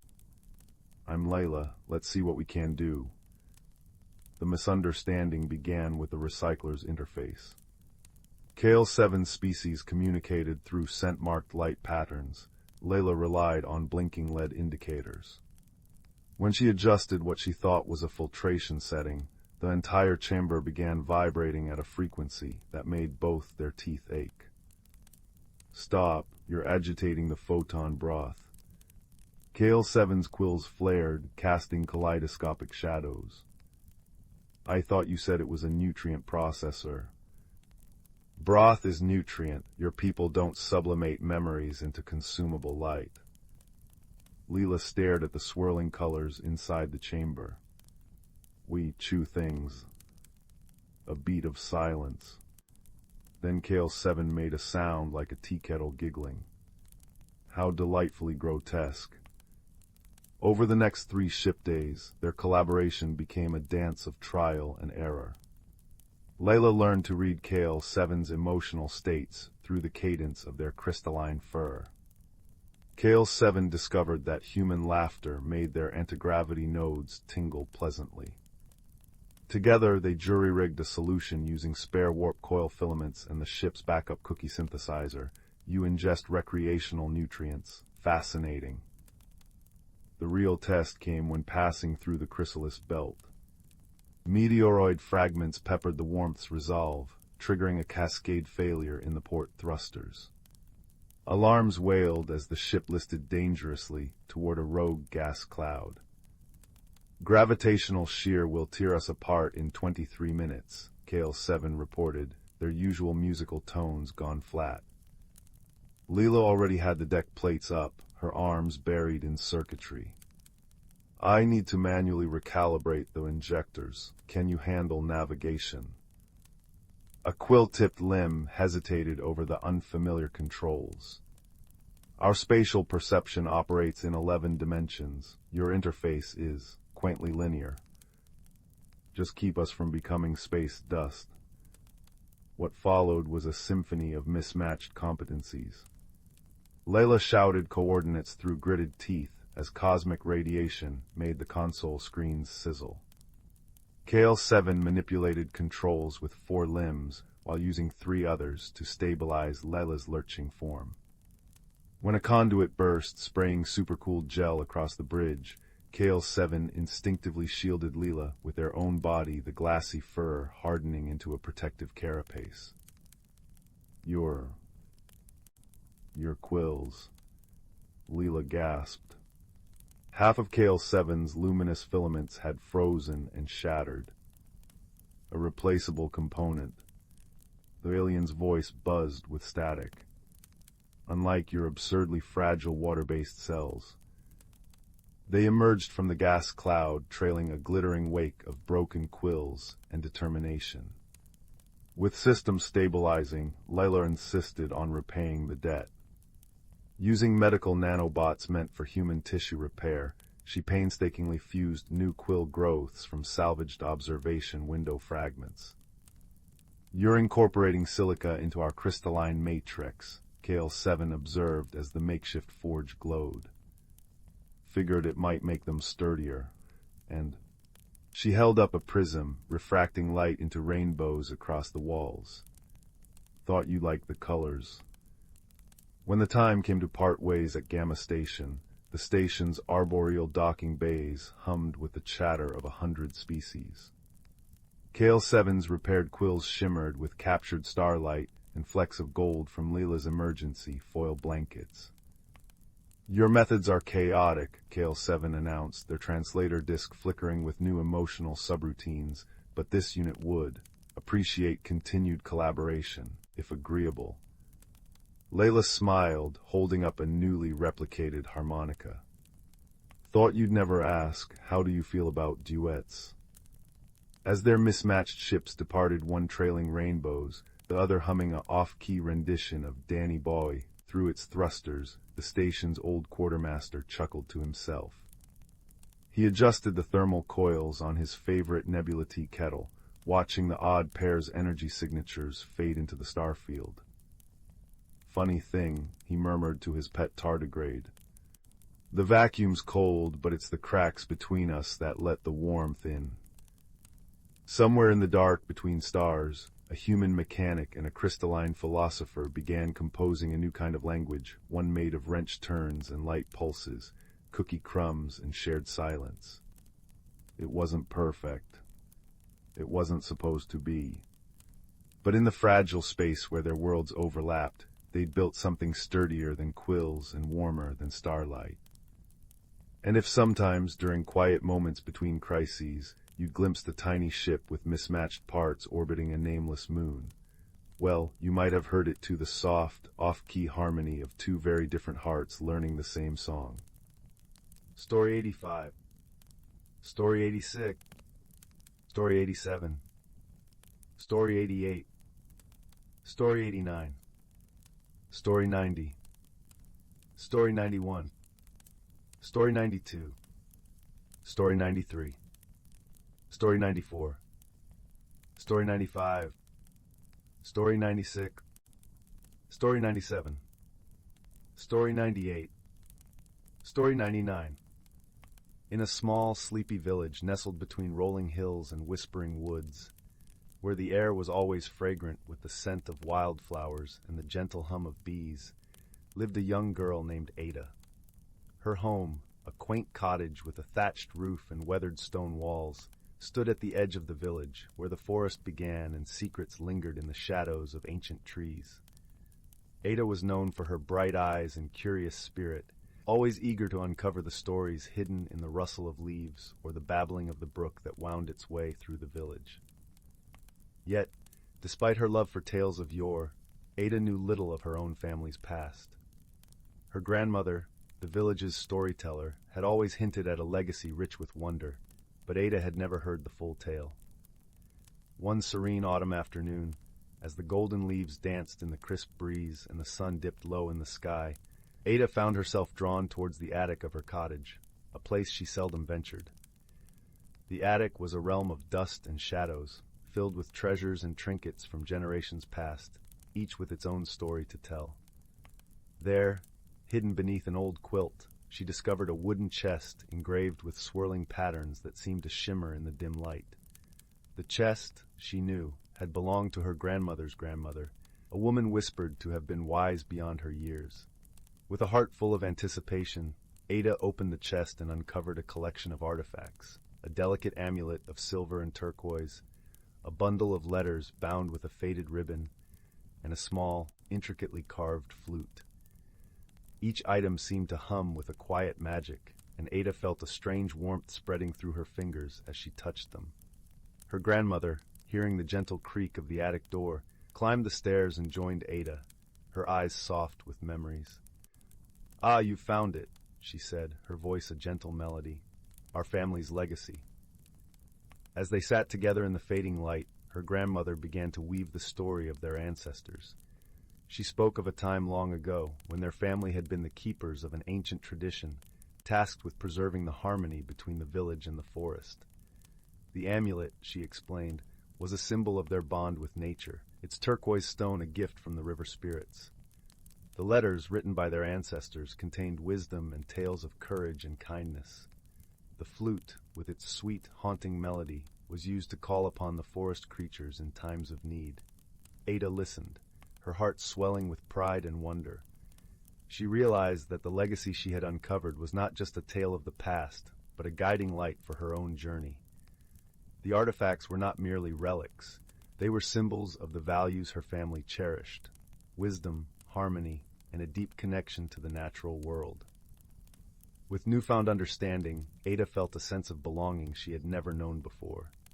She saw herself as part of a greater tapestry, woven with threads of love and tradition.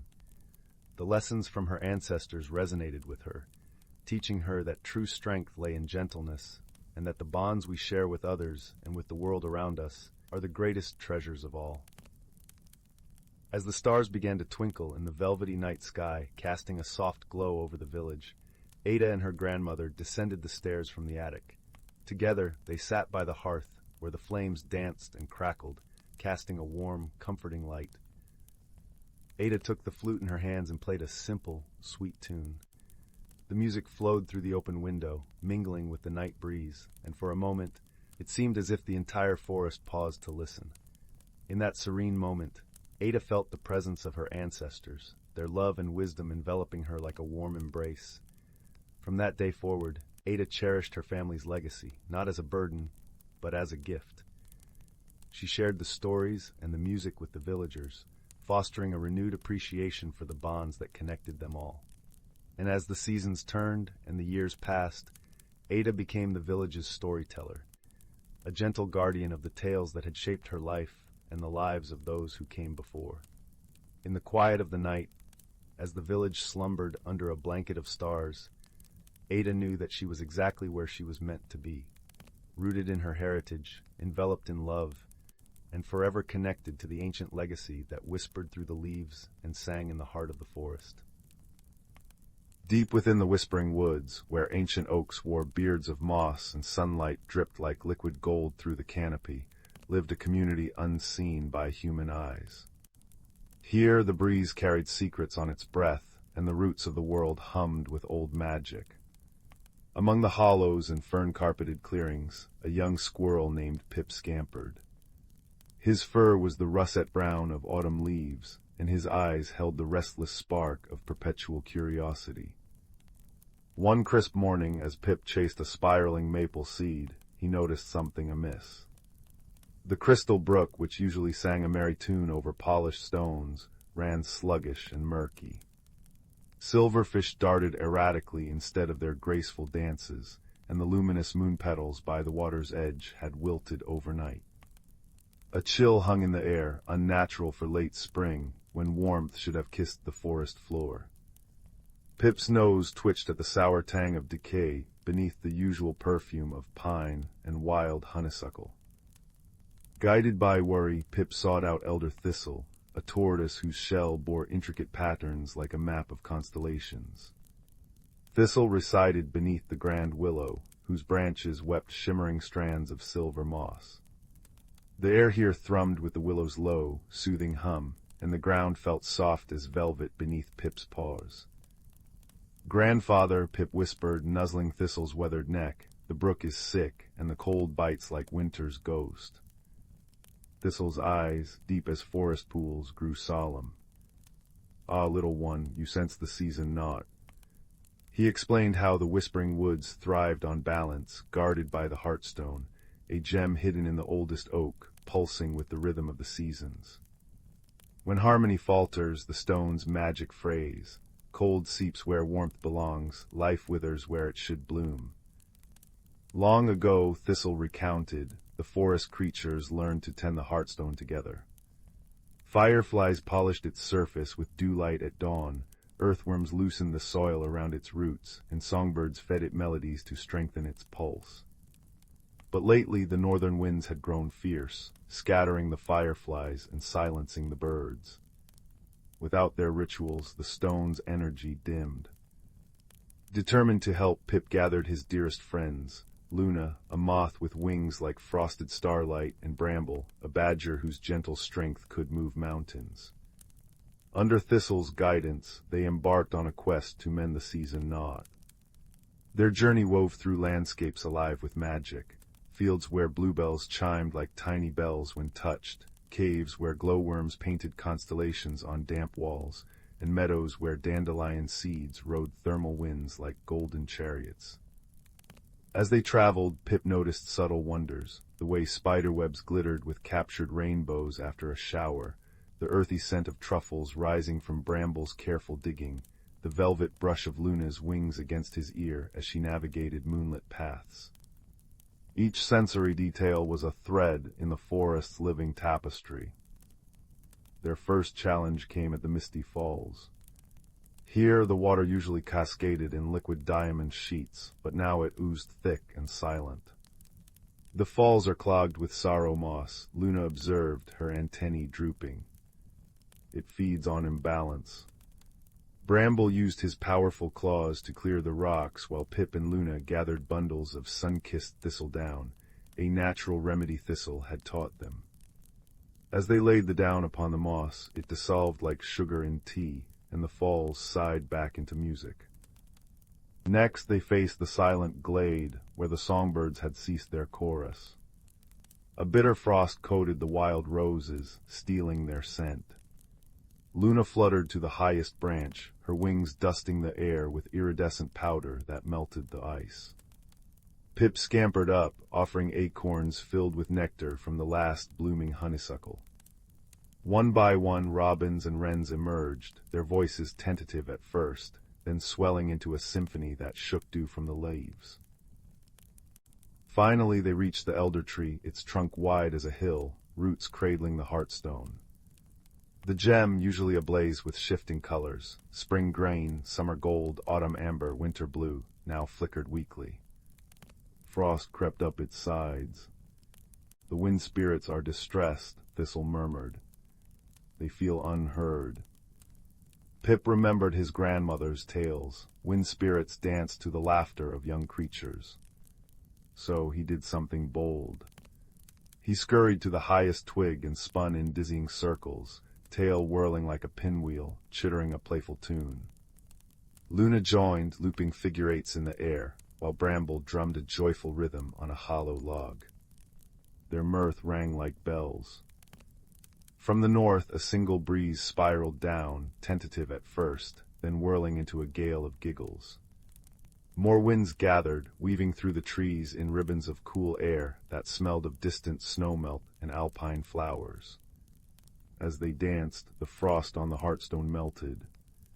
The stone blazed anew, pulsing warmth through the roots and into the soil. By the time they returned to the crystal brook, life had returned. Water chuckled over stones, clear as spun glass. Moon petals glowed like captured moons, and silverfish traced liquid silver spirals in the current. The air hummed with the thrum of cicadas and the perfume of awakened earth. Under the grand willow, Thistle smiled. Well done, little guardians, remember this, the forest breathes as one. Every wing beat, every root's reach, every note sung or silence kept, it all weaves the balance. Pip curled beside Luna and Bramble, watching fireflies paint the dusk. He felt the wood sigh in contentment, the rustle of leaves like a lullaby, the damp moss cool beneath him, the taste of wild strawberries sweet on his tongue. Above, the first star blinked awake, reflected in the now steady brook. And as the creatures drifted to sleep, the whispering woods cradled them, whispering ancient truths on the breeze. That harmony lives in listening, magic in kindness, and strength in the gentle bonds that tie root to rain, wing to wind, heart to heart. The Whispering Woods, a tale of friendship and magic. In the heart of the serene village of Elderglen, nestled amidst rolling hills and sparkling streams, there lay a secret known only to the children who dared to imagine beyond the mundane. Elderglen was a place where time seemed to amble along at its own gentle pace, where the air was always sweet with the scent of blooming wildflowers, and the hum of bees created a melody that lulled its inhabitants into tranquility. It was here, beneath the shade of the ancient oak trees, that a hidden world whispered its secrets to those who would listen. The village itself was a quaint tapestry of cobblestone paths, thatched roof cottages, and gardens bursting with marigolds and daisies. The people of Elderglen were simple folk, their lives intertwined with the rhythm of nature, celebrating harvests and moonlit nights with equal fervor. But it was the children, with their wide eyes and curious hearts, who held the key to the village's most enchanting secret, the Whispering Woods. The Whispering Woods bordered the northern edge of Elderglen, a dense forest that seemed to breathe with life. The trees were ancient sentinels, their trunks twisted with time, their branches forming a canopy that filtered sunlight into a mosaic of greens and golds. It was said that the woods were alive with magic, a place where the mundane and the mystical danced in harmony. Among the children of Elderglen was a boy named Finn, whose heart was as boundless as the sky. Finn was a dreamer, with hair as wild as the wind and eyes that sparkled with the promise of adventure. His best friend, Lila, was his opposite in many ways, her demeanor calm and her laughter a gentle melody. Lila's kindness was like a warm embrace, her wisdom often far beyond her years. Their friendship was a tapestry woven with shared secrets and whispered dreams, and together they spent countless hours exploring the hidden nooks of the Whispering Woods. They would lie on the soft forest floor, listening to the rustle of leaves and the crooning of the breeze through the branches, imagining stories of mythical creatures and daring quests. One afternoon, as the sun dipped low in the sky, painting the woods in hues of amber and rose, Finn and Lila stumbled upon something extraordinary. They had ventured deeper into the forest than ever before, drawn by a faint melodic chiming that seemed to beckon them forward. As they pushed through a thicket of ferns, they found themselves in a small clearing, bathed in the soft glow of twilight. In the center of the clearing stood an ancient stone archway, its surface etched with intricate runes that glimmered faintly in the fading light. Hanging from the archway was a small, delicate bell, crafted from a metal that shimmered like the stars. It was this bell that sang the enchanting melody, a sound so pure it seemed to resonate within their very souls. "What do you think it is?" Lila whispered, her voice tinged with awe. Finn stepped closer, his eyes wide with wonder. "I think it's magic," he replied, reaching out to gently touch the bell.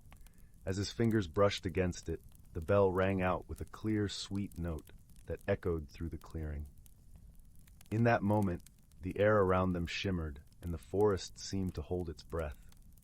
The runes on the archway glowed brighter, casting a warm light that enveloped Finn and Lila. They could feel the magic of the woods coursing through them, a sensation both exhilarating and comforting. "Do you feel that?" Finn asked, his voice barely more than a whisper. Lila nodded, her eyes alight with wonder. "It's like the woods are speaking to us," she said softly. As the light from the runes gradually faded, the world around them seemed to settle into a gentle stillness. The bell continued to chime softly, its melody weaving through the air like a tender lullaby. From that day forward, the clearing and its magical bell became a sanctuary for Finn and Lila. They visited it often, sharing their hopes and dreams, their laughter and their silence. The bell seemed to understand them in a way words could not, its song a soothing balm that eased their worries and fears. One crisp autumn morning, as the leaves turned to gold and crimson, Finn and Lila made their way to the clearing. The air was cool and invigorating, carrying the earthy scent of fallen leaves. As they approached the archway, they noticed something different. The bell's melody was tinged with a note of urgency, as if calling out to them. Curious and a little apprehensive, they hurried forward, their footsteps crunching on the carpet of leaves. As they reached the clearing, they saw that the runes on the archway were glowing brightly, casting a warm, inviting light. "What's happening?" Finn asked, his heart racing with a mixture of excitement and unease. Lila studied the archway, her brow furrowed in concentration. "I think the woods are trying to tell us something," she said thoughtfully. With a shared glance of determination, they stepped closer to the archway, feeling the familiar warmth of its magic enveloping them. The bell's song grew louder, its melody weaving around them like a protective embrace. Suddenly, the light from the runes flared brightly, and the world around them seemed to shift. They found themselves standing in a place both familiar and new, a hidden world within the whispering woods, a realm where magic was woven into the very fabric of existence. The air here was alive with energy, shimmering with colors that defied description. The trees were taller, their leaves sparkling with iridescent hues. Creatures of all shapes and sizes flitted through the branches, their eyes bright with curiosity and mischief. Finn and Lila stood in awe, their hearts swelling with the wonder of it all. They had stepped into a world where the impossible was possible, where dreams and reality intertwined. "This is incredible," Finn breathed, his eyes wide with amazement. Lila nodded, her gaze sweeping over the enchanted landscape. "It's like a dream come true," she said softly. As they explored this magical realm, they discovered a community of gentle, kind-hearted beings who called the woods their home. These creatures, known as the Elderglen fairies, were as old as the forest itself, guardians of its secrets and its magic. The fairies welcomed Finn and Lila with open arms, recognizing in them the same love for the woods that they themselves held dear. They shared stories of the forest's ancient history, tales of bravery and friendship, of challenges overcome through wisdom and compassion. Among the fairies was a wise elder named Thistledown, whose presence was as calming as the forest's embrace.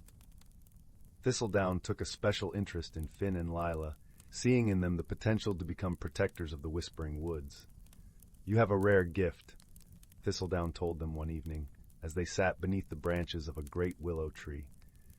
"The woods have chosen you to be its guardians, to protect its magic, and share its secrets with those who would cherish it." Finn and Lila listened intently, their hearts swelling with pride and responsibility. They understood the importance of their newfound role, the trust that the woods had placed in them. Over time, they learned the ways of the forest, guided by the wisdom of the fairies and the magic of the woods themselves.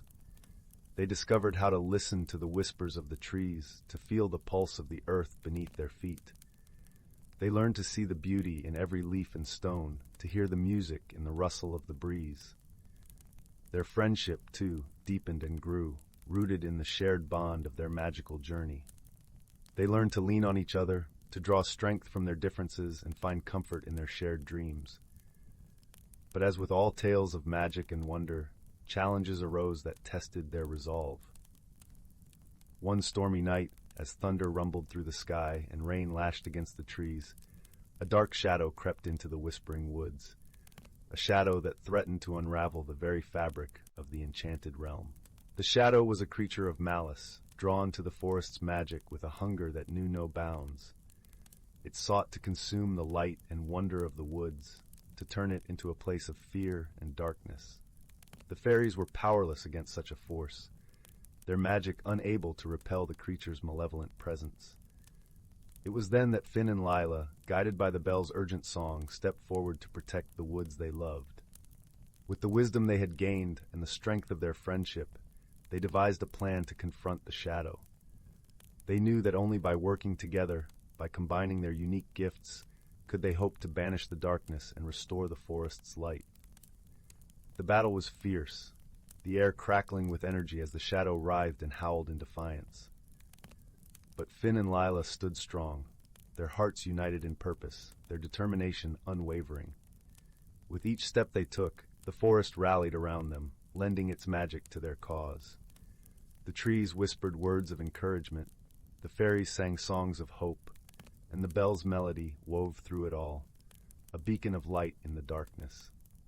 In the end, it was not brute strength that vanquished the shadow, but the power of their friendship and the love they held for the whispering woods. As the first light of dawn broke through the clouds, the shadow dissolved into nothingness, leaving the forest bathed in a golden glow. The woods sighed with relief, its magic restored, its beauty undimmed.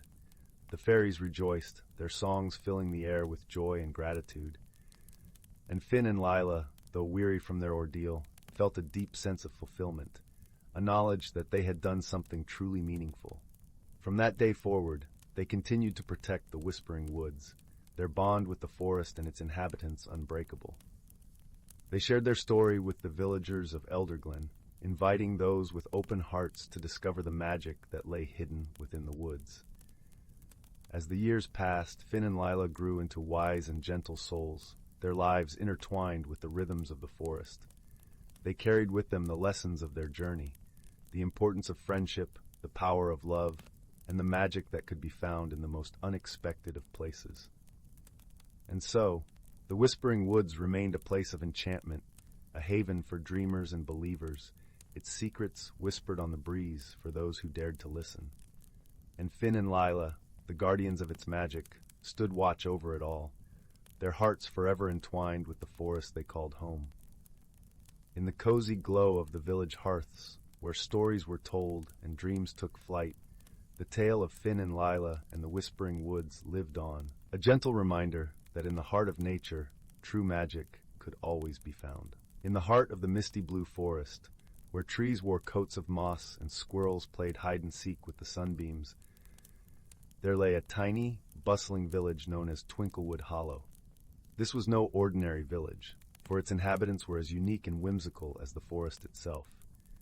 You see, Twinklewood was home to a medley of magical creatures, each with their own delightful peculiarity. At the center of the hollow lived a merry little gnome named Pipkin. Pipkin was known far and wide for his penchant for wearing mismatched socks, believing they brought him good luck. His home was a cozy burrow beneath an ancient oak, with windows framed by ivy and a door that creaked a friendly greeting each time it opened. Pipkin's most cherished possession was a brass kettle that whistled the tune of Twinkle, Twinkle, Little Star whenever the tea was ready. Next door to Pipkin, in a treehouse woven from willow branches, lived a sprightly fairy named Flick. Flick had wings as delicate as a dragonfly's, shimmering in hues of lavender and gold. She had an infectious giggle that sounded like wind chimes in a gentle breeze, and was known for her remarkable skill in painting the most vibrant rainbows across the sky with her magic paintbrush. A little further down the cobblestone path, one would find the abode of Terence, the talking tortoise. Terence was never in a rush, and he often reminded his friends that the best way to enjoy life was one slow step at a time. His shell was a patchwork of colors, each tile a memory from his travels around the world. Terence was a master storyteller, his tales as rich and layered as the forest floor in autumn. One sunny morning, as the dew sparkled on the meadow like 1,000 tiny diamonds, Pipkin, Flick, and Terence gathered at the village square. They were joined by a lively crowd of other villagers, including the melodic-voiced songbirds, the mischievous squirrel twins, and the wise old owl Hootsworth, who always wore spectacles perched precariously on his beak. The occasion was the annual Twinklewood Festival, a day filled with laughter, games, and feasting. But this year, something peculiar was afoot. As the festivities began, a curious occurrence unfolded. The air shimmered with a peculiar iridescent glow, and suddenly, every sound in the village turned into a melody. The rustling leaves sang a gentle lullaby, the bubbling brook played a merry jig, and even the clattering of dishes at the feast was transformed into a cheerful tune. At first, the villagers found this quite amusing. They danced to the melody of their chores and chuckled at the serenading sounds all around them. However, as the day wore on, it became apparent that this magical melody was more than just a harmless enchantment. Every spoken word was now a song, and trying to communicate became a comical opera of misunderstandings. "We need to solve this musical mystery," declared Pipkin, his words tumbling out in a lively aria that made the crowd giggle. Flick fluttered her wings excitedly, her voice a playful soprano. "Let's head to the Whispering Glade. Perhaps the trees can tell us what's causing this tuneful trouble." The villagers agreed, and off they went, a parade of singing, humming, and whistling creatures, weaving their way through the forest to the Whispering Glade. The glade was a special place where the oldest trees in the forest stood, their branches entwined like the fingers of old friends. It was said that these trees could speak if you listened closely enough. As they reached the glade, the villagers quieted, their melodic chatter turning into a harmonious hum. Pipkin stepped forward, his mismatched socks peeking out from beneath his trousers, and addressed the trees in a gentle ballad. "O wise trees, what is this magical melody that fills our village? Can you help us find a way to bring back our normal voices?" For a moment the glade was silent, save for the rustling leaves. Then, a deep, resonant voice emerged from the largest tree, its bark as gnarled and wise as time itself. "Long ago, a playful sprite named Melody cast a spell upon these woods, leaving behind a treasure of musical enchantments. It seems you have stumbled upon one of her playful charms." Terence, in his slow and deliberate baritone, asked, "Is there a way to undo the spell, dear trees?" The elder tree responded with a gentle rustle. "Ah, yes. To return your voices, you must find Melody's forgotten flute, hidden deep within the enchanted grove. Play a tune of friendship, and the spell shall be undone." With newfound determination, Pipkin, Flick, and Terence set out towards the enchanted grove, a place known for its magical wonders and delightful surprises. The path was lined with flowers that opened and closed like little music boxes, and birds that flew in synchronized patterns, creating an aerial symphony. As they reached the grove, they were greeted by a sight that took their breath away. The trees here were not ordinary. Their trunks twisted into fantastical shapes, and their leaves glowed in every color imaginable. In the center of the grove stood a pedestal made of crystal, and atop it lay a flute, its surface shimmering like a moonlit lake. Flick, with her fairy grace, picked up the flute. "I think I know just the tune," she said, her voice a gentle melody. She placed the flute to her lips and began to play. The notes floated through the air, a sweet, simple tune that spoke of friendship and harmony. As the melody swirled around them, the iridescent glow that had filled the village began to fade, and the sounds returned to their natural state. Back in Twinklewood Hollow, the villagers cheered, their voices at last free from the musical enchantment. They gathered around Pipkin, Flick, and Terence, thanking them with heartfelt gratitude. Pipkin grinned, twirling one of his mismatched socks. "It's good to have our voices back, but I must admit it was quite an adventure." Flick giggled, her wings fluttering with joy. "Yes, and what a wonderful tune it turned out to be." Terence nodded slowly, a contented smile on his face. "Indeed, my friends, sometimes it takes a little magic to remind us of the music in our lives." As the sun set, casting a warm golden glow over Twinklewood Hollow, the villagers gathered for a feast beneath the stars. Laughter and the clinking of glasses filled the air, mingling with the gentle hush of the forest. The night ended with Pipkin and Flick leading everyone in a joyful dance, their feet tapping out a merry rhythm on the cobblestone streets. And so, with hearts full of joy and the bonds of friendship stronger than ever, the villagers drifted into happy dreams, comforted by the knowledge that even in a world of magic and melody, the greatest harmony of all was found in their togetherness. Once, in a small village cradled between emerald hills and a golden sea of daisies, there lived a curious young girl named Lila. Her eyes, sparkling like the morning dew on a spider's web, often wandered far beyond the horizon, where she imagined lands of untold wonders. Her favorite place was the edge of the whispering woods, where trees stood so tall and thick that their tops seemed to tickle the heavens. One crisp autumn morning, when the air was filled with the scent of ripe apples and the sky was painted in hues of orange and pink, Lila felt a gentle tug at her heart. It was as if the woods themselves were calling out to her, whispering secrets through the rustling leaves. With a deep breath of courage and a heart full of wonder, she decided to venture into the unknown. As she stepped past the familiar boundary of the village, the forest enveloped her in a cool embrace. The path was lined with moss that felt like the softest velvet beneath her feet. Sunlight streamed through the branches in playful patterns, and Lila felt as though she was walking through a living cathedral of nature. The air was alive with the symphony of chirping birds and the gentle babble of a hidden brook nearby. A little way into her journey, Lila stumbled upon a clearing where the ground was carpeted with mushrooms of all shapes and colors. Sitting atop one of the largest mushrooms was a peculiar creature with fur the color of twilight and eyes that sparkled with the light of 1,000 stars. It was a wisp fox, a creature as rare as it was wise, known for guiding lost travelers. "Welcome, dear Lila," the wisp fox greeted, its voice as soft as a lullaby. "I see you have a heart full of questions. Would you like some answers?" Lila, though surprised that the creature knew her name, nodded eagerly. "Yes, please. I wish to learn about the wonders of these woods." The wisp fox flicked its bushy tail and smiled. "Then follow me, for this forest holds more magic than you can imagine." As they ventured deeper, the forest unfolded like a storybook. They passed trees with bark that shimmered like silver and leaves that sang gentle tunes when the wind caressed them. They walked alongside streams that flowed with water as clear as crystal, reflecting the sky's ever-changing moods. At one point, they came across a glen where luminous butterflies danced in the air, their wings casting rainbows with every flutter. Lila reached out, and one alighted on her finger, its tiny heart beating in rhythm with her own. It was in that moment she realized the importance of gentle curiosity and respect for the wonders of the world around her. Suddenly, the path divided into three. Lila hesitated, unsure which way to go. The wisp fox looked at her kindly. "Sometimes, the right path is the one that calls to your heart, not your mind."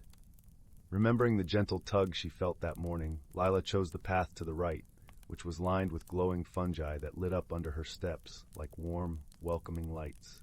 The path led them to a serene pond, its surface like a mirror reflecting the sky. By the water's edge sat an elderly turtle, wise with the weight of centuries.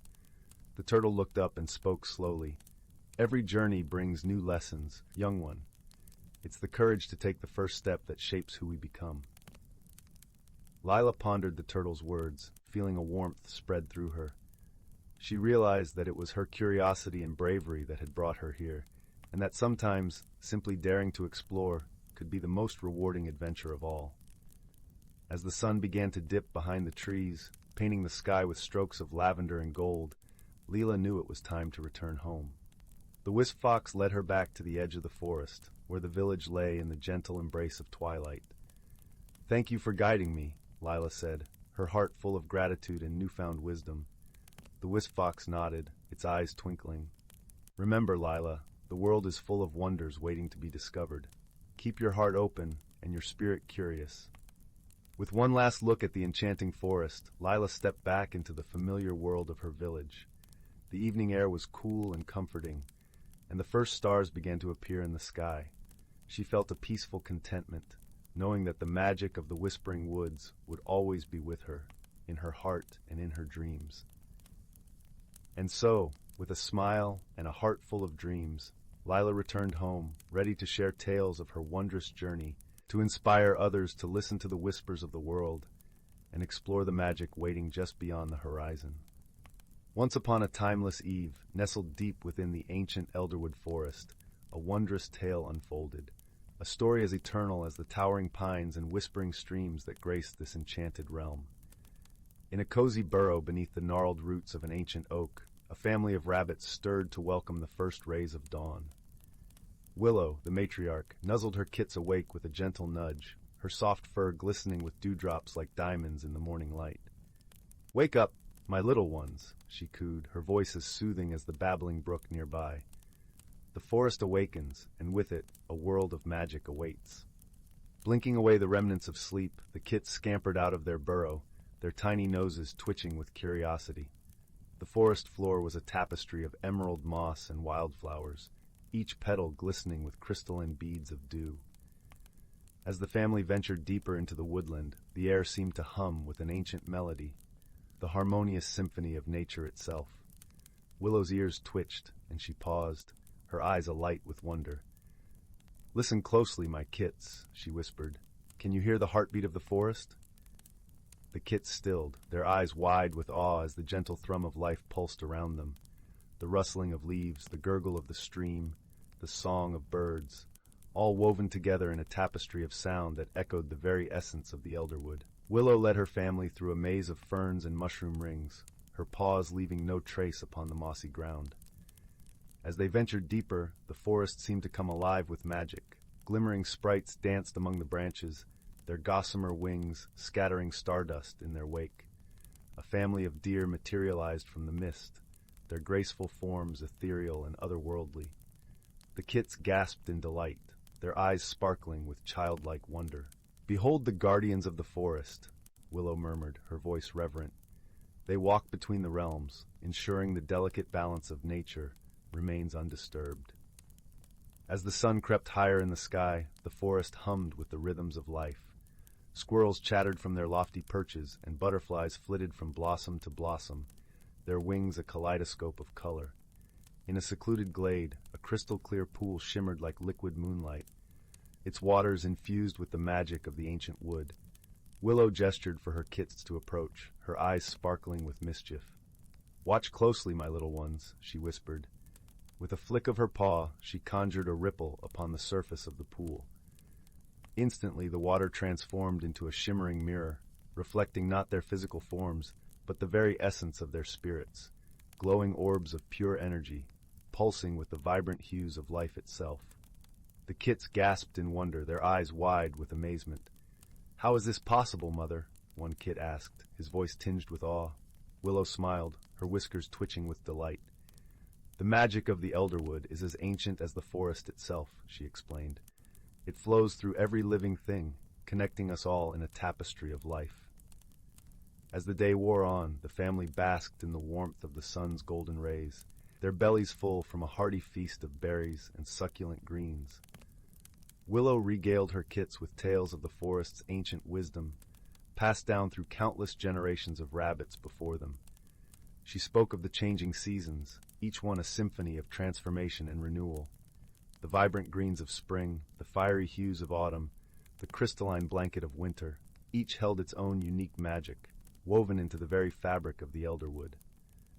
As dusk approached, the family retreated to their burrow, their hearts full of wonder and reverence for the magic that surrounded them. Willow tucked her kits in, her eyes shining with love and pride. "Remember, my little ones," she whispered, nuzzling them tenderly. "The magic of the elderwood flows through us all.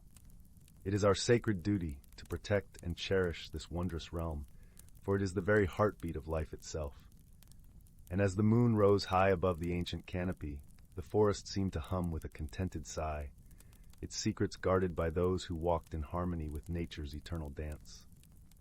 In the heart of the lush, emerald-green woods, where the golden sunbeams filtered through the canopy like threads of silk, there lay a small village named Willow Glen. It was a place where time seemed to stand still, wrapped in the gentle embrace of nature's beauty and serenity. The villagers there lived simple, harmonious lives, tending to their gardens and sharing stories by the fireplace. Among the villagers was a young girl named Lila, known for her kind heart and curious spirit. Lila had a way of seeing the world that others often overlooked, finding magic in the mundane and joy in simplicity. Her days were filled with exploration, as she wandered the woods, collecting wildflowers and listening to the whispers of the wind.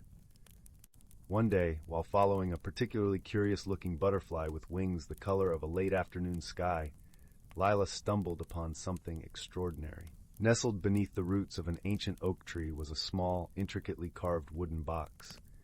It was adorned with swirling patterns, reminiscent of the dancing leaves in autumn. As she carefully picked it up, she noticed it felt warm to the touch and seemed to hum with a life of its own. Lila's heart raced with excitement as she opened the box. Inside was a shimmering, iridescent stone, unlike anything she had ever seen.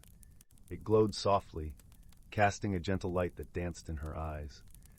As she held it, a comforting warmth spread through her, as if the stone itself was whispering secrets of forgotten times.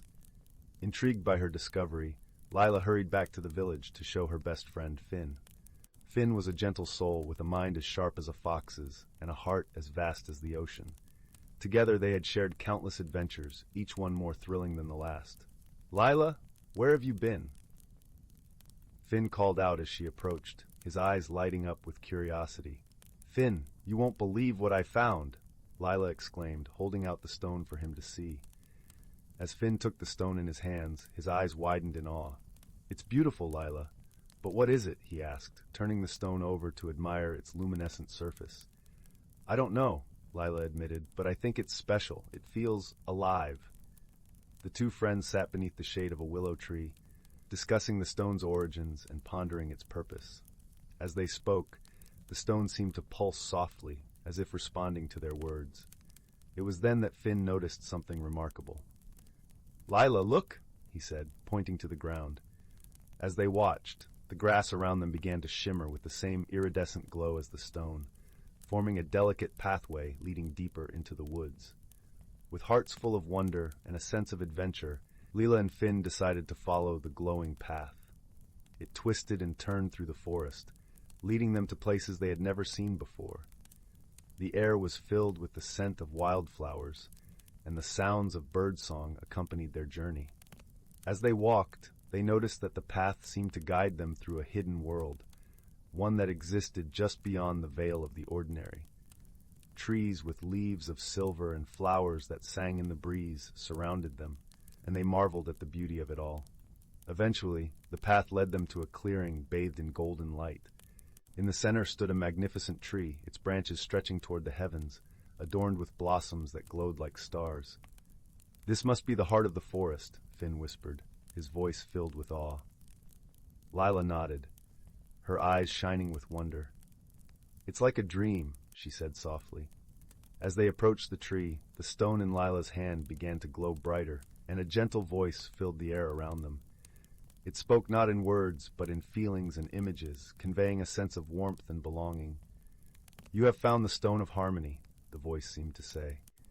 "It is a gift from the forest, a symbol of the bond between nature and those who cherish it." Lila and Finn exchanged a glance, understanding dawning within them. The stone was not just a magical object. It was a reminder of the harmony that existed between all living things, a connection that could be felt in every breath of wind and every rustle of leaves. As they stood beneath the tree, the stone pulsed with a gentle rhythm, and the world around them seemed to come alive.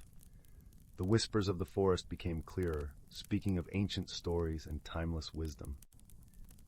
"We must protect this place," Lila said, her voice filled with determination. "It's a treasure, and it needs to be cherished." Finn nodded, his heart swelling with pride. "Together, we can make sure it stays safe," he agreed. With a newfound purpose, the two friends made their way back to the village, their hearts light with the knowledge of the secret world they had discovered.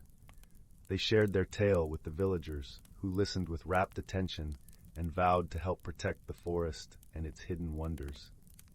As the days turned into weeks, Lila and Finn continued to visit the clearing, tending to the tree and learning from the wisdom of the forest. They discovered that the stone had the power to heal and to bring peace, and they used it to help those in need, spreading kindness and harmony throughout the village. Through their actions, the forest thrived, and the bond between the villagers and the natural world grew stronger. Lila and Finn's friendship blossomed, their shared adventures bringing them closer than ever. In the heart of Willow Glen, where the sun cast its warm embrace over the land, the village flourished, a testament to the power of harmony and the beauty of friendship.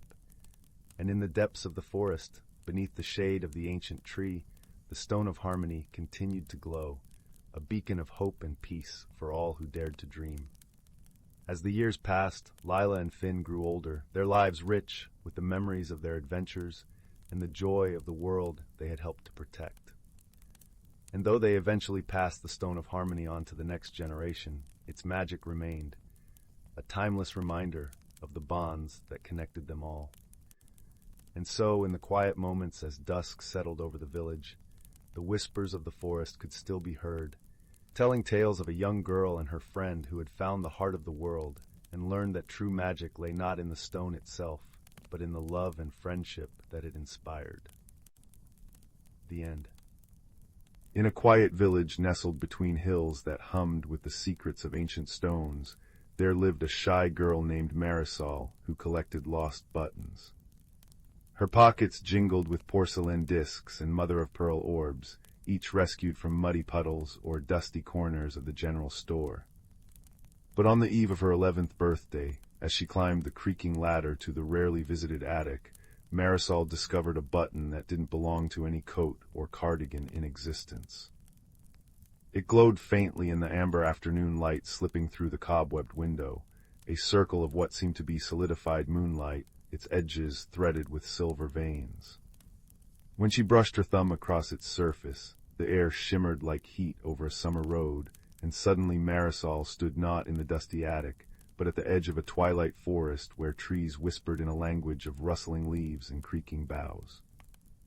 "Ah," said a voice like wind through barley, "you've found the threshold button." A badger emerged from the ferns, his fur silver-tipped and eyes bright as polished chestnuts. He wore a tiny waistcoat stitched with acorn caps and carried a lantern made from a hollowed persimmon. "I'm Thistle," he said, bowing so his whiskers brushed the moss. "Keeper of Crossroads, that button's been missing for 3 centuries, give or take a decade." Marisol's knees trembled, but the warm cinnamon scent of the forest and Thistle's patiently swishing tail steadied her. What is this place?" "The Between," Thistle explained, leading her down a path paved with dandelion fluff. "Where lost things wait to be remembered, that button opens doors to worlds that need mending. Seems it chose you to help with a particularly stubborn snag in the fabric of things." As they walked, the trees parted to reveal a valley, where a river of liquid starlight curled around a hill. Upon it stood a tower made not of stone, but of interlocked teaspoons, their handles forming delicate balconies. "The Tower of Unspilled Secrets," Thistle murmured. "Home to the wisp folk, or it was, before their memories started unraveling." Marisol squinted. Tiny figures flitted about the tower, but their forms blurred at the edges like ink in water. One floated down, a creature no taller than her hand, with moth-wing ears and hair like spun sugar. "I'm Fig," they said, voice chiming with despair. "We're forgetting how to be. Yesterday our archivist misplaced the recipe for moonlight, and this morning our bridgekeeper forgot how to weave rainbows." The problem became clear as Marisol explored. Every wispfolk's essence was tied to a specific memory stored in glass jars lining the tower walls. But the jars were clouding over, their labels fading. "Our remembering well ran dry," Fig mourned, pointing to a cobwebbed fountain where only dust remained. "Without it, we can't maintain the magic that tells us who we are." That night, as fireflies painted the valley in gold, Marisol studied the threshold button glowing in her palm. Its silver veins pulsed like a heartbeat. "Why me?" she asked Thistle, who was roasting elderflower marshmallows over a campfire. The badger twitched his nose. "You mend buttons, yes, reattach what's come loose. The wisp folks' memories aren't gone, just scattered, like your button jar after it tips over." He gestured to the starry river below. "Someone needs to gather what's been lost and stitch it back into place." So began Marisol's gentle quest. With Fig as her guide, she navigated the between's hidden corners, a cave where echoes crystallized into quartz tears, a meadow where forgotten promises sprouted as indigo flowers. Each place held fragments of the Wisp folks' memories, which Marisol collected in her apron pockets, whispering to them as she'd done to Buttons, stories of where she'd found them, what they might have once been part of. The real challenge came at the Moonlace Bog, where the most precious memories had sunk into the peat. "They are too deep," Fig wailed as Marisol's boots sank to the ankles in silvery mud. "We'll never retrieve the Song of Dawn or the secret of making shadows dance." But Marisol, remembering how she'd once loosened a button sewn too tight by soaking it in lavender oil, sat cross-legged at the bog's edge. From her pocket, she drew the threshold button and pressed it to the earth. "Show me," she breathed. The bog waters rippled, revealing not mud, but 1,000 glowing threads stretching into the depths, each a connection to something cherished. Marisol's fingers hovered above a thread that thrummed with laughter. "This one remembers birthday candles," she said. Another vibrated with the scent of rain on hot stones. This held the name of every star. "But how do we pull them up?" Fig asked. Marisol smiled. "We don't. We remind them they're loved." Cupping her hands, she sang a lullaby her grandmother had taught her, a simple tune about paper boats and willow trees. The bog lights brightened. One by one, memories floated to the surface like soap bubbles, each containing a gleaming shard of the Wisp folks' essence. When the last memory was gathered, the remembering well bubbled to life with water clear and cool. As Fig poured the collected memories into its depths, the tower's teaspoons chimed like celestial bells. Wisp folk regained their clarity. The archivist suddenly recalled how to bind moonlight into books. The bridgekeeper spun a rainbow so vivid it cast prisms on the hills. At dawn, Thistle met Marisol at the forest's edge. "Time works differently here," he said, nodding at the threshold button in her hand. "You've been gone 97 minutes, just enough to avoid parental concern." Fig pressed a gift into Marisol's palm, a thimble forged from starlight and gratitude. "For your button mending," they chimed.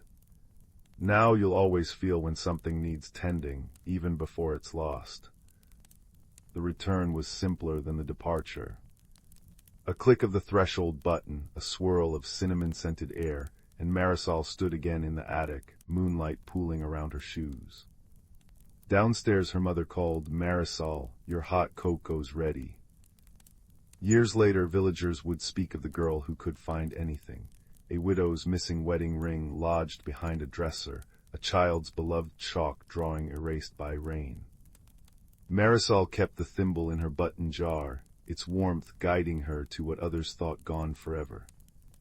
And on clear nights, if she pressed the threshold button to her bedroom window, she'd glimpse a tower of teaspoon balconies where Wisp folk waved with crystalline hands, their memories glowing bright as forever-lit lanterns. But that's a story for another night. For now, let the image linger, of starlight caught in a thimble, of memories tenderly stitched, of a girl who learned that lost things aren't truly gone, just waiting for gentle hands to bring them home. Once upon a time, in a quaint village nestled among rolling hills, there lived a young girl named Willow. She was a curious and imaginative child, but struggled with the changes that seemed to swirl all around her. As Willow grew older, she found herself feeling more and more out of place. The world seemed to be moving at a dizzying pace, leaving her feeling lost and unsure. Her friends were embracing new interests and making new connections, while Willow clung tightly to the familiar comforts of her childhood. One crisp autumn evening, as Willow sat alone in her favorite spot by the old willow tree, she noticed a peculiar sight. A tiny glowing orb, no bigger than a firefly, danced before her eyes. Willow watched in wonder as the orb pulsed and flickered, its light seeming to beckon her closer. Overcome by curiosity, Willow reached out her hand, and the orb landed gently in her palm. In an instant, a warm, tingling sensation spread through her body, and she felt a sudden rush of energy and clarity. From that moment on, Willow's world began to transform in the most extraordinary way. Whenever she felt uncertain or afraid, the orb would appear, its gentle light guiding her forward. She soon realized that the orb was a manifestation of her own inner strength and resilience, helping her navigate the challenges of growth and change. As time passed, Willow met two extraordinary friends who would become her constant companions on this journey of self-discovery. First, there was Luna, a wise old owl with eyes that shone like the moon itself. Luna's soothing hoots and gentle wisdom helped Willow understand that change was not something to fear, but rather an opportunity for growth and renewal. Then there was Zephyr, a playful and mischievous wind sprite who delighted in whisking Willow away on unexpected adventures.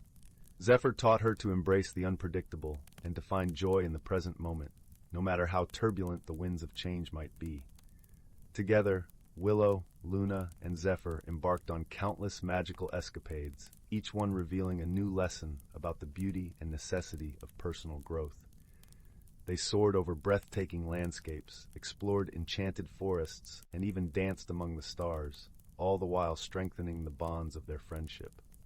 Through her adventures, Willow learned to let go of her fears and embrace the unknown. She discovered that true growth often comes from stepping outside of our comfort zones and embracing new experiences with an open heart and mind. As she blossomed into a confident and resilient young woman, the orb's light grew brighter and more vibrant, reflecting the radiance of her newfound inner strength. Willow realized that the magic she had sought was not something external, but rather the power within herself to navigate life's ever-changing currents with grace and wisdom. And so, with Luna's gentle guidance, Zephyr's playful spirit, and the unwavering light of her own inner strength, Willow embarked on a lifelong journey of personal growth and magical transformation, forever embracing the beauty and wonder of life's endless possibilities. In the heart of the whispering woods, where silver birches swayed in conversations only the oldest roots could understand, autumn arrived in a sigh of cinnamon and wood smoke. The forest floor became a tapestry of crimson and gold, each leaf crunching like the turning of a well-loved storybook page. It was here, beneath the gnarled branches of the guardian oak, a tree whose trunk bore faces of seasons long past, that a young fox kit named Thistle first noticed the world trembling on the edge of imbalance. Thistle's paws itched with restless energy as he trotted through the amberlit groves, his russet fur dusted with dew. The air hummed with the absence of something vital, the soft, pulsing glow of the moonlit lichen that usually adorned the stones near Brook's Song Hollow had dimmed to a faint shimmer. Worse still, the brook herself ran thin and quiet, her laughter muted as if choked by sorrow. Grandmother Moss told tales of this, Thistle murmured, recalling the elderly tortoise who dozed by the cattail marshes. When the lichen fades, the threads between seasons fray. His worry led him to the Bramble gate, an archway of interwoven thorns where fireflies spelled out riddles in the dusk. There he found Sorrel, a pine marten with emerald-tipped ears, kneading clay into tiny pots. The earth's grown lighter, she fretted, her nose twitching. Even the clay won't hold shape, it crumbles like old bread. Together they ventured to the starlight meadow, where the air shimmered with pollen that glowed like captive stars. The meadow's keeper, an owl named Lumen with feathers like frosted velvet, perched atop a quartz monolith. "Ah," Lumen intoned, his voice a low cello note, "the weavers are troubled." He spread one wing toward the northern horizon, where the sky hung heavy, with clouds the color of unripe plums. "The frost spinners have not come to weave winter's first tapestry. Without their needles, autumn cannot end, and spring will never wake." The revelation sent Thistle's mind whirling like a sycamore seed. Every creature knew the frost spinners, ethereal beings who danced on the first freeze, stitching ice blossoms into the earth to cradle sleeping seeds. But no one knew where they dwelled in the off-seasons. "Perhaps the guardian oak remembers," Sorrel suggested, her claws tracing the ancient map of bark. As twilight deepened, the tree's knotted faces stirred, their wooden lips creaking open. Seek the chamber of echoing roots, whispered the face carved with summer vines. But mind the hollow's breath, warned the winter-scarred visage. It hungers for warmth. Guided by glowworms strung like living lanterns, the trio descended through a labyrinth of roots into a cavern where time dripped from stalactites in honeyed droplets. The air smelled of petrichor and forgotten memories. There, pulsing in the gloom, hung the heartvine, a living cord woven from every plant that had ever taken root in the woods. Its usual jade radiance was sickly pale, its tendrils drooping. "Look," breathed Sorrel. A jagged crack split the cavern wall, leaching darkness that swallowed the heartvine's light. Thistle crept closer, ears flat. The hollow's breath, a creeping chill that numbed his whiskers, oozed from the fissure. This is why the frost spinners stay away, Lumen realized. Their magic is born of clean cold, not this emptiness. Grandmother Moss arrived at dawn, her shell etched with runes of binding. To mend the hollow we must sing the binding song, she rasped. But the song requires 4 voices, root, rain, feather, and fur. Thistle trembled, how could a fox kit contribute to ancient magic?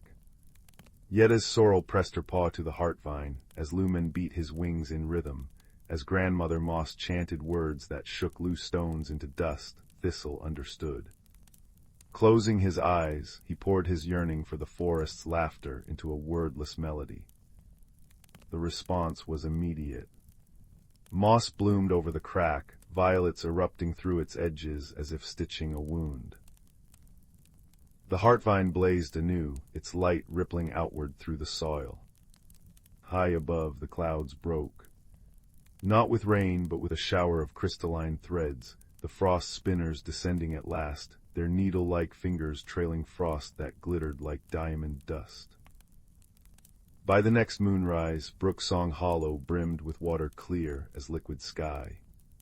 The moonlit lichen glowed like earth-bound constellations, and Thistle sat with friends beneath the guardian oak, sharing a feast of honeyed acorns and elderberry tart. Lumen hooted softly as the first snowflakes, each one a tiny, frozen poem, settled on the branches. Seasons are a conversation, Grandmother Moss mused, her eyes reflecting the aurora now shimmering above. To listen is to hold the world together. Thistle curled his tail over his nose, watching his breath make ghosts in the air. The woods hummed with restored magic, a symphony of rustling leaves and distant owl song. Somewhere deep in the earth, the heartvine throbbed in time with every heartbeat under its care. And as the snow wrapped the world in silence, Thistle dreamed not of heroics, but of dappled sunlight through new leaves, and the gentle certainty that come spring, he'd have more stories to share. In a small village cradled between velvet green hills, there lived a quiet girl named Sylvie, who collected lost buttons. Her pockets jingled with pearlescent shirt fasteners, wooden toggle buttons shaped like acorns, and one singular sapphire coat button that glimmered like captured starlight. She'd find them nestled in cobblestone cracks, dangling from hedgerows, or resting in bird baths, each one whispering tales of where they'd been. But Sylvie never imagined that her humble collection would lead her to the greatest discovery of all, hidden in the last place anyone might look, her grandmother's dusty attic. One drizzly afternoon, while sorting buttons into egg cartons, Sylvie noticed something peculiar. The sapphire button, the crown jewel of her collection, had begun to hum. It vibrated gently against her palm, casting liquid blue shadows that danced across her bedroom wall. When she held it to her ear, she heard not the expected ticking of a clock or buzzing of bees, but a soft, melodic whisper, "Find the thread, follow the thread." Curiosity fluttering in her chest like moth wings, Sylvie tiptoed up the creaking attic stairs. Dust motes swirled in slanting amber light as she pushed open the door. There, beneath a sheet yellowed with age, sat an enormous loom. Its wooden frame was carved with vines and creatures, owls with wise, unblinking eyes, foxes mid-leap, rabbits peeking through leaves. But what truly stole Sylvie's breath was the half-woven tapestry still stretched across it. The threads shimmered faintly, though no sunlight touched them, depicting a forest where trees bore silver leaves and rivers flowed upward into the sky. The sapphire button's hum grew louder. As Sylvie stepped closer, the loom's shuttle, a smooth piece of rowan wood shaped like a crescent moon, levitated and nudged her hand. The moment her fingers closed around it, the attic dissolved. She stood in the tapestry's world. Silver leaves chimed like wind chimes above her, and the air smelled of crushed pine needles and honey. Before her wound a path of glowing blue thread, the exact hue of her sapphire button. But the thread was frayed, its light flickering. A mournful sound echoed through the trees, making the ground tremble. "That," said a voice like rustling parchment, "is the sound." Sylvie turned to find a great horned owl perched on a branch, his feathers the color of storm clouds. "I'm Orin," he said, blinking amber eyes. "You've come to mend the thread song, I presume." The thread song. Sylvie clutched the shuttle, now warm in her hand. The melody that weaves this world together. Orin nodded toward the fraying path. When the thread song weakens, colors fade, rivers forget their courses, even memories unravel. He sighed. The loom guardian disappeared seasons ago, without their care. A sudden giggle interrupted him. From a bush burst a creature no taller than Sylvie's knee, a hedgehog with quills like frosted ferns and a cloak of woven moss. "Uo, a new weaver," she trilled, twirling on tiny boots. "I'm Pippet, let's fix the glowy string." Orin hooted in exasperation. "This isn't a game, Pippet. The sound grows hungrier by the hour." "What's the sound?" Sylvie asked. Pippet's cheer faltered. "A sadness that wasn't loved enough. It eats beauty." She pointed to a distant hill where the trees twisted into skeletal shapes. Dark mist coiled there, pulsing with that same mournful wail. Orin spread his wings. "To repair the thread song, you must gather 3 things: starlight spun to silk, a tear wept without sorrow, and the true name of the sound. But be swift, little weaver." Their journey began in the Valley of Spiders, where orb weavers the size of teacups spun constellations between juniper branches. "They'll trade starlight silk for stories," Orin advised. Sylvie hesitated, then offered her sapphire button. This once held a captain's coat as he sailed through a storm. He lost it while saving his crew from a wave. The spiders clicked approvingly. One gifted her a skein of silk that hummed with distant galaxies. Next they trekked to the Pool of Echoes, a spring where reflections showed not faces, but hearts. "Tears without sorrow come from joy remembered in grief," said Pippet, patting Sylvie's hand. Sylvie gazed into the water. She saw her grandmother teaching her to sew, laughing as Sylvie tangled her thread. The memory ached sweetly. A single tear fell, crystallizing into a dewdrop as it touched the pool. But the final task loomed darkly. As they neared the hill, the sound's wail pierced Sylvie's bones. The mist solidified into a shapeless creature with hollow eyes. "Leave," it groaned. "No name remains for me." Sylvie stepped forward, shuttle glowing. "Wait," she whispered. "Will you tell me your story?" The sound recoiled. "Stories are for things that matter." "Everything matters," Sylvie said firmly. She opened her button pouch. "Even broken things get kept." One by one she shared her buttons' tales, the acorn toggle from a woodsman's lost hat, the pearlescent button from a wedding gown outgrown. With each story the sound's mist thinned. Finally it spoke. "I was once a lullaby sung to a child who stopped listening." Sylvie's heart clenched.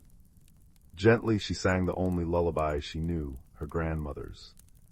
The sound shuddered, darkness peeling away to reveal a wisp of silvery song. As Sylvie sang, Pipit hummed along, then Orin, until the very trees added their rustling chorus. The wisp brightened, curling into the shape of a nightingale. Leora, it trilled its true name. With a burst of light, it dissolved into the thread song. Back at the loom, Sylvie wove the silk, tear, and name into the tapestry. Colors bloomed vibrant again, the frayed threads knit themselves whole. When she stepped back, breathless, Orin bowed. The thread song remembers you, weaver. Pipit hugged her ankle. Visit again, I'll make clover tea. But Sylvie's hands tingled. Looking down, she found new buttons in her pouch, a silver one shaped like an owl, a moss-green one with hedgehog quills. When she returned to the attic, the loom sat silent, yet the air thrummed with invisible music. That night, Sylvie's grandmother paused in the doorway, watching Sylvie mend a torn quilt. Your stitches improved, darling, she murmured. Sylvie smiled, running her thumb over the owl button in her pocket. Outside, the wind carried a faint, familiar trill, a nightingale's song, tender and unbroken.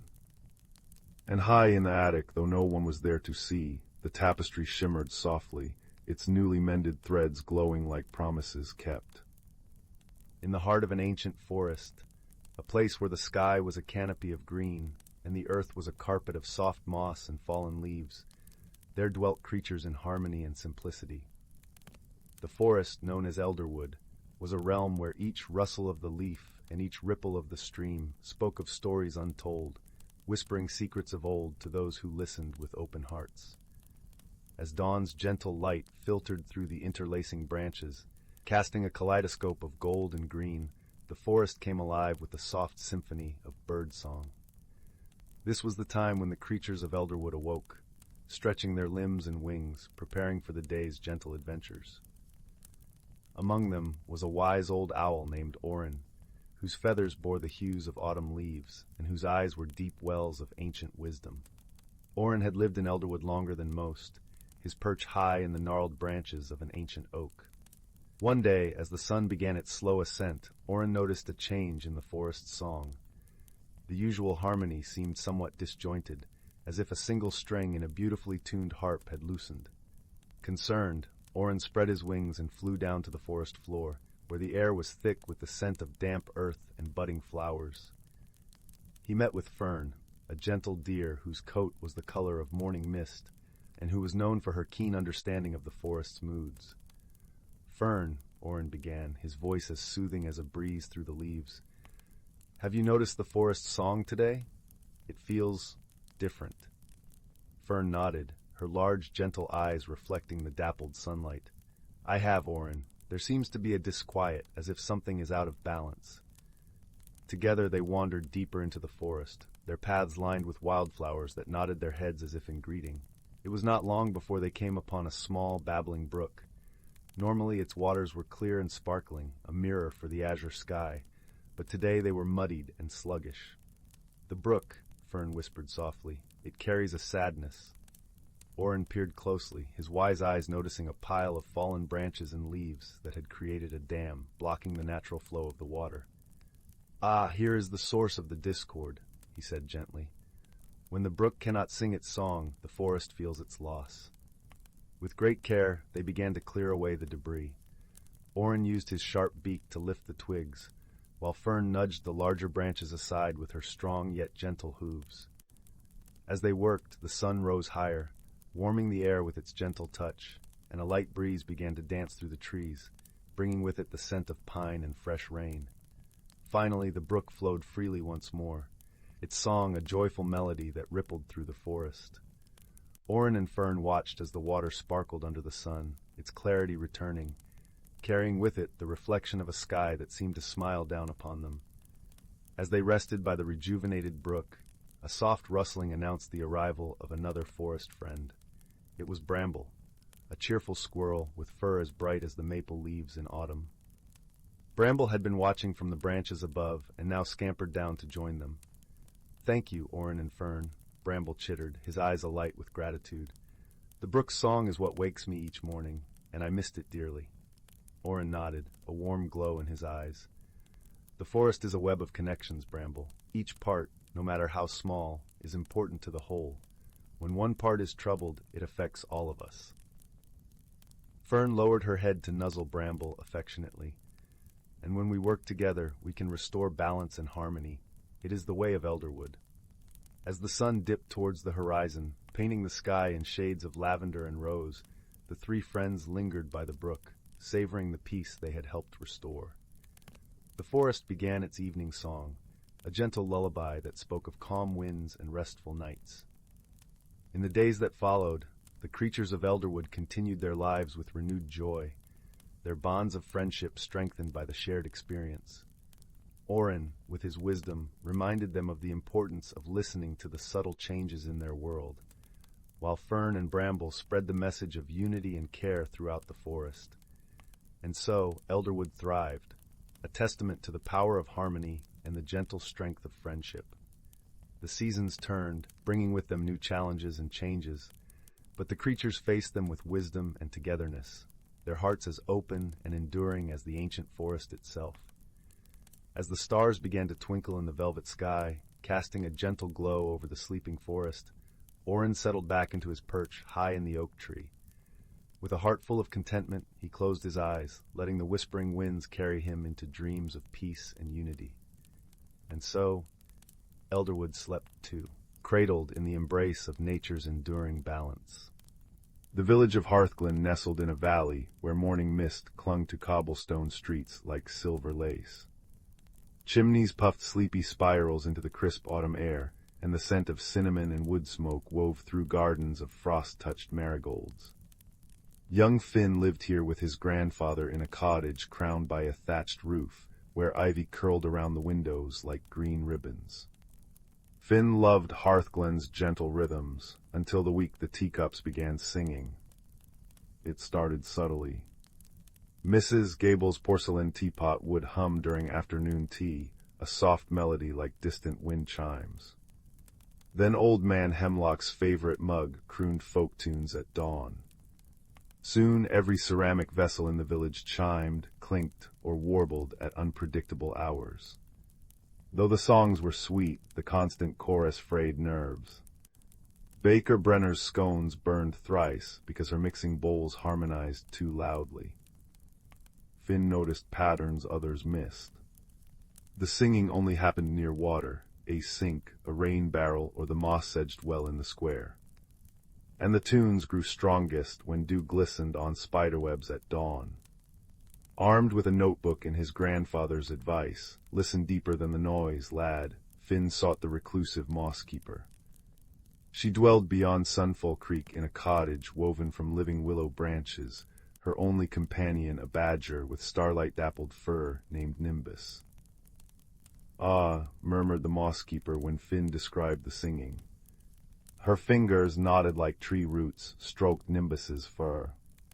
Ceramics absorb memories like sponges, but this is the work of brook sprites, shy little things drawn to laughter trapped in clay.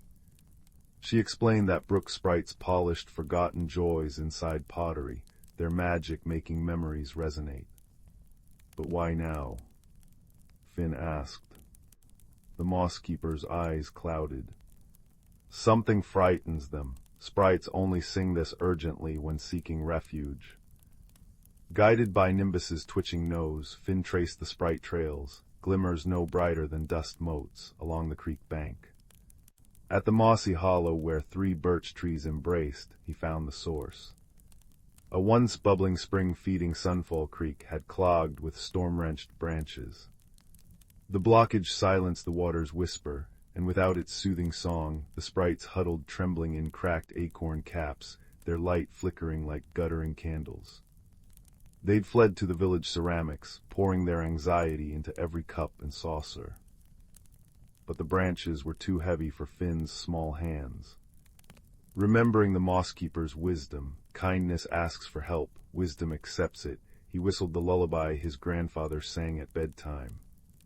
From fern-shaded tunnels emerged earth giants no taller than Finn's knee, stoic stone dwarves with lichen beards and fists like river rocks. They grumbled in gravelly voices, but nodded at Finn's polite bow. With synchronized heaves, they dislodged the branches. Water gushed free, its melody a liquid sigh. The brook sprites burst upward in a helix of blue light, brushing Finn's cheeks with cool, grateful kisses before diving into the rejuvenated spring. That evening, as Hearthglen gathered in the square, teacups sat silent upon checkered cloths, until Mayor Thistle filled her grandmother's wedding china cup. Instead of chaotic singing, the cup released a single clear note that hung in the air like a frozen raindrop. Then, like an echo, every vessel in the village chimed softly in harmony, a grateful lullaby that curled around the villagers like a warm shawl. Finn's grandfather smiled, stirring honey into his own quiet cup. "Sprites polished more than memories today," he said as fireflies blinked gold above them. "They reminded us that even broken things hold music, if we clear the debris together." Under a sky embroidered with stars, Hearthglen sipped their tea, listening to the creek's contented murmur carry the sprite's lullaby into the dreaming woods. And Finn, wrapped in his grandfather's knitted blanket, knew some mysteries weren't meant to be solved alone, only shared like steam rising from a cup into the cool, kind night. The whispering woods had always hummed with secrets older than moonlight. Beneath cathedral trees whose roots cradled forgotten languages, there existed a community of creatures who wore the forest like a second skin. Moss-knitted rabbits whose fur changed with the seasons, starlight-drunk fireflies that wrote poems in the air, and badgers with maps of constellations etched into their paw pads all moved through the dappled shadows. Their world balanced on the edge of a maple leaf, precarious, beautiful, and governed by the ancient pact between the turning wheel, as they called the seasons, and the heartstone, a crystalline relic pulsing deep within the forest's core. One crisp autumn when leaves whisper, a young fox kit named Sorrel noticed the first crack in the world. It appeared as she practiced painting frost patterns with her breath against a spider's web, a skill her grandmother had taught her when the last winter's snow still clung to the earth. The web trembled not from her exhale, but from the faintest shimmer in the air above it, like heat distortion over summer stones. When she pressed a paw to the quivering space, it tasted of burnt honey and loneliness. "Grandmother," Sorrel called, her voice sending a spiral of amber leaves dancing, "the veil between worlds has a toothache." The elder fox emerged from her den of woven ferns, her coat the color of storm clouds and wisdom. She sniffed the air, ears twitching to the discordant rhythm of a woodpecker's delayed morning song. "The heartstone weakens," she murmured, watching a maple leaf stall mid-fall, caught between gold and crimson. "Come, we must consult the council of root and crown." Their journey to the stone hollow revealed the forest's deepening malaise. Brook salamanders floated belly up, their bioluminescent tails dimmed. Oak guardians, ancient trees with faces in their bark, groaned as their lower branches petrified into cold stone. Worst of all were the silence pockets, clearings where sound died as if smothered by invisible moss. Sorrel's whiskers tingled with wrongness when they passed through one, her own heartbeat muffled into nothingness. At the stone hollow, the council had already gathered. Thistlewood, the great horned owl whose feathers held the pattern of every winter storm, perched on a quartz outcropping. Between his talons lay the heartstone, once a vibrant geode singing with inner light, now a dull lump of rock veined with sickly green. Circling him were the season keepers, a maple-keyed dragonfly representing spring, a berry-fat dormouse for summer, a persimmon-hued salamander for autumn, and a snow hare whose fur still held patches of winter's last gasp. "The turning wheel hesitates," rumbled Thistlewood, his voice the creak of timber holding up the sky. "Without the heartstone's rhythm, seasons will bleed into each other until life unravels."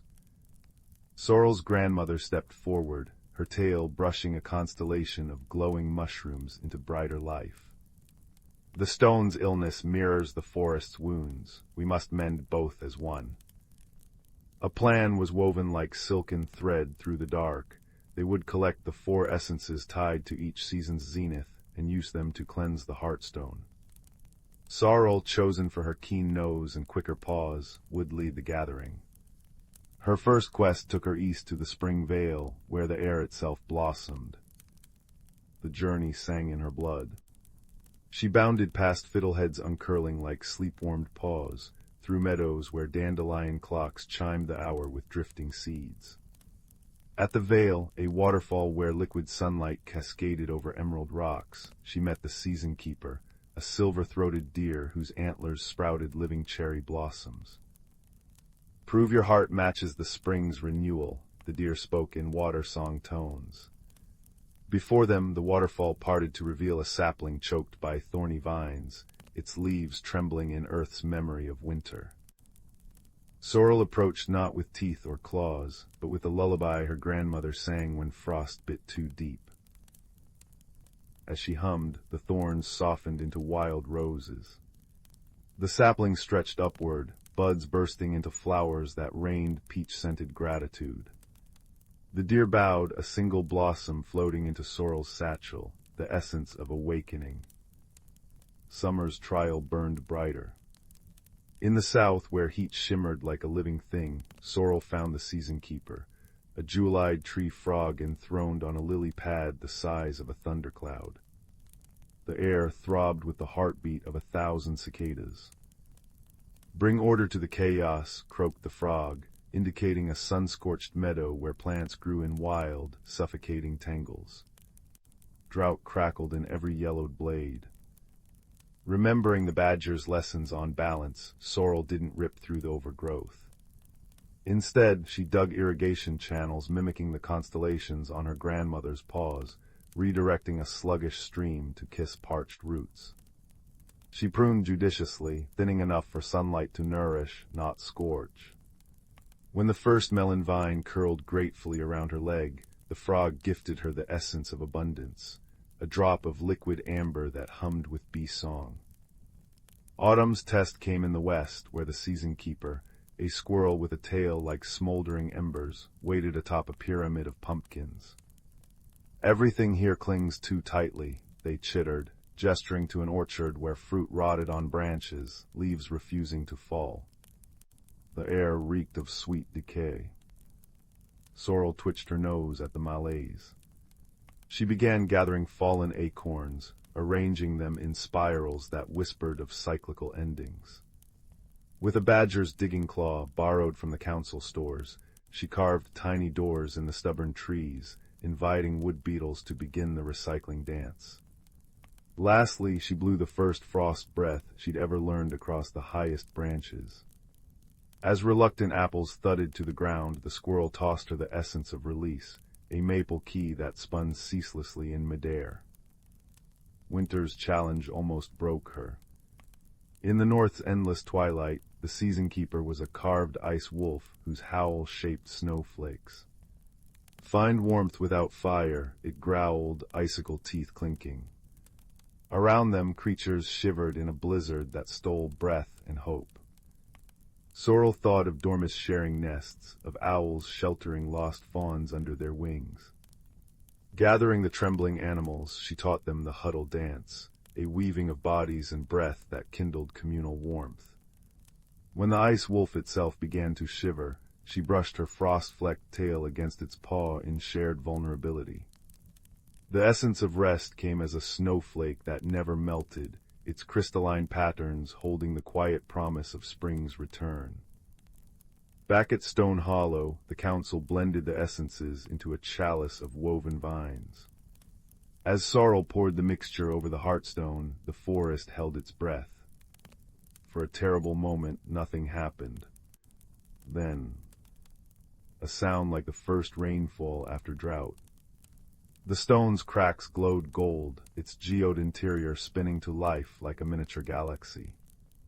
Through the bond all forest creatures shared, Sorrel felt the changes ripple outward.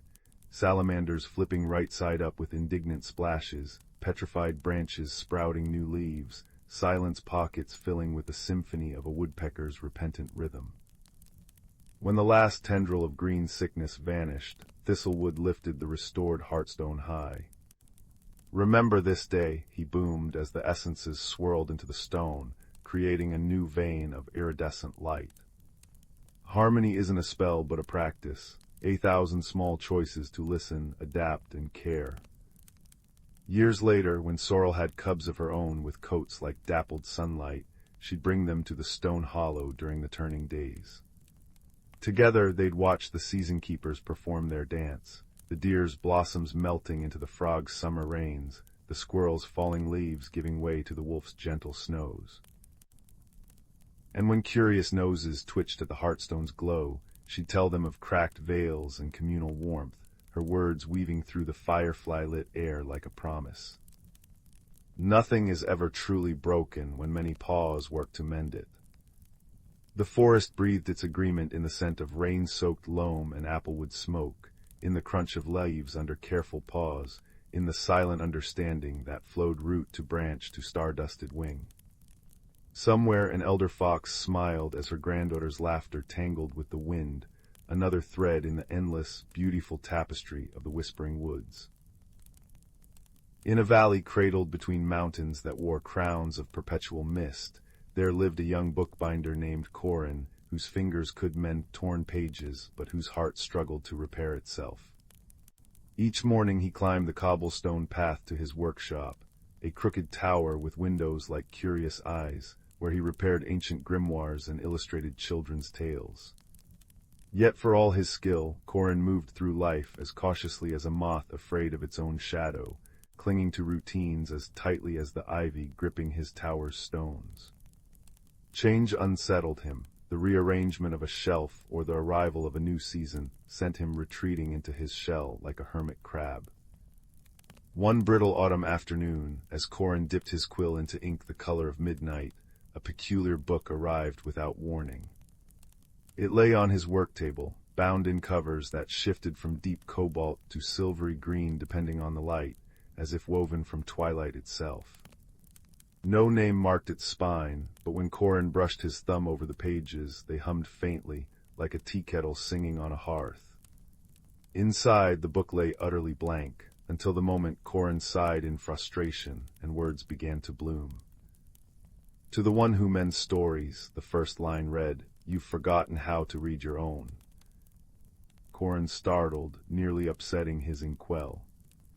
The letters shimmered like liquid starlight, and as he read on, the room seemed to soften at the edges, the firelight growing warmer, the scent of aged paper deepening into something alive and verdant. The book spoke of a forgotten garden hidden in the heart of the valley, where a tree with crystalline leaves grew, a tree said to reflect the truest self of whoever stood beneath its branches. Legend claimed it had withered long ago, its magic locked away by a guardian who feared the vulnerability of truth. "Nonsense," Corin muttered, though his hands trembled as he turned the page. Yet that night dreams of the tree haunted him, roots like braided moonlight, leaves chiming like bells in a breeze, and a voice, soft as a spider's thread, whispering, "What are you afraid to see?" The next morning, Corin found a sparrow perched on his windowsill, its feathers the exact shifting blue of the mysterious book. It dropped a single seed into his palm, a seed that pulsed with a faint, rosy glow before darting away. Compelled by a curiosity he couldn't name, Corin tucked the seed into his pocket and set out, the book tucked under his arm like a nervous heartbeat. His journey led him beyond the village, past fields where pumpkins slumbered under frost-kissed vines, into a forest where trees whispered secrets in a language just beyond human hearing. Here he met Tansy, a woman who tended a cottage overrun with murmuring plants.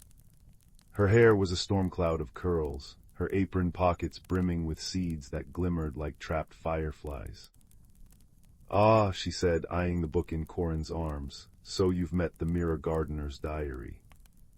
Before he could ask, she pressed a steaming mug of spiced chai into his hands. "The garden's been waiting for someone like you. Someone who's all mended edges but hasn't yet dared to grow." Over days that blurred like watercolor, Tansy became his guide. She taught him to listen to the root song of plants, a melody felt in the soles of the feet, and showed him how the forest thrived on change. "See how the maples shed their pride each fall," she said, catching a scarlet leaf. "They don't mourn the loss, they dream of what they'll become." Yet when Corin planted the glowing seed at the forest's heart, nothing happened. Days passed. He fretted, pacing until his boots wore paths in the moss. "Perhaps it's dead," he groaned. Tansy chuckled, stirring a pot of soup that smelled of earthy sage. "Or perhaps it's waiting for you to stop holding your breath." That night Corin sat alone by the planting site, the mysterious book open in his lap. Moonlight pooled around him, and for the first time he voiced the fear that had coiled in his chest for years. What if I'm not enough? What if I grow and it's not good? As tears fell, watering the soil, the seed finally stirred. A sprout unfurled, not toward the sky, but downward, its roots diving deep into the earth, glowing like veins of molten amber. The tree grew rapidly, yet not as Corin expected. Its trunk twisted like a question mark, branches spiraling in patterns that made his head spin. When he touched the bark, visions flickered, himself as a child, hiding in closets during thunderstorms, as a teen, burning his first failed manuscript, as a man, turning down a journey to distant libraries for fear of the unknown. The tree mirrored every self-doubt, every clipped wing of his spirit. "It's ugly," Corin whispered, throat tight. "Is it?" Tansy appeared beside him, cradling a bioluminescent squash. "Or is it honest?" She pressed her palm to the trunk, and the tree shuddered, its gnarls smoothing slightly. "Strength isn't in being unbroken, Corin. It's in accepting that growth requires breaking. Watch." She sang a note so low it vibrated in the bones, and the tree shivered. A crack split its trunk, and from the fissure spilled not sap, but liquid light. Where it touched the ground, flowers erupted, indigo blooms that chimed when the wind stirred them. The tree's once tangled branches straightened just enough to reveal their pattern, a spiral, not a cage. Corin wept. Then tentatively, he added his own voice to Tansy's song. As their harmonies wove through the air, the tree's crystalline leaves burst forth, each one reflecting not his face, but moments of courage he'd never acknowledged, staying up to comfort a sick friend, patiently teaching a girl to bind her first book, daring to plant this very seed. By dawn, the garden had awakened fully, a labyrinth of luminescent flora where shadows danced like contented cats. The tree stood at its center, still crooked, still bearing the scars of Corin's fears, but now radiant with a beauty that made passers-by catch their breath. Villagers began to visit, finding their own truths reflected in the leaves. A baker saw her late mother's smile in the bark's grooves. A fisherman heard his son's laughter in the chiming flowers. Corin returned to his tower changed. He still mended books, but now he added new pages to them. Stories of a timid gardener who learned to sing to seeds, of a tree that grew strongest where it had once split. His workshop became a haven where children gathered to paint their fears onto paper kites, then release them into the sky, watching anxieties transform into specks of color against the clouds. Years later, when a young apprentice asked him how to stop being afraid of growing, Corin smiled, lines crinkling around eyes that had learned to find light in the cracks. He handed the child a seed from his pocket, ordinary-looking, but warm to the touch. "Plant it," he said, "and water it with the stories you're afraid to tell. Then listen closely when it answers." And in the hearth's glow, as snow fell gently beyond the windows, the child leaned forward, ready to begin. In a village hugged by hills that turned violet at dusk, there lived a girl named Leela, with a map drawn in starlight ink on her palms. Not the kind you could see, mind you, the kind that tingled when the wind carried secrets from the east. It was this invisible compass that led her one twilight to the edge of the Crystal Vale woods, where trees grew in spirals and the air smelled of burnt sugar and forgotten lullabies. The rules here were simple, whispered the rustling leaves. Wonder softly, listen deeply, and never hurry the shadows. Layla's first step sank into moss so plush it seemed to sigh beneath her boots.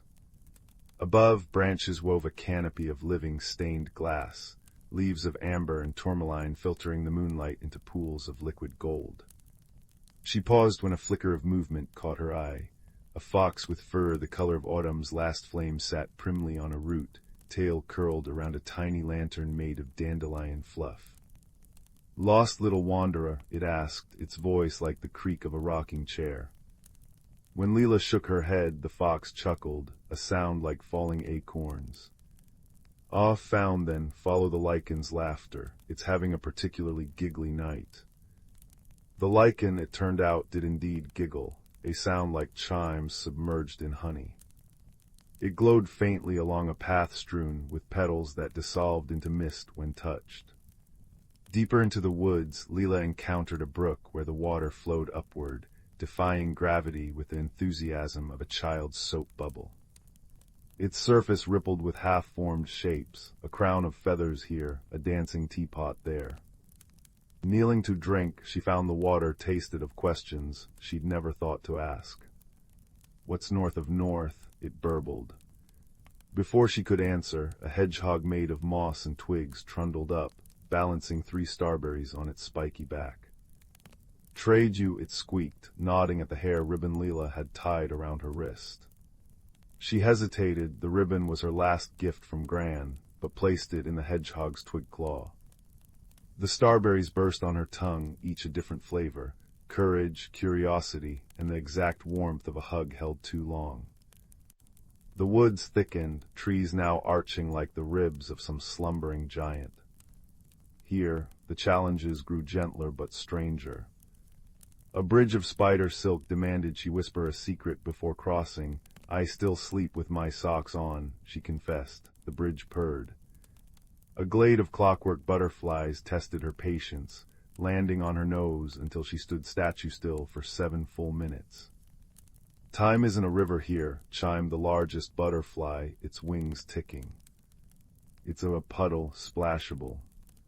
Leela's laughter startled a cloud of bioluminescent moths into swirling around her, their wings painting temporary constellations on the dark. It was near the heart of the woods that she met the only creature taller than a sapling, a willow tree with bark like crumpled parchment, its branches heavy with glowing blue fruit. At its base sat a round door no bigger than a teapot. "Ah," crooned the tree, though its mouth, if it had one, remained hidden. The map-handed child, "We've been waiting." The door swung open to reveal not a space, but a sound.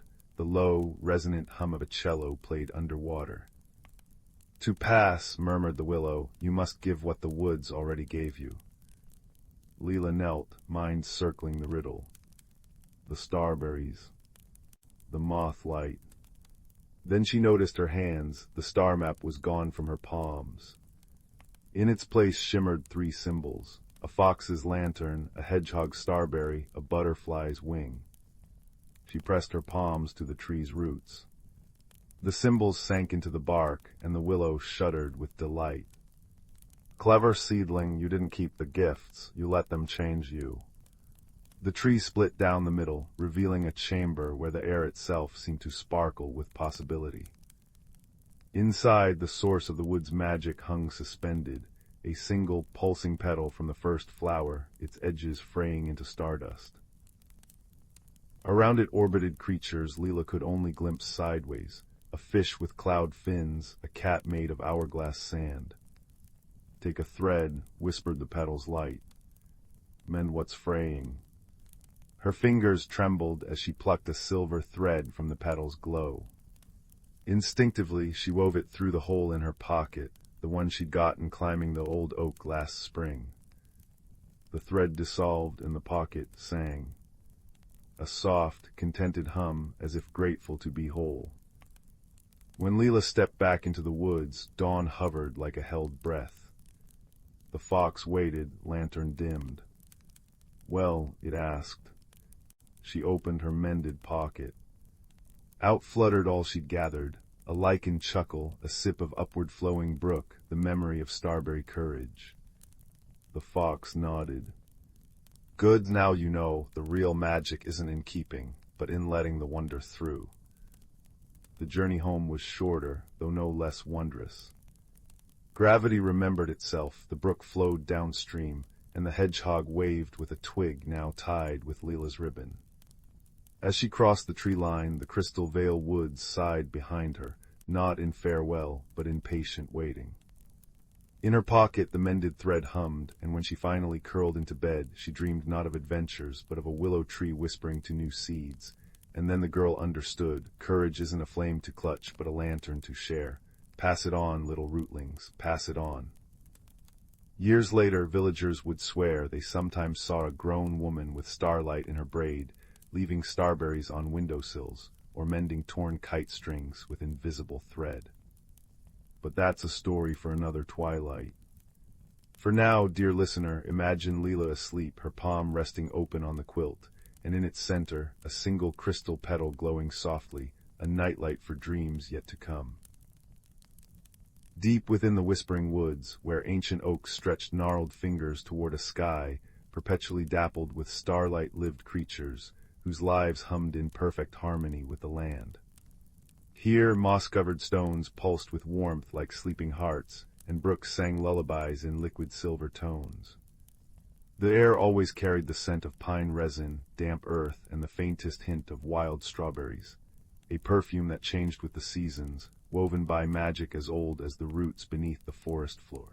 Young Bramble, a badger with fur the color of twilight shadows, often explored the fern-carpeted glades. His paws sank into velvet moss as he listened to the trees. They didn't speak in words, but in rustles, a language of creaking branches and sighing leaves passed down through generations. Every rustle is a story, Elderwood the owl had taught him, perched high in his hollow of the grandmother tree. Elderwood's feathers were the soft gray of wood smoke, his eyes holding the patience of centuries. The forest breathes, Bramble, inhale the spring mists, exhale the autumn gold, that is balance. One crisp morning, as frost painted lace patterns on spiderwebs, Bramble noticed something amiss. Winter's chill lingered like an unwelcome guest. Icicles hung heavy even as the first snowdrops should have pushed through the soil. The brook's song grew sluggish, its melody muted. Worst of all, the tree's rustles turned anxious, a sound like dry bones rattling. The heartstone dims, Elderwood confided, his voice a low hoot in the stillness. Deep within Crystal Cavern, a geode pulsed with the forest's magic, tied to the turning seasons. If its light faded, the whispering woods might never bloom again. Bramble's heart thumped like a trapped moth. He gathered his friends, Pip, a quick-witted squirrel with a tail like autumn fire, and Fern, a doe whose steps were so light they scarcely stirred the dew. We must find why the heartstone weakens, Bramble urged. Pip scampered ahead, her nose twitching at the sour tang of decaying leaves, where new growth should scent the air. Fern led them along paths only deer knew, where moonlight pooled in silver puddles. As they journeyed, Elderwood's wisdom echoed, seek the whispers where water meets stone. Near Mistfall Falls, where water cascaded like liquid diamonds into a pool ringed with glowing lichen, they found the source of the imbalance. A landslide had buried the cavern's entrance under boulders and tangled roots. The Heartstone's light, once a beacon, now flickered weakly behind the rubble, like a star veiled by storm clouds. Without the stone's warmth, winter cannot end, Fern murmured, her breath misting in the unnatural cold. Pip chittered nervously, pawing at the rocks. It's too heavy, we're too small. But Bramble remembered Elderwood's stories of the moss weavers, tiny, luminous beetles who mended cracks in the earth with threads of iridescent silk. Balance needs all voices, even the quietest, he whispered. Calling out in the soft, churring language of badgers, he summoned them. One by one, beetles emerged from crevices, their carapaces shimmering like captured rainbows. They scurried over the rubble, spinning bridges of light between stones. Pip darted up the newly woven paths, gnawing through stubborn roots with teeth sharp as pine needles. Fern used her strong legs to nudge smaller rocks aside, her movements gentle as a breeze. Bramble dug with determined claws, the soil cool and yielding beneath him. As they worked, the forest rallied. Birds dropped seeds into cracks, where they sprouted instant tendrils to bind the stones. Earthworms churned the soil, making it soft. Even the wind helped, carrying away dust in soft gusts. Hours blurred into a tapestry of shared effort, the air filling with the scent of crushed mint and wet stone. Finally, as the last rock shifted, the Heartstone's glow burst forth, a warm, amber radiance that flowed through the cavern like melted honey. It touched the frozen waterfall, and the ice shattered into 1,000 singing droplets. Outside, the frost retreated, replaced by the tender green of unfurling ferns. Seasons spun back into rhythm. Spring arrived in a rush, cherry blossoms snowed pink petals over the paths, and the brook's song swelled, clear and bright. That evening, the creatures gathered beneath Elderwood's tree. Fireflies drifted like living stars, and the air hummed with the contented buzz of waking bees. Elderwood gazed at the restored harmony, his feathers ruffled by a warm breeze carrying the scent of rain and blossoms. "Strength lies not in size," he said softly, "but in the weave of many threads. Remember this when the wind grows cold again." Bramble curled beside Fern, Pip dozing on his back. As moonlight filtered through the leaves, casting lace shadows on the forest floor, he felt the deep, steady pulse of the Heartstone, a gentle thrum in the earth beneath him. The trees rustled again, their whispers now a lullaby of gratitude and peace. And in that sacred grove, cradled by ancient magic and newfound wisdom, the creatures of the Whispering Woods slept, knowing their harmony was a story that would echo through generations, as enduring as the stars above. In a valley cradled between whispering pines and mountains wearing crowns of perpetual mist, there lived a young gardener named Leela, whose hands could coax blossoms from stubborn soil. Her cottage stood at the edge of Winding Brook Village, its stone walls draped in honeysuckle that hummed with sleepy bees each afternoon. For years, Leela's world had been measured in predictable rhythms, the unfurling of fern fronds in spring, the precise tilt of sunflower faces tracking the sun, the way frost etched fractal patterns on her window pane every first of frost moon. But this autumn, the wind carried a different song. The trouble began when the clockwork oak at the village square, an ancient tree whose leaves turned like golden gears, began shedding its timekeeping foliage too early. Petals on Layla's moon lilies, which normally glowed until dawn, dimmed at midnight. Her fingers, usually sure and steady as they tucked seeds into earth, fumbled at their work. "It's just the season turning," she told her rabbit companion, Thistle, as they gathered asters by Silver Stream. But the water's reflection showed wrinkles that didn't belong to her 23 years, and when she blinked, they vanished like ripples. One twilight, as Leela scrubbed clay from her boots by the hearth, a knock trembled through her oaken door. There stood old Hazel, the village star reader, her cloak stitched with constellations that shifted when you didn't look directly at them. "The earth whispers that you've been feeding your roses salt water," she said, not unkindly, her breath smelling of lavender and something older than the hills. Behind her, Hazel's badger familiar, Nettle, carried a basket of peculiar mushrooms in his teeth. "My garden won't listen any more," Layla confessed, the admission curling like steam from her tea. "The more I try to make things stay as they were, the faster they." She gestured to her windowsill, where a vase of everblooms had shed their petals in a heap of crimson sorrow. Hazel's eyes softened, the way stones soften over centuries of river caresses. "Come to the Glimmerroot Grove at moon-high. Bring your fears and an empty jar." The grove was not marked on any village map, for its entrance revealed itself only to those who'd forgotten the path 3 times. Leela stumbled there by following the glow of will-o'-the-wisps that danced like misplaced stars, her boots crunching through frost-kissed ferns.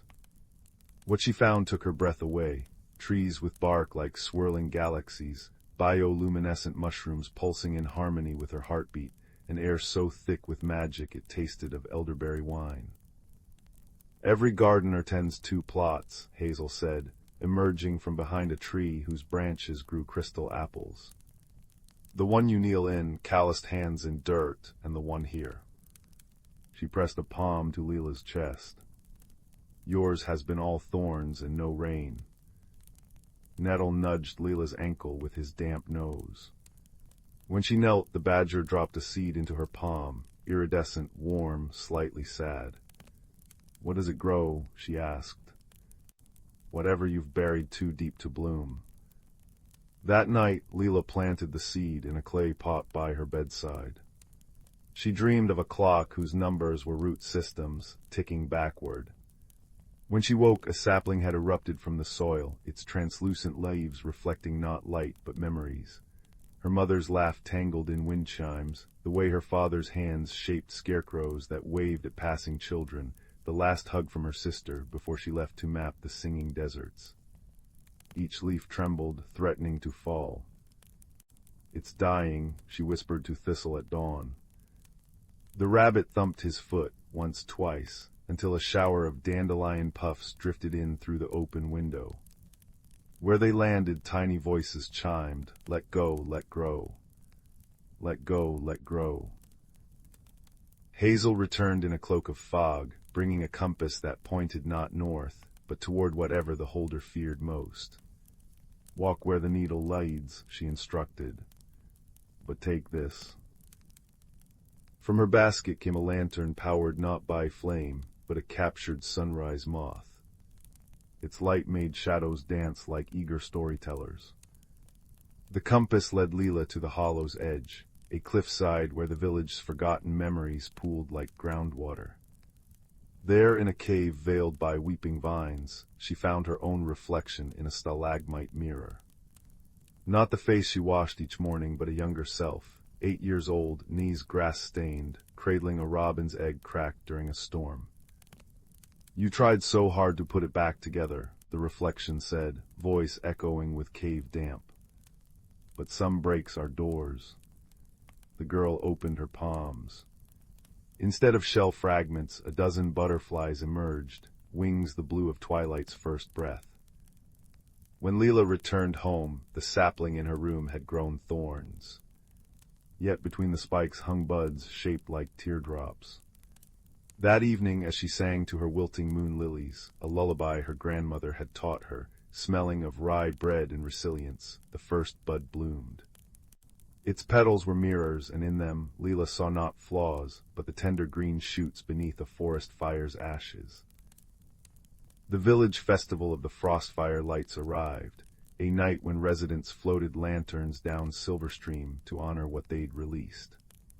Layla stood apart, clutching an unlit lantern shaped like a closed rose. Hazel found her staring at the laughing crowd, their faces painted warm by firelight. "My sapling's finally flowering," Leela said. "But when I look at it, I feel homesick for my sadness. Isn't that foolish?" Nettle sneezed, conjuring a miniature rainbow that arched over their boots. Hazel chuckled. "The bravest magic isn't conquering change, but learning to miss the shore as you sail." She pressed a pine cone into Leela's hand that unfolded into a tiny owl. "Now light your lantern, child. The water's patient, but dawn isn't." What Leela released wasn't a single memory, but the dusty crate of nevers she'd hoarded. "I'll never have Mother's talent for weather magic." Never stop aching for the past. Never the lantern caught fire mid-river, transforming into a swan that dove beneath the current and emerged as a constellation. At winter's first snow, Leela's sapling bore fruit, jewel-like orbs containing liquid starlight. When sipped, they granted visions of possible futures, her cottage with new vines clambering up the east wall, Thistle fathering a mischief of leverets, her sister returning with sand still clinging to her boots, laughing about cactus songs. None were certain, all were beautiful. Her moon lilies bloomed again that night, brighter than ever. Villagers would later swear they saw a girl dancing among them, barefoot in the snow, accompanied by a rabbit and badger chasing each other's shadows. The clockwork oak's gears slowed to their proper rhythm, though occasionally a leaf would still fall early, not as a mistake, but as a wink. When spring came, Leela planted a new garden at Hollow's edge. The flowers there changed daily, tulips that became snapdragons at noon, roses that melted into lavender under the stars. Children left letters to their future selves in its soil, which the earth swallowed with a contented sigh. Travelers tasting the nectar from its everblooms claimed it reminded them of something they couldn't name, something like the moment before a first kiss or the hush when a symphony lifts its bows. Hazel, sipping dandelion wine on Leela's porch as fireflies performed their twilight waltz, smiled at her apprentice. "You've mastered the 7th season, the one between winter and spring," Leela asked, brushing soil from her palms. "The one that lives in all seasons," Hazel corrected, as Thistle dozed in her lap, nose twitching at dreams of clover. "The turning where endings hold hands with beginnings, and the bravest thing a heart can do is beat in 3/4 time." And so the valley hummed on, a lullaby of crickets and rustling pages, of rivers rewriting their stones, of a gardener who learned to hold life's melody lightly, like a petal balanced on an open palm, ready to dance when the next breeze came. Once upon a time, nestled in a serene valley where misty mornings kissed the verdant hills, lay the quaint village of Willowbrook. The village was known for its enchanting landscape, where ancient willow trees whispered secrets to the babbling brook, and vibrant wildflowers painted the meadows in hues of gold and violet. The air was always filled with a symphony of birdsong, and the gentle rustling of leaves provided a melodic backdrop to the villagers' daily lives. In this idyllic setting lived a young woman named Lila. Lila was as much a part of the village as the stones in the winding paths, or the stars that twinkled in the night sky. She had hair the color of chestnuts, and eyes that mirrored the deep green of the forest canopy. Her heart was as kind as the gentle breeze that caressed the fields, yet she struggled with a fear of change. The world outside Willowbrook seemed vast and uncertain, and Lila found comfort in the familiarity of her surroundings. Each day, Lila would visit the edge of the forest, where the trees stood tall like sentinels guarding the mysteries within. She would sit on a sun-dappled rock, listening to the symphony of the woods, dreaming of the adventures she might have, if only she could muster the courage to step beyond the village boundaries. But the thought of change, of leaving the safety of what she knew, kept her tethered to her little corner of the world. One crisp autumn morning, as the leaves turned to shades of amber and russet, Lila's routine was interrupted by an unexpected visitor. A small, luminous creature with wings that shimmered like moonlight flitted into her garden. It was a fairy, delicate and ethereal, leaving trails of stardust in its wake. The villagers spoke of fairies as guardians of the forest, beings of wisdom and magic. The fairy introduced herself as Mirabelle, her voice as soft as the whispers of the wind. "Lila," she began, her eyes sparkling with ancient knowledge, "I have watched you from afar, yearning for change yet afraid of its embrace. The forest holds secrets that can guide you if you are willing to listen." Intrigued yet hesitant, Leela nodded, feeling a gentle warmth spreading through her chest. Mirabelle continued, "Within the heart of the forest lies the Grove of Reflection. It is a place where magic and nature intertwine, where you will discover the strength within to embrace transformation." With Mirabelle as her guide, Lila embarked on a journey into the forest. The path was softly lit by the golden glow of the morning sun filtering through the canopy. As they ventured deeper, the air grew fragrant with the scent of pine and earth. The forest seemed to welcome her, wrapping her in its timeless embrace.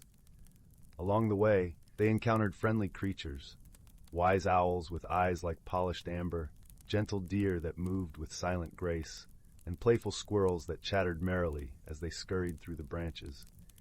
Each one offered Lila a piece of advice or a word of encouragement, their voices echoing with the wisdom of the ancients. Finally, they arrived at the Grove of Reflection. The grove was a realm of enchantment, where the trees formed a perfect circle around a crystal-clear pond. The water was as smooth as glass, reflecting the world above in a flawless mirror. Lila approached the edge, her heart filled with a mixture of awe and trepidation. Mirabelle hovered beside her, her wings casting dappled shadows on the ground. Look into the pond, Lila, and see not just your reflection, but the essence of who you are and who you can become. Taking a deep breath, Lila gazed into the water.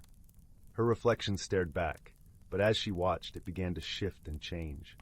She saw herself not as she was, but as she could be, confident, adventurous, and unafraid of the unknown. The vision filled her with warmth and a newfound sense of possibility. With Mirabelle's gentle encouragement, Lila dipped her hand into the pond. As her fingers touched the water, ripples spread across its surface, sending shimmering waves of light into the air.